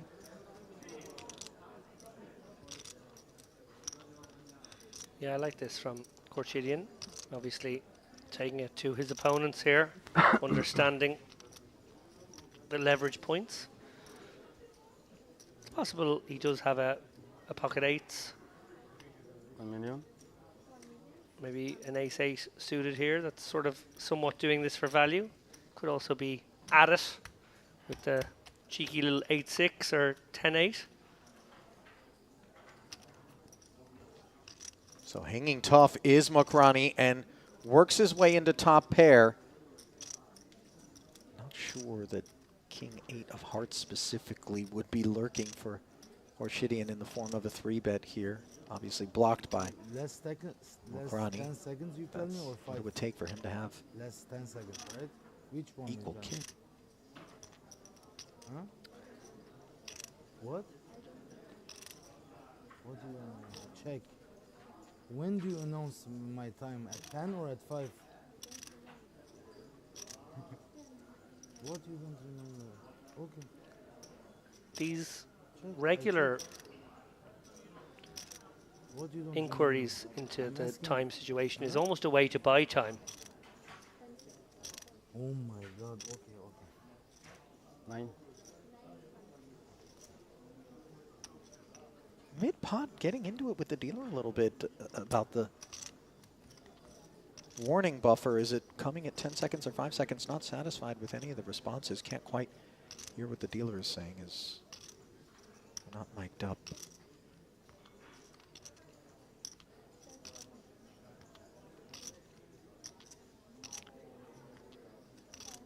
So having called the 3-bet and flopping best, he does just pounce on the 3-bet check line from Khorshidian.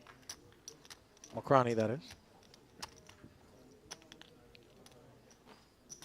Well, no, on the fact that he was 3-bet and then checked it. He pounced on that. Mokrani did. Yeah, don't of remember, course was you do. very Know, strange Ah. answer. Yeah, I know, we were saying the same thing. We were in violent agreement. What? Not that violent. Nice to see Khorshidian laughing, by the way. I thought perhaps, you know, every now and again, both you and I have been at enough poker tables where some sort of trigger, something happens that just turns a corner for somebody emotionally, gets under their skin. And in a situation such as this, where there's a $342,000 first place payout and just 2 hurdles to clear to get there with the chip lead, Khorshidian would be well served to just keep all annoyances out of his mind, focus on the task at hand. I couldn't agree with you more, Ali. I think these are very petty little squabbles. Yeah. You know, sure, there's occasionally a time where you want to get some clarification or even get into some needle with your opponents, but fiddly little things about time and back and forth with the dealers, all they do is break your concentration. Absolutely right. It seems like self-evident observations on our part, but, you know, things to think about. Although, because I'm a contrarian, I do remember my time as a cricket captain. And yes, this is the first cricket anecdote of the week, and I've saved it till the last day. Okay, tell us. He said, like, sometimes if things weren't happening for you, now in reality things are very much happening for Shidi here. Absolutely, they are. But I would sometimes start a fight with the umpire. Intentionally. Yeah, just to get the team going, just to get everyone going, just get a little. Show some pep spirit, into it. yeah. Just, I hear where you're coming from. Particularly if you could tell that your teammates were sort of ebbing because, you know, maybe it had been a passage of play that wasn't going so well. You just thought this'll, you know. There's a famous Roy Keane phrase where he just says, "You just smash into someone, you know, just make yourself feel better." There's plenty of highlights of Roy Keane doing just that for anybody who follows football, by the way, very famous. Yeah, so I wonder if he's that type of personality, Horshidian, where he just feels the need to always be entangling in some kind of dispute or argument just to keep his maybe aggressive levels up. Henri kind of affect. I know some players like that just never seem to ever have like a I'm happy, I'm comfortable, no matter win, lose, draw, just an edginess about them. Yeah, bit of McEnroe or a bit of... Yeah, sure. Bit of suited connector on the button for Ketzer. Opens, gets flatted by Mokrani. He's shown some willingness to tussle here.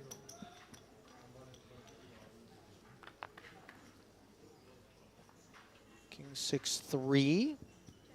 Pre-flop razor with the best of it in the form of second pair versus what is bottom pair for Horshidian, who took the price. Yeah, and boy would he love to get the C-bet through here.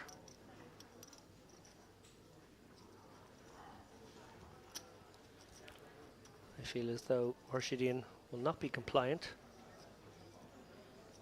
You don't call with 3-4 with the intention to fold bottom pair. No, you do not. Especially on boards such as this, where absent a king, we expect that Ketzer will be falling to the pair of threes with great frequency. Neither player with a diamond, as the extra 1.4 slides into the middle, bringing the pot to $3.5 million. Okay, so one more try. Ketzer can't be loving that development. One presumes we will see a check. Let's see. One thing might be swirling around his mind right now is if his opponent had a big diamond, as in the biggest diamond, he would probably have a 3-betting hand pre. Regardless, he now finds himself with 4th pair against 5th pair.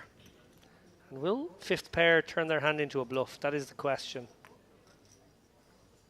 Indeed it is. As the turn failed to bring a bet. And there's our answer. Horshidian leads out, but just 300 into 3.5, and I don't think Ketzer getting a price such as this, I mean, we're talking almost 13-1 lap, and you only need to be right 7-8% of the time. Yeah, we saw Ketzer make a sticky call of this nature a little earlier on, getting this sort of price. I don't think he can fold this. Obviously, he's thinking, how often is this a 3? And if it is a 6, it's probably a better 6 than his. I have the 5. I think it's incredible if this gets through as a bluff. I think you just have to call with any value hand here. On the off chance your opponent's taking a very cheap stab. Here we come.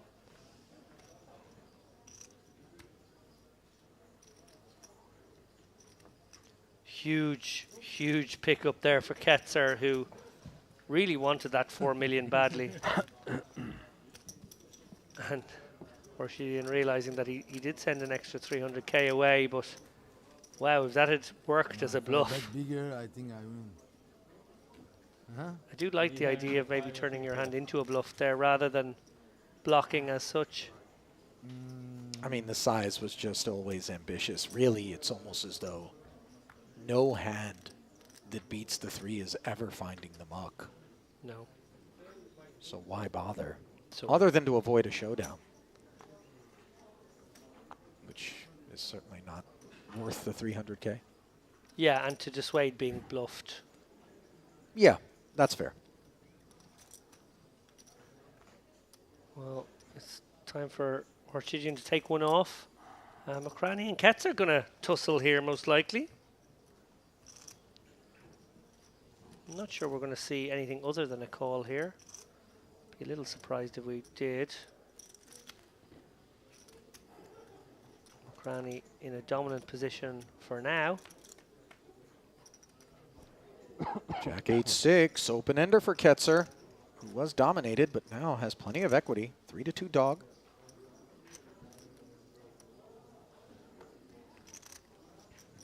And from what we've seen of Ketzer, there is a half pot, if not larger than half pot bet heading into this pot now after it goes check check.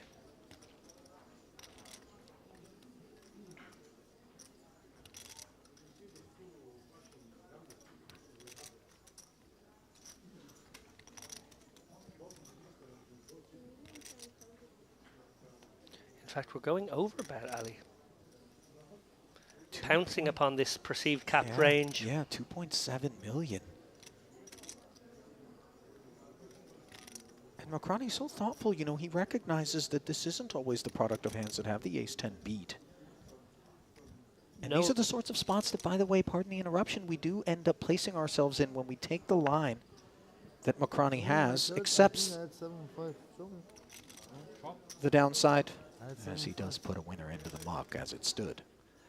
Yeah, it's such a great outcome when the 10 high gets to win that one. Nice bet. And of course, he does have the open ender if he was to get called. Most importantly, his opponent's check on the flop indicated a capped range. And he could, of course, on that board represent the 5-7, represent the 2 pair combos, represent some sets, maybe even as well. So nicely done, nice execution of the overbet there by Ketzer. Very much so. And, oh, in the spirit of Western.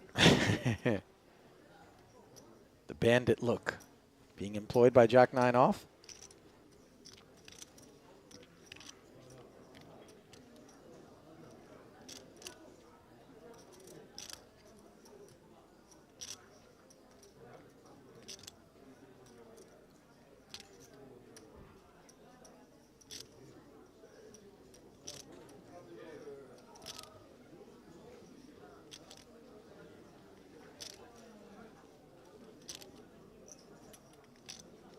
Deuce suited for Ketzer. Coming along. Oh, and another ace deuce for Macroni. So they're blocking one another here in what becomes a 1.8 million chip pot. Yeah, it makes the likelihood of an ace coming far less likely. Advantage with the pre-flop aggressor. Middle pair on the king high 2 diamond board. Has the only diamond. With 2 quick checks in front of him, he will presumably draw a curtain.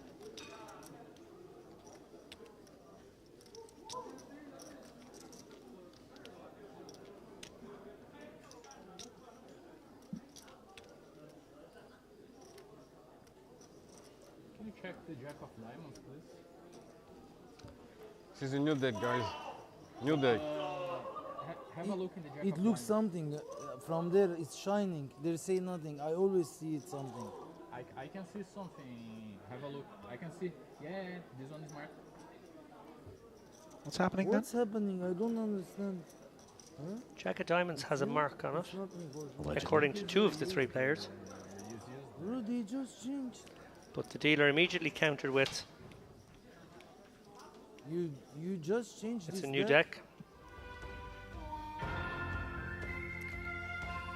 Well, the deck may be new, but the fate of mosquitoes that come within clapping range of yours truly, that remains the same old story, as I am 2 for 2 thus far with you in the booth here, Lappin, on winged insect eradication, which has become a little bit of a kind of back theme to our adventures here at Merit.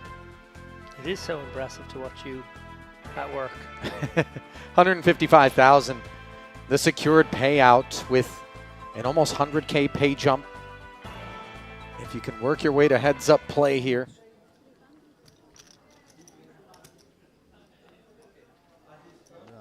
My king of diamond was like from the middle, you know, there's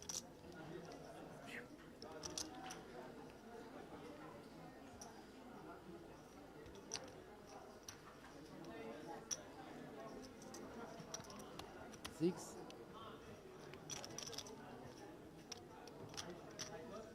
Ketzer, ace on the button.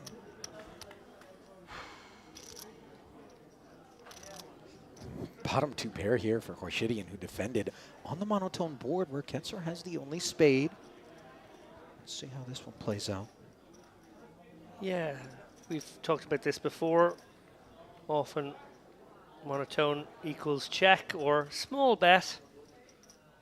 Decides on check here with sometimes the best hand and sometimes the only draw. Ace on the turn. And this is a problem for Ketzer, whose check back does bring what he thinks is a terrific development, but instead it's one that will prove costly as Khorshidian activates now. Obviously incentivized to protect the 8s and 7s, but only firing 800,000, half pot, I suppose, well within reason. Do we size up at all on the monotone board? I think it's okay. I think we can fire this sizing with our bottom two, targeting the ace-x that probably don't have a big spade because they might have bet. Certainly not the ace of spades that might have bet. Oh my goodness me. Wow. Aces and sixes as Ketzer calls and so improbably ends up a winner with running two pair. Khorshidian looking at the six and thinking it's innocent enough. Yeah, I'm getting flashbacks to the last hand of the high roller now between Shornikau and Guo Shuang when she flopped top two and oh yeah, was plowed down jacks up by Turning River. Yeah.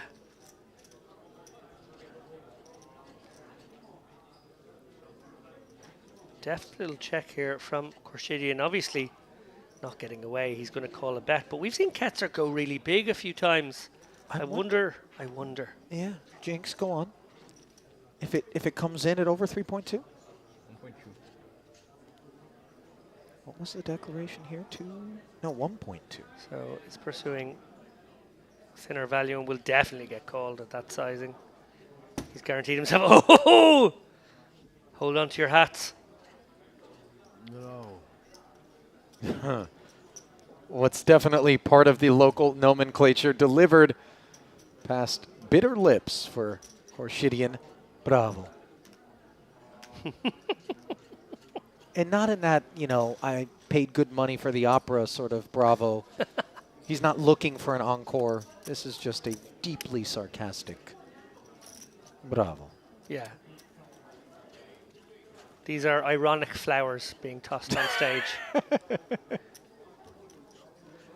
That they are.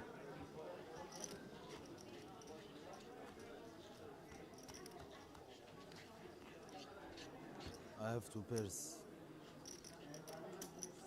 Inferior pairs, to be specific. But regrettable pairs. But pairs that were supposed to perform better than they did there. Khorshidian really not much to complain about on the day. I was about to say that exact same thing. Really, everything has gone so well for him. He's had the over pairs against the under pairs. He's won the flips.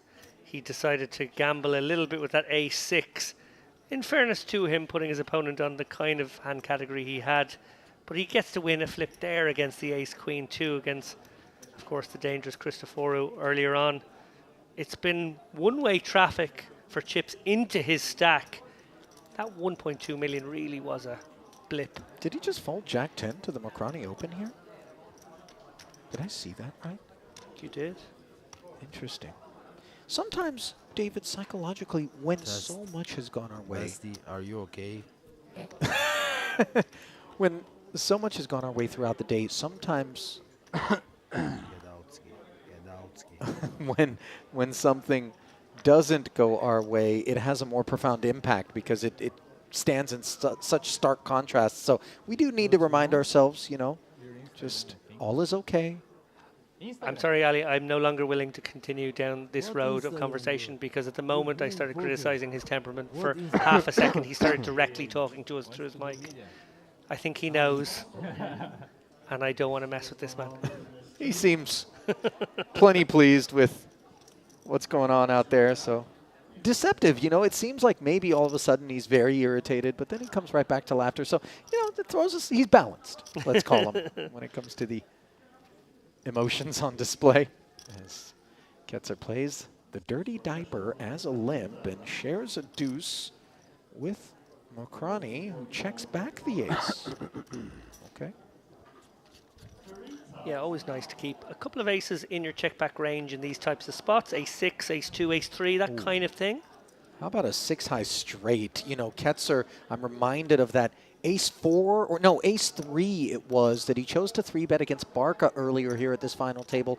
Barca's 10s, the victim of a deuce 4-5 board. And here, Ketzer again rewarded when playing the small stuff. Mokrani, ace of diamonds working, and the gutter. I don't think he'll be stepping aside just yet as the barrel comes in. Oh, okay. We got to the turn. Oversight on my part. It happened rather quickly. Board pairing 4, but still facts remain. Full pot does feel ambitious. Mokrani suspecting that the ace high may be good from time to time. Now a bluffable one on this river in the form of the 9 of diamonds. A paired board with 3 diamonds out there, and you have the worst of all straights. If all of a sudden pressure is applied by Mokrani, there will have to be considerations. Yeah, I think what's interesting about this one is Ketzer will be pretty confident that a flush draw would have had something else. You know, flush draws on this board, the 4, 5, 6 is going to come with overcards. They like to put money in the pot. A flush draw with a straight draw going with, they like to put money in the pot. So actually, Mokrani's ability to represent a flush is not as good as we think. And certainly versus this large sizing pot bet made, it doesn't leave a lot of room for a raise. Is that a call? It is a call. Wow. A non-believer. Mokrani, that 2.7 was a good chunk of the 6-9 that he had back there, David. And credit to Ketzer for finding those sizings that he understands are going to look suspect and is able to earn himself a call from Mokrani, who, by the way, you know, when you see a call like that, you're thinking, what is the guy doing sometimes, you know? But let's stop to think about the fact that it's actually emblematic of a very deeply thoughtful, thinking player in Mokrani. Absolutely. It's a polarizing one. That's the point of it. And, yeah, beautifully executed. Clearly has some bluffs at that size. Well, in exchanges such as that, David, we prefer to be the violinist and not the violin. But just a beautiful execution there by Ketzer, and we could assign that to more than one of the spots that he's worked his way into here at this final table. Mokrani now King-Jack 4.1. Yeah, I think he's got to go with this. 14 bigs. Going to actually open it, is he? No, he's going to limp it. Actually, this is sort of a limp trap. I kind of like it. King-Jack can be a nice little limp trap hand. And no, Khorshidyan doesn't bite with bottom of range, as sometimes boss stacks are apt to do. Second pair on a queen-high board for Mokrani. Seeks to induce. Khorshidyan going to be casual about throwing out a min bet here. Yeah. No, bring The no-look and the can. drink order position bet. I mean, that's a I don't know how strong a parlay that's going to be read as by Mokrani, who does, of course, come along and on the turn. 8-3 drawing dead. Mokrani again checks. Khorshidyan, a quick check back, was it? Did I see that correctly? No, I think no, action's still on. Yet to act. Look at this. No equity bluff.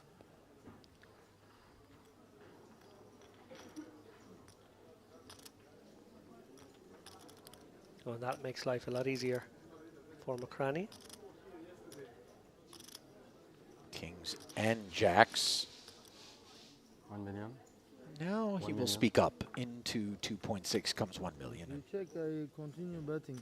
Khorshidyan. I don't see point, I have nothing. Nothing. Yeah, good analysis from Khorshidyan. I'm really surprised Mokrani doesn't check it over there one more time, allow his opponent to keep bluffing. Khorshidyan basically saying, I would have done your bidding, sir. Yep. Yeah. And you know, you say things like that also to just try to get people to second guess themselves, maybe earn yourself checks down the line.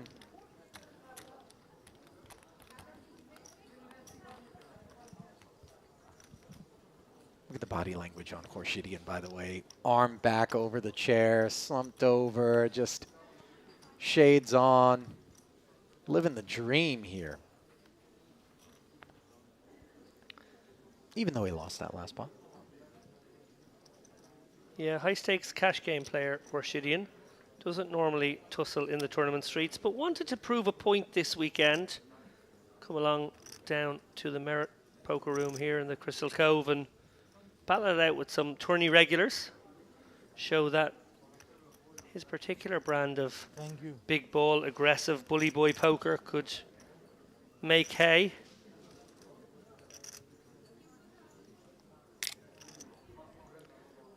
You can buy a lot of hay for 342k. Yeah, you can. This time he squares off with Ketzer. 10-7-5 board top 2. Wow, it's his world right now. Yeah, against the gutter. Hydrating before choosing how to proceed. Ketzer going nowhere. Was this not monotone? It's a lot tougher because it's monotone. You see something in the top. Yeah. Look, I don't know what to do, but...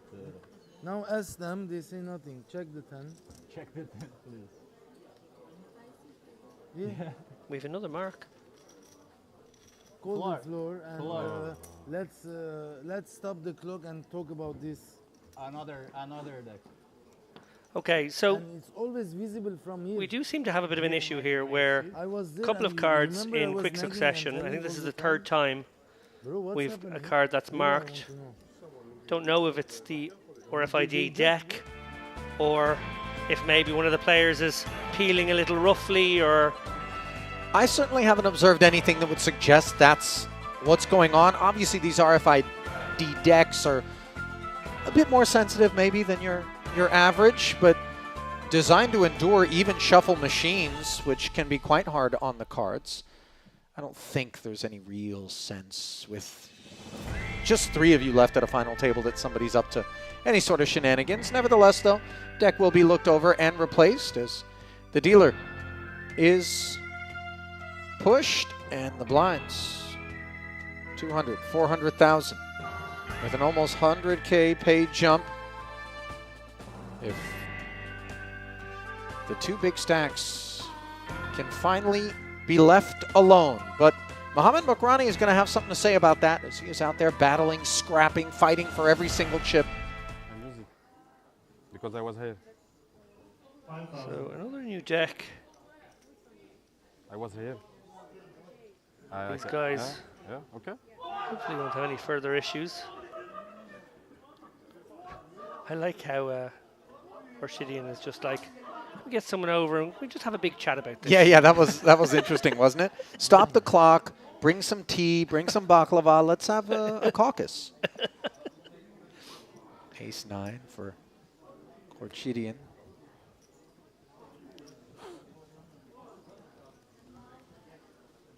Ketzer thinking it over with Queen 8 suited before folding.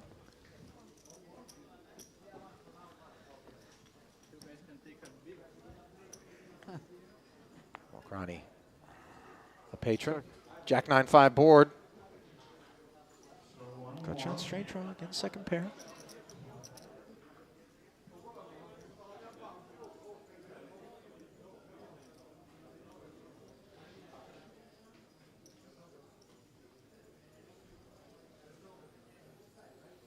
Let's see. 8. Korshidian. 800K, the C-bet sizing. 10 of hearts in particular will be a part of Mokrani's decision off of a dangerously shortening stack to hang in. This is between a fifth and a sixth of his stack back being delivered to the middle here, and an ace being delivered as a result to this turn, which is not the card that he wanted to see. Korshidian, of course, welcoming it as it gives him 2 pair. Yeah, only a pot size bet left. I wonder if he chooses a sizing other than all. He does have a huge hand. Yes, there are some draws, but a lot of those good draws would have gone with their hand on the flop. I feel like he can actually pick a very small sizing here, massage this situation, and that is what he's done. Very nice, Korshidian. Really, really nice, in fact.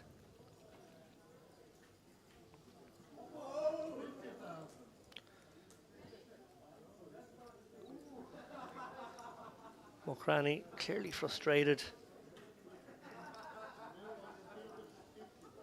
Not the turn card he was hoping for.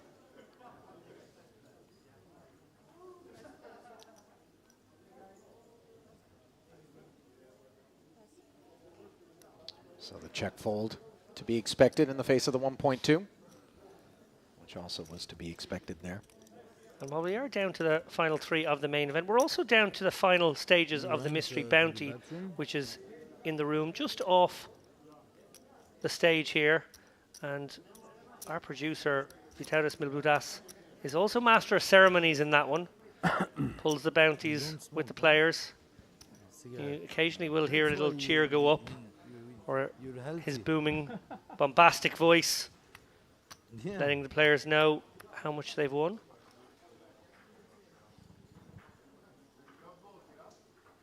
He's the man for the job. Yeah.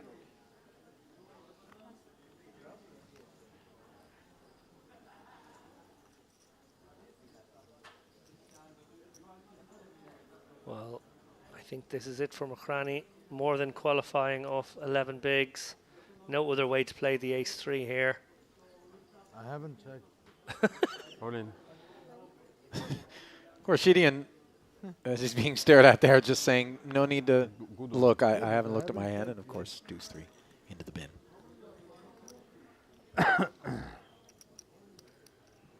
So credit to Mokrani. He is back in there and fighting, keeping his head above water.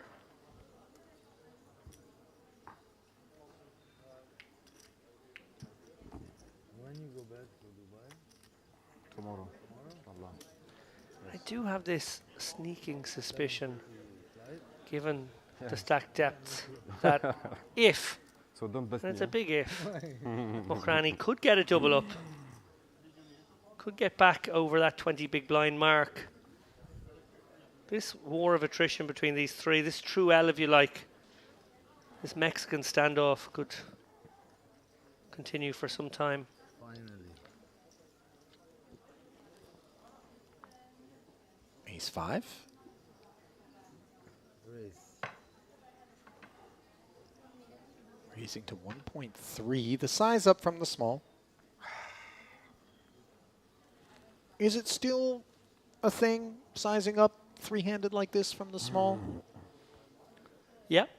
Yeah, absolutely at this depth. These guys playing a different kind of poker to when a shorter stack is involved, and having a bit of fun here with it. You can see Ketzer is wary of Khorshidin. Obviously, But this, you know, doesn't want to tussle too much. We saw that with the ace-queen. Or should I say ace-king flat against the ace-queen earlier on. Easy. Huh? Taking circumspect routes. Okay. A nice adjustment from Khorshidin will be to credit his opponent with a stronger range than you would normally when he flats him. Well, there hasn't been a huge amount of that either.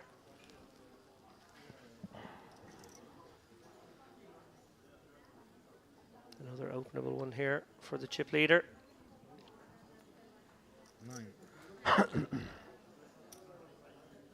Putting a little extra on top because he's up against a shorter stack. Doesn't want to allow his opponent an easy situation where he can realize equity, flatten c3 and go with equity. He wants to charge him if he wants to do so. And I think 8-6 of clubs still enough hand to call the larger open here.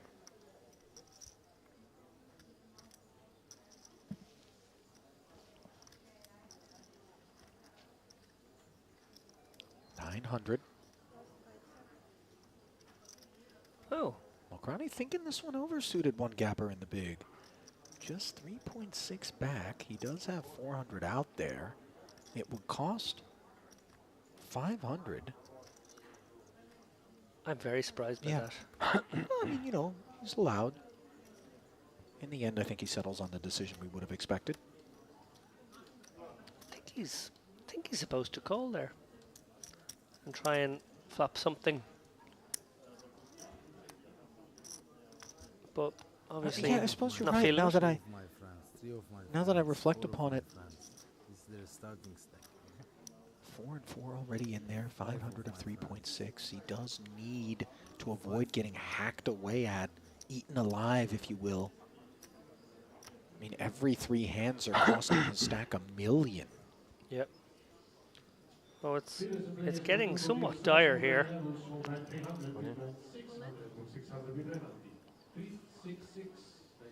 And we've seen this from him. Much happier to get the chips in first. Doesn't like being the caller. Prefers being the aggressor. I mean, this is a well-known phenomenon. We feel so much better jamming than calling off. Bad joke, eh? Bad joke. I shouldn't. Sorry, I'm sorry. We appear to have missed a bad joke. She put the button there. She put the button there. Sorry, everyone.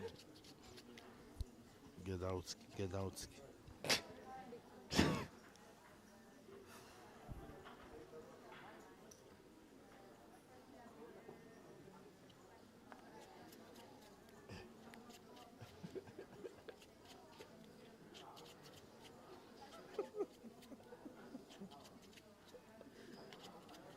Cranny, I don't think will go with this for 11.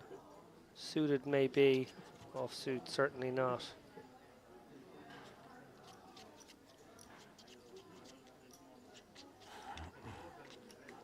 Does lay it down. Khorshidin limping. Ketzer. 6-3. I think that joke may have got him. He appears to be tearing up there. Out flopping king high with bottom pair.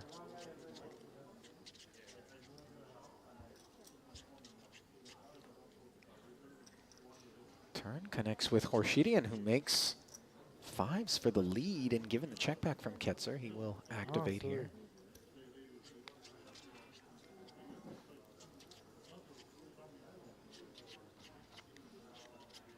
You can hear Mokrani in the background there shuffling those time banks. Ketzer going to peel. Bit of a scary river for both parties. Suspect showdown is imminent. You have on 8? 5. That hurts. Look at Ketzer. Wants to fight for every pot. If you bet one big blind, I will call. Yeah, you can tell Ketzer just wants to get his man heads up here. I think we'll see a very different game from him when that happens. But right now, a 100k pay jump This is tournament I just make so precarious for these big stacks not wanting to clash, one particularly snap the ball, very shorter of fast the ace I two. put, and one Yes, they're it far took clear. me like 3 minutes. All my tournament life. Tournament life? Tournament life I had ace, but the other one was ace high. Tails from the felt, turn. apparently en route to the final table, being shared by Orshidian.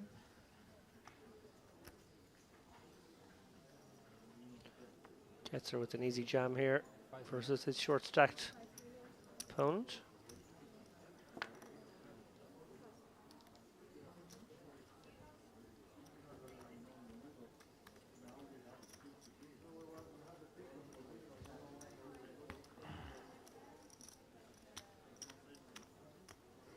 This is my life biggest score, huh?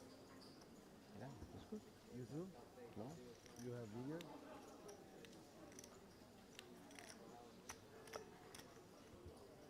I should be happy. Indeed, Khorshidyan's prior high water mark Yeah, it's in good. terms of a score in a tournament was just shy of $33,000.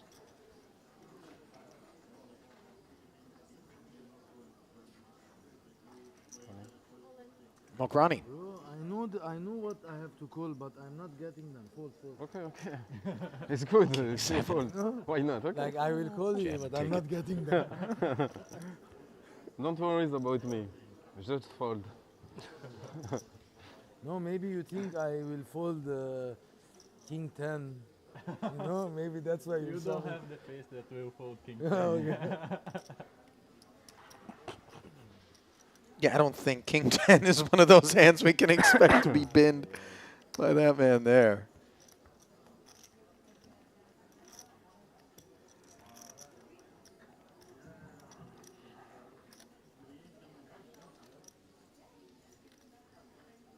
All right, this study bounty is on a 15 minutes break.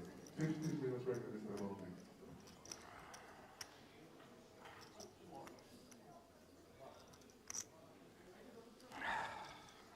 Jack 6 offsuit as the carousel revolves, three-handed.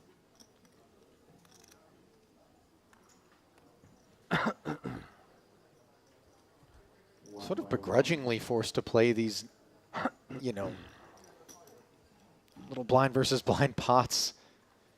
Is Khorshidyan out of position against Ketzer? Checks back.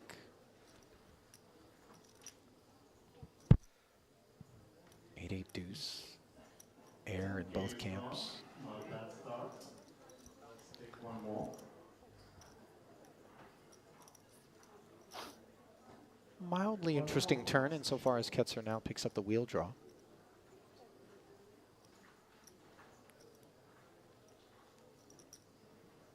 Yeah, not low for Ketzer now. I wonder if he is thinking about, well, doesn't have to now. I was going to say, thinking about taking a stab if it checks one more time. Probably can pursue value now. I know it sort of sounds strange to say, but his opponent certainly would have bet with better, so can target some king high, queen highs, and even jack high might get suspicious of this one. Well, goes for the over bet. How much? He didn't even know how much before letting go. Clearly not interested in the end, but yeah, I did wonder in that spot if What is the decision to polarize is kind of cool, to be honest. He knows he has the best hand and thinks to himself, if I go really big, my opponent with king or queen high might get really suspicious. over pot? How you? It's allowed. Is he allowed?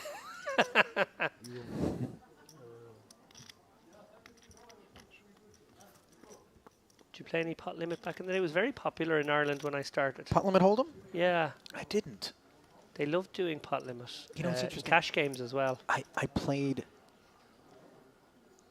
very little no limit hold'em cash, but early in my career, the one and only time I busted my bankroll, I actually was playing in the back room of a billiards hall, I think, in a single table, And I should have known. It was in kind of a seedy part of town. Myself and Prahlad Friedman used to pop over to this place, and aces would run into kings pre-flop like 8 times a night, every night.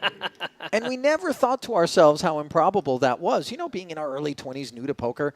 And I ended up in a spot where I flopped queens full on a queen 10-10 board and somehow ran into pocket tens. And we thought that was the game. Things like that just happened all the time. But in retrospect, obviously, we were being cheated. And the few thousand that I had lifted off me left me cursing No Limit Hold'em cash forevermore. As Mokrani will not be cursing a thing here. Pocket queens in the big. Ketzer tried to slip in.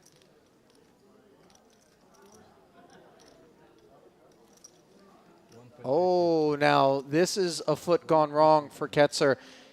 Limping and then thinking that with some frequency, Mokrani is going to take bottom of range and just try to end things here. Playing back, this is just theory. 1.3 million, the 3-bet. Mokrani will be ready to go. Yeah, I don't know if Mokrani has shown himself willing to make a couple of quite big folds here, and I think maybe with the time delay, Ketzer's probably already caught up to some of those and realized it. But in this example, it's a bit ambitious. It does feel that way, doesn't it? His opponent has only 3.5, only 9 bigs. It's kind of cool, I guess. 2.5. He's just clicked it back. Even a click is not something 5 deuce can contend with. Wow, we got a lot of bets in there for a 9 big blind stack. You saw the grimace on Ketzer's face. Whoops. Yeah. It happens.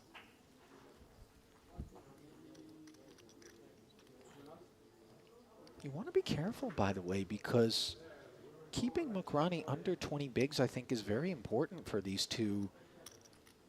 Insofar as if the eventual collision comes and Mokrani is able to double, he won't be doubling into a stack that's going to be lurking much, much longer than it might otherwise.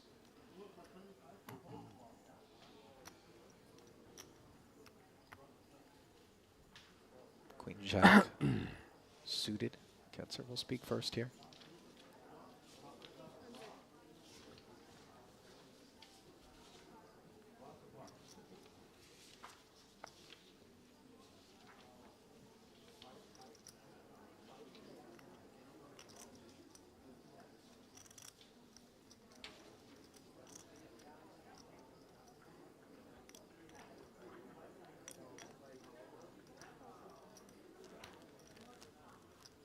Pocket threes now for Horshidian. 3 more.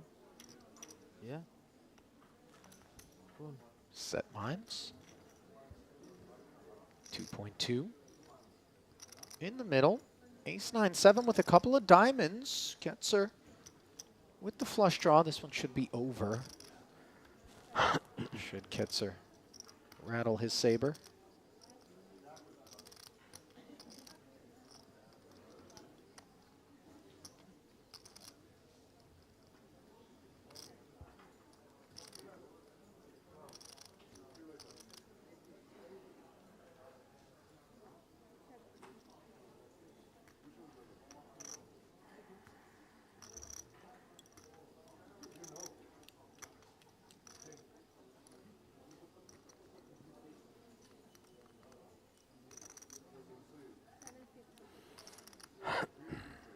$750K on the turn now after getting there. Ketzer disappointed, of course, that Horshidian doesn't have anything to do battle with, but an underpair to that board in particular. It's all over. About this. I hit set. I didn't hit set. It's impossible. The whole tournament, no set on the flop. I hit set. Is this man complaining? Poor me. Poor me, poor me. Is it possible? I never make a set. I have Final half the without chips hitting in play, set? but I Is it never make a possible? set. Oh my god. Depends if you win the other one. But is it possible to not hit a set? Hard, yeah? I'm thinking, did I hit set today? No.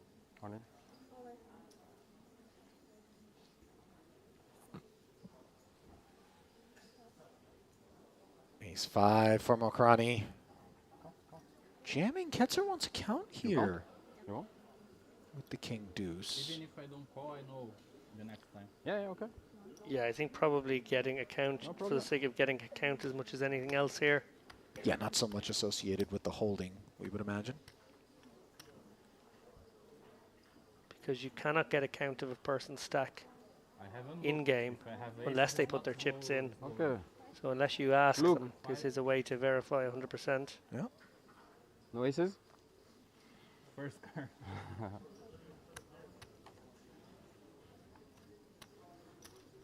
You can keep 400.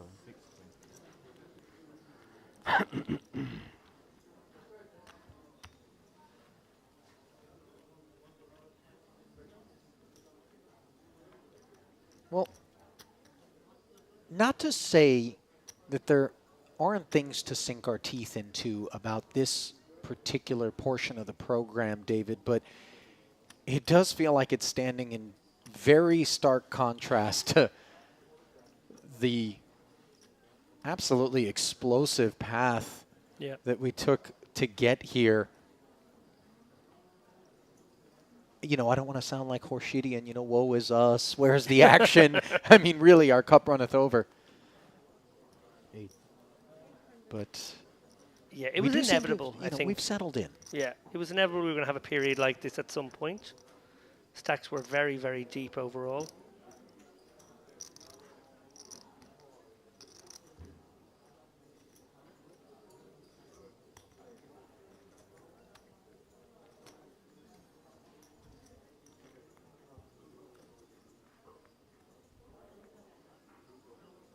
Eight, 5, 3. As Mokrani took a twirl with this Jack 10, comes up empty, 2 overs. Jack of spades working. Let's see. Horshidian's King 9.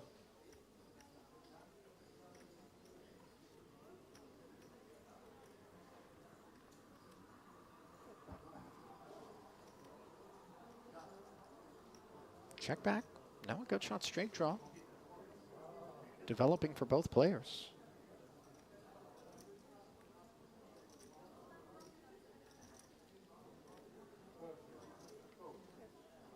Mokrani checking once more.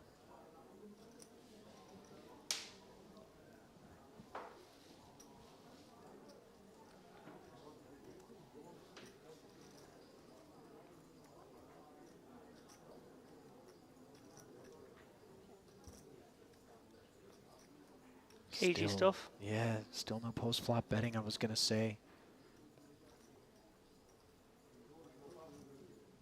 All the freewheeling exchanges have given way to a very grindy program.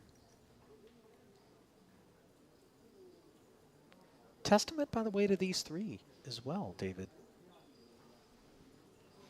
Credit where credit is due. They've done what really they've needed to and earned their way to this moment, a moment that Mokrani doesn't want to say goodbye to, though he really has been chiseling away with this ever-dwindling stack of his. He's wondering whether or not to bluff this Jack-10 here, maybe sensing that Horshidian will have made noise to this point if he had any of this flop, but instead he checks and you win. Declared as king high.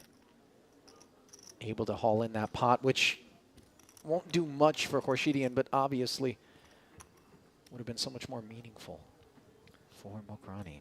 Yeah, every pot just so crucial now.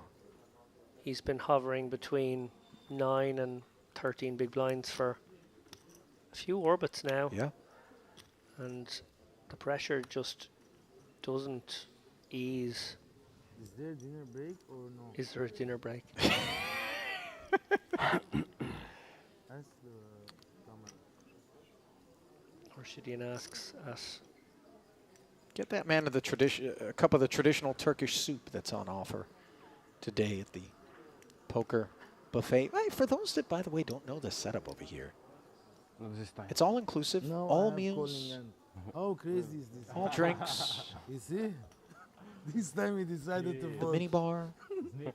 He was shoving all the And time. even a 24-hour spread off to the side of the poker room where fresh fruits, veggies, salads, sandwiches, It's okay, soups, Habibi, we ask later. We still have hot dishes during the camera breakfast, too lunch, and doesn't dinner, know. all You still delivered. can Ask yourself, language.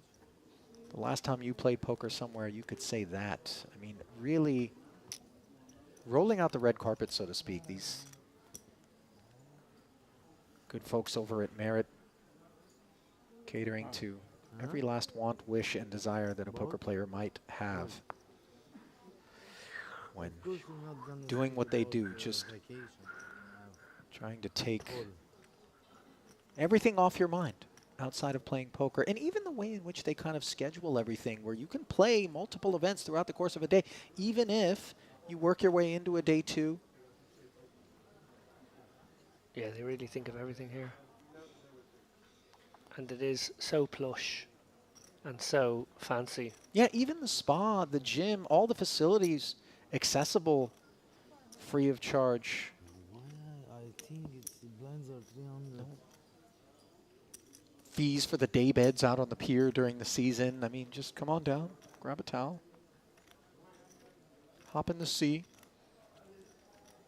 Ketzer hops into aces and deuces with a king kicker. You see Khorshidian contemplating with the wheel gutty, but a little shutdown. I wonder if little equity denier is part of what Ketzer was thinking. Obviously not.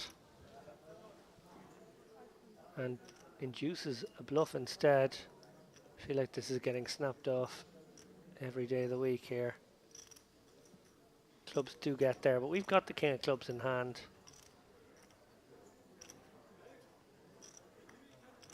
I'm not sure we turn our hand into a bluff ever here because of the possibility of both, so I think we just call. Wow! Overfold is right. Yeah, $500,000, just a quarter pot sizing. He had the king of clubs, the flush blocker. He had king high. Giving Khorshidian credit for maybe the 10 alone, not the ace or the deuce so much. Yeah, definitely the 10 dangler could have hit, but also like he can make that bet with the king himself. Yeah, I suppose that's fair. Again, we do block the other king, but I hear what you're saying. Yeah, it's a bit surprising to see Ketzer put that into the muck. We don't know, of course, what's on his mind. Maybe he looks over and observes something. He could have what he perceives to be some baselines and then, you know, not tells so much, but vibes, having had this front row seat to the left of Khorshidian for all of this final table. Yeah, I think also maybe remembering the hand from earlier where the 10% bet, he made the call after thinking about folding and just thought, oh, my opponent won't do this small bet again without it. Yeah. And he did. Well, this could be an all-in confrontation. That will result in a chop as often as it results in a win for either player. Yeah, the all-in declared by Mokrani. Count will be requested. Khorshidian looking over. Just I love that pause there. You look up at the dealer looks back at you, and then it's just kind of, yeah, like, give me a count. This is pretty close for 12 bigs, not even 12, 11.7 bigs. I think you probably have to get sticky with ace-5. He loves the ace-6, we know. Now, Mokrani has been on the tight side, if you can say anybody has been tighter here in a pretty rambunctious three-way affair, but I think this is the correct call. Yeah, an ace is an ace, and obviously Mokrani would do this with some of the other Broadway combos, paint. You won't chop without seeing flop? Maybe some... Yes? Okay, let's chop. We decide. It's our money. It's definitely a player at the table who does not What's want the that board outcome. that we cannot chop? There is no board. There is board like... Okay. 3. And now, what can happen? 3. If someone hits. Neither player with a diamond. Okay, put 3. Put 3 now, first. Finish. No, not finished. Never finish. But a fair fight now. We don't want river. Relax. No river. Three. There's the 3. You should have put the 3 on turn so we want each other's card. I still want 4, he wants 5, So King would have been a if I had dirty way ace to 3, do it I there, win. wouldn't it? If I had ace deuce, I win. If I had ace king, I win. If I had aces, I win. If a king comes, you win. Yeah, oddly enough, that board texture, that's the sneaky way to all of a sudden. And you know, if it happened, I guarantee you Mokrani would not have just been on his feet and incredulous. It just, even the best of us look at a spot like that and we don't think to ourselves, a king is a disaster. We just think, okay, chop it up. But wait a minute. 5 kicker plays in that spot. That's a gross path. Yeah, the deuces get counterfeited. Both cards play. Another suited baby ace for Mokrani, and might he book a second date? No. Queen 3 off. Showing great resilience here, Mokrani. Credit to him. This could have been a heads-up confrontation an hour ago, but he's digging in deep. What's this, guys? I talked about digging at the top of the day here. Maximiliano.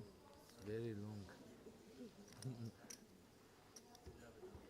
I don't want to call him. It's very long name. Max, I call him. Max. Mr. Max.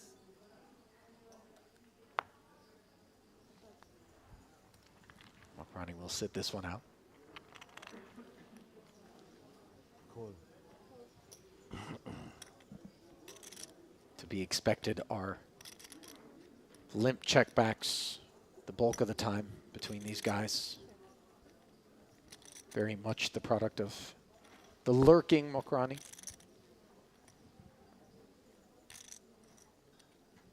King, queen, 10, top pair. Bad end of the gut shot. Checked over. I don't anticipate we see Ketzer get out of line here. Nor do I. Does check back. Kicker improvements for Korshidian. 5. You chopped this correct while ago? You sure? She give me more. No, I'm just asking. Because why you should have 2 greens? 2 what?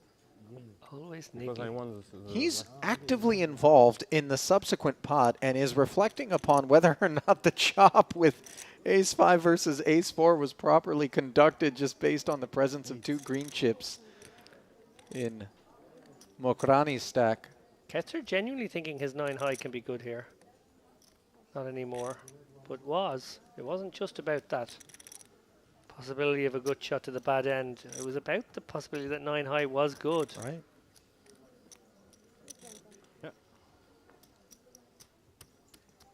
And no, I refuse to say that half-wits catchphrase. I don't know what you're talking about.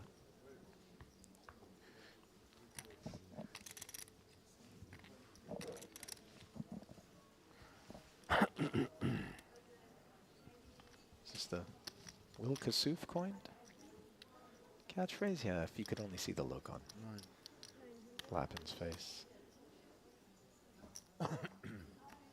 A6 suited. Speaking of sticky fingers. Mokrani.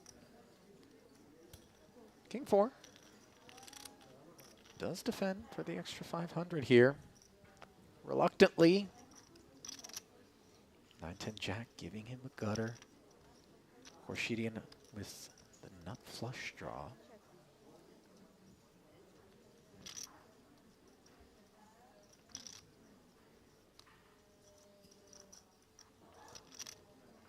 Yeah, sometimes you want to check this draw. Interested to know how this one goes.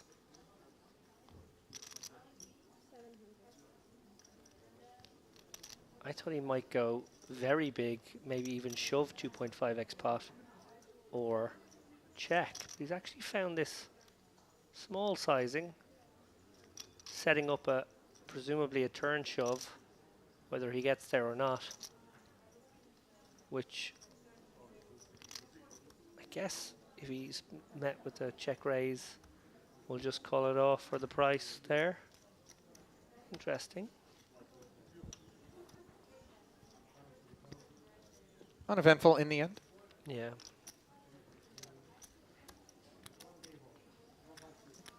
I see here we have about 15, maybe 20 minutes left on this frame.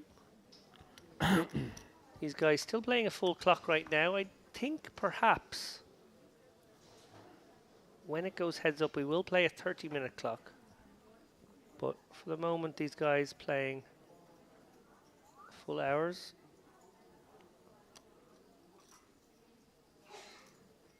Cranny gonna shove this one for less than 11 bigs. Don't really see another way to play King 8 here.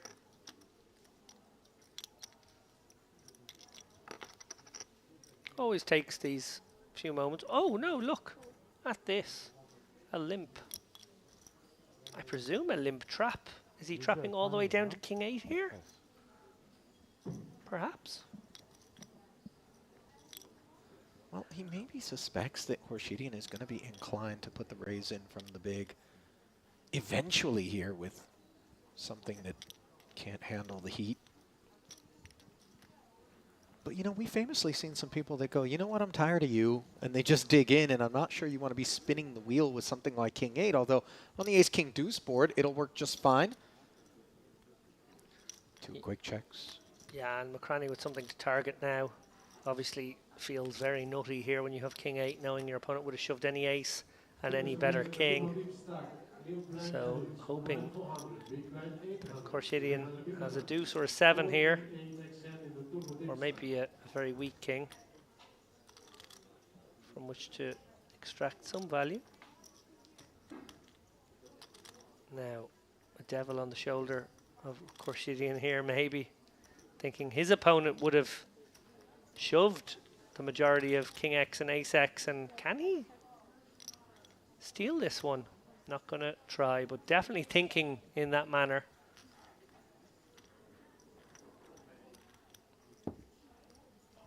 Cranny just hanging on in there. Yeah, it's, I mean, his spirit animal must be our booth mosquitoes, because just buzzing around, refusing to just go away. Unless they're, you know, rising from the dead, Ali. I see two corpses here before me. Well, there's a couple stuck to the ceiling that I... Oh, yeah. You know, I've got a number of ways to eradicate these things, but I think it's a weight belt of some sort that I've been hurling toward the heavens. 6-4 suited here for Mokrani. You know, one thing I'll say about him, David, is that he has navigated his plight to virtual perfection. I mean, I can't think of a moment where he's put a foot wrong, let's call it. And he's just remained engaged and focused and up to the task as we see him sit this one out. A very rare open raise from the small by Khorshidian here. Ketzer with 10-7 mulling.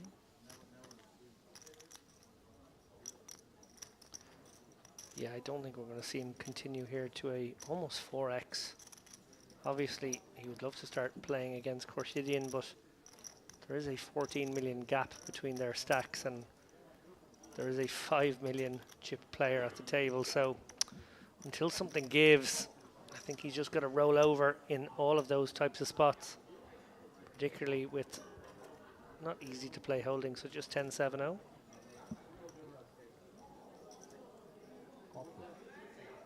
Oh yeah, what has surprised me a little is just how Mokhrani has been able to play this tippy-tappy brand of poker that he likes, limping in, players not pouncing on him, raise folding, finding the occasional reshove, finding the occasional shove, just able to navigate somehow without always the big moves, without having to go to showdown. Ketzer now going to probably stick his man in here with a suited hand such as this. Plays quite well against the calling range and gets a lot of folds. Why you don't say all in? I like the Brazilian move. Why is Brazilian? Ronaldinho. Huh? Ronaldinho. I don't know. Football. Ronaldinho Gaúcho. Gaúcho. I don't know. You don't know? No. He plays football? No. What? Not anymore. Okay, so what? He says 5.2 million? What? I don't understand. No. Dribble and happy play. I don't know. There is Dato, you know Dato? The Italian guy? He always speaks. 3 points. It's so crazy. He announces every bet, every number. Again, King 8 off, coming with a limp. We're about to find out, I think, whether it is a trap all the way down to King 8. Where are your greens? Gone? You know, Khorshidian Okay, all in. does jam here, but No green, all in. I get the sense that, yeah, Mokhrani does lay it down. No, He doesn't believe I'm Khorshidian is tired, I'm not doing focusing. He had green, now he doesn't have green. this with dusty holdings. I think he really is come to perceive any of the occasions on which aggression comes out of that seat in spots such as that to be credible. I need to pee. Yeah, That's the only thing I need. and he was right on that occasion, Too much. but Liquid. in the long run, I just think the King 8 is too much hand when you consider that there's a big blind ante, a full big blind ante in play here. His M of 4, surely on the button, King 8 is enough. Surely blind v blind, King 8 is more than enough. You're not proposing that the King 8 should be played as a shove, or are you? Yeah, I'm really surprised that every king isn't played as a shove. Yeah. But certainly the limp call, we don't need to. No, and like a hand like King Jack definitely is a nice limp call against an aggressive opponent because you get him in there with weaker jacks and weaker kings. King 8, I think, I start being the shover. Yeah. Meanwhile, another one of these several blind versus blind limp pots developing uneventfully between the two big stacks. Yeah, and they really haven't tried to go after each other. It's almost like a peace accord has been signed on both sides. You know, those don't last, historically speaking, so perhaps the ceasefire will be off at some point. The hardest working person at the table right now is the dealer. Yeah. Yeah, very, very small pots, very few chips being committed, playing some limp pots, playing some one street pots. No fireworks. We had a lot of fireworks in the early going here today, but it has slowed down to a virtual crawl now. No real movement of chips in any direction. Everyone just holding steady for about an hour now. And you know what? Credit to both of the big stacks. They haven't shown any measure of irritability at the continued presence of Mokhrani. Sometimes, you know, you get this deep into this three-handed affair with a guy who's kind of short-stacked and you think to yourself, all right, whatever, man, let's go. Let me spin. Just, you know, any two. And we certainly here at Merit in particular, we see occasions on which, you know, hands that we don't otherwise expect to behave in certain manners do so. Oh, here we go. Yeah, this may be certainly the moment as Ketzer finds Mokrani with an inferior ace. Yeah, I wondered if Ketzer might actually limp trap this ace-queen suited. But obviously he's the one under ICM pressure right now. Decided better of it. Wow, what a flop. Spades for Ketzer. Open-ender for Mokrani. Has some hope, a lot more than he did pre-flop, and then the 3 rolls right off to give him the 7 high straight, but not out of the woods yet. No reaction whatsoever from Mokrani, who is vulnerable. 7.8 million in the middle, needs to fade the spade, and does just that as the long-awaited double finally delivered to him. And Ketzer the victim.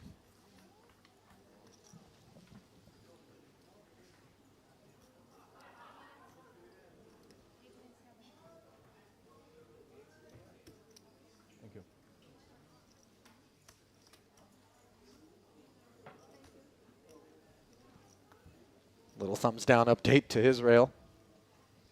Yeah, that could have been it. That could have been heads up with stacks fairly close together, maybe a 60-40 contest situation. Ketzer would have relished, I feel. Would back himself heads up, I believe, against Khorshidian. Instead, 8 million now in the stack of Mokrani. Ketzer down to what, 14 million, something in that region? Oh no, he's 20. I'm sorry, he had chipped up a bit. So he had got to 24 and down to I mean, it's much easier. I go 20 good. now. Yeah. Thank you. Thank you. Jack 10 from Mokrani. Camera, thank you. Off of this now nearly 20 big blind stack.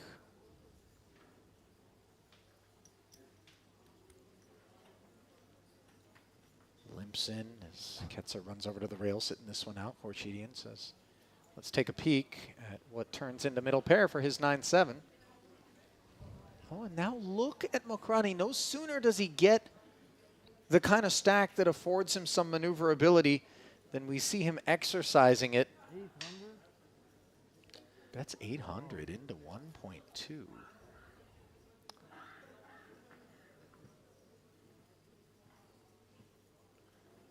Yeah, interesting situation out for Khorshidian. Obviously not going anywhere as of yet. Mokrani, if he hits an 8-9 queen, may continue this story. There is that queen that you just mentioned, giving him the open ender.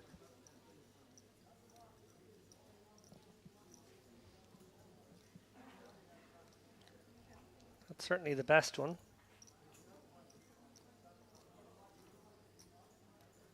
And I wonder if he's considering going for the check jam here if his opponent does take a stab.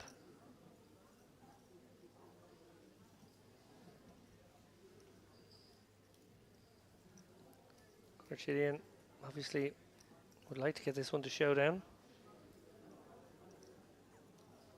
Just look at his body language, by the way, as we see the check back, allowing Mokrani to take a free pull at the open ender, and instead the king on the river. Will he bluff? We saw him take the stab with air. Yeah, if Khorshidian was more horizontal, he'd be lying down. Yeah. Oh, and Mokrani. I don't know that this one gets through. 1.6, though, into 2.8. Meaningful, but as played, especially where the kicker is as strong as a queen with this 7,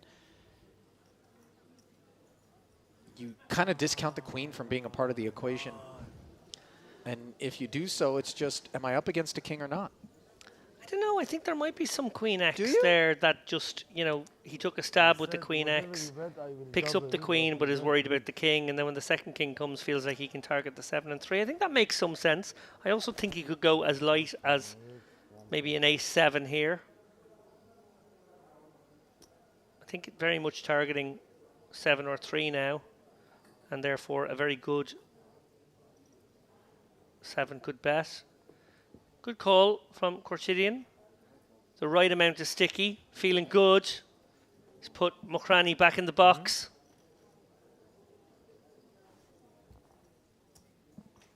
disappointing developments, obviously. Before he bet, I say whatever he bet river, I will double. 1 million, 2 million. You know, 1.8 million too much. I didn't double.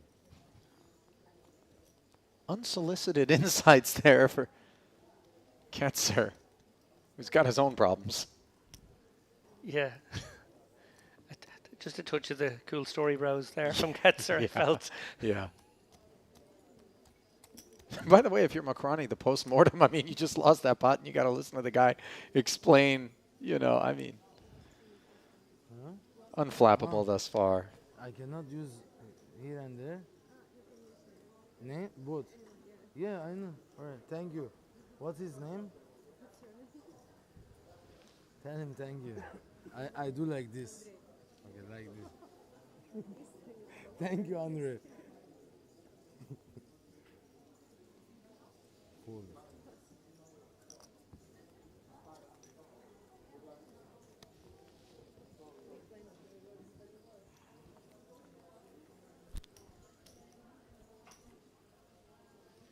Thank you, Andre.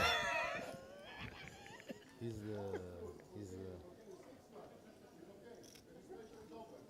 So much personality in that seat, David.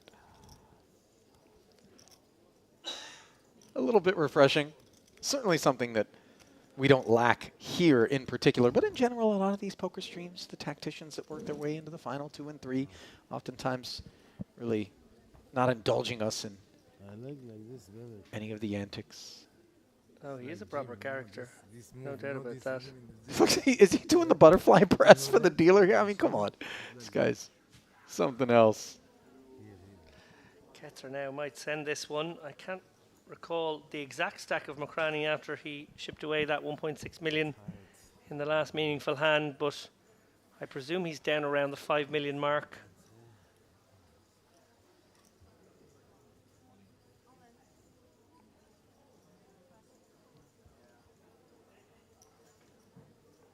No, he's down in fact around the 4.5 million mark. So exactly where he found himself before that double up. Looks like we've got about 4 minutes left before the break.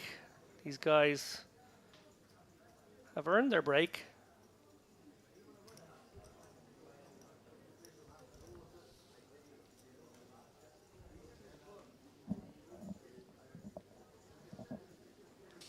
Sort of a glacial affair in this particular frame. Bit of a melt-off for Ketzer as the man who doubled Macrani. And of course, there was a balanced transfer of the bulk of those chips over to Gorshidian, who is now up in over 40 million. Defending with a dominated 10 to the Jack 5-5 board. King of Diamonds working for Ketzer.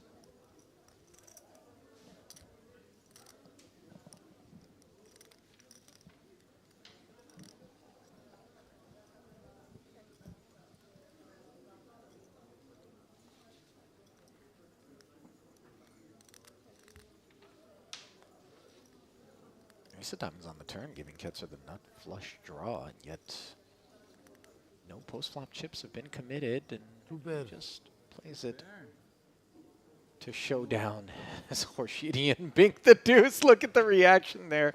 Tongue out. Sun shining down. You see Ketzer. Oh, wow.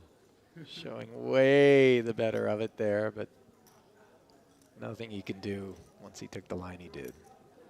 This is for you, Doyle.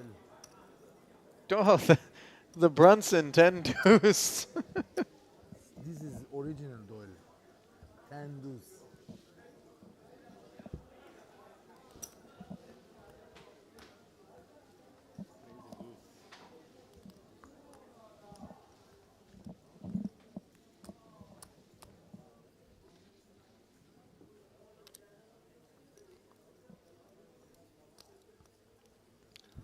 Oh, and a real one now for Macrani just before the break. Can he find a double up? Yeah, he'd love to get to that break with that double is obviously the impending blind jump is going to leave him even shorter.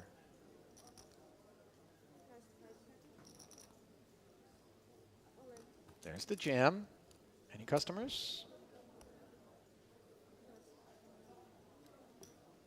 Nope.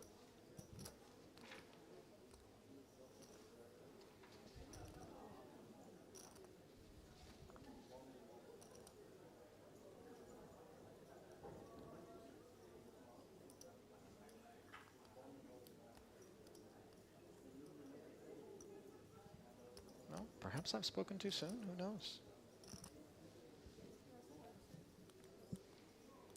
Just let it go. Curious pause there, maybe.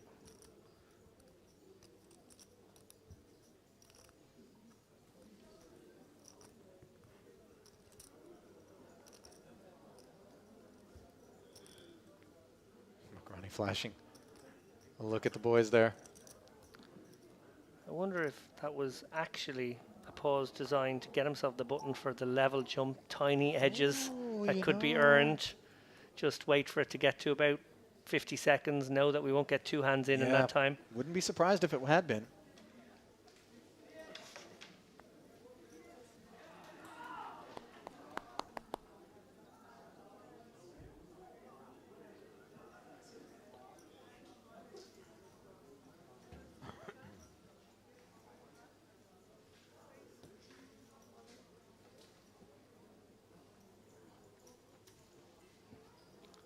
Here we go. Just like that. Blind versus blind. Ketzer sticks it in, and Mokrani says, actually, you've been shoving quite a lot on my big blind. I think I'm going to call this one with king. I cannot win suited, that. and, well, he is ahead, but it's not over yet. But he's even further ahead now on the two-club board where he did dig in. Ketzer perhaps going to gift wrap one. And now draws dead as Mokrani makes the flush, and that's absolutely what he needed heading to a break. Was a double just to try to continue to keep his head above water, and maybe, just maybe at some point, I know it was short-lived, but give himself enough chips to where we can see him play a bit more poker. David, we know he has it in him. Oh, he certainly does. Immediately got pegged back, sending the chips earned from Ketzer in the direction of Korchidian last time round, but the double up this time round may be the beginning of the comeback, and it has been a festival of comebacks. Just hearing in my ear, we have one more hand. Okay. Just enough time, literally by the second.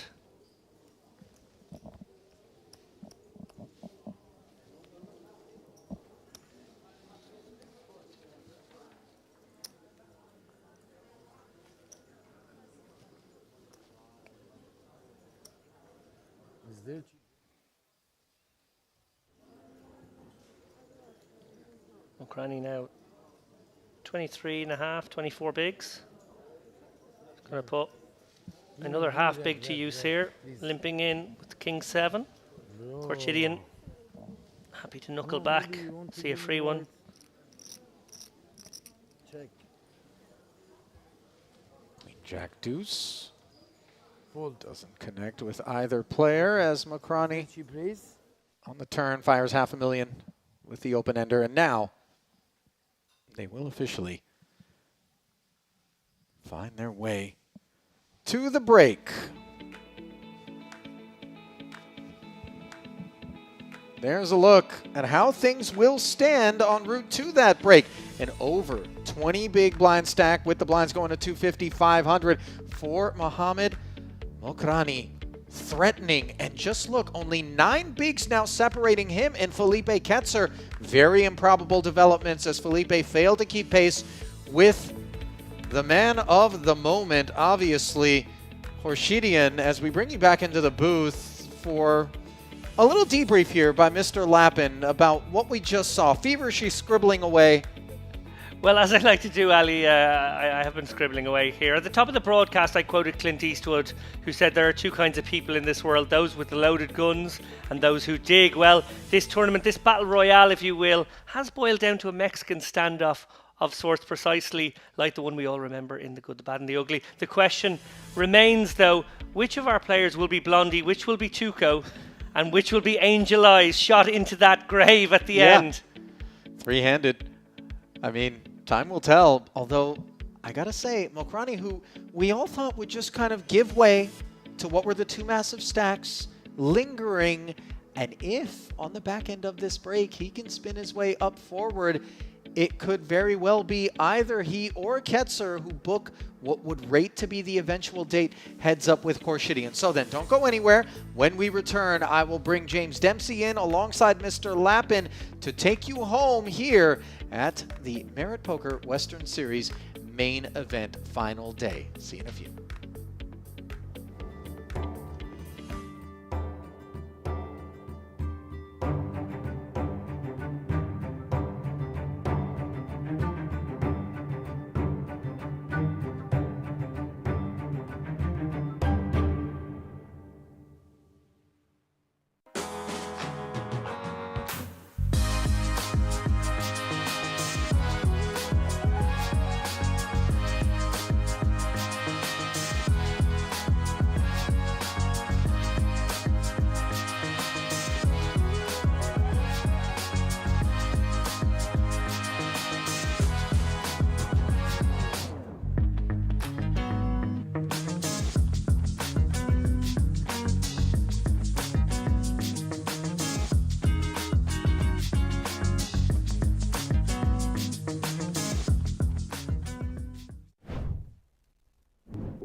Understandable his desire to get it in, and the hand that he snapped off a moment ago is the one that is dominated and in his possession on this occasion. No, much better.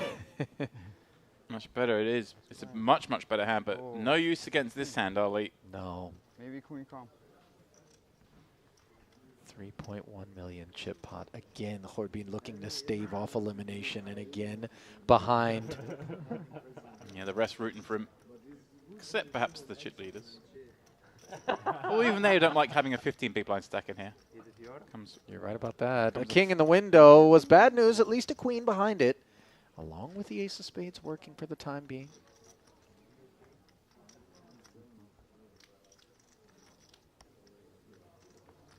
Now, paths to a chop if a 10 rolls off. Queen, the only direct winner. Horbeen will take the chop. Absolutely, he would. Can he hit it? No. GG. 5 of clubs, so not even an orbit in. And Hadi Horbeen of Iran dispatched James in 9th place. Yeah, they gave him the little sweat. Let him get there with 8 deuce. They'll deal him ace queen next hand, and that's that anyway.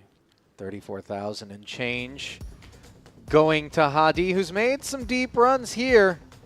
Plays the cash games as well. Will add to his career live tournament earnings of 123,000, but just a modest tick up from his all-time best live cash, which prior to this was 29,500, obviously. Oh yeah, too smart. Or just fleet-footed. Yeah, well, I know that's not the case. Certainly not today. Barker with just 5 blinds and an ace. It's under the gun. It's 8-handed. It's grim. But he may just decide to run it. Going to be in the big blind next hand, of course. Going to be posting 1, having 4 back, 1 in.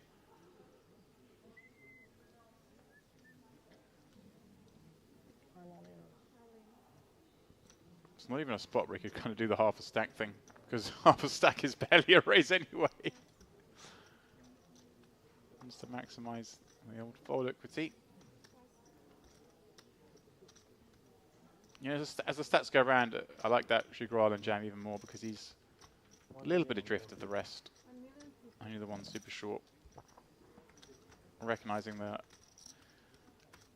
light opening range. Gets up. Oh, Panetti. All right. This is definitely one we want to play. How do we want to play it, though, in the cutoff with Ace-Jack? As a flat, it looks strong enough as is. Panetti's inquiring into the big blind stack. Yeah, you don't really want to get squeezed, but you don't necessarily expect a lot of that to go down either, but just because of the laws of the implicit collusion, wanting to have multiple stacks up against the all-in player to eliminate them. Yeah, exactly that. We have to play it.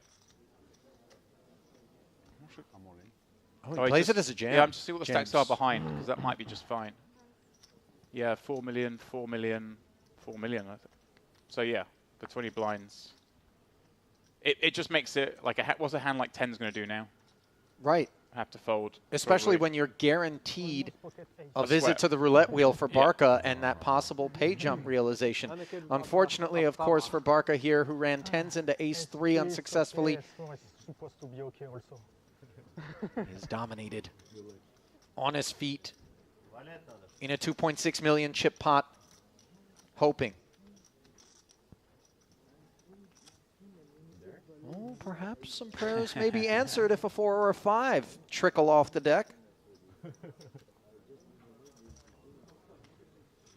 Anxious moments for the Frenchman. Yeah. 7. Doesn't help, so it's going to be the 7 outs.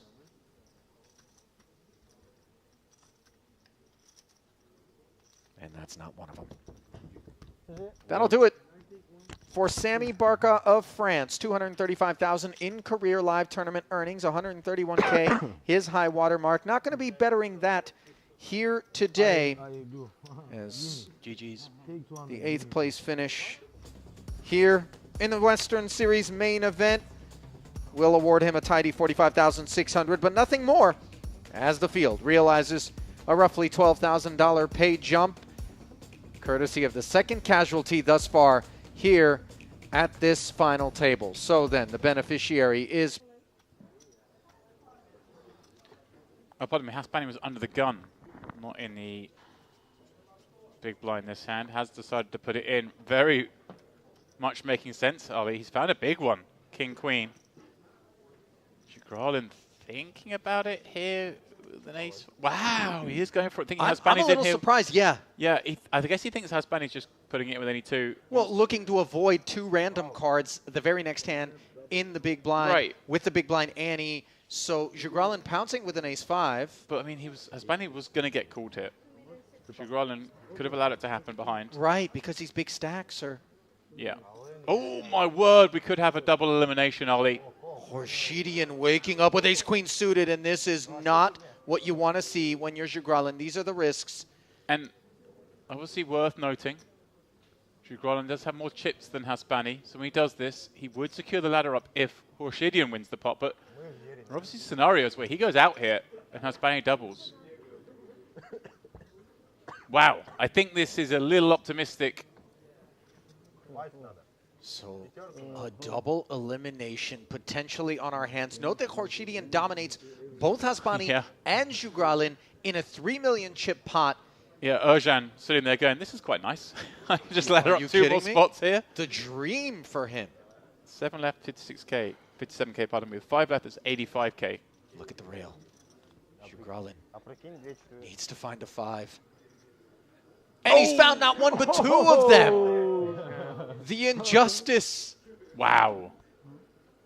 Ace of hearts as well, just in case. Yeah, no route to victory for the other two here. Hasbani could make the running kings. Yeah, right, are we? Now he draws dead, of course. 4 of hearts, no less. Hasbani's queen of hearts won't do the trick, and 5's full. Look at the Kazakh boys celebrating. Wow. Not to be overlooked, of course, the lack of mercy being shown to Antoine Hasbani James, who GG's. took pocket 9s and king queen in back-to-back spots and ends up a 7th place finisher.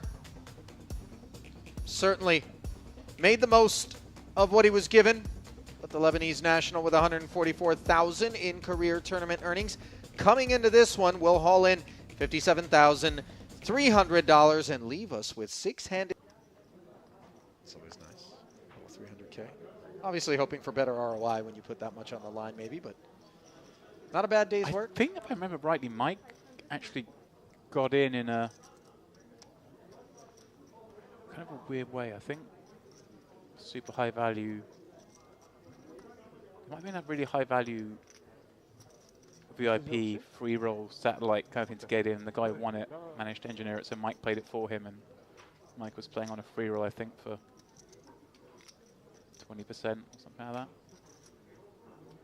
That's even nicer. Oh yeah. I might be wrong with that. But. Meanwhile, on the topic of nicer, upgrading to ace-king here, you saw a pause out of the jack-9. That certainly feels more like posturing than anything else. Jugralin, though, on the button ace-10, and we've already observed the way in which he has been willing to react to Ketzer, and it's on display yet again here. 5.5 million, ripping it in. Airjohn, ace-jack suited might have been the one to do it.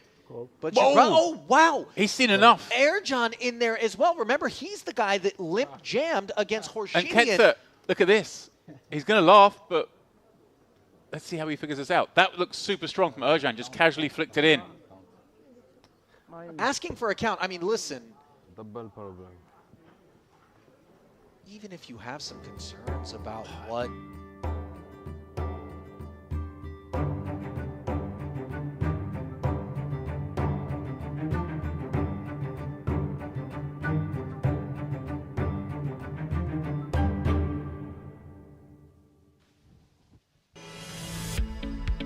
And perhaps for the final time, welcome back to the Merit Crystal Cove here in the Merit Resort, Spa, Final time this evening. buffet.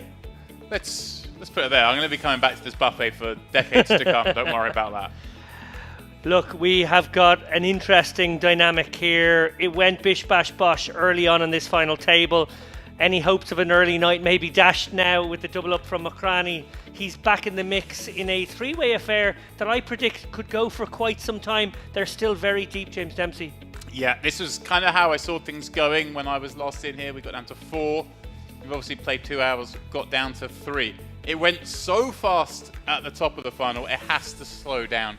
Obviously, the average stack's now slightly decreasing, blinds going up again, but this is still anyone's game, really. It is anyone's game. Korchidian sort of undamaged over the last period. Ketzer's actually taken a couple of body blows. Ketzer took his shot at Mokrani, lost. Then Mokrani quickly sent those chips over to Korchidian, and then Ketzer took a second stab at Mokrani and lost again just before we went on this break. So as you can see, at the bottom of the table, the two lower stacks, Ketzer and Mokrani, much close to each other now, and with that blind increase, just 30 bigs and 21 bigs. Meanwhile, Korchidian, 41.7 million, way out in front. Yeah, this is set up so nicely for him. But we're far from done yet. Still very deep.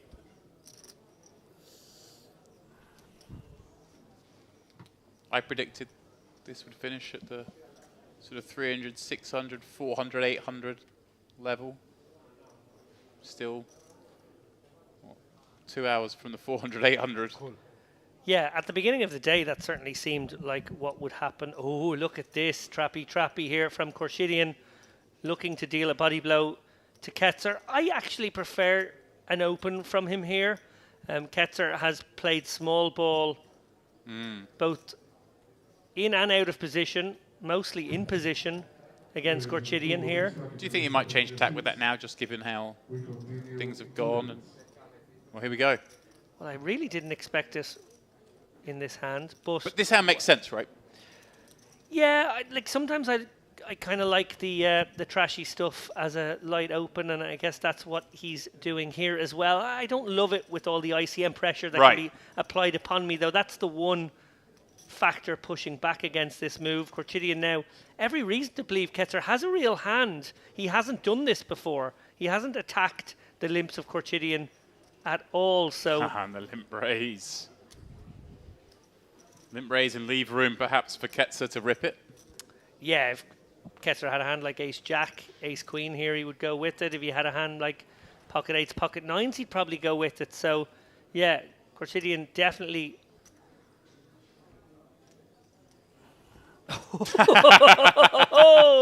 He looks business, doesn't he?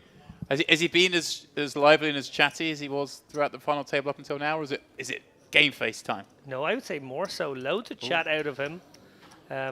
He does this interesting psychological thing where when he wins a pot, he immediately talks to his opponents about how unlucky he was something happened in the hand that he just won. It's almost like an extra needle. This is like Helmuth to a new level, is it? Yeah. But he's quite the character, loads of fun, talking to us deeply into his mic on occasion. Just pulls the mic up from his lapel and I like that. Speaks directly to the commentators and broadcasting team. Full of character, must be said.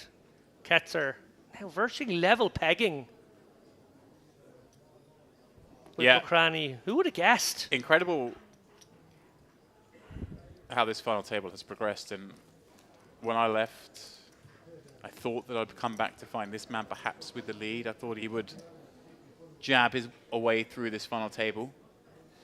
Look, if ace-queen could have held against ace-4, James. Right. Ace-queen suited And he against ace-4 flopped off. the flush draw as well. Flopped the flush draw even when his opponent made the straight draw. And yeah, if that one could have held, we would be heads up. He would have about 40% of the chips in play versus 60. And given maybe a small skill edge that I feel Ketzer might have, that's kind of close. That might have been a almost 50-50 contest. But he lost that one. He's lost another one since. In fairness, a very good call from Mokrani with the king 5 suited blind v blind when the queen 3 shoved, and that's put us in the situation we now find ourselves. Interesting now, Korchidian. How does he proceed here with a small pair? Just calls. Could have gone the other way, couldn't he here? Could have jammed that one, I think, for sub 30. I know that seems like a big shove, but it is allowed. It certainly is. Put all the pressure back. As played now, one of those boards where it's very hard to miss altogether. Lots of good shots, lots of draws possible. Ketzer with one of those good shots is going to fire the C-bet, absolutely as he should. And it's hard for Korchidian here with an underpair. Maybe wants to be sticky once, but also could just give this one up. Yeah. I like that. But yeah, I'm a little surprised to see him not just shove that in. He's shown great understanding, at least in the early stages of this final, of ICM, how he can bully these guys. That certainly seems like a reasonable one to bully with, given, you know, pair's a pair. Sometimes you get called, you're flipping anyway. Yeah, like mint. You put little bit, it takes away PEDs? the whole headache. It's like magic. What's the name? Tiger palm is from Thailand. Tiger palm. Tiger balm. It's very good. Not sure I'd be sniffing the container passed over to me by the chip leader in a three-handed contest. Yeah. I jest, of course. I don't. I'm going to fall for that. We'll play for hundreds of thousands. Yeah, just 155 locked up, 252 per second, and then 342.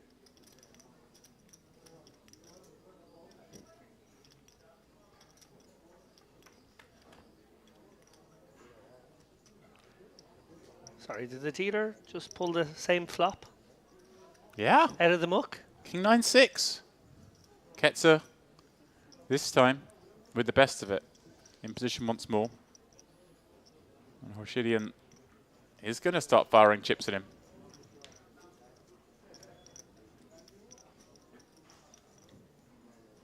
There are lots of draws on this board, so Ketzer might be just willing to go with this hand. Might just raise it up here. He called it right. He has decided to raise it up. Can look pretty bluffy as well, can't it, here? Raising these dry boards. I say dry in terms of suits, rather than pure dryness. Of course, plenty of draws around. Little hand funeral here from Cortidian.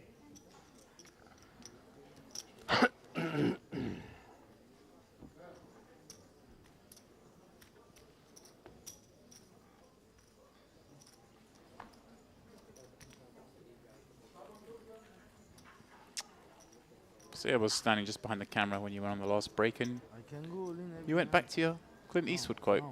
Well, we're three-handed.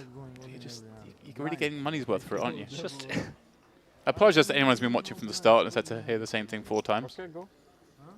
It's called a callback, James. That's what good commentators do. You're saying, yeah, okay. One is fair. It's fair. One final time, I'm going to repeat myself now. One final time, guys. If you haven't smashed that like button, that subscribe button, please do that for us. Hang on, I haven't liked today yet. No, get in there, There we James. go. Are we up I'm to in the 100? top. I'm in the top 100. We're very close to 100, are we? If you want, we can three-way all Nice to see the subscribers ticking up as well throughout the series. Be nicer if these words got out a little bit further. These are the best streams, in my opinion, in terms of the poker. You might not like myself and David and Ali. That's fair enough. But despite us, it's put it on very mute. good. Yeah. Just put it on mute and watch the streams. Crazy action. Speaking of, Ketzer. First one was 9. Just sending it here. Second one was queen. I raise, I fold. 30 bigs. And I look this first. Big shove. And then I look this. Really is. Very Maybe big if I shove. look Didn't this, expect I that. Just, they're just looking over it. Ace of lemon. But I'm going to ask you one more question, audience. Please go to the GPI Global Poker Awards website and go to the fans voting section. There are 4 categories. One of them is live stream. Give us a vote.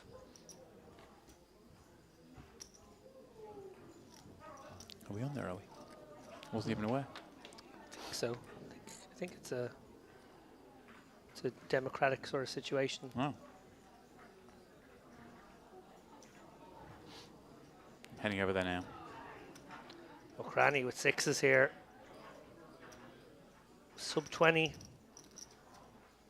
Might just send us. Does. Oh. Snapcone. What I do? Oh wow, Corchidian has an ace. Oh. Felipe, you fold an ace. Here we go. This could be it. Could be the end of Mokrani. Or it could be a very, very timely double up ace in the window. Well, a cruel blow from my goodness me! Oh. Not again. Another 6 on the turn. Wow. Wow, wow, wow, wow, wow. Ketzer feeling sick watching that. Oh. Corchian was 1 card or 2 cards away from having the monstrous lead going into heads up play now. Equalizing somewhat. 30 to 20 to 13. 9, yes, sorry. Oh. Sorry. 9, I don't call. And he's pulled Corchidian back down to 30 million with that as well. This is a remarkable turn of events here. Mokrani, he's been patient. And let's be honest, he had the best hand. It was a run out where he was immediately dealt a dagger to the heart, but then swiftly that dagger was removed and placed firmly in the belly of his opponent. The dealers do not disappoint here. Oh my goodness. With final table drama. No, I said if you double up. Oh, no, yes. And you're right, Ketzer really the victim here. Now I'm the short stack. There you go. 100k? It's 100k, and 3 times Ketzer has had his man all in some form or another, and 3 times McCraney. Well, I don't know, James. This has been the fortnight of the comebacks. I was about to say, it's been the theme here at Merit. He's persevered.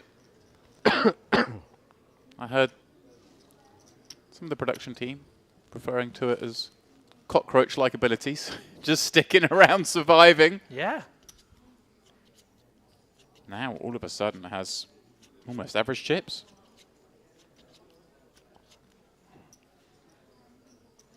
Yeah, and this now a much more competitive three-way. Yeah, 30 bigs, plays 60 bigs, plays 40 bigs. Put the kettle on. Yeah. We're going to be here a while.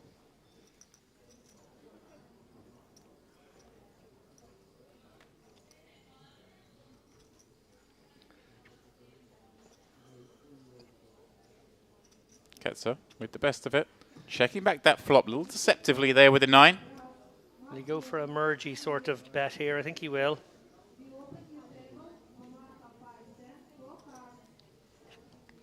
And will, of course, he didn't get sticky with the queen high. He's busy counting the stacks. Is that, has he got the 30 million on the left and is this extras or something? Or is it has he got 25 million on the left and then he's got his gamble stack? 19.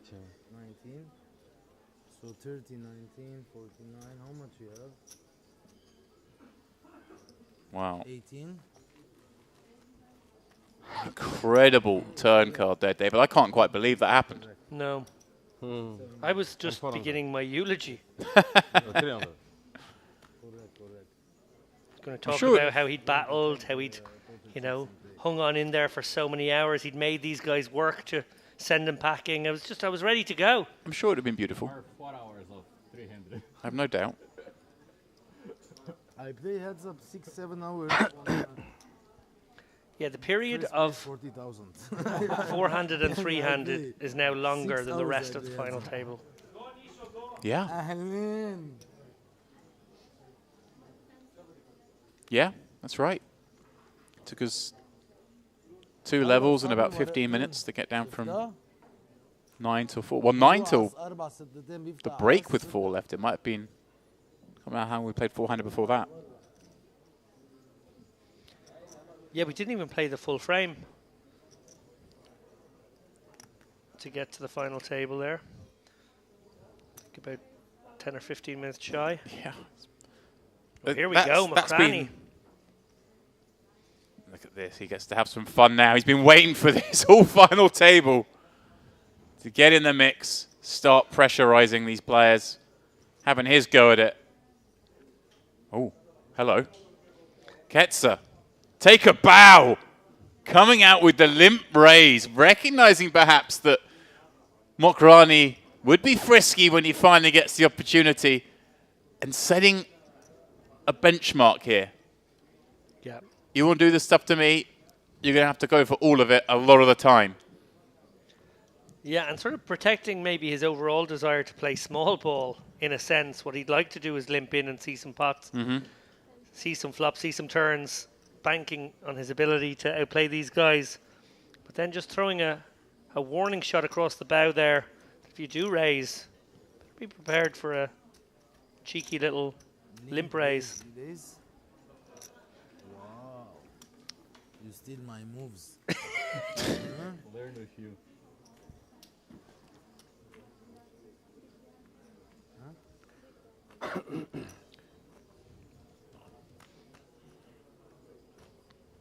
You steal my moves. I don't think he owns the moves. Maybe he does. It'd be quite fun when to own the moves. Trademark. Yeah. Moves. Limp race from the small. Trademark. Do you have to pay a license fee to do it, do you think? Oh. What have we here? We have a dynamic between these two guys. Does Mokrani ever just flat that, or what's just gone on here mean he has to raise? I think so. And Ketzer's got a pretty pure call, to be honest. So I think this pot far from over now. It does look like these two are just swinging at each other. You told me the last frame was on the dry side. I've come in and it's just punch after punch. Maybe it's you, James. I think it is. They're just trying to impress me. As you say, Ketzer surely three-handed. Big blind ante in play. Isn't raising this to fold. Queen 10 suited. Beautiful looking hand.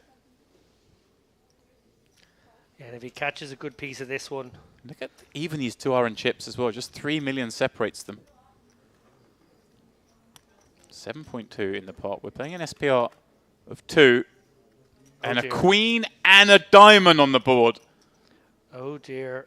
Oh Mokrani cannot believe his fortune on this flop. He thinks this is quite a bad flop in the sense that it's very hard to get action here on the queen deuce tray, isn't it? Unless someone has a queen. Oh. Is there an escape route? Still 17 million, no, 14 million effective in this pot. It's not very deep. For now, Ketzer will elect a call, keeping, of course, the bluffs. Proceed with some level of caution, of course. You never do know. Oh, wow. If there are any thoughts of worry, they dissipate as he picks up a diamond draw.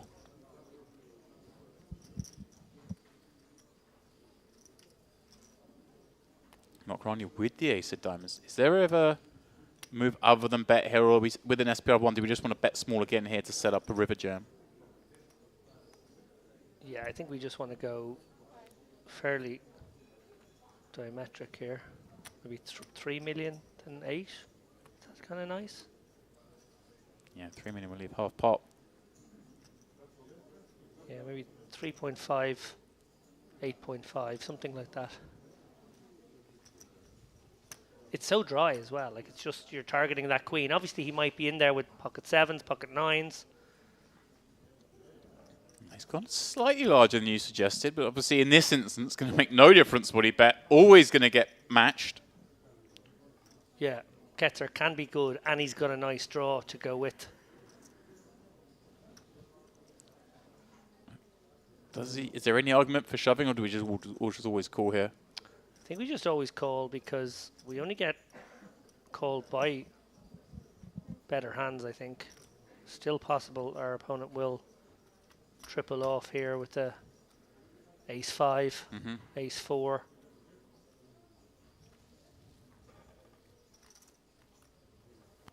Perhaps some suited king X in diamonds as well. Always a contender as a brick rolls off on the end. Mokrani wastes no time in the very quick jam. So hard. Now for Ketzer, David, getting 4-1 with top pair. Yeah, that big turn bet has made this a situation now where Ketzer only needs to be good 20% of the time. He'll be thinking about exactly those type of hands, the diamond draws, the ace-4s and ace-5s. 7 million. I think he's going to fall upon a call. Obviously, he does block those, but the queen, not a card he's worried about diamond draw-wise. So it's just the 10 is the only diamond that he is worried about holding. Hard fold, he said. Maybe he's going to find that fold, though. Very tough situation now against Mokrani, who hasn't really been seen to get out of line, but he's never had a stack with which to get out of line.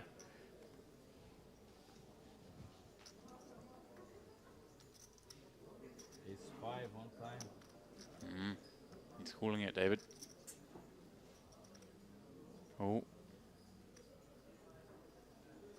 He wants to see the ace-4, wants to see the ace-5. Perhaps curious why he went such a size on the turn, 5 million, shallowing it out. If he was bluffing, would he not bet smaller to leverage more equity on the river?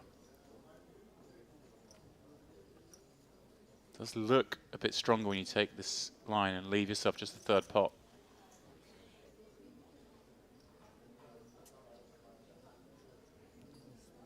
He really wants to find the fold here.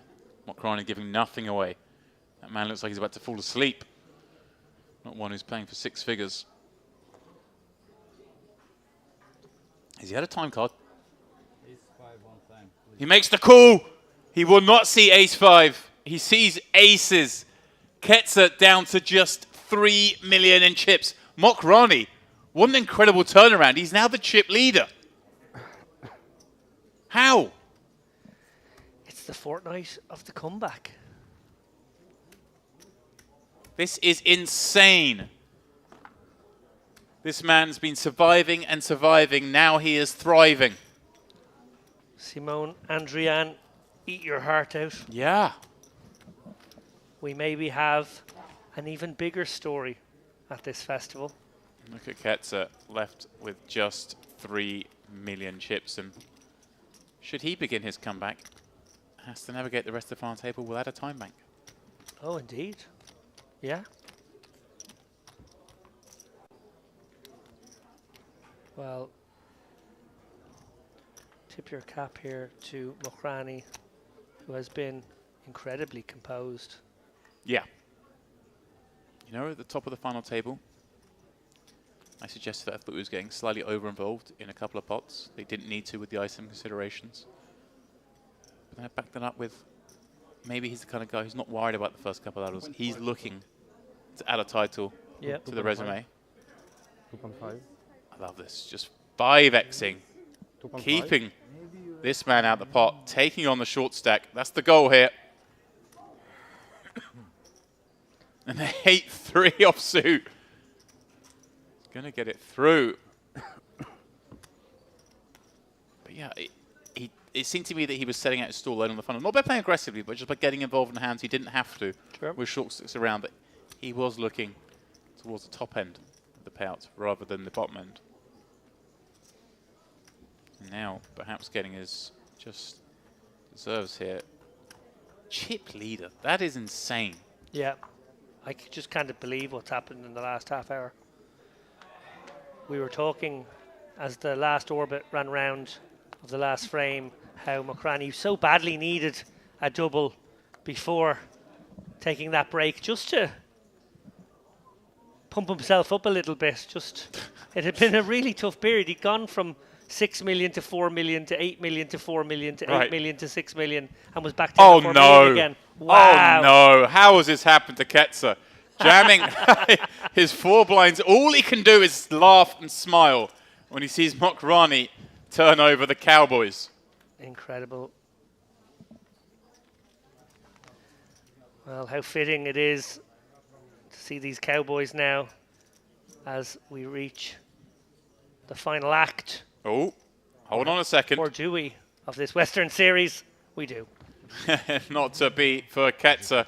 Handshakes around. That is disgusting, the run he's gone on this final table, particularly this final 4. Came in, of course, with the second most chips on the final. Brought that into a 3rd place finish for 155k. Nothing to be disappointed with there, David. No, Philippe Ketzer, I know, was your favourite coming into this final table. He was mine as well. We saw some audacious stuff on day 3, some 4 bets, some really well-timed 3 bets. Just generally being a very, very tough opponent to play against. He built up a big stack in the early going today. He was actually a little bit unlucky against Soika, but then got those chips back, remember, just before the final table.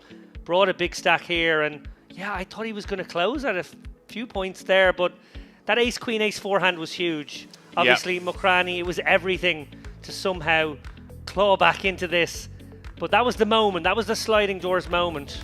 Yeah, if he just held or hit the spade on the river, it would all be so different. Such is always the way in poker, and especially in our Merit final tables. Well, guys, we are down to just 2. We are going to set the stage for this Western Series heads-up duel. So please don't go far. We'll be back in 10 minutes.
paths to a chop if a 10 rolls off.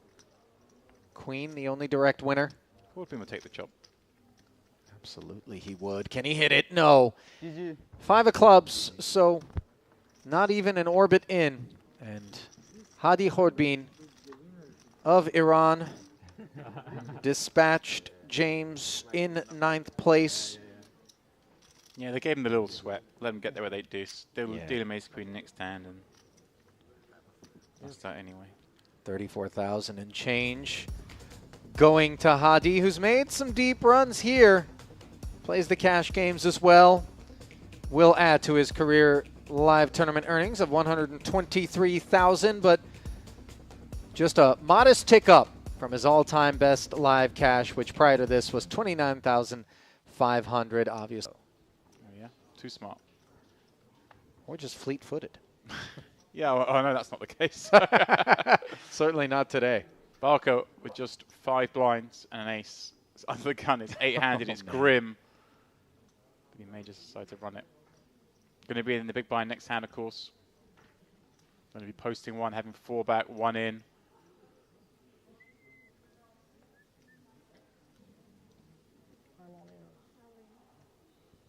It's not even a spot where he could kind of do the half a stack thing, because half a stack is barely a raise anyway. Just to maximize the old fold equity. You know, as the stats go around, I like that Shigral and Jam even more because he's a little bit adrift of the rest. Only the one super short. Recognizing the light opening range. Gets up. Oh, Panetti. All right. This is definitely one we want to play. How do we want to play it, though, in the cutoff with ace-jack? As a flat, it looks strong enough as is. Panetti's inquiring into the big blind stack. Yeah, you don't really want to get squeezed, but you don't necessarily expect a lot of that to go down either, but just because of the laws of the implicit collusion, wanting to have multiple stacks up against the all-in player to eliminate them. Yeah, exactly that. We have to play it. Oh, he plays it as a jam. Yeah, I'm just see what the stacks are behind, because that might be just fine. Yeah, 4 million, 4 million, 4 million. I think. So yeah, for 20 blinds. It just makes it like what's a hand like 10's going to do now? Right. Have to fold. Especially when you're guaranteed a visit to the roulette wheel for Barca and that possible pay jump realization. Unfortunately, of course, for Barca here, who ran 10s into ace-3 unsuccessfully, is dominated on his feet in a 2.6 million chip pot, hoping. Oh, perhaps some prayers may be answered if a 4 or a 5 trickle off the deck. Anxious moments for the Frenchman. Yeah. 7. Doesn't help, so it's going to be the 7 outs.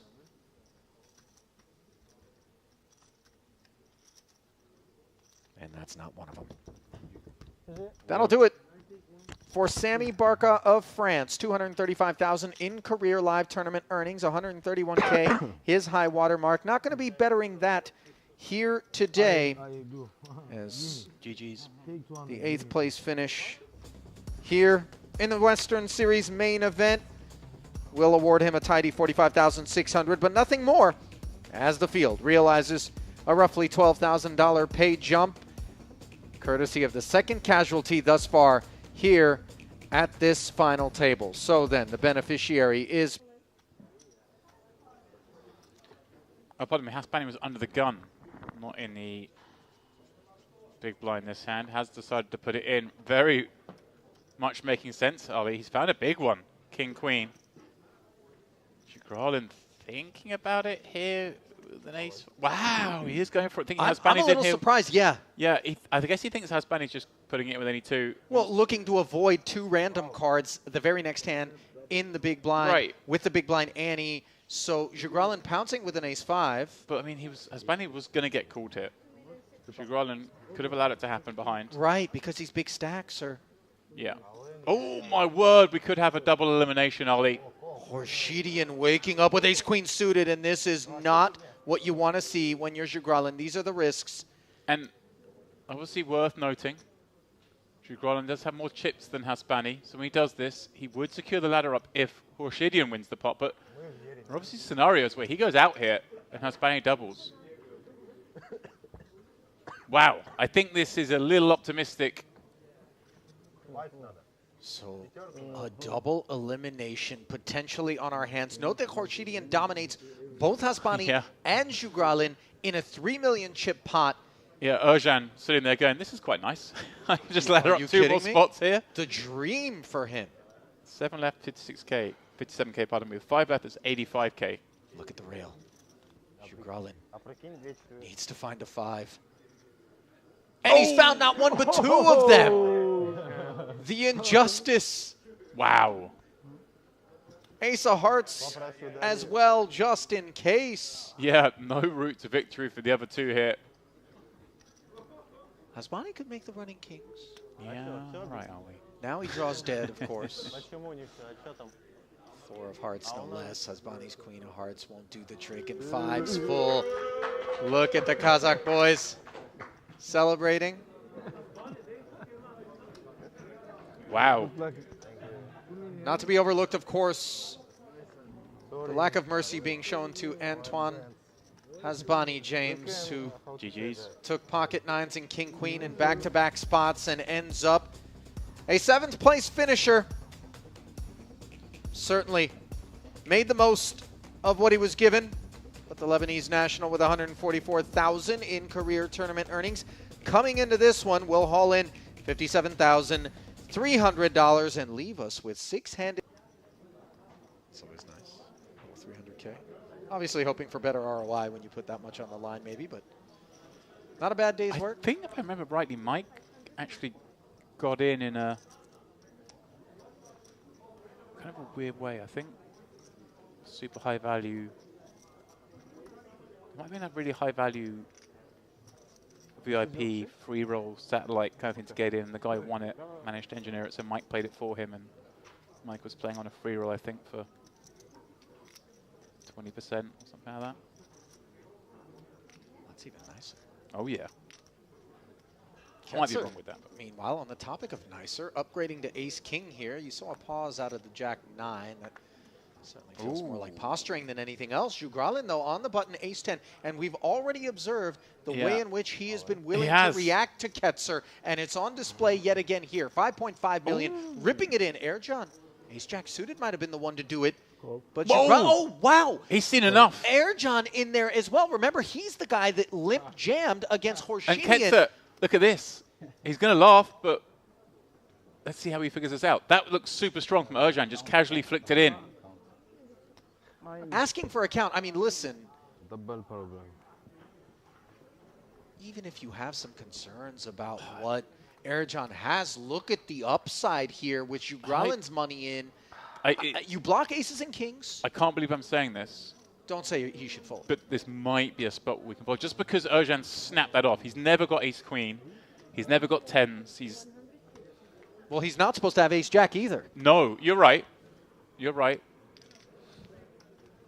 MPO adjustments. But I can see a world where Ketzer folds it.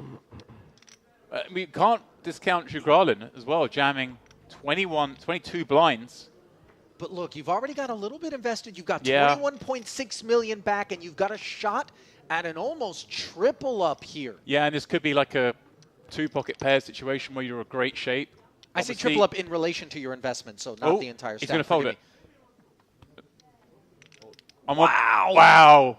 Incredible. Look at the situation for Erjan. He's got ace-king to fold, and he's up against ace-10. Why? Incredible. And note that Jugralin said ace-queen because he never imagined ace-king would have got out of there. Right. So Erjan earns himself domination of Jugralin by flicking the call in the way that he did with a hand that really should not be involved. If he tanked, the ace-king calls. It's the fact that he called so fast. Ketzer just thought it had to be super strong. And a king-king-10 flop. Jugralin finds the 10. This is Ketzer would have unbelievable. had them basically dead. Erjan would have been drawn to a gut shot. What on earth is going on? Heart on the turn. Hang on. Oh. Handshakes, perhaps a little bit friendly. premature. No, just a Nut flush friendly draw, development, gutter to Broadway. A jack would do the trick. Instead, it's a black 7. Wow. What an incredible turn of events. This should be 2 players out. The second time we should have had a double elimination here at this final table, and instead, once more, Jugralin, improbably with a dominated ace, Good luck. ends up the beneficiary. I'm on board with the fold of the ace-king. I understand why he's done it, Ali. It's not as mad as it looks for 20 blinds. The pace that Erjan put that ace-jack in with created a scenario. He got ace-king to fold. He was up against ace-10. Got outdrawn the flop, but actually had decent equity going to the river. Jack, queen, or heart would have done the job. Whew. Had Ketzer taken that pot, he hauls in another 10 million. He becomes the chip leader. And he's playing forehand. Oh, wow. This is, what an incredible run Jugralin now finds himself on. Just got lucky twice. Now gets dealt this. Ali, there's just no way this doesn't go in. He took down ace-queen with ace-5. He took down ace-jack with ace-10. And it certainly feels as though he's about to be taking down ace-king suited with aces. And he'll be basically chip leader. 3-bet from Horshidian. Absolutely a dream here. Yeah. Just trying to work out if Jugralin wants to play this as a trap. Or whether he just kind of clicks it. I think I like click. This is an insane spin-up. Horshidian's just been hyper-aggressive in these spots. Earlier on the final table, we saw them. He hasn't had any of them since because the stack depths have been the way they are. But now finally going after a 40 big blind stack. 3-betting the first opportunity. Might blast off. Clicky sizing here. May keep a lot of hands in as well. He has gone for the clicky sizing, Ali. 2.9 million. Horshidian's just going to jam this on him. Yeah, absolutely. We're going to play 20 million chip pot. Aces. Yeah, he's the crowd. I've got aces all in, boys. Don't get cocky, by the way. He has no idea what he's going to get shown, obviously. Well, he doesn't care. He sees the ace-king. It's the dream scenario. Sometimes aces lose. Ace-king obviously is a dream scenario, but 22 the range million. was always super narrow to be playing this 22 million chip pot, as you pointed out, Dempsey. So improbable, and somehow Jugralin has spun his stack into a position to... Oh, my word! 10-jack-queen! No! No way! The nuts on the flop for Horshidian. I shoot out 2 left players to go. Wow, well, Jugralin very, very much zen about the matter. Recognizing that he was always on borrowed time. That is insane, Ali. He was celebrating so early, like I've lost this stand a lot, so he still can lose. There you go. Just look at Horshidian zeroing right in on the superstitious side of the equation there. Exactly what you said. So just like that.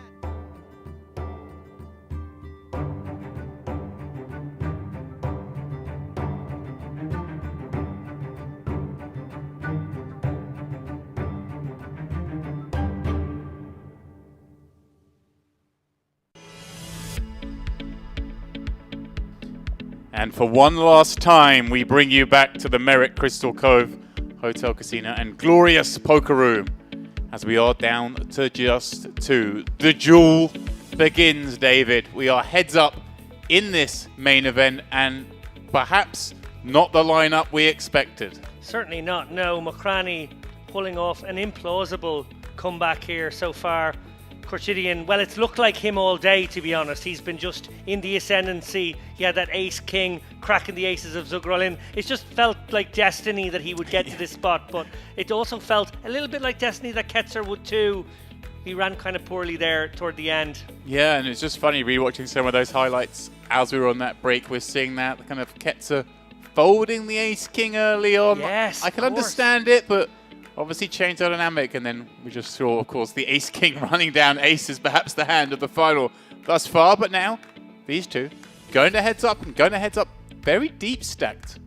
Yeah, and I'm not quite sure what we can expect from Korchidian. He hasn't maybe been the bully boy I expected him to be for the last half hour or so. I don't know if he's going to play a big ball style of poker or if he's going to try and, you know, grind this one out. He does have a nice chip lead, but not an unassailable one by any means. Korchidian, 58 big blinds right now, very much in the mix. Playing a 58 big blind deep heads-up match.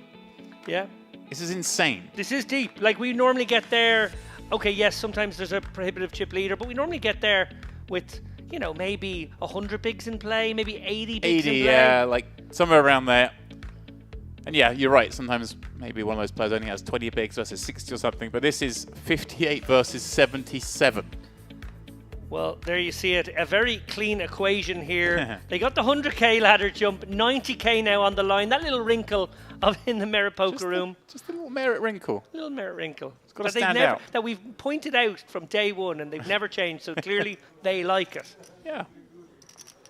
Adding an extra ICM dimension to three-handed play. It really Maybe does. Part of the reason why we had such a protracted.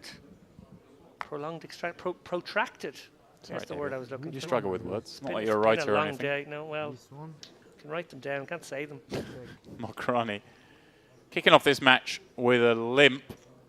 I was about to ask you, kind of, how do you imagine this going? Are we going to see a little limp? Or this deep, do we just come in with pure raises? Is it a mix? I think we're meant to probably play a raising game at this stack depth. Remember, big blind ante still in play. That's changed the dynamic of heads-up play in pretty much every tournament for the past few years. I'm also trying to look here, because this is a very deep match. And I see Mokrani has maybe 2 time bank chips left. That's all. Yeah. I'm actually kind of a fan of getting rid of the time bank issue heads up. Of course, Matridian, I think, has far more. We last scanned over to him. We'll have a look in a second. But it could certainly become a factor. We've seen it before in heads-up matches at Merit where players have run out of time and suddenly they can get put in very difficult situations. Yeah, I can see it. I can't see exactly how many, but he has a little stack behind his chips there of those time card chips. He certainly has the edge on that front. And maybe incentivized, therefore, to take some really kind of funky, unorthodox lines to confuse Mokrani. For now, be pretty normal. Checking back to King Deuce, picking up a gut shot. Mokrani, flop bottom pair. Happy to check once more.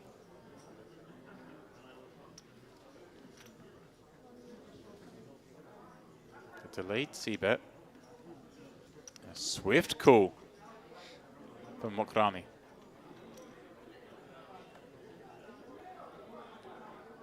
10 rolling off. Yeah, displaying just the right amount of stickiness so far. Who knows, though?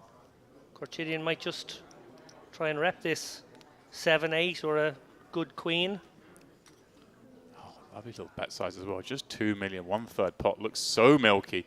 Opens up the value range so much with that size, doesn't he? He does, but also worth noting how often he's gone for small Wow. bluffs as well. This has been a feature of his game. He was caught once and not caught the other time. A snap call, near enough. With the bottom pair. Yeah, that's an interesting hand in terms of just how Mokrani may have Korchidian's number here. Yeah, the speed of the call. You're right, it's kind of like, I've got you. I know what you're up to. Don't have to even think against you. It's kind of intimidating when someone snap calls you a bottom pair and ends up winning.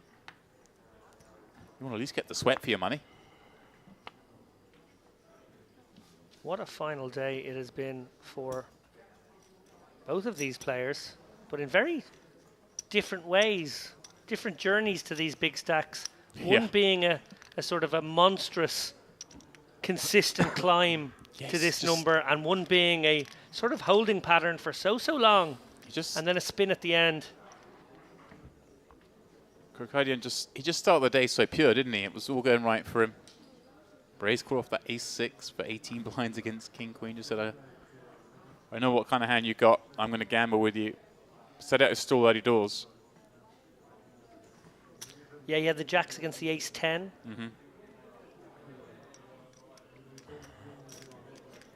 Mokrani peeling this one. We are going for 800k raise over this 500k big blind and 10-5-6. Mokrani finding a monster. Heads up. Just check jams. David. All in. All in. Wow. Oh, don't level yourself here. No, surely not. Like it does feel like a flush draw kind of bet, like a combo draw maybe, making the most sense here. It's a very strange bet. Why aren't you just raising a normal amount? It's such a strong hand. Yeah. Okay. Maybe just thinking, hey, look, if he's got a hand, he just won't fold. Yeah, it just figures like if he's got a 10, I get him. I got him. Yeah. Yeah. Obviously, it becomes very hard to be balanced in that situation there later on if you just check call when you've got weak hands and check jam if you've got 2 pair. But maybe specifically taking that line with bottom 2 pair, unblocking the top card. Yeah, and I wonder if there's a sense here from Mokrani that his opponent is a little off balance Just right a now. little over it. Over it / just things starting to not go his way, and he isn't the kind of guy who enjoys when things aren't going his way. He might get a little impatient. Well, he doesn't need to be impatient. These hands could get in for 40 bigs. Yeah, I say if that's the case, then this is certainly one that could happen. Look at this. Cutting out the 3-bet. As you say, it has shallowed down to 40 bigs, losing the early skirmishes here. And does Mokrani do anything but jam? No. And then does Corkidian do anything but call? He snap calls. This is it. This is... Facing an all-in for all of it. 2-1 deficit. The stacks will switch, or we will have a winner already in the very early stages of this heads-up match. Mokrani looking to complete the most unlikely comeback. Rashadian. Well, as I say, they effectively swap stacks. If he can spike an ace or jack. 8-8-4. Board is clean. Mokrani kill it with a 9, hoping perhaps for a diamond to reduce those outs.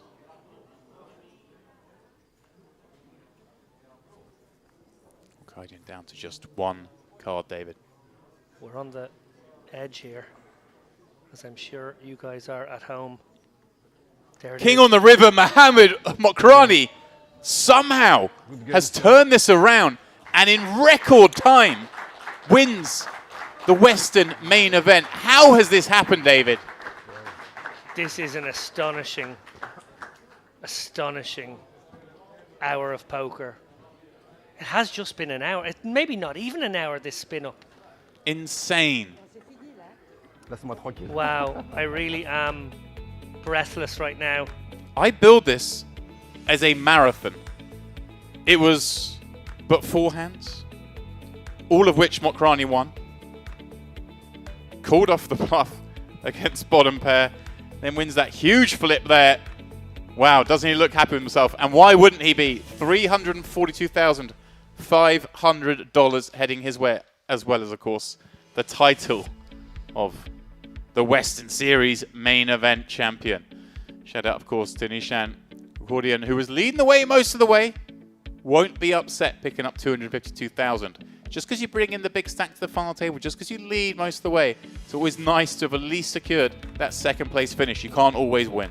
Yeah, tremendous performance by him as well. We saw there it all came down to a flip at the end. It goes the other way. He's in a really good spot to take this one down as well. Just an incredible day of poker. James Dempsey, I know you're not happy with my incessant allusions to Western movies, but I'm going to enjoy this one. Do you think so? I'm just going to, because it's the last one. Don't prejudge it. I can't resist just a couple more here. 2024 here in the Mirror Poker Room is starting to look a little bit like the year of the dog. Simone Andrian, Maxime Shornikau, and of course now Mokrani pulling off the most implausible of comebacks to show us that this is really how the West is won.